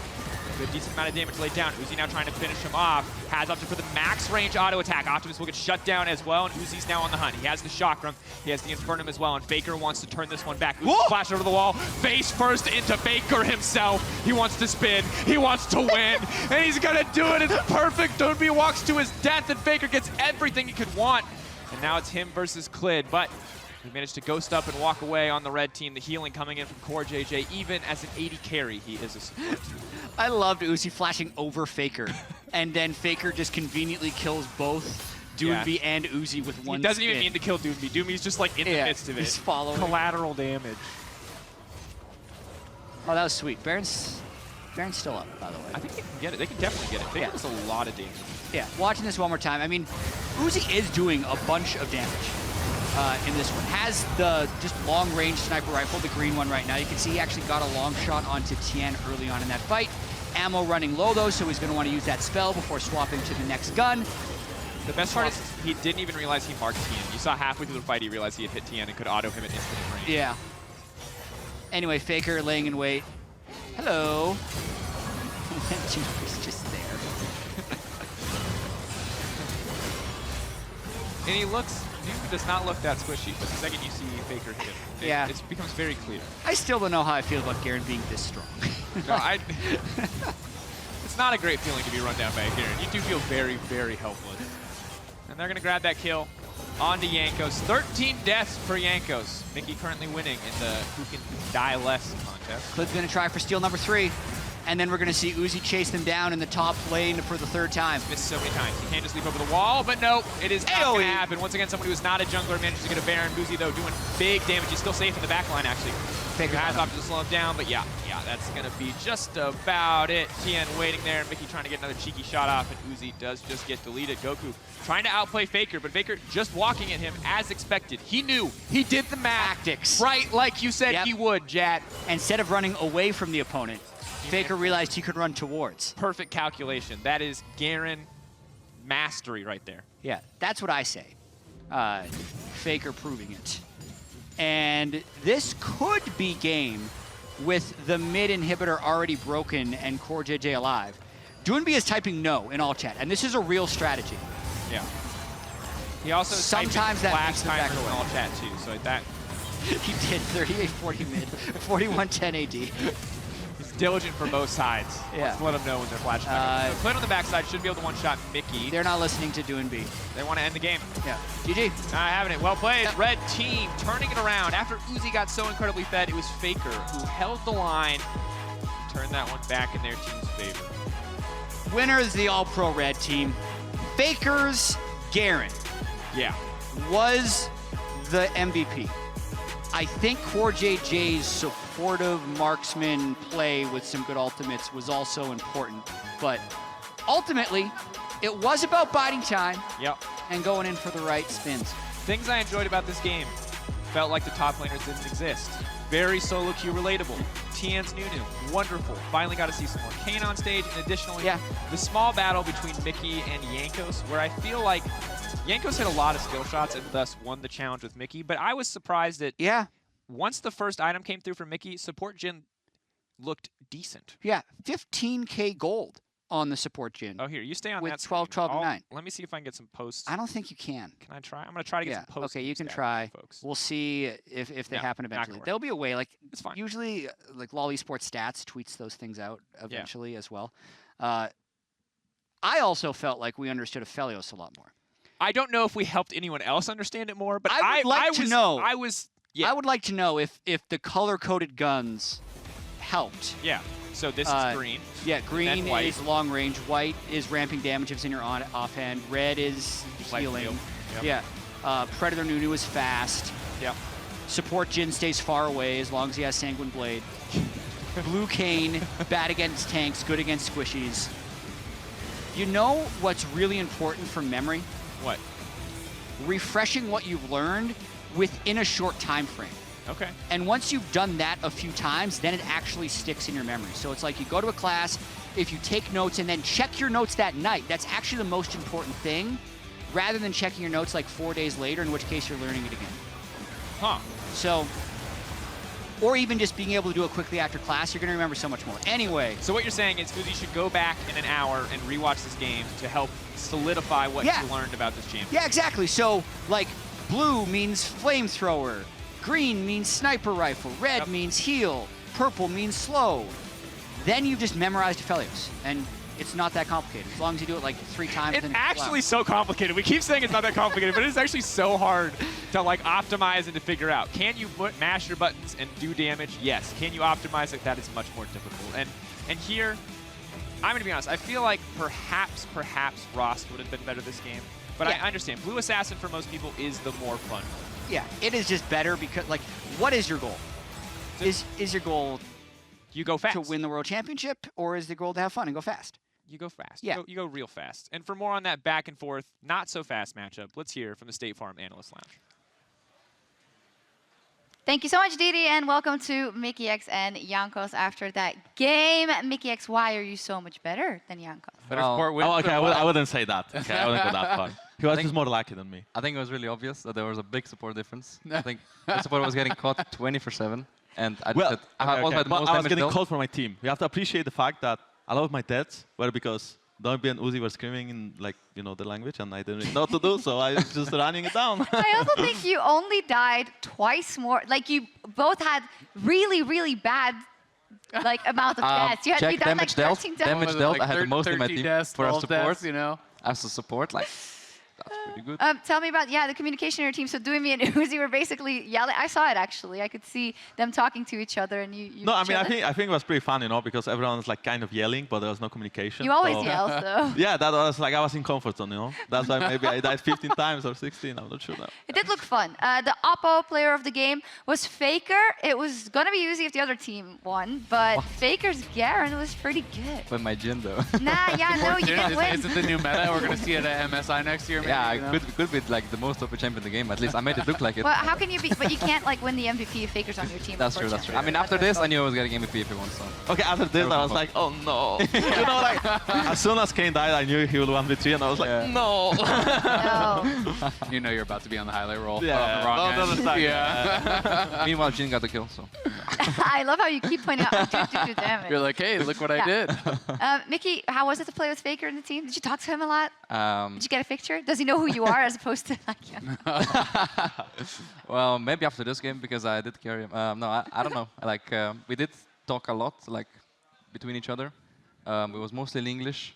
You mean like between the teammates, not you and Faker? Yeah, exactly. Well, technically. Yeah. You can only talk to Faker through with someone else, you know? Yeah. But Yeah. mostly it was just me and Core JJ talking. Okay. Yeah, Jankos, the reason I bring it up is because it's actually quite hilarious. I still feel bad for you for the burn, but you were so happy about the picture with Faker, and then I interviewed him, and he said, that was just another moment for me. Yeah, thanks for bringing that up, you know. It makes me feel Wait, really but I was trying to do I was trying to do you a favor, obviously. That's true. No, I mean, I'm fine. Do you think he knows you better after this game, after your incredible Blitzkrieg I think he will performance? like remember you know? me for like helping him out. You know, It'll be like when burned he was into his brain. Yeah, like when he was in need, I was there to like give him the kill. So he bounces back. You know? You were the secret agent, really. Yeah. So really, So you I were hope- Faker's better support, but from the other team. From the other team. I was trying to like make sure that he has a good game. Yeah. You hook him in so he can spin on everyone. You know, and just kill Yeah, everyone. we'll see. Cool. A couple of more things left to do here at All-Star. Bwipo is holding down the fort for EU in the 1v1. Jankos, how do you think he's going to do? Well, he's playing against Uzi, right? Yeah. And I think Uzi's pretty good, but Bwipo did beat TheShy. And Uzi did beat Cap, so I'm not sure like me. So yeah. Who cares, right? And also, before we move on, there was a bet, and Tyler won is going to do push-ups against Kobe. Actually, already did, but we don't know what happened. What do you guys think we're going to see? What happened? Tyler 1 probably won, I guess. I mean, Tyler 1 is like pretty big, right? Yeah. Kind I mean, of. like small but big. Like No, that's don't say that. You're not allowed to say okay, that, I think. he's buff. He's really tall, But actually. Kobe is lean. Yeah. So I would praise vote Kobe. Whoa. Okay, whatever. You're the first person to vote for him. Yeah. Okay, never mind. Having a vote of confidence. So thank you very much for joining me. You as well, Azale. We're going to take a quick break. When we return is a competition you all have been waiting for. Kobe versus Tyler 1 push-up competition. Don't go anywhere.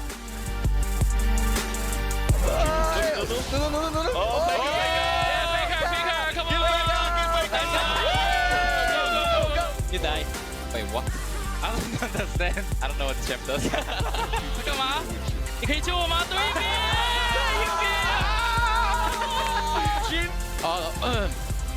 ，Just one shot? One. Oh, we can win. We can win.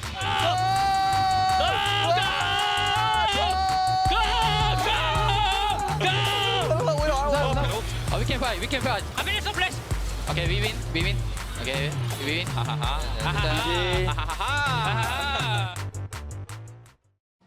Here we are, the main event of the 2019 All-Star event, the 1v1 push-up competition. From 2 competitors, we have whittled our way down to 2. And here they are. Your first competitor, representing all influencers in the League of Legends space, at a towering 6'5" and a pure, unadulterated 255 pounds, it is Tyler 1! And his opponent, a man way outside his element, in far over his head, who's brought his only supporter here today to cheer him on. He's doomed. It's Kobe! Ladies and gentlemen, here they are, your competitors doing battle today.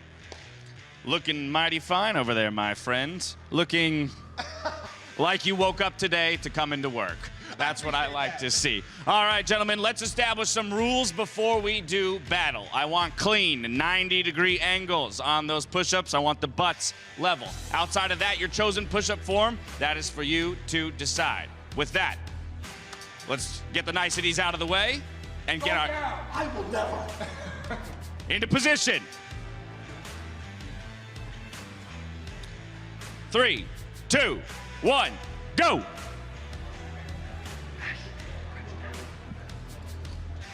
Clean form by both of our competitors to kick things off. Tyler 1 pumping them out at an incredible tick. Kobe, you're looking strong, but starting to see the redness creep into that face. Oh, we got some... Quit. Just quit, homie. Just quit. I don't quit. He doesn't quit. He doesn't quit. You heard it here. Let's see if he can hold on. Never doubted me. Give up. Oh, Use your time to catch up. he's planking. Yeah, he's planking. I appreciate it. Yeah.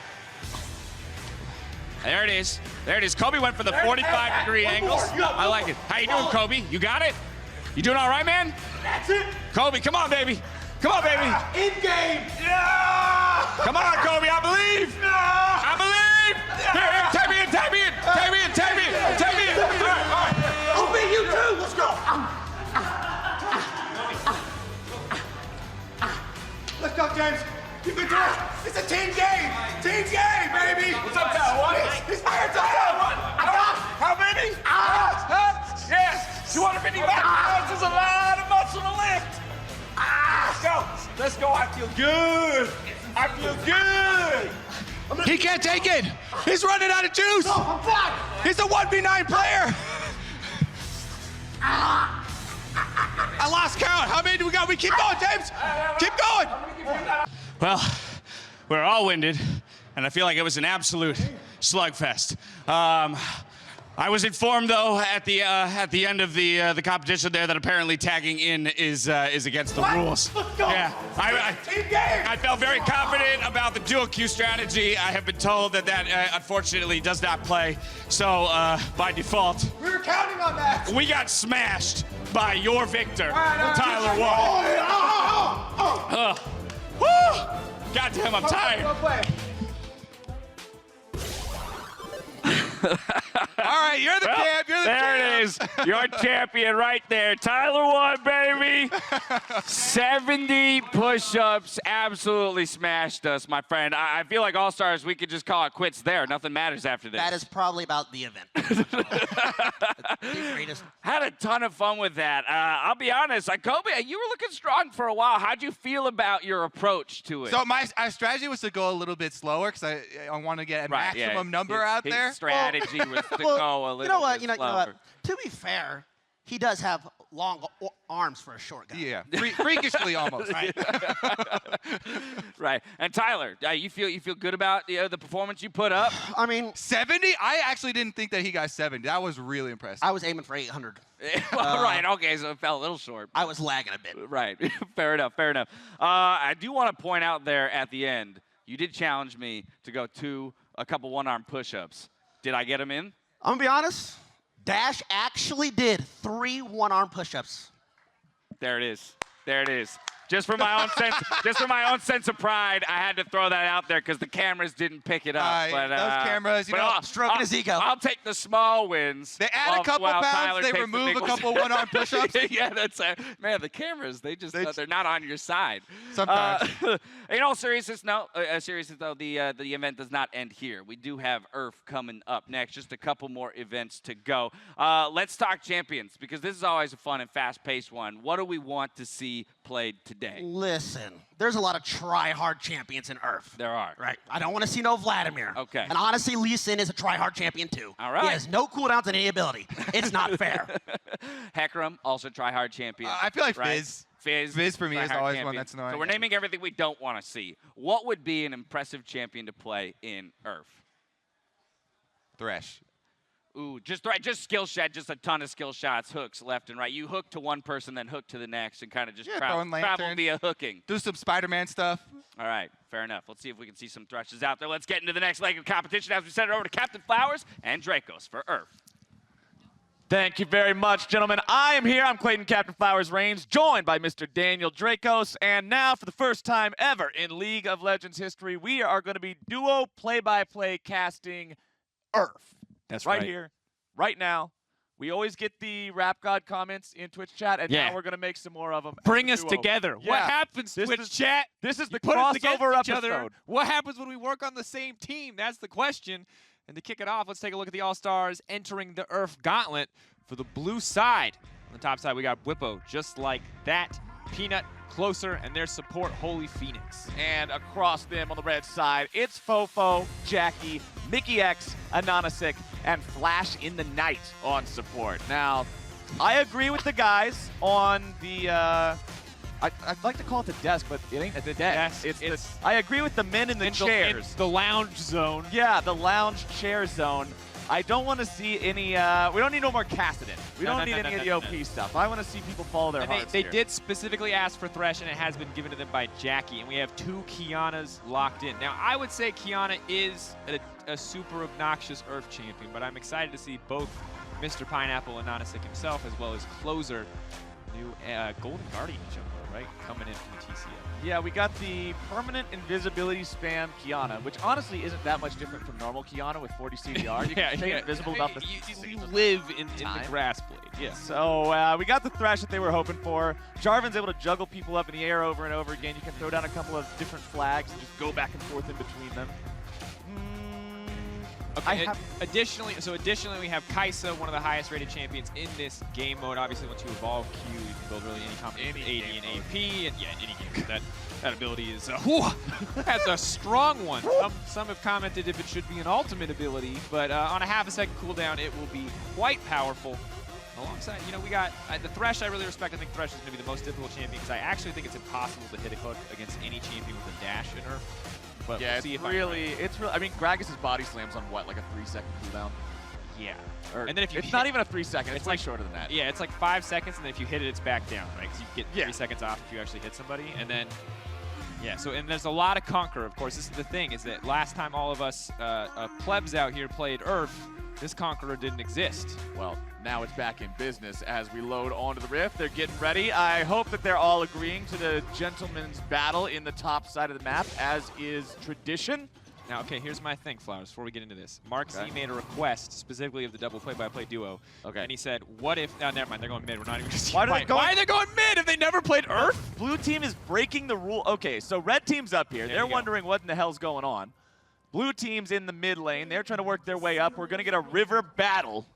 If we get the river battle at level 1, in order to fulfill a promise to Mark Z, I will cast blue team, you cast red team, and it looks like we're going to have to start. All right, that's what's going on. Flash in the hook, Jackie not going to find it. Done. Moonlight going over the wall. Step is going to find a flash in the night, not looking for a flash just yet. So many flags all over the ground. Be careful, has to flash out to safety. Not going to find that hook here just yet. Now coming in, that's the follow-up. Dragon body slam flash, but it's not going to matter much whatsoever. Just like that, just like that. First blood going to make his way out. Only thing is going to kill my team is instinct. 3-0, the red team popping off.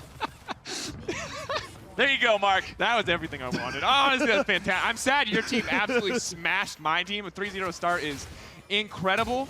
Oh, now you take it off. It's not going to be over. Yeah, Jackie's going in. It's going to be a 1-for-1 there. Looking to find even more. Bwipo's taken low. Not going to be taken out just yet. Oh, Mickey making sure that he gets himself on the board, and the plays are happening left, right, and center. And that's all you can ask for. I mean, look at this. Just like that, bam, just right back into the jungle, instantly getting things ticked off. That cannon is by far the best part of Earth. I was petitioning to get it put in the actual map. I think it would ruin the game entirely. But 100%. For double play-by-play cast, it's the literal perfect tool for the non-stop action. And I feel bad for Bwipo, because nothing is less interactive than Kai'Sa queuing your wave an infinite number of times and then walking away from you. You're silenced. You're like, what do? You can't approach her, or you just get hit by the Q. You take your own Q, and you go thonk, thonk, thonk, and just whap the wave over and over again. Creep battles. Yep. Holy Phoenix is going to try to get something done. Peanut flash out safety. Mickey? He has flag and drink. Peanut should be dead here. How many more flags can he throw in the ground? He's got a bunch of them. This is the problem with Earth. This is the thing people don't appreciate about J4 and Earth. Mickey's going to go for it. Gets him with the flag. There we go. It's if you throw too many flags, you can queue to the wrong flag. Infinite Grass Blade, not enough for closer. Flash taken out. Nice, got that. Not a sick. Fishing for it. Not going to get it. A clean flash from Holy Phoenix. And right back in it. The cannon just making sure that the cavalry arrives as soon as one guy disappears. The next one comes on back. Blue team looking to make their play here in the mid lane. Not enough flags in the pocket for that one. Shut down to the big. That was a clean body slam flash from just like that. I love it. And honestly, just spamming Grass Blade and Bwipo. He's been caught. That flash is not going to be enough. Ooh, it might be one more auto placking those plasma stacks. He did land the hook, though. I mean, that's the champion of the dash, and he got the hook. And that's what we said. So good job. I'm curious what this looks like as we get later for Jackie. Ooh. So trying to get something done. Mickey just continuously stacking some Dark Harvest here. Good sidestep, just like that. Flag and drag under tower. Mickey, does he get the double? No, gets turned and burned. We'll find the 1-for-1. That minion stepping up, being a hero there, blocking the Void Seeker. Kai'Sa coming in, trying to make some sort of revenge kill. Top side, no 1v1. Can Thresh do it? The dark technology. Play and play, but not quite. Bwipo takes the kill. Bottom side's going to be even more of a bloodbath. Red team still looking to find another one. But here comes Santa Claus. Ho, ho, ho. It's a double kill over to the red side. They're not going down alone. Asks them what they want for Christmas. Turns out it's a body bag. Clean plays from just like that. And now, just like that, we're still going to be fighting. 6-9 in the top side. It's a 6-10 game now. Fofo just spamming those Qs. And that's what you expect from a tier list abuser like Fofo. He knows what's good. He's not afraid. He is not ashamed to show up, to push Q furiously, and to find a couple kills for the trouble. As a Skarner player, I can respect that. It's You get a little bit of carpet tunnel in the finger, having a good time. I just can't imagine playing Skarner in that game. It just feels so difficult already. Flash Knight, of course. Ooh, goes in, gets taken out. Follow could be here from Peanut, but now Infinite Grass Blade on the way in, and Anasek going to be able to close that one. It's going to chase down, but the body slam is there. Santa is giving everybody a present. No one's getting anything. He's getting away. He takes a little sip of the eggnog, but now Mickey X coming in trying to make some sort of a play happen. The cannon's going to bring in more players, but in the top side, the river's getting bloodier and bloodier. Shut down over to Bwipo. Bottom side, it just doesn't stop. Flash into Knight. Not going to get much of anything. Also, can we comment on the fact his name is Flash in the Night, and they just put ND Knight? Wait, his full name is Flash. I didn't even notice that because we had to put the All-Star thing in there. Flash into Night. ND Knight. Here it comes. I'm not even going to say the Flash thing anymore because it sounds too much like a summer. I'm just going to call him ND Knight. ND Knight. All right, ND Knight clearing the way. People dying left and right. We're at 30. Yeah, we've honestly had so many people die. It's just hard to keep track of. Where's the color caster? He's supposed to tell us what the map state. All right, ND Knight. Let's see what he can do here. Right now, he's running away. Oh, wow, that's 4 people instantly to bot lane. The chase is on. Waterblade has been equipped to flash forward. The E through. That's going to be it. Just like that. Getting a quick quill pickup. Mickey wants to turn and burn. He's trying to flag and drag, but he's going to get nada as the shutdown comes through. Meanwhile, we're going to see even more people dead in different areas all over the map. We can't finish one fight before the next fight already starts. Eventually, maybe the death timer's on 10 seconds. Kiana killed somebody mid lane.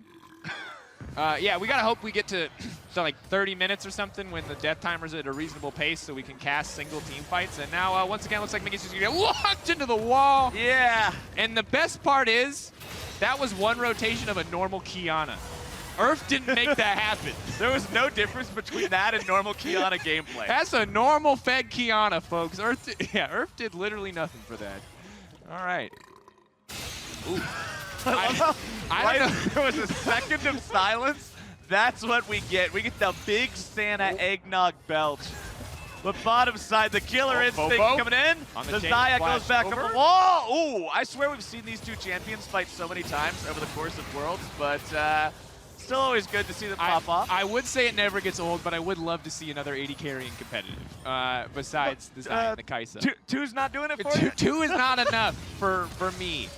Or the occasional third in the event of a ban, but now trying to pull back, has stolen the Diane ultimate. New ultimate obviously can just pull them in. He's going to get some good damage down. The Silas, nigh impossible to get away from once he's on top of you. The sustain coming in from that Kingmaker going to make it easy, and Flash into Knight.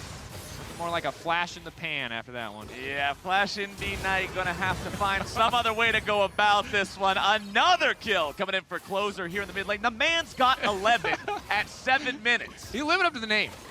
He's here. He's going to close this game out quick if he has anything to say about it. He's not even afraid. Half health. He's going in onto Mickey. Is it going to cost him his life? Yes. All right, he at least finally gets taken down. The red team's not going to let this continue. They're bringing in the reinforcements. They're looking to make the fight. Health bar's taken very low. Bwipo goes on a killing spree, but they're just not stopping.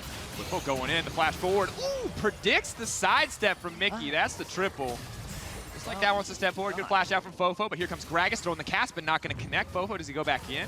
Whoop. He can ult in. Oh, and that is the power of evasion, and he still escapes the follow-up. They're looking to go even deeper, but they're not going to find the kill just yet. Peanut gets cracked, and Mickey X takes the kill. Shut down onto Bwipo. That has to be embarrassing. You burn everything for that chase. You get nothing back, and in the battle of Kiana, as Ananasik comes out on top. That fine. Oh, here comes the Gragas.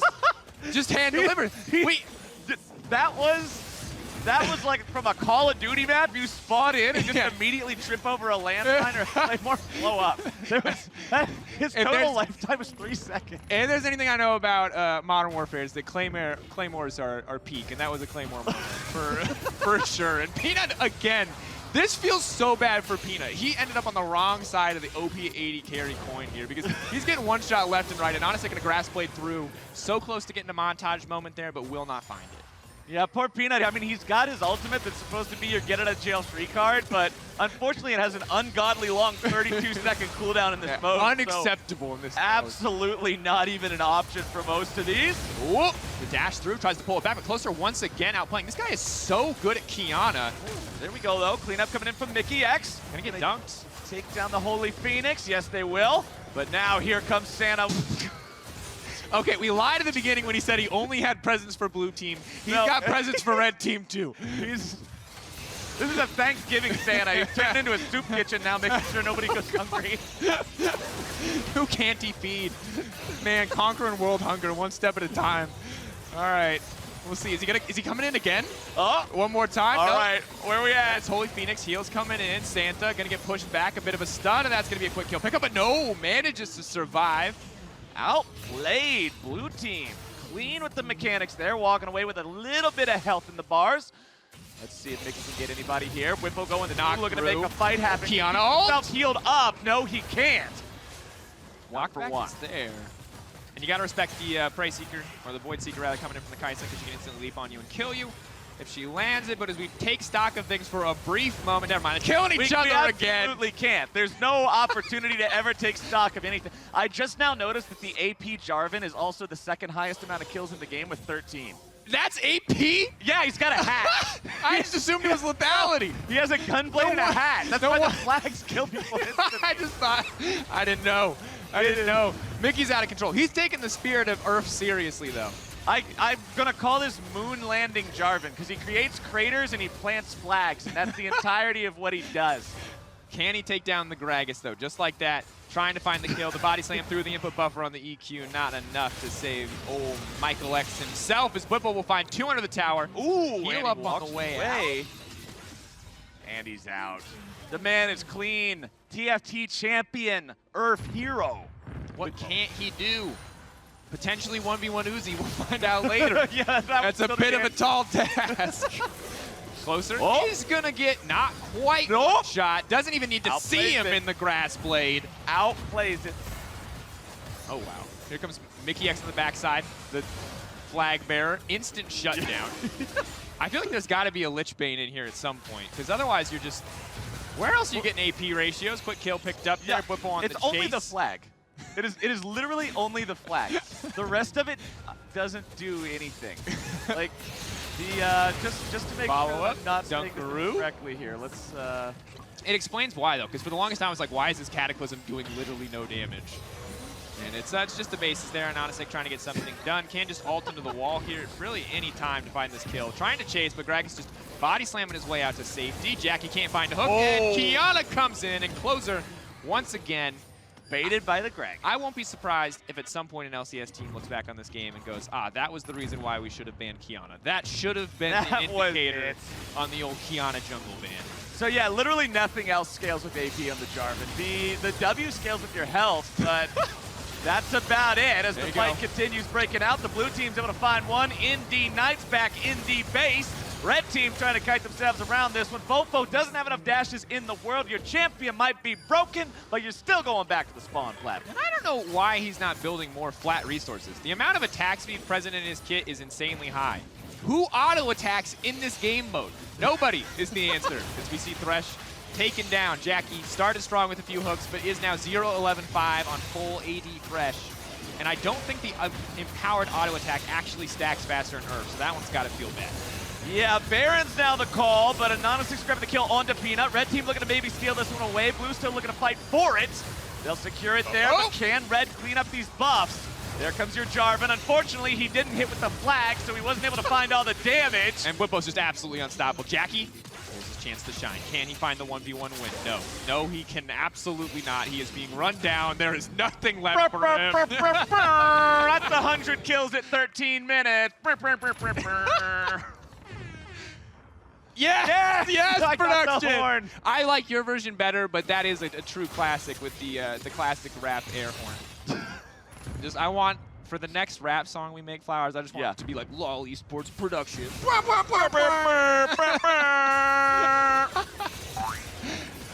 sounds. Oh wow, there's a lot of sounds on that soundboard. I don't know how I felt about that one. I don't know. I still have my tracksuit from the last one. So we'll wear Perfect. that again. We'll get some air horns. It'll be great. Yeah, you are set up. We'll get you the Slav squat. We'll go the full distance. And Bwipo now unstoppable.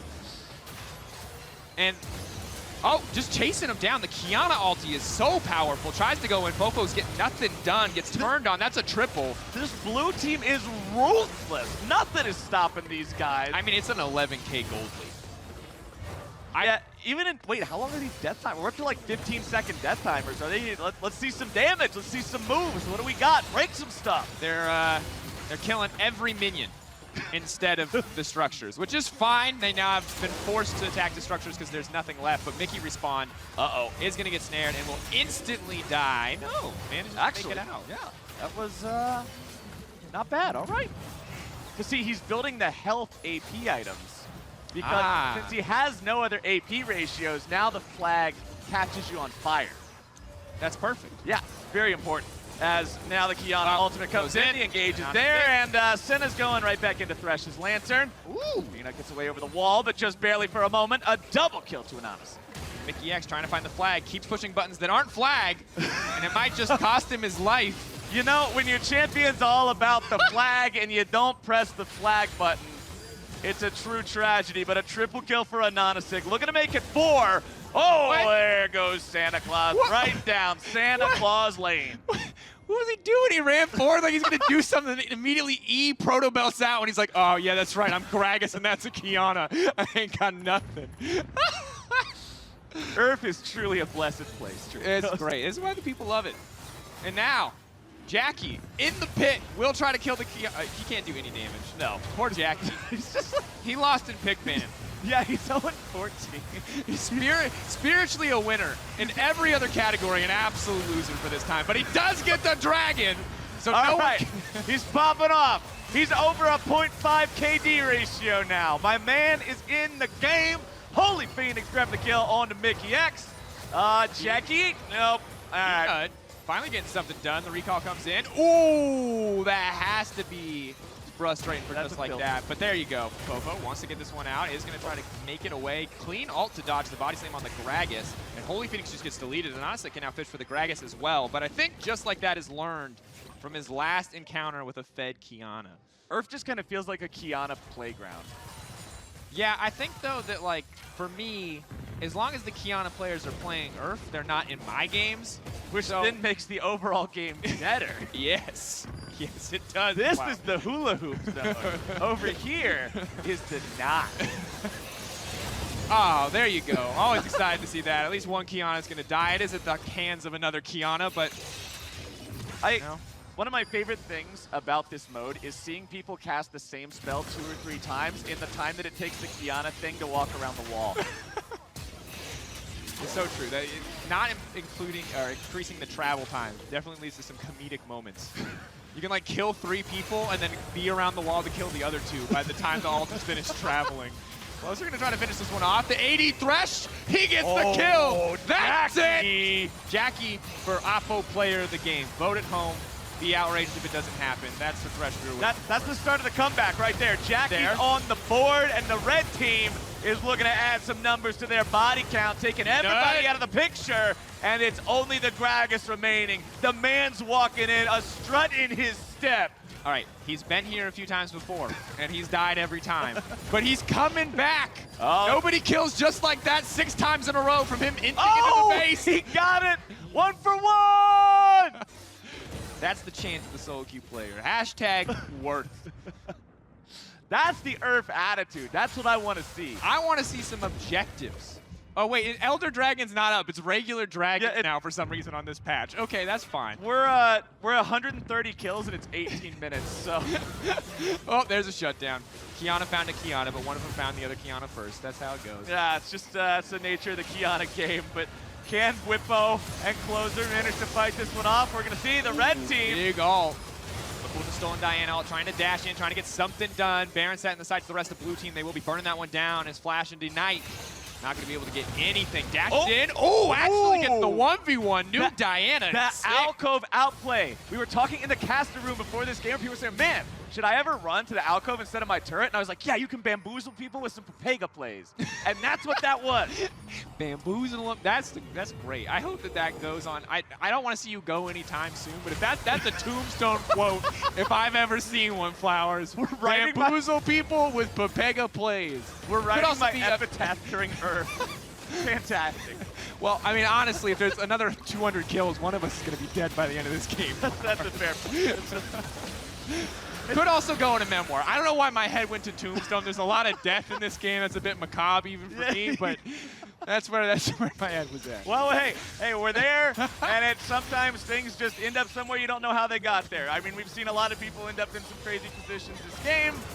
We don't know how they got there, but they're there, and that's what we're doing now. And Nonsick gonna get himself a kill onto Peanut, and wait, who's got the most deaths so far this game?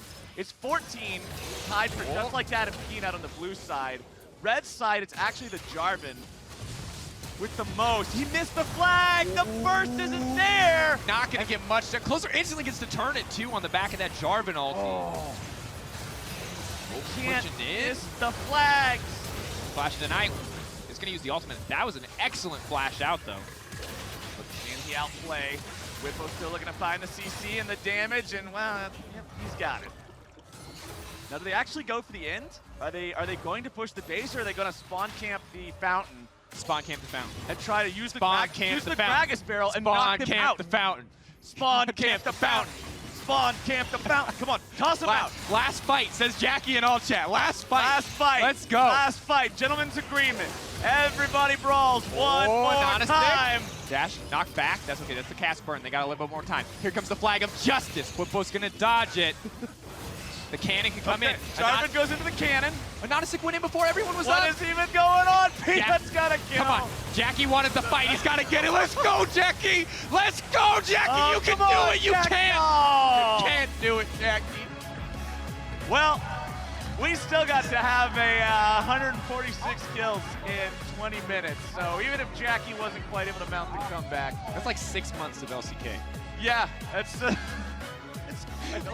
I mean, and that's even in recent times. If we go back to the olden days, I'm pretty sure that was the entirety of the lane swap meta globally. Yeah, that was season 3 to season 5 encapsulated in this. Right there in that game. Including the balance. At the start, Jarvan very strong. By the end, Kiana taking over. It was, that was an experience. Well played. Yeah, so... I don't even remember who was on what team in the 30 seconds that we've been out of game, but I loved that. I loved every second. So I've got the end of game thing right here, so we can look at the number. Yeah. The most kills was Closer's Kiana with 29.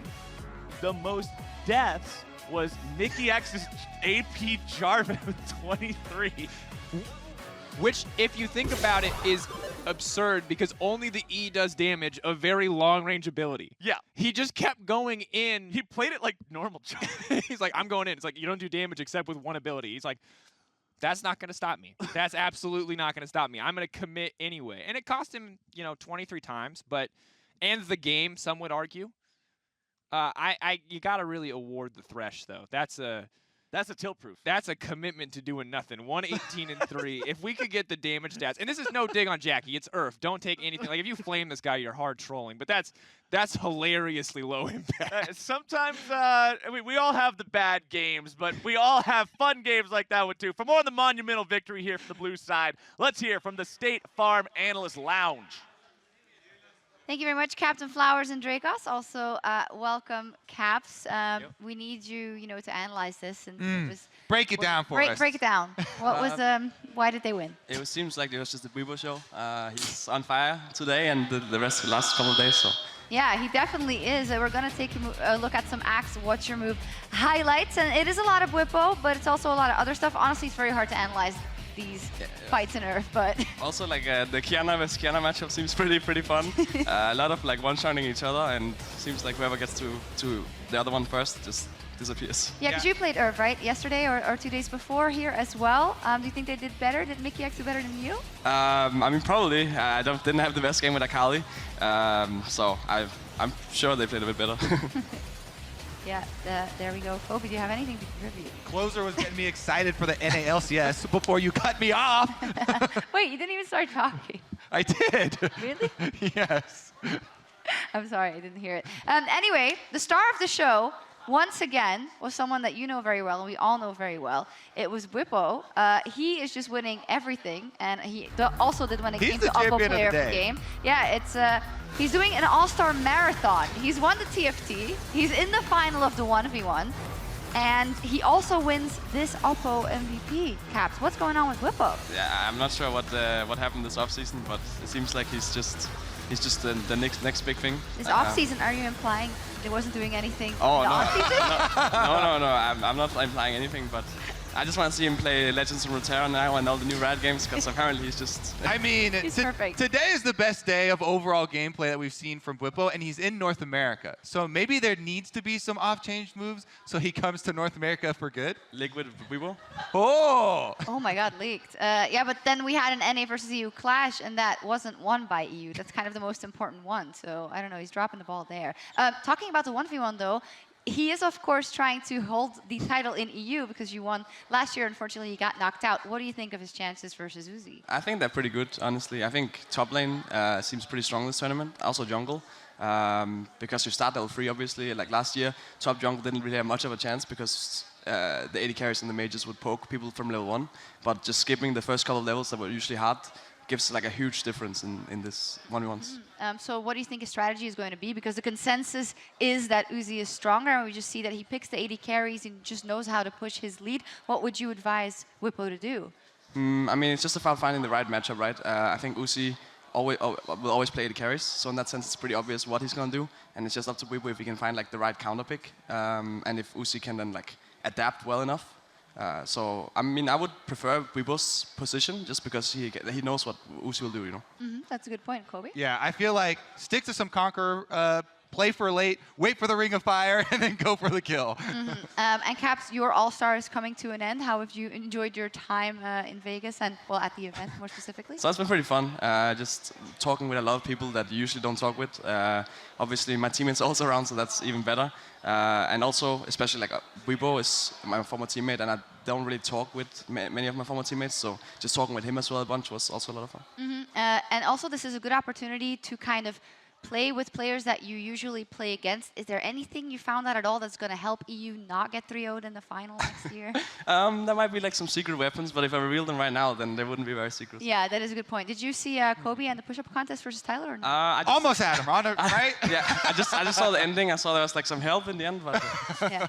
I mean, I thought that we had actually won. That was my strategy from the beginning. Push-up contests are mostly about strategy, not physical strength. Okay, I love that we talked about physical strength, push-ups, worlds, this game, and everything in the segment, so I think we can wrap it up. Well-rounded. Good stuff. MasterCard, though, they're making sure that the fans are feeling like all-stars, too, as they reward today's fans of the day with the MasterCard X True Damage limited edition hoodies. Andy, Chad, Sean, and Cody, they're hyped up. They're close bunch of league homies celebrating Andy's 30th birthday in Vegas.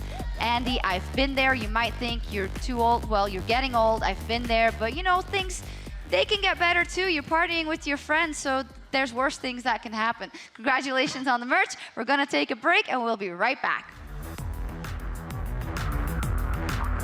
Dragon's listening. Dragon's up.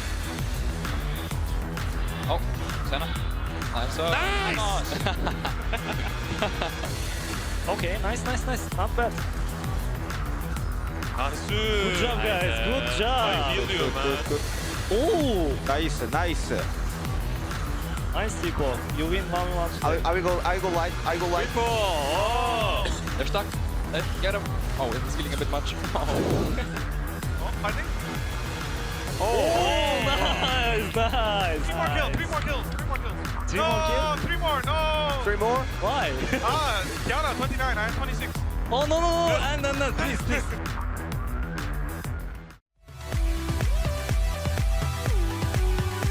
Thank you for meeting us back here for the last TFT match of the week. I am Kobe, joined by Mark again, and excited to dive into the last match with Riot Moore. Welcome to the desk. Thank you. Glad to be here. How have you been enjoying the tournament so far? It's been really fun to see a lot of different comps doing really well. Seeing some really exciting moments. Obviously, the highlight for me being the Zed versus Nocturne Sivir. Yeah. So yeah, pretty exciting so far. It's funny because everyone's used to seeing Zed, fill up the entire map, and then usually the Zed wins. Yep. But not the case with the item stacking. Yeah, that's what I think so cool about just TFT as a whole is how you can break the game in multiple ways, and then it's like, wait, which one is more broken? And that's like, oh, I guess Hand of Justice Sivir is more broken with the Duskblade Nocturne. Yeah, Nocturne got, like 60-something stacks on Deathblade? Yeah, he had 39 stacks, and then that synergizes really well with his lifesteal, so each time he's basically going back to full. So yeah, it worked really well. Yeah, I think that's probably my favorite interaction I've seen so far. Do you have one interaction that on the new set that stood out to you in any of the games you've played or anything? That's a tough one. I mean, Glacial Olaf has been an exciting one to see, especially with the Berserker applying the freeze to like the entire team. I know that's been a really kind of painful one for some players, but also really exciting to just like hold the team in place. Yeah. Do you want to talk a little bit about what you do for TFT for the viewers? Yeah, so I'm the lead designer on TFT, so I make sure the whole game feels really good, as well as I'm also in charge of the balance and the state of things. So for example, if Zed's too strong, that's on me. It's dangerous to put your name out there as a balance guy because fans are coming at you like, oh, you should have done this, you should have done that. You have great power. Yeah, but at the same time, it's been really exciting to get that kind of feedback. A lot of players are really passionate about TFT and really excited, and that's kind of kept the whole team going. We've been excited to kind of deliver that to the players. All right, well, let's run through the top 8 that we have up on stage then, because we had Becca winning on day 1, then Evangelion, Virus, Kongmin. How do you say that one, Mark? Take over. Zayas. Yep. Zayas. Then Dayshrite, Honglian, and Jinsol. Yep. Dayshrite, we had him on for a little bit as well yesterday, casting one of the games with us. Very, very knowledgeable player. So yeah, super humble too. Yeah, someone to keep our eye on throughout this this round. Yeah. Yeah, he's the one who actually reaches out a lot and gives us a lot of feedback on the various state of things. Wasn't a big fan of Brand there for a while, so. Yeah, there was a period of time where Brand was like insta-pick, just slap it into comps for a little bit. Yeah, still pretty good. But yeah, I feel like you did a pretty good job with him now because he got into a good spot where he's still very powerful. Ocean Mages, of course, with Summoners is still very good, but doesn't feel as oppressive. And a lot of the pros that I've been talking to, and even people in high solo queue, are really excited about the versatility and the number of comps that you can actually win the game with now. Yeah, I mean, even today we've seen, 5 Shadow, we saw the Zed carry, we saw Crystal Predator. So yeah, again, really exciting to see that wide range of comps do well. Yeah, and this for this event, it's winner take all sort of, except all the money's going to charity, $100,000 going to a charity of their choice. And so it's really focused on high roll strategies. What do you think is one of the most standout high rolls? Is it Predator? Is it Ocean Mage? If you can pull off the 4 electric, that is basically the high roll comp. I love it when you hit Electric Lux later too. Yep. And then I'll even just start putting in level 1 Orns and stuff just to have more things popping off these giant with explosions. A ton of damage doing AoE, especially if you can get like a 3-star Orn with Phantom Dancer. That's just a lot of power right there. Definitely a super fun one. Any hipster build that you like to go to? Because we talked a lot about, oh yeah, after tournaments like this, people will bandwagon on whatever won the tournament. Or, so what's the non-meta one? Exactly. So it opens up other stuff. Yeah, one of the things you can do is if a lot of people are building Brand, you can actually go Nami carry, push that late, use the Morello on Nami. That's another one that's really exciting to run. All right, let's take a look here. Everyone's stacking up for the spatula. And a lot of Phantom Dancer, Morellonomicon parts, then a tier and sword at the end. Yeah, I feel like that's been how they go. Yeah, I feel like J-Shred actually getting the belt here for a Morellonomicon later was probably the safer grab there, because that's been such a key item this set with all the healing. All right, Becca had the bow. Yeah. I like how they're already deciding who gets what champs. Becca giving up on Brand. I will also say getting a tier on Ocean Map can work really well. You can get some things to go into Shojin range really quickly, and then they can start popping off from there, like Malzahar. Zyra, yeah, a lot of the summoners feel really good on Ocean Map. Zyra, I think it's, 75 or 80 for the base costs, and so if you get the Ocean and a tier or something, you're basically there. Yeah, Zyra, you can go like double Shojin Hurricane, and then every other auto attack is casting her spell, so that gets real big. Buying out the shop. Couple of pairs there, so not bad. I think it's really, really important to shift around, even look through to see what 1-cost units people have been getting, because this is even the early stage where people start typing in all chat me pred as well. You talked about the Ocean Mage starts and some of the hyper rolling for Woodland Druids, but there's at least one Predator player in pretty much every lobby because somebody decides to roll for them. Yeah, with this set, it's been really important to scout a lot. We saw this with Bwipo's win, actually, by going uncontested Shadow.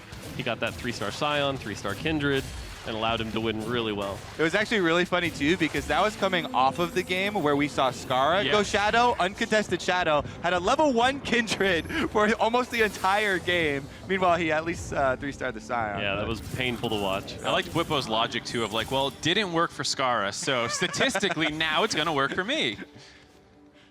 Appropriate for Vegas. Yeah. Already Predator's done for Kongmen. I like Predators a lot. As much as Electric is that super high roll comp, it doesn't come on until really a lot later.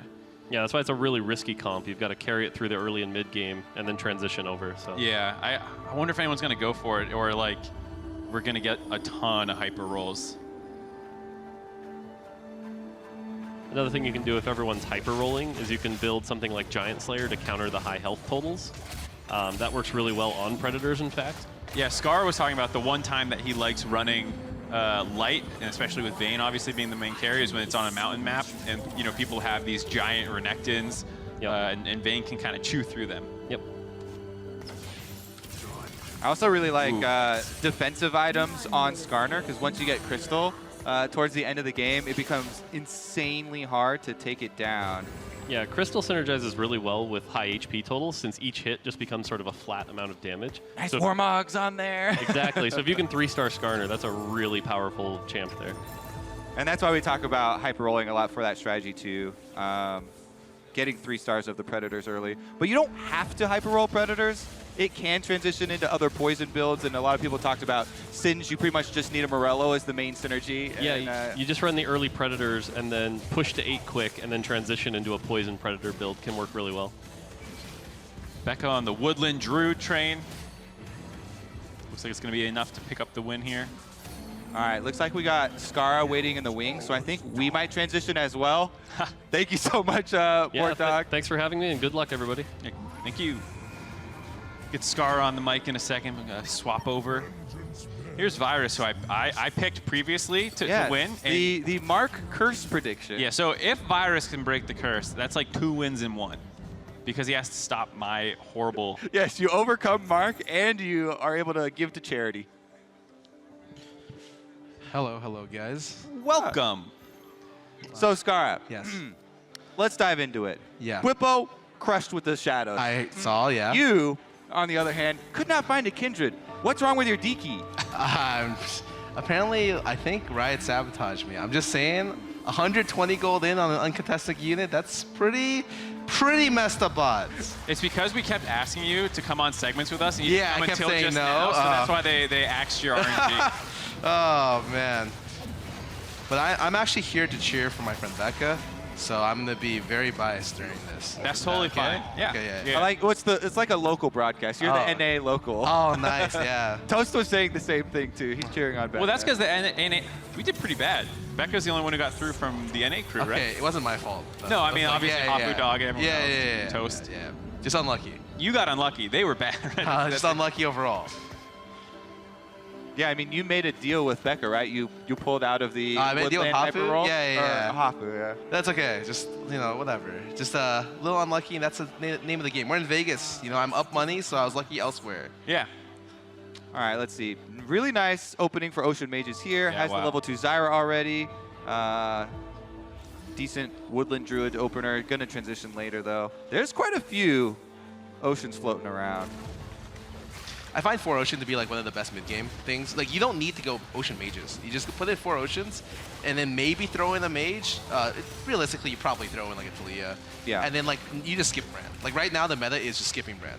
When they buffed the Ocean up to 35 for 4, like it's actually a really big breakpoint too. Oh. And a big part of that comp is also the summoners in it, because the summoners are all high-cost units. Very powerful. The 4 cost summoners, Annie and York, are like 2 of the best units in the game, which also can act as 2 of the best frontline. So they're like incredibly imbalanced and can slot in every comp in the game. Yeah, that's what's so nice about it is you use the Ocean Mage not as like the carries, but as the utility for whatever your top end ends up being, because you can slot Zeds in there as well with the right items, and he's just getting pumped full of mana. Yeah, so like pretty much every game right now, at least that I've played, is like you're running like Blender, which is the Blade Master Nocturne character. Oh, that one's actually really fun though. It's really fun. You're running Fast 8 to push for Singe 2, Nami 2, or Zed 2, or you're hyper rolling, and those are the only things that you're doing.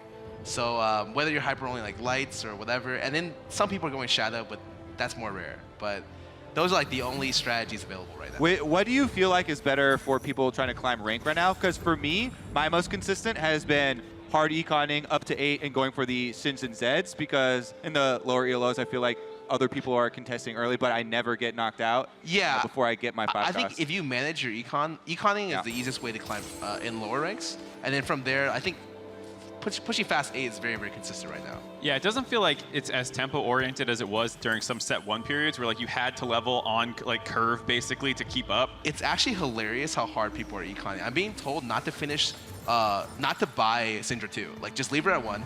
You never finish Malphite 2 because like the difference is 0.5 second stun and 75 damage. I did see Malphite is on the list for buffs. Yeah. So like it's actually crazy what people are doing right now to econ better. Yeah, that's actually really cool. Some of like the, well, I'll just take, you know, some extra damage. You're cutting corners extremely hard, and you're putting all your items on like Renekton and Zyra to hard carry you through the whole mid game. Yeah, the super efficient ones, right? You get some really good 1-cost units upgraded. Yeah, and if you whiff an 8, you just blame Riot. Like that's the general strategy. I've seen everyone do it in high elo. So obviously this is one of the focuses more on winning, though. This is not as much of the ladder environment where you're like, hey, top 4, I'm pretty happy. This is all about getting first place.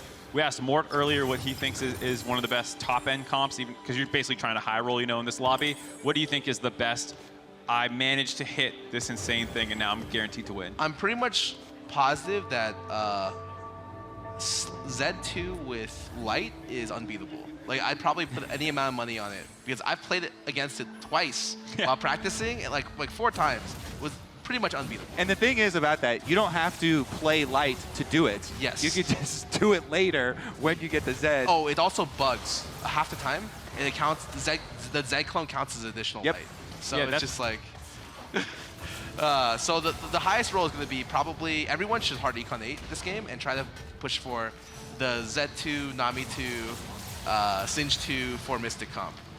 Yeah, we'll see. I mean, we're coming up on Krugs, which is the round where right after people finally decide if they're going to all in. I saw some people had, I think, decent Predator setups. I mean, Becca's on top, and that's what she won with last time because she used a successful Predator early to get to a high level, and then she found all of the 5 costs and upgraded like 3 or 4 different 5-cost units. The good thing about Predator is you can go straight to Singe. Yeah. And so like that's anything that ends on Singe, Zed, or Nami is really, really strong. Yeah, Predator has this weird curve where like you're on 5 forever, and then as soon as you do your hyper roll and hit your 3 Kog'Maw and Skarn or whatever, then you just power level and like try and get up to where you're in Singe range. All right, decision time here. Not a ton of economy to play with. I'm always selling off, so. Yeah, looking for the pred. I actually really love watching high-rated players do roll down super quickly. Because it's always fun to point out if they miss one. I thought you were going to say, like, oh, no, there's a twist at the end, Mark. Yeah, oh, they're so talented. Oh, they're so great. I try and learn from them. No. Nobody wants to see people better than him fail. You're like, not so good now, are you? Ooh, does he sell one more? All right. Here we go. Renekton. Ooh, nice. These are a lot of good finds. Because there is a time limit, you know. You have to get through all of it this turn before you auto level. Do you do this thing with your mouse, Scar? Because I do that too, and I see a lot of people mouse over every card. Yeah, it's just a force habit. Just a Mundo upgrade. I guess he doesn't actually want it to keep his bench free. He missed a Skarner. Oh, Scar likes doing it too. I feel like my chat now. Yeah, you're the backseat gamer now. He hit Cog 3. Yeah. Let the hate flow through you, Scar. So this is a very interesting decision because this guy ended up hyper rolling Preds with Renekton. That's something that also hits on the other hyper roll comps a lot. Yeah. But it makes it so like it's really hard for you to ever 3-star any of your 2-cost minions. I think this person's gonna regret that, actually. Yeah, he also gave up the chance for a 2-star Mundo right away, which is not fantastic, but... Usually I'll give up any... I will never go for Mundo. Like, it's just... it's whatever, because you need to spend so much gold. The Mundo's worth 9 gold, that's... You'd rather have that all for econ to get to 8, and then you'll just pick them up later. Biggest thing to me is Skarner's such a big part of it, and he only hit the 1 Skarner. I think he ends up selling it, so... I think Rek'Sai 3 right now is ultra slept on, and one of the only ways to deal with super fat Singed. So that's really interesting. That's true. Yeah, 3-star hits for 850. 850, 75 mana, super overtuned. Yeah. Well, it's also good because it gets the Predator stack on the end of it, so... you can one-shot a Singed 2 with it. It's one of the only things that can do that. Currently, like, a lot of the meta is around, like, the 2 top end, like, Zed Singed. But recently I've been finding that Nami is probably one of the best carries in the game. And so if you miss your Zed, you should all in on Nami, like, or Singed. Yeah, I think all in Nami, non-stop. I mean, the wave gets such good coverage. Let's see here. Ocean Mage. Jay Shrite back on top. What's his win streak at? Let's see if we can check in. Because he was super helpful when he was on the desk as well. 5 right now. Pretty big. Ocean Mage does get a 3-star Diana completed. So he rolled down a little bit, it looked like. Yeah. But he didn't roll down all the way? He was thinking of doing the Renekton, so then you can have Desert when you get Kha'Zix and possibly do Assassins, but had to pivot because there were a lot of people rolling down. I think it's smart not to roll down all the way because unfortunately right now, Hyper Roll is not going to get you first place. I can't imagine a single Hyper Roll comp that's not maybe Preds getting you first, and first is all that matters. Yeah. So saving gold is smart. Yeah, Woodland Druid Assassin, great for top 4ing. Tears through a lot of things in the early and mid game, and then... Ooh, Becca's got a Mage Cap. Was it on Zyra already too? God. Whoa. Oh! Wow. The Tibbers is the victor. Yeah, Becca had a Mage Cap pretty early on, so gonna be a pretty strong Ocean Mage build, because putting that on a Summoner, if you get the double cast... Oh yeah, it's great. You put it on Annie, and then you never run Brand, because that unit is filler. Speaking of Brand, there's one on the carousel as well. Great mid-game unit, and then... got armor on it too. Yeah, at some point, like, you just can't play it. Yeah.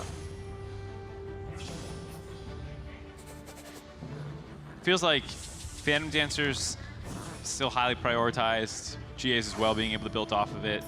What do you think of the best gen? Obviously, Morel Nomicon, everyone talks about how necessary that is. And then Phantom Dancer as well is usually the one people say is the other second. One that people like to just generally build. Yeah, after that, it's kind of situational. I think Shojin's great. Shojin's super good. I like Iceborne a lot. I think pure raw synergy with PD.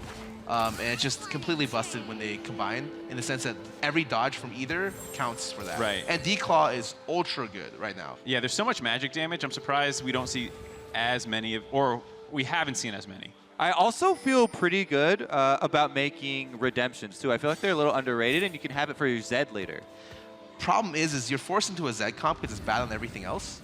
So that's the only thing I'm not super into it, especially because it builds into Morello's. But it's okay. Like, I think the stuff that's underrated is...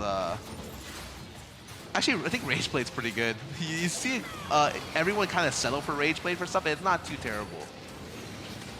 Saw a couple of them in that one lobby where the Nocturne had a Rageblade too, so he just always had his spin up. Yeah, there's a lot of really unique bugs with PD and like Morello's that are very, very prominent right now. So for instance, if you're running Foreshadow, Kindred ulti is a single target damage, just gets dodged by PD 25% of the time for no reason. Yep. It's like when some of those spells are coded as crits.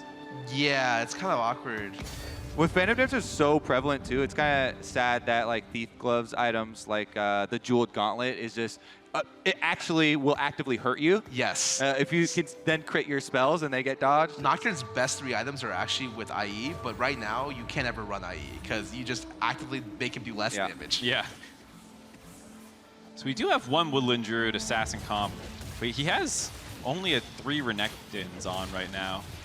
I'm looking at his Maokai items, and I'm like, all right, he is looking for his Zed. Everybody's gonna Yeah, they're both in Woodland Druid, but it looks like Jay Stray has a lot of summoners, whereas Virus is hard in on the Woodland Druid. Yeah, that guy, those are definitely full Zed items.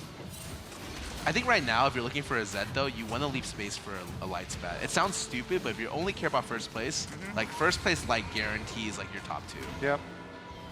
Yeah, I think that's a totally fair point. Another thing too is like York is such a good unit just by itself. You can throw it in anywhere, and you'll just be like, oh, I have a light ready as well. The top players understand the value of individual units really well. So units that like can replace 2-star earlier units like Annie or Brand or Malphite or York see a lot of play in the mid game as you try to push 8 really, really fast. So you'll only see like level 1 of these units because like they're just there because they're so powerful at level 1. My favorite round, Mark, the Wolf Pinata. Hopefully it's better than last time you brought it up where we only saw a single tier. Hopefully Becca gets a little bit more. She has really good items though. Already has her Morello Namcon done and a Mage Cap. Yeah.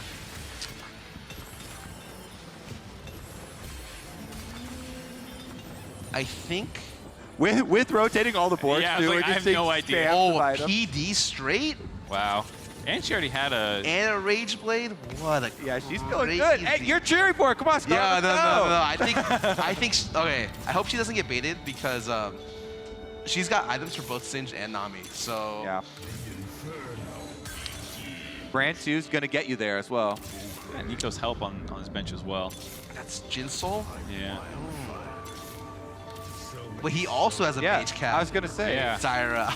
I thought we were watching the same person. That what he did right there is really dangerous. Rolling down at 7, unless I think I can kind of justify it in the sense where if you're in a lobby where getting first matters and you want first access to some of these units, 7's odds aren't as good as 8, but you're hoping to high roll and get them on 7 before other people do. Sure, but it's I'm very hesitant to roll down as much, which is why you end up selling to 20 gold, which is pretty good. But if you roll down all the way right there at 4-1, you're pretty much never going to be able to get first. Yeah. Because you're too far behind getting the other good 5 costs.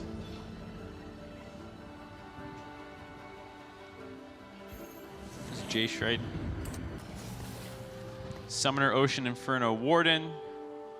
Anyone who gets Annie 2 or Yorick 2 in lobby always gets pinged because it's it's just like, wow, I can't believe you took that unit from me. She needs one more Annie to get there. He's got a repeating crossbow on the Yorick as well. It's one of those items that I wish, because it's so fun, the idea of it popping off and just slowly stacking up more and more. But I'm surprised to see it completed. Yeah, it's not super good, except for in certain like light or summoner comps, but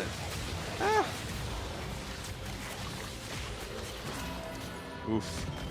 It's always got to be a Shadow player. I feel like in every lobby, one single one though, nobody just grouping up on it, and that's getting him up to 2nd place here. The thing about Shadow is if it's uncontested, you usually get 3-star Kindred and Zion. So with that alone, Kindred's one of the few units that can deal with incredibly oppressive frontliners.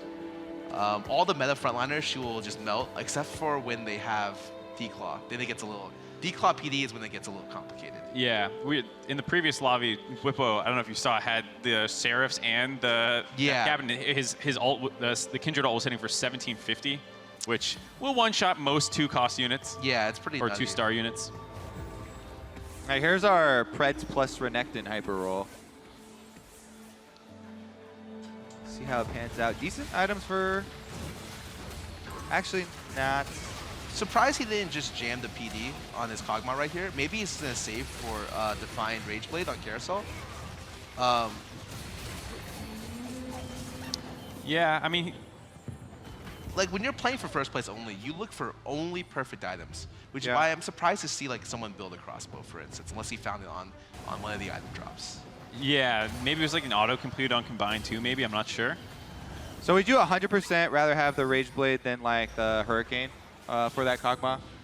Because Hurricane also can spread your Predator and your red buff. I think the Hurricane's okay. I don't mind that. Yeah. Most of the times, the only time I like Hurricane is only on Sivir and on Shojin users, because the way it interacts with Shojin gives you access to autos, so you get 36% mana back per auto. Getting down to the wire, 4-4. Some people are already at 12 health. There's actually a lot of spatulas in this game, because we saw multiple Mage Caps already and 2 more. off this carousel. Wow, Singed with a Giant's Belt.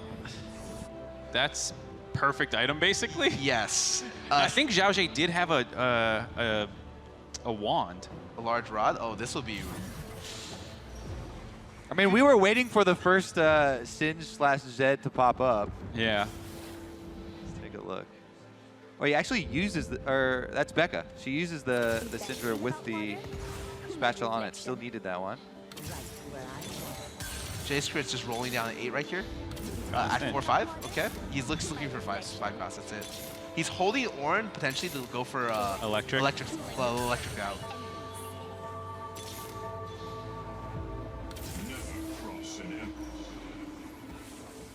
Here's Virus's perspective.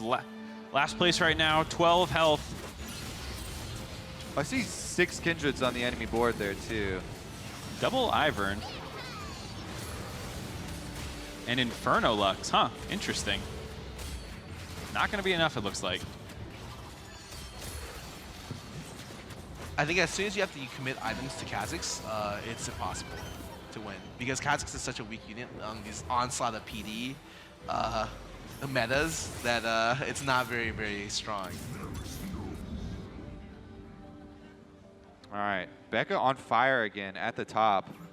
North America, we've got whittled down to 1 representative, but she's doing extremely well, Skara. Yeah, I knew it. The entire time, I told people I'd get top, and then I filled in the number depending on how, you know. Yeah. Just change She'll get top, and then something. Yeah. Ooh, there's another Annie. Who are we on now? Elimination match for Virus. Yeah, that Morello's on the Zhao Zhe. He was able to complete it right away. Instead of Rage Blade, he ended up getting a second. Oh, it's up with this at Maokai, AFK at the bottom. Oh, there we go. He's awake. A little late.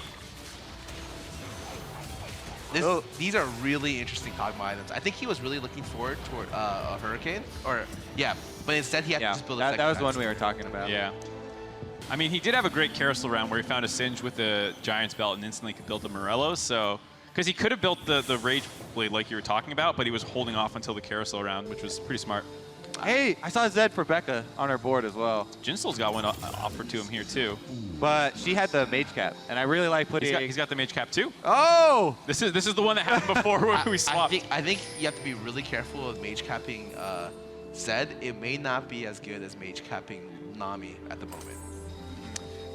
While the Zed is more ridiculous looking, the Nami's just a little bit more effective. I think it actually gives you double on-hit buffs as well, so your whole team just does stupid amounts of... Oh, that stacks? I'm not positive, but like even the CC alone allows you to like just control the pace of the game really, really well. Wow, he's 1 Skarner away? 2 Skarners away. Gets a late Thief's Gloves, so you can just kind of get a second semi-carry. Yeah, maybe you stick that on the Nocturne, you think? Thieves Gloves? It almost certainly goes on Rek'Sai or Mundo. Okay. Alternatively, you can go Nocturne because it affects on hits in the area, but I guess... Also, it's pretty low life, and the Mundo's 1 cost, he's or putting 1 it on star. Twitch, Yeah. and it got that's good Giant Slayer. Yeah.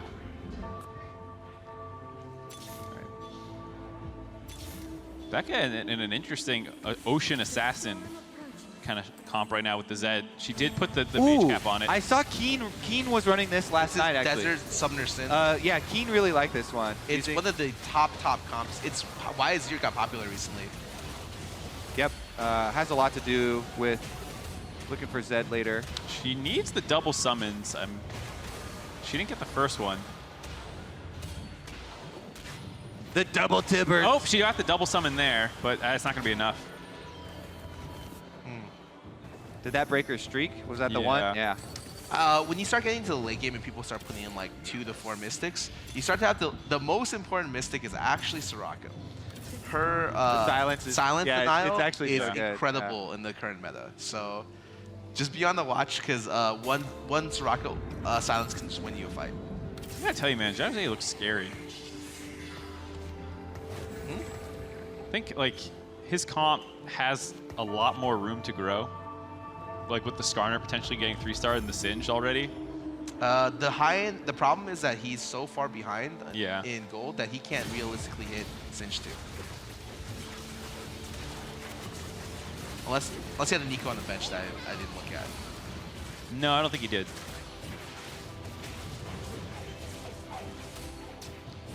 Well, 3-star Renekton coming up big. And heading for this carousel too. High likelihood of 5 costs. So who's at the bottom right now for first picks? TheShy and Evangelion. Or excuse me, Zhao Ze. Yeah. That was another Zed player beating Becca. She's lost 2 in a row now. Did hit Kha'Zix too, I saw on the right side.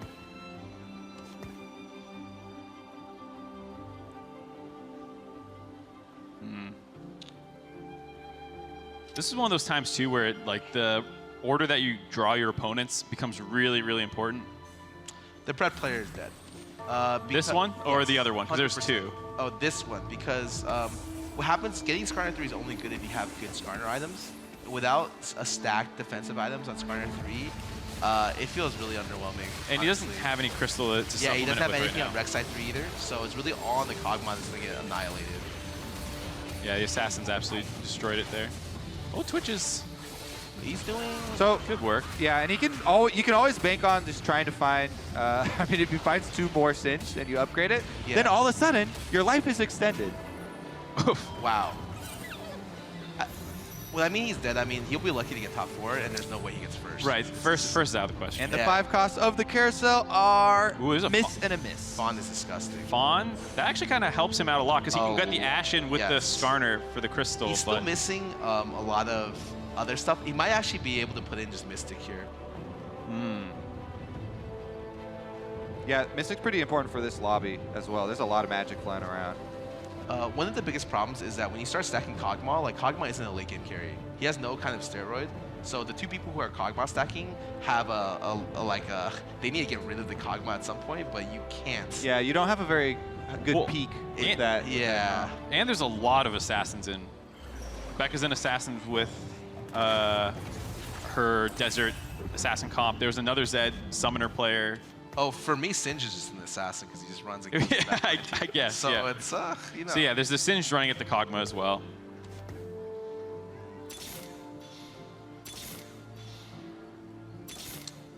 Do or die here. No more Skarners. No. Ah, there's one more. You give up on the Nocturne? 100%. Yeah. Gotta go for it. Yeah. We'll just have to see if he's able to stay alive. TheShy also tied at 18 health. He had to throw Thief's Glove on his Singe because he just wanted to survive longer. Well, he is an electric with Summoner Redemption Zed and Dragon's Claw on it. But the poison's stopping it from ulting, yeah. Oh! Whoa, 1 over. He actually was able to draw him too, so pretty lucky. Wow. He's climbing his way back up. Maybe top 4 is a possibility for him, especially after the Fawn. What sparked Jinsoul's spree here? Because he was at the bottom for quite a while. Let's see what he hit. Just got a level 2 Annie. This is the other Predator player. Level 3 Mundo, finally. Yeah. Thornmail's in terms of the defensive items. It's sad because in this situation, like, if he had the Morello on Singe, like, his comp becomes, like, 20% better. And it's even more painful because now we get completed items and you have the rod sitting there taunting you. You have to wait till 6-3. Yeah. It's a long wait. All right, Mongolian versus Kongmen. Wow, Shadow. Ranger a little bit. Yeah, I mean, the Kindred's down, so I think it's over. Yeah. Not going to kill him out here, but... You start to see a lot Death's Glove as like kind of a good item to put on second and tertiary carries because you get limited amounts of items a game. You can only like deck out 1 unit consistently. 1 health for Zhao Ze. It's a Glacial too, that feels bad. Yeah. It always feels really bad getting the super late spatula items that have nothing to do with your comp. Oh, yeah. Because they don't even give double stats anymore. But this lobby's going to be really interesting. Whoa. The top end is going to have like like everyone has spats in this lobby. Actually, he doesn't have a good place for that. He got a Seraphs, which is obviously a great item, but he doesn't have anyone to really put it on.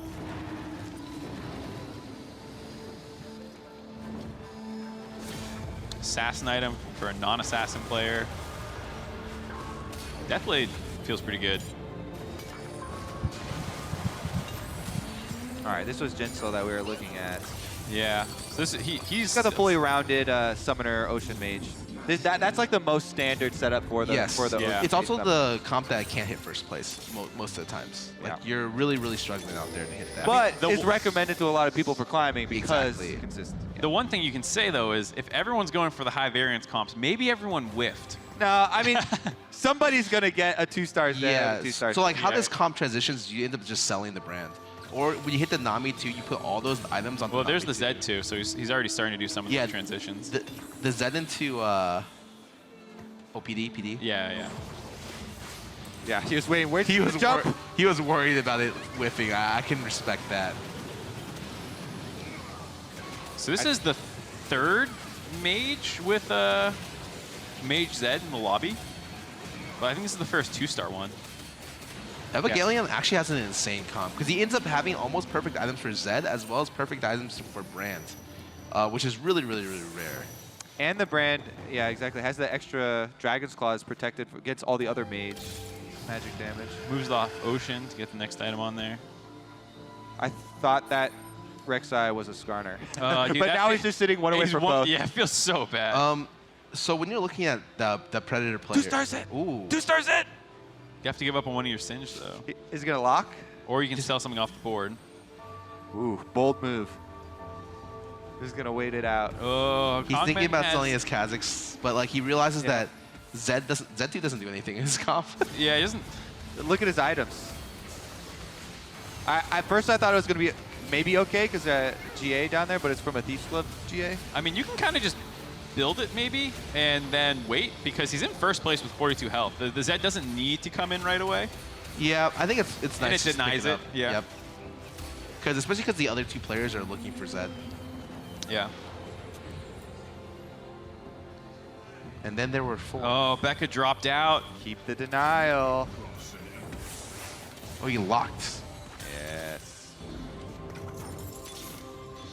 Oh. Zhao has been Zhao actually hit top 4 with 1 health. This guy made a legendary comeback. See, if this is ranked, then you're like, I'm so good. But if top 1 is all you're looking for. Yeah, this feels really rough for everyone. Everyone except for Kongmin. Yeah, that's what I meant. Like, who's gonna be able to take him down? Jinsoul's brand items are really poor. Like, he's lucky to make top 4. This guy ended up running 4 Shadow, 4 Mystic. See it. Yeah, Hungolian just... This usually is pretty bad. His Kindred items are The standard 4 Shadow play is to go Infernal Summoners, because then you get a really strong front line for your Kindred builds. But now we're down to 2. Zhao actually gets third by staying alive a little bit longer in that fight as well. Another Force of Nature. Holy shit. Oh my. Like I said, this was going to be a nutty game. There's so many spats. He got an Ionic. This is for everything, Does he have too. an It's down to Zen the final 2. Force of Nature goes over to Jinsoul, the underdog. 4 health left.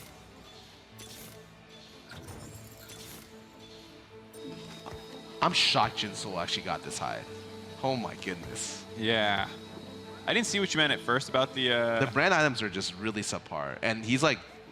I think the Zyra ended up carrying a lot of his health early. The Ionic there. He needs to switch Mundo spots, because Mundo ulti will always ulti at tier 3. But Zed getting his first ulti off is going to take too long. Yeah. That's a good point. There's no Zephyrs to worry about or anything. I don't know if the there's... Soraka Silence is on Zed. Yeah, but there's so many other threats on his comp. Oh, maybe not. No. Yeah. Soraka Silence blocked Zed for so long. Yeah, and the Zyra is just doing work. As a 1-cost unit, she's definitely one of the most efficient in the game. I also love that you 2-star it early on. You can just put your items on it and feel good about carrying the entire time. I wonder...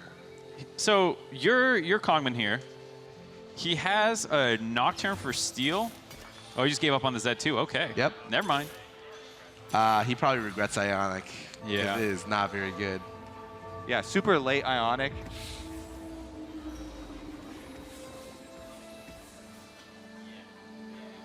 Not on that. That's not gonna live. Ooh. Yeah, I mean, Sinch right in the middle as a level 1. Snow gets a couple of poisons off. Ooh, it's gonna be looking a lot better once you put Pred back in and toss out the Zed. Yeah, the Predator was a lot better. It's gonna do it. Oh, the last hit. Giving up on the Zed Dream as much as we talk about how great it is. The correct pivot there for Kongmen. He's able to take first place. Congratulations. The final legend winner here. And what a nice guy. He goes around and shakes everyone's hand, you know, just flexing on them. Hey, Don't you remember the days of LCS Scar going over shaking hands? Where I shook hand and went out the wrong exit. That was nightmare. I guess they would come shake your hand because you were losing. Whoa, whoa, whoa, whoa. Scar's used to staying in the chair.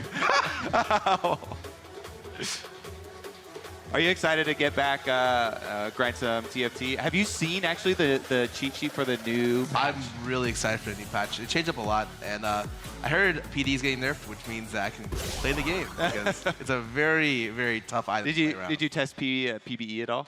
I have not. Yeah, I feel like there's a couple items that feel really important. Like Morel Nomicron's really important because it allows you to kill certain things, whereas PD just makes things not viable, which it's like a different class of oppressive item and how it functions. It reminds me of Season 1 D-Claw before it got nerfed 4 times. It used to be full immunity, and it was like, well, like, why would you play anything else? So, yeah, it's down to 50% for record, and it's still good. From, what was it, like 83? Yeah. That's also when Dragon Bonus gave full immunity. Yeah, it was just like it was. Ooh, I think they've learned that hard counters are not good for the game, and instead putting in soft counters like being able to tech and Mystic has been really, really good for the game. Yeah, Cloud, those kinds of things feel really good too when they're on those 2 set bonuses because you usually have enough pivot room in your comp to figure out the best for that situation. Yeah, I've been super happy with the way that set 2 has developed. You know, set 1 turned into a lot of tunneling on most people in the lobby going for similar things. Yeah, that as well as some of the denial mechanics where it doesn't feel like comps really get shut down anymore or like your carry just isn't able to function. Aside from with the example of PD, I know is what you're going to say. I think the top end is really scary because I think they've done everything well but the very late game. So I think the very late game, since none of the 6 of a kind synergies are possible, like you can't go 6 Rangers, you can't go 6 Inferno, you can't go, realistically, you can go 6 Light, you can't go 6 Assassins. 6 Glacial 6 Glacial is like maybe okay, but like you can't really go that way, so you always have to do like minor synergies, and it ends up being that like you do minor synergies plus super OP 5 cost. I don't like the late game, but they've done a really good job with early and mid. Yeah, and I'm sure they can bump up some of that 6-unit scaling synergy. What about the state of Lux? Because Lux was one of the super interesting things that they added for this set. You know, having 2 late game extra synergies you can add to something. I love what she brings to the game. I don't think she's a good unit. Yeah, like it's sad that you want to stack items onto Zyro rather than stacking items onto Lux a lot of times. And I feel really, really terrible that's the case. Especially since you got 7. It's a big investment. We are ready with another interview, though. For more on that victory, let's send it over to Dash. Dash here with Kongmen after an incredible victory in our TFT Legends tournament. Kongmen, how does it feel to have proven yourself as the best TFT player here at this tournament in our final 8? 恭喜你获得了云顶之弈的总冠军，然后现在感觉怎么样？证明了自己是这个最强的云顶之弈的这个人。还是运气挺好的，但是因为我今天也是比较不舒服，但是还是轻松的拿下了这个比赛。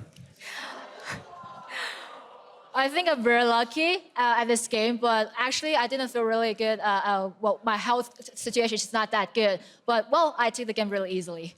Well, you did very much so in the end, and it was an impressive victory, but more importantly, with this victory, you have won $100,000 for your charity, which is the China Youth Development Foundation. It provides social advocacy and aid for young people in China. So what does it mean to have won this money on behalf of your charity? 那通过赢下这个比赛的话呢，你也是赢得了10万美元的这样的一个基金，去捐献给中国的青少年发展基金会。所以这对于你来说有什么样的意义呢？我觉得挺好的，就小人物也可以做公益。And this is really good for me, and I feel like the people who is not that very famous, just nobody still can do the charity things. I have one final question for you before I send you up to watch our final event of the evening. I don't know if you've been paying too much attention to the 1v1s in League of Legends, but we have Uzi and we have Bwipo. Who do you think is going to be the 1v1 League of Legends champion? 在进行我们这一次全明星最后一项的对决之前，还是要问一下你，那在1v1的这个决赛当中，你更看好的是 UZI 呢，还是更看好 Bwipo？ China #1。There you have it, ladies and gentlemen. I don't need any translation for that. China #1. He's calling Uzi in our grand finals of the 1v1 tournament. Thank you so much, Kongmin. Congratulations once again. Go enjoy the rest of the events.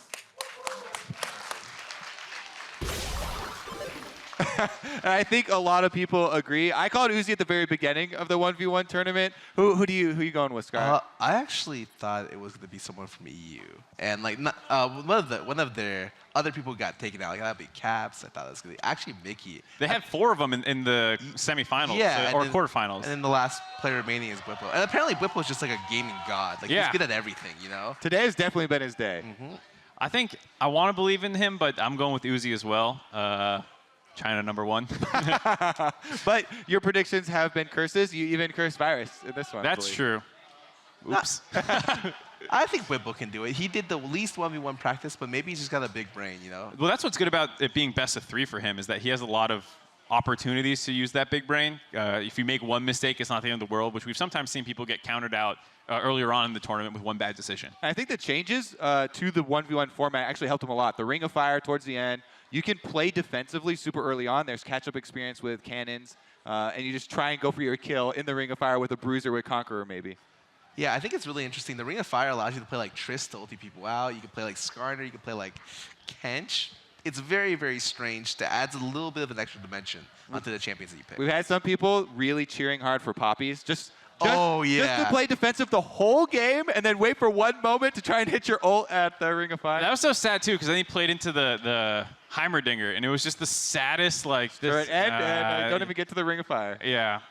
I don't know. I hope they stick more. I like the Bwipo versus Shy matchup a lot, where it's back and forth the whole way. Yeah. I'm hoping for some more stuff like that. And it is a lot of marksmen that Uzi's been playing, so you're going to play into one no matter what. You just have to pick your poison, I think, and you can probably guess what he's going to play based off which one you leave up. So Bwipo just needs to have some counters prepared. Yeah, I mean, that's what I want to see when I see Uzi play, though. Him outplaying people with marksman. Glad he's sticking to his guns.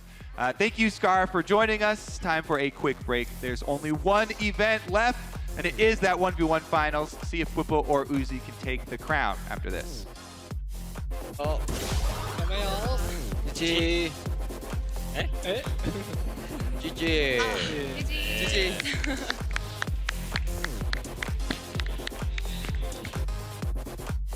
TheShy versus Bwipo, and Uzi versus Levi. It's going to be hype, man. I'm actually so excited to be moving on into the best of 3, where players can make adjustments back and forth. Yeah. See if you can chase in your Black goals. Cleaver advantage. Look at the damage output. There's no way out. Barrier gets weighted out. One more Q could do him in. He couldn't get the 4th vital. Couldn't get the heal. And Bwipo down 2,000 golden items, advances to the finals. Ult comes in, Ignite there on well. And there's the cleanse to get away from. He's got to keep cutting backwards. This is way too much damage. He's dead to the Ren. Stand to be invisible. Can't find the range. He's out of energy. Puts the W down. And he burns down. Uzi gets the kill.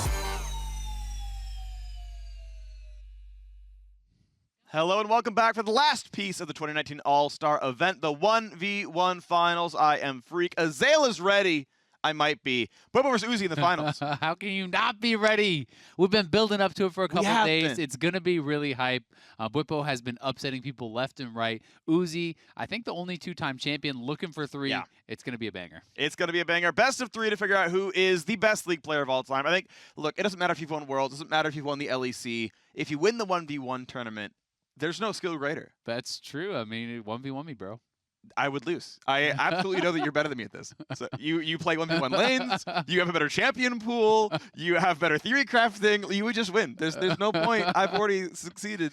You know, I'm out. But it's okay. We've got better players on screen coming pretty soon. Let's send it over to the stage to meet our finalists.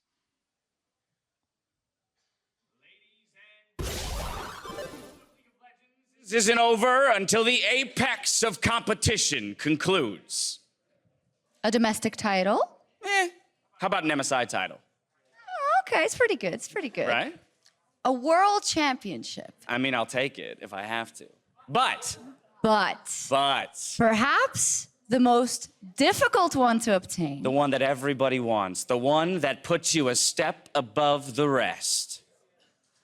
We will see who becomes the 1v1 world champion. There it is. And with that, it's time to meet our competitors. On the blue side, a mechanical god in all things League of Legends, our only two-time 1v1 world champion, back to take what is rightfully his. It's Uzi!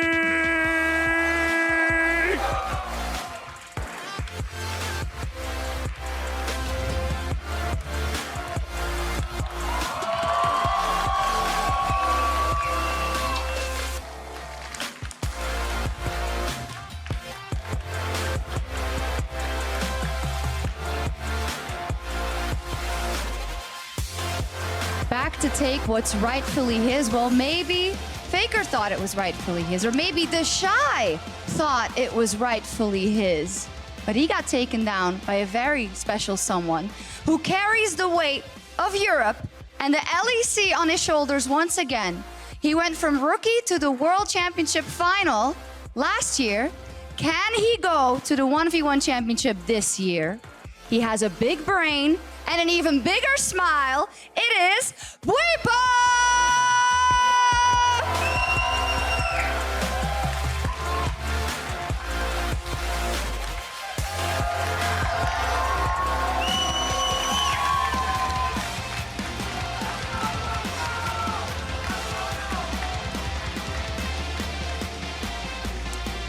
Well then, it is time to crown our 1v1 All-Stars champion, so... The players are in their seats. Are you ready, Shox? I think I'm ready. All right. Let's get the party started!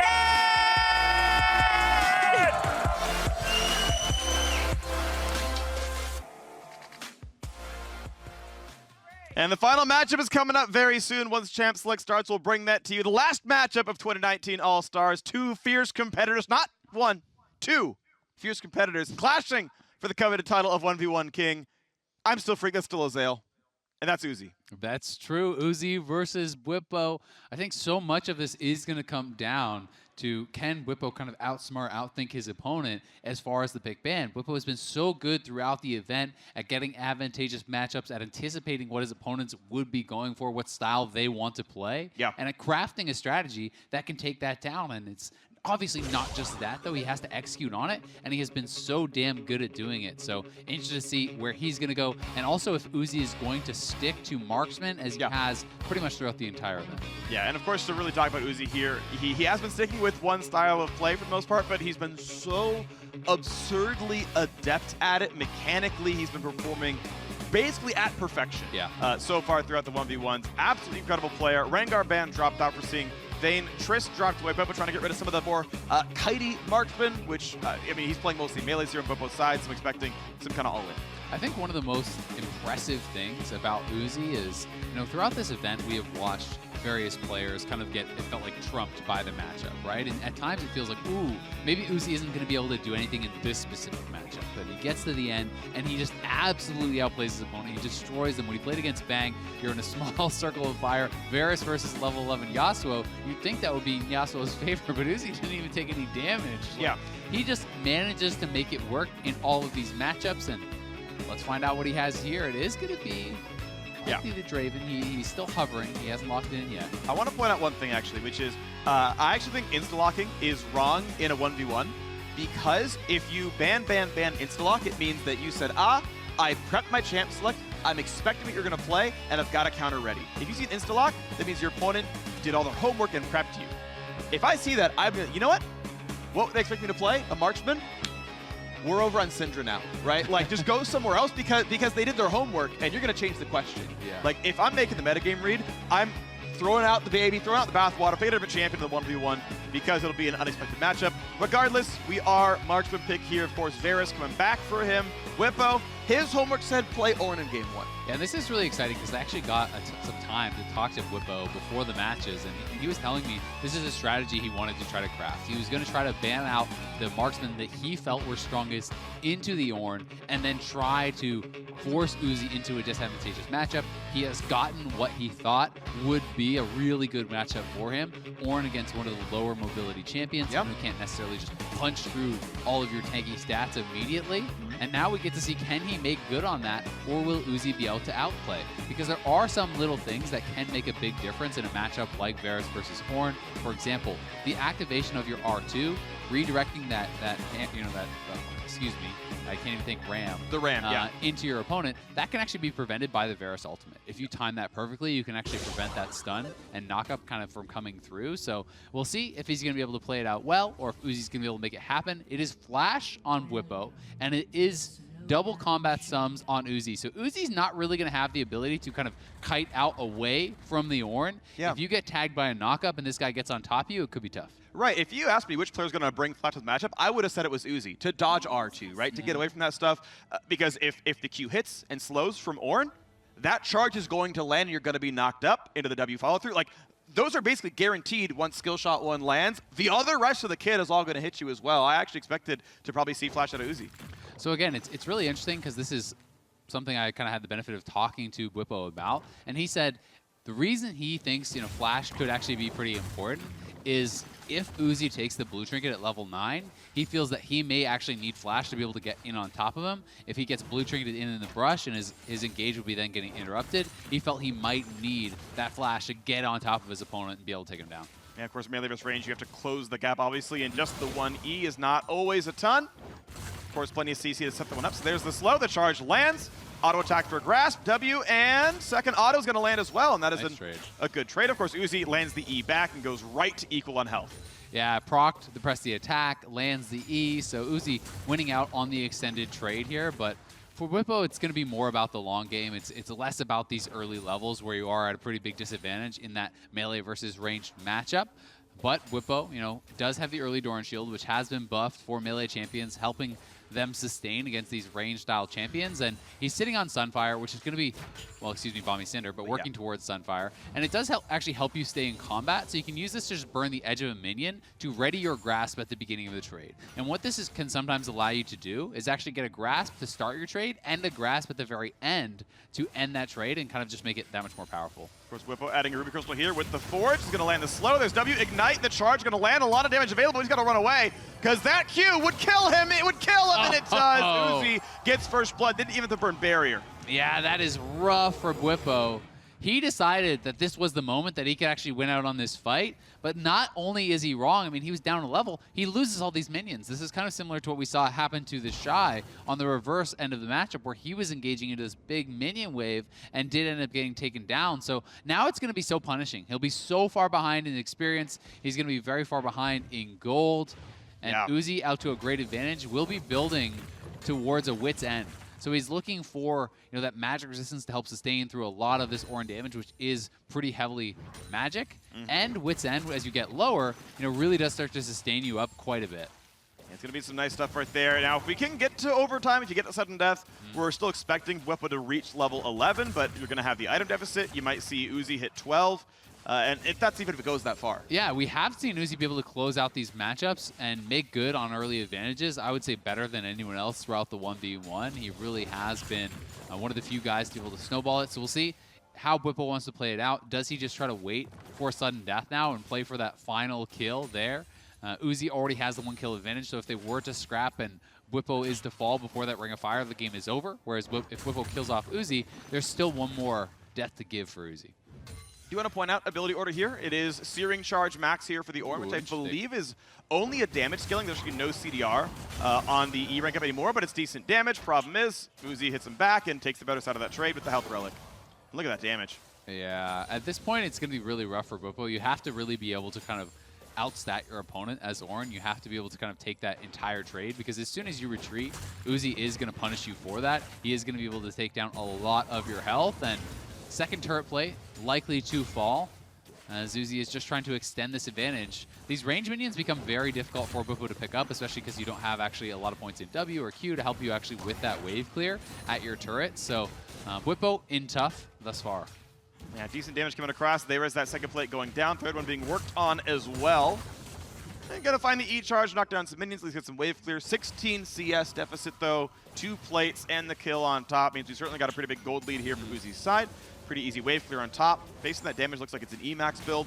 Good wave clear, of course, and gonna go take plate number 3 and then probably take the recall. Yep, Uzi will just get it low enough that the minions should finish that off for him. Grabs the plate, is going to get back to base, and Sunfire now completed, so Bwipo at a fairly strong position, but Wits End should be coming in here. It is, and could be a Vamp Scepter or something on top. Yep, that's going to be the option, so really nice set of buys for Uzi.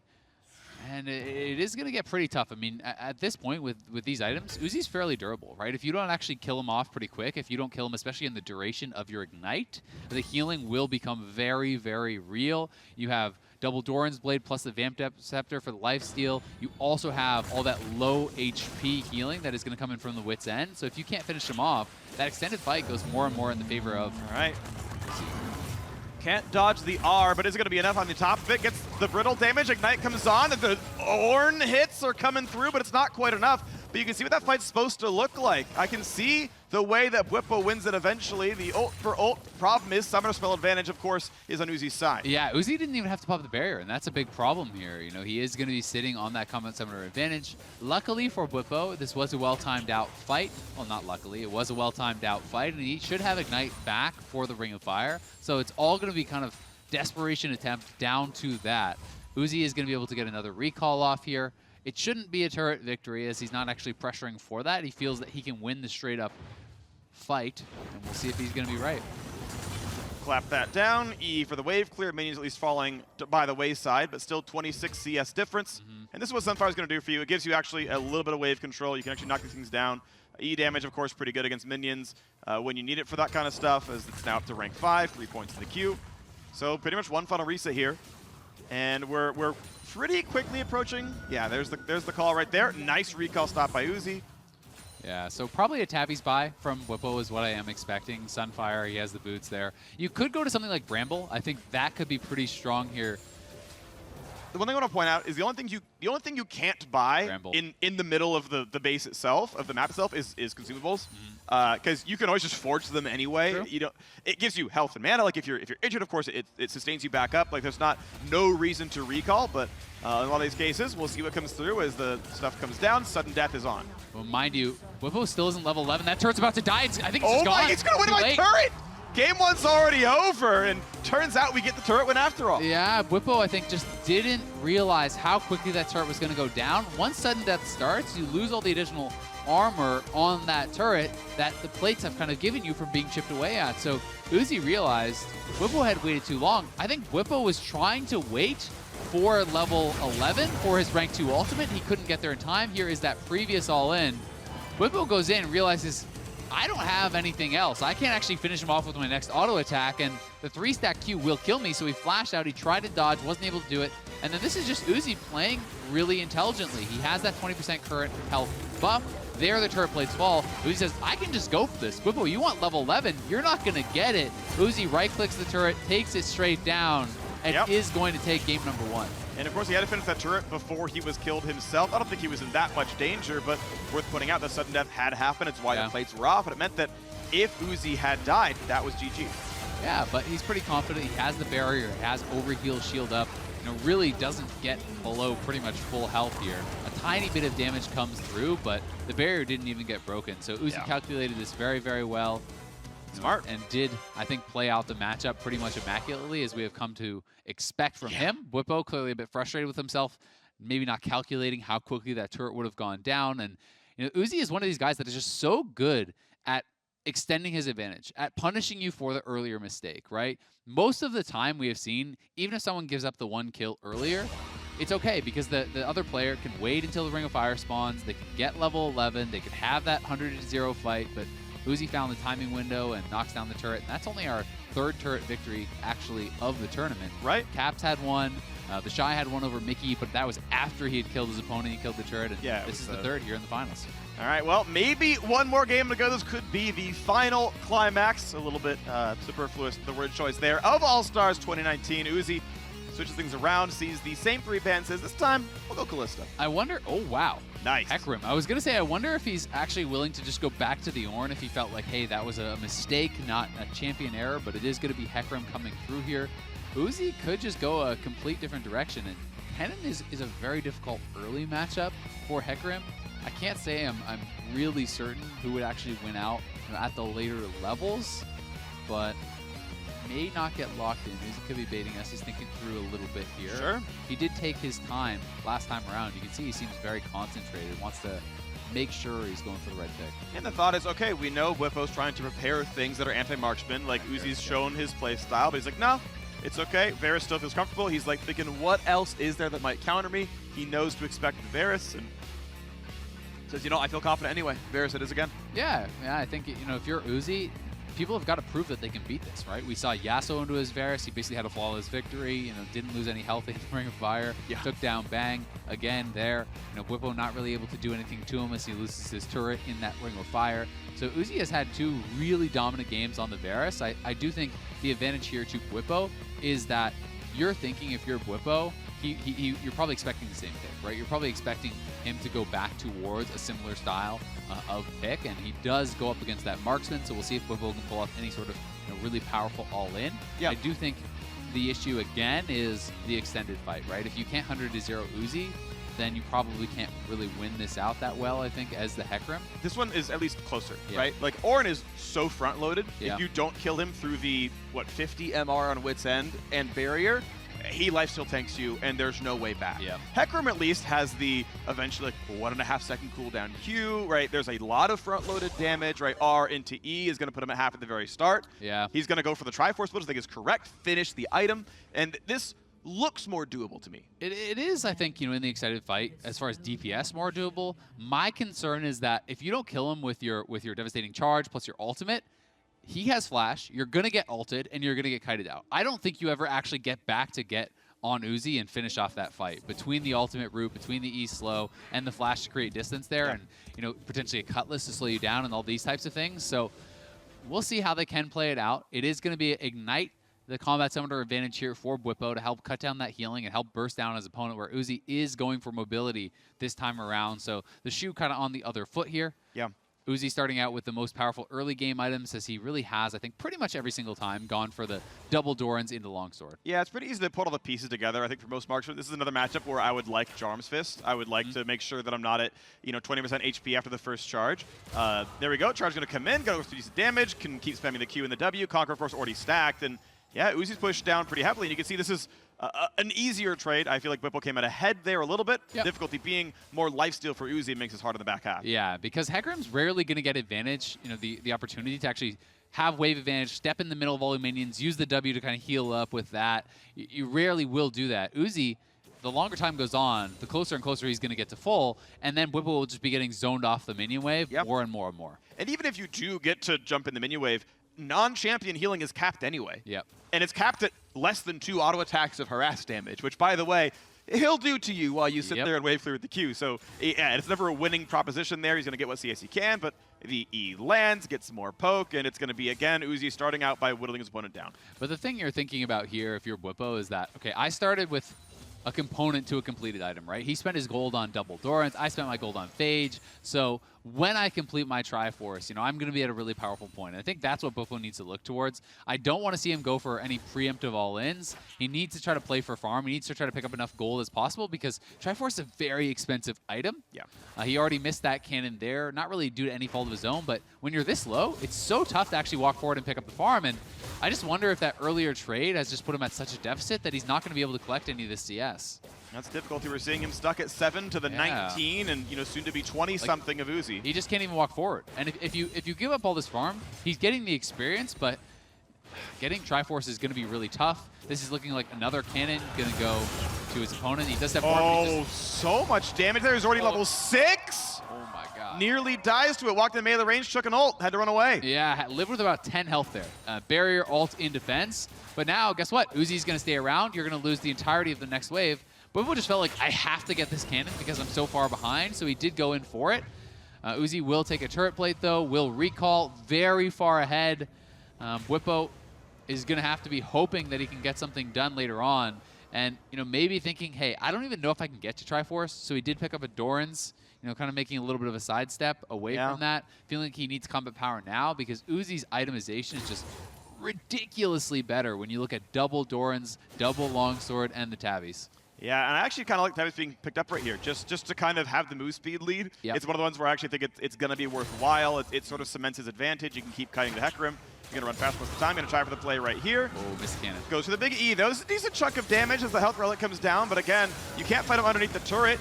They both get the missing health damage across. Again, they trade back to about half HP each, but the sustained lead goes to Uzi. My problem with taking these trades at all for Bwipo, though, is that once you're low, it's like trading like this is actually just bad for him, right? Because Uzi is going to sustain up off the wave. Uzi has the range advantage. So unless you think you have critical 100 to 0 damage, I think you should only use your health to farm. You should only use your health to take minions and try to prepare for the eventual all-in that will happen, because that is your best chance, right? You know, great, you didn't even trade against Uzi. Well, guess what? He's full health because he has multiple lifesteal items and he can sit and harass you from range. Right, if your play is, look, I'm going to be forced to take 3 bad recalls this game, but it's only 3. Yeah. So you'll whittle me down, you whittle me down, you whittle me down. I get the second cannon. Okay, I have to take a recall. All right, I missed 1 wave. All right, we're back. I'm keeping up. I got level 11. I got my 4,000 gold. You got 5.5. Look, yeah, it's a lead, but I get your point, right? Play it out to say, I know I don't win the 1v1s. I know I don't win this, but this is what Bwipo tried to do, right? He says, look, you know, what are the matchups that I can get on top of Varus and try to chunk him out? The first trades looked good, but he got him to half and then had to back off because Uzi got back to his turret. An even trade is just always negative because you're waiting for those cooldowns while he's just auto-attacking the minions and healing back to full, right? Yep. So Bwipo still has a chance to win this, but it is about the lethal fight. It is about that 100 to 0 style of play. We'll see if he can get good enough itemization to have a chance in that, because Uzi's going to be so far ahead in gold, and you know, he's getting punished really heavily. You can see Uzi just posturing aggressively saying, yeah, I know you want this cannon. Good luck. He's going to try for the damage, then E comes in the front line. Will he burn the ult? Well, Uzi certainly will. Good damage coming across. Down to 10%. He's going to have to walk right back to the health relic.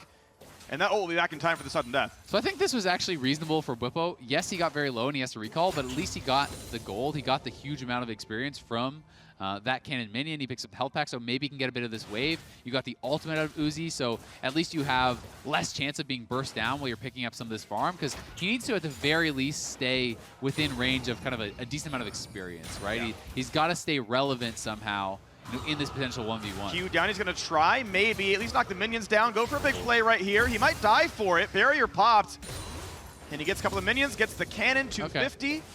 And that shows that the gold difference is not that absurd if it's only 250 for the cannon. Yeah, if you can at least get all the cannons, it's not so bad. And I think Bwipo has realized, right? He's doing exactly what I was just talking about, is he's actually started to spend his health only to get the CS, right? He's realized the trades are not working, and he is going to be going heavily for that. And as a result, picking up multiple cannons while very far down in gold, he's actually only down around 800. So that is within the realm of possibility. The question here is just, I don't know that he's going to get Barrier back in time, right? He's not going to get Triforce either. The pit stop for double Doran's Blade means he can't get Triforce. I think on this wave, you can probably burn your cooldowns, press QW, knock down the cannon. If it weren't for double Doran's, he would have Triforce money, reset one last time, and hope that power spike is enough to win you the game. Get level 11 off the next wave, right? Like, sit there, wait for the ring, kill 2 melees. Okay, go with rank 2 ulti. But he's going to be without that power spike here. He's going to have tabbies maybe. So if you can't get it, I think you just try to maybe buy an elixir on top of the tabbies if you can afford that. I'm not sure if he has the gold. It doesn't look like he will. So this is going to be the final set of items here. Uzi is up gold, but it is theoretically possible. Again, Bwipo will want level 2 ultimate. His turret is much more healthy than last time around, so if he can get up here and actually collect this experience, I think he might be able to just wait for rank 2, and then it's just that 100-0 fight. We'll see if it can make it happen. 25 seconds on Barrier. Not sure he can wait that long, but he might try as well. Needs, again, some melees to die, but if Uzi can shove the wave, makes it a bit more difficult. There's 11. first set of cooldowns is down. He The has Q was health back. burned. This is actually good for him. If you get that health back and you can push Uzi out of it. Okay, this is the play. Dives in with the E. Good damage coming across. He might try to fear him into the fire as well. The flash early. Ult burned. There's the fear. Is enough for Bwipo. He's got it. One more shot and Bwipo ties up the score. So well played there. And it all came down to the health pack timing. Bwipo grabs the health pack, has that 20% current health buff, and he denies Uzi entrance. So when Uzi actually committed forward to try to get into this is the same thing he was able to actually do to TheShy in that Fiora versus Olaf matchup. He baited his opponent forward, trying to get into that health pack. Look at Uzi, he's trying to move forward, but he knows, okay, well, I can't actually just step into the melee range of it. So as soon as Bwipo sees, my opponent did not get that, he's willing to go for the all-in. He starts with 20% current health as a bonus. He is down 1 level, he is down gold, but he is on his opponent's face. He is Conqueror stacked, and he climbs out the barrier well enough to be able to absorb the damage, finish him off. He still had it remaining at the end. They were both trying to actually have this little mini game. I think the ult was being held to try to immune the Varus ultimate, as you can't actually, I don't think, get ulted in the air. I could be wrong on that. Yeah, I mean, if you're flying through, you're going to finish the charge at the very least. Yeah. Yeah. But either way, played out well, and it is tied up 1-1. Uzi knows he made a little mistake there. Yep.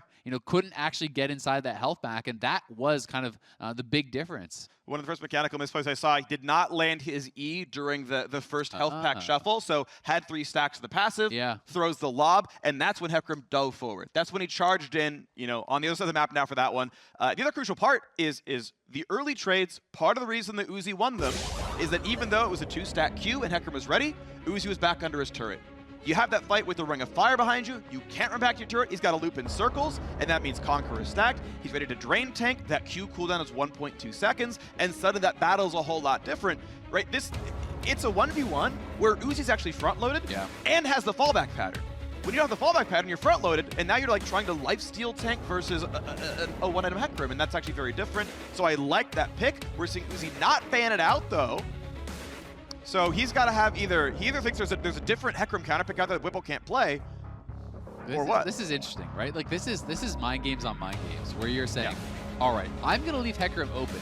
So then do you think that he will pick Hecarim because it's open and he won with it? Or do you think he's gonna expect you to have a Hecarim counter, so he changes? Yeah. And this is where you start going into the next level, Yeah. and it starts getting really difficult because it's like, damn, really you don't know what they're gonna go for. You have to just make a guess and hope that you're getting it right. Uzi is gonna change it up, very likely. Bwipo has changed it up. You can see that they're kind of just really thinking it through. And he's right back to the Varus. So feels that either it was gonna be a different pick than Hecarim, or that even if it was Hecarim, he could just win it out one more time. I like that both players were smiling, because as soon as both players lock in, the picks reveal. And so, like, you see Uzi, like, smiling and nodding, and Bwipo just has, like, the, like, very typical Bwipo, like, extended frown nod. They're like, okay. Yeah, it's 3 Bears games. You thought I wasn't going to play Hecarim. You were right. Now, this will be a pretty good one. I do think, again, these are all kind of somewhat similar matchups where, Bwipo wants to get in on top of them, wants to be able to kind of threaten that lethal damage. I do think Renekton can be very devastating for these marksman picks, especially if you can go Shojin. If you can actually get Shojin and have, that 100-0 fight with that where you get multiple Ws out, I think that's pretty much unwinnable for a marksman. The question is, can you actually get to that itemization without, making pit stops for a bunch of Dorans to survive? And can you actually close the gap onto Uzi here? So I'm very interested to see the summoners. Is it going to be double combat? Is it going to be double flash? I'm guessing we're going to both get flash. We'll see if that's the case. Ignite, cleanse versus flash barrier. Okay. So I want to say, did Uzi run? Yes. Yeah, he did against. He was running cleanse against Ignite Renekton the last time he won, and this is actually kind of smart by Bwipo. Although you can still make it happen, right? You can again stagger it. Wait for the cleanse on the stun, then ignite. You get the healing reductions, pretty valuable. But in this case, yeah, he's saying, nah, I don't need upfront damage. I need to survive and play the longer fight, which works for Hecarim. I don't know if it works for Renekton. It will if it's Shojin Renekton, which he has the components for, but it could also just be Cleaver. Yeah, it could be Cleaver, but I don't think so. I think it makes not as much sense. And after having talked to Bwipo, he has kind of thought about this stuff, thought about the fact that, hey, Black Cleaver maybe not really as needed because a lot of these people aren't stacking armor. When you're going up against marksman, people are just building Black Cleaver because they're on autopilot. So we'll see if he can actually get to Shojin. One of the difficulties of Shojin is saving enough money for a BF buy, right? And feeling like, okay, well, can I actually survive long enough and farm long enough to be able to get to that mark? Dodge the E. That's pretty big. Gets the empowered stun. That's big damage, and Uzi's got to take the slow walk back to his side of the map. And that's one of those situations where, like, actually, it turns out if you got Ignite, you'd at least force the cleanse and get a little tick of damage, but Bwipo suddenly has lane priority. Yep, but either way, you're going to be feeling really happy about it, right? You're going to be feeling really happy about the fact that you actually got a dominant enough trade that it wasn't just Uzi pushing you back on the end of it and then gaining minion control, going in. Wow! Jeez, flashed for the empowered stun, trades it with the cleanse. I actually really like that trade because I think that now at level 6, there's a timing when you hit 6, you have no flash, but he has no cleanse. If he ever approaches the wave and you E on top of him, I think he's just dead. Because with your ultimate, if you've gotten in on top of him and you land the stun, you don't actually need that flash anymore. You can just take him down. So great couple early minutes here from Bwipo, who I think is playing this out so smart. And I'm going to be curious to see what the buy is. Does he have enough gold? Okay, so he could just be sitting on the rejuve, be grabbing that longsword to go towards Shojin. It could also be something like Tiamat, but I think he would have had more gold, so I think he could have potentially picked up a second longsword. I'm not really sure exactly where he's sitting gold-wise because the cannons are worth so much. It's a little bit confusing. All right, well, moving up forward as the wave gets cleared away, Uzi actually comes out of this one with a pretty nice set of CS. No armor health on his build just yet, and again, that's always something that I'm concerned about because I really do think Jarm's Fist is awesome. But he is not going for the more defensive build. He's gonna pretty much hope he can survive the sort of Renekton initial damage onslaught as Uzi shoves the wave down. Bwipo sits in the wave, sits He in just the needs brush. 6, and then he could go. If Uzi steps up, I think there's the potential. Yeah, well, now nothing to slice and dice through, so he's got to wait at least for this wave to come in. Uzi, of course, sitting on the far side, but how much are you willing to risk this? Base move speed, of course, is higher for Renekton. Yeah, I mean, it's scary, right? You know, this is a Varus with Ignite and Ultimate up. Definitely, if Bwipo has that buff, you could look for it. Not able to catch him just yet, so you know, if you go for that all-in and you fail with ult there and Ignite there, Uzi can return so much damage and potentially just burst you down. So, of course, it is very scary, but Flash is a longer cooldown than Cleanse. So, you know, if you wait too long, pretty much now you have to wait for your Flash before you try again because Uzi is going to have the summoner advantage. So, Bwipo has missed that window. It doesn't mean he's doomed or anything like that, but, you know, it does mean he should likely wait for the next 45, 50 seconds, whatever it is, until that Flash is up. It looks like 50 right here, so we'll wait that one out and see if he can keep up in farm until that happens. Keep in mind, he won the last game with a pretty big farm deficit and just took the matchup in the all-in, and it was just fine for him. Yeah. Pushing down. Turret damage not likely to be the winner in this one. And the early game is going so much better. It's not as though he's been forced to kind of make a pit stop for the double Dorans or anything like that. The wave clear on Renekton is A, much safer, and B, much more powerful than it is on the Hecarim. You know, you can kind of dash in, clear it out with that EQE is going to work almost every time. Doing a lot of these long-range, edge of the radius Qs to catch a minion or so. It's a fairly short cooldown. He's got it back already, and minion waves keep getting pushed in. Uzi knows he has the cleanse. Bwipo about to have the flash back, and again, dives in. AoE for this time can't get the caster, so 75 gold missing. So this is going to tell us exactly what he's going for now. I think this next recall, you know, he should have BF gold for sure if he wants to go for that Shojin. Uzi's going to be in this 100%, so Bwipo likely won't go for it. And this turret is taking quite a bit of damage. You know, when it's getting this low, there is the potential of it actually looking like game number 1, but in goes Bwipo. Goes for the ult, goes for big damage, lands the major stun. Ignite is on, and now Uzi's got to try to slowly run his way back to the base. Bwipo's going to have his cooldowns back again, and there's not an easy way out. This is certainly has to be a kill. But how does Uzi kill him? Bwipo's going to get the chase down. The minions do the rest of the work and just walks him down the lane. Really nicely done by Bwipo, getting on top of the mobility. So key here. But will he have flash for sudden death now? That's actually a pretty big deal. The Ignite for Uzi, more likely to come back up. Bwipo will get a great recall here. Multiple turret plates, so he's going to have the itemization if he can get on top of Uzi. There is the potential. Uzi does have cleanse. Yeah. But, you know, both players... This would be a really rich recall. Yeah, it should be a tremendous amount of gold. I think this could be potentially just full Shojin. It probably will be. Let's see. Yep, there it is. Item in. Turns it around. That's a big deal, of course. Has to wait for the ulti cooldown, but he'll have that in time. We're Damn, that is a really good buy. Yeah. Shojin plus tabbies. So now you have the mobility, you have a little bit more tankiness, and you have the ability, when your ultimate comes back up, to have a combo with multiple stuns. And that is almost insurmountable for Uzi. If you get ulted on, you cleanse the first stun, and you get stunned again, I think the game is just done. So the ball feels like it is in Bwipo's court. I think that Uzi is going to have to find a way to make something happen before ultimate and the cooldowns come back up for Bwipo. If you get stuck in the Ring of Fire, it feels nigh unwinnable. I'm not sure you can 100-0 him, but if anyone could do it, it would be Uzi. All right, Uzi's starting with some of the poke, and he's going to go for some turret damage. And I start to think that maybe you really want to put the turret health in, because if you get that down to the last plate and the plates fall off, you have that little window. That's probably his best chance. And you're scared now if you're Bwipo to actually recall, because you're worried about the turret health. And if you do not recall on this next wave, then you're going to be starting down HP. So that is kind of the avenue. They're going to go for it. It's going in for this play. Again, this death wouldn't hurt Bwipo too badly. It's not sudden death just yet. Gets him anyway. Bwipo, the 1v1 champion, and stays with the LEC. The king from the LEC, Bwipo, very well done, taking down the two-time 1v1 champion. It is the top laner here. Spear of Shojin Renekton chasing down Uzi, knocking him down with 3 unique picks in the finals. He beat TheShy. He beat Uzi. This guy was a monster all tournament long, and he deserves it. Absolutely deserves it. Bwipo, certainly one of my favorite players, maybe my single favorite LEC player. Couldn't have happened to a nicer man, I think. This is awesome. Grats, Bwipo. Took down Uzi. Said, you know what? I'm going to think about your matchups. I'm going to figure out what's better against you. He was right. Got the melees in there. The fighters took down Varus. And for more from the new 1v1 champ, let's hand it down to Shox for an interview. Here I am with your All-Star 2019 1v1 champion, Bwipo.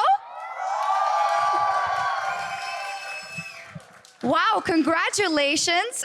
You took down Uzi. First up, how cool is it to take home this trophy here at All-Star? Really cool. I'm really happy. I ordered the caps to make sure that the LEC kept the trophy home, so here we go. We all appreciate it.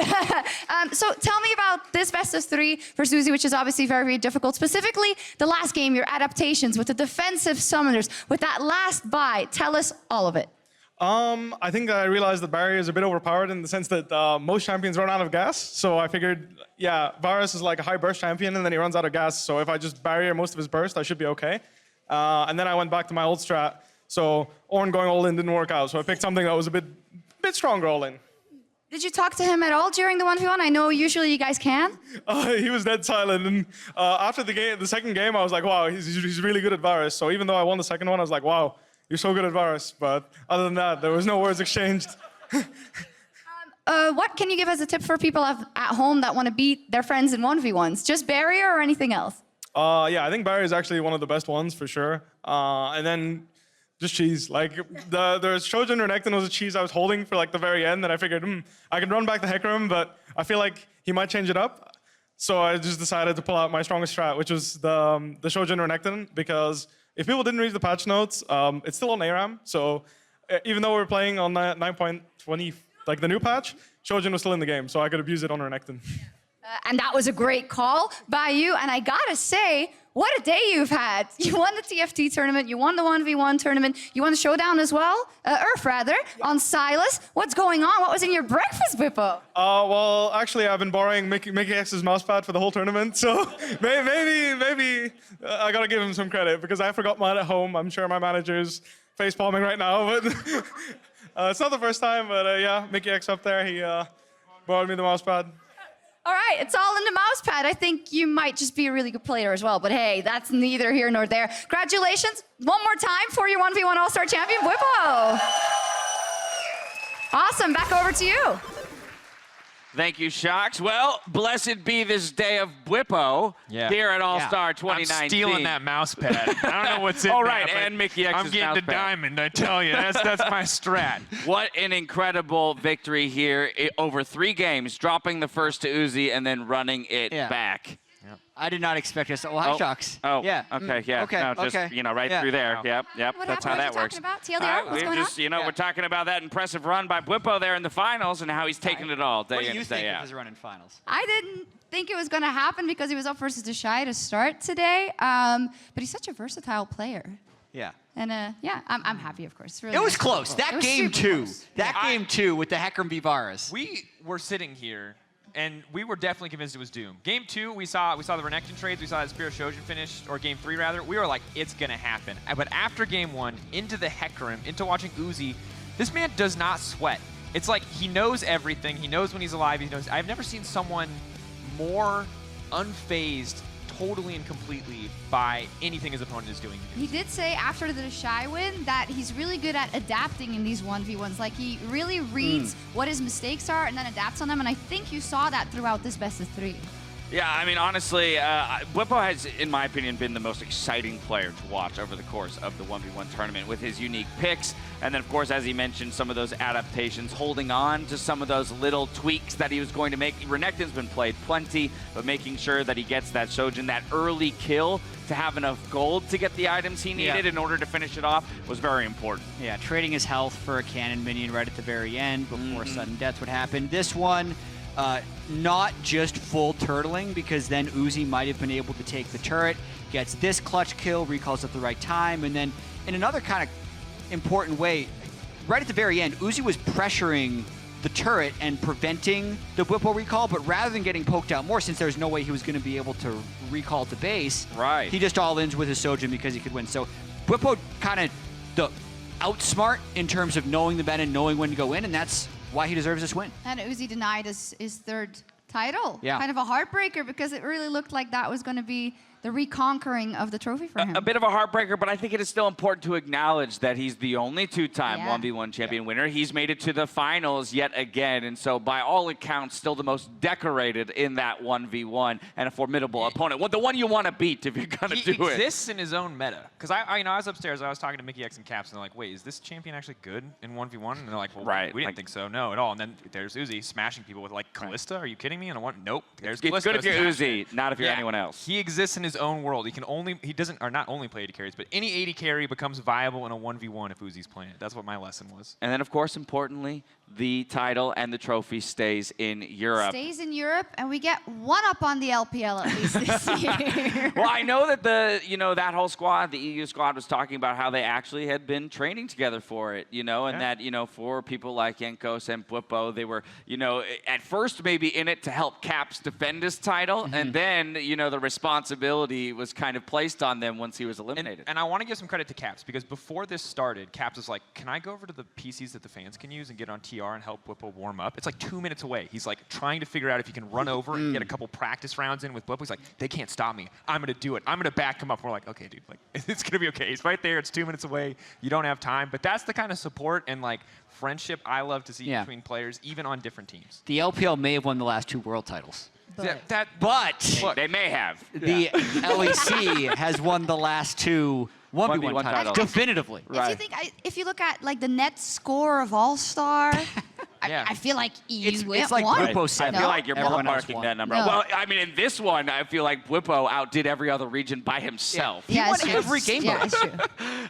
EU did well. I'm just going to get one more biased comment in before the end of the season. Do it. All right, fair enough. It is important to note that this is the end of competitive League of Legends for 2019, but what better a way to end it than here in Vegas, celebrating some of the best players, some of the best plays, and some of the best game modes. Can you believe there's another competitive year on the books, and how crazy it was? Give me like a week's vacation, and I'm ready to hit the ground running again. There's basically a decade of competitive league in the books. There is basically. Mostly. Next year. Turning over next year, 10th anniversary of competitive League of Legends. That's going to be pretty sweet. So, Shocks, would you like to do the honors with me? I would like to. Now for ourselves, the casters, the entire live broadcast crew, thank you for watching. And as we go, here's a look at the Axe Big Moves for the 2019 All-Star event every single time. Otherwise, we'll see you for the 2020 League of Legends season. Good night. Another spectacular year of League comes to a close here in Vegas as all our stars celebrate with TFT, more show matches, and the last of the 1v1 bouts. Oh, eight. Oh, we got this, guys. This is our turning point. Wait. Oh, never mind. Let's go. Wait. 干嘛？你可以救我吗？对面。can fight. We can fight. I finish the flex. Okay, we win. We win. Okay, we win. Ha ha ha. I want clean 90-degree angles on those push-ups. I want the butts level. Go! Let's go! I feel good! I feel good! He can't take it! He's running out of juice! Oh! Nice, nice. Nice, people. You win 1-1. I will go light. Oh! Congratulations, Bwipo. Yeah, Bwipo. Getting his first win of the final day of All-Stars. The players are in their seats. Are you ready, Shox? I think I'm ready. All right. Let's get the party started! Mind you, Bwipo still isn't level 11. That turret's about to die. I think it's Oh just my, gone. he's gonna win Too my late. turret! Game one's already over. There's the fear is enough for Bwipo. He's got it. One more shot and Bwipo ties up the score. Death wouldn't hurt Bwipo too badly. It's not sudden death just yet. Gets him anyway. Bwipo, the 1v1 champion, stays with the LEC.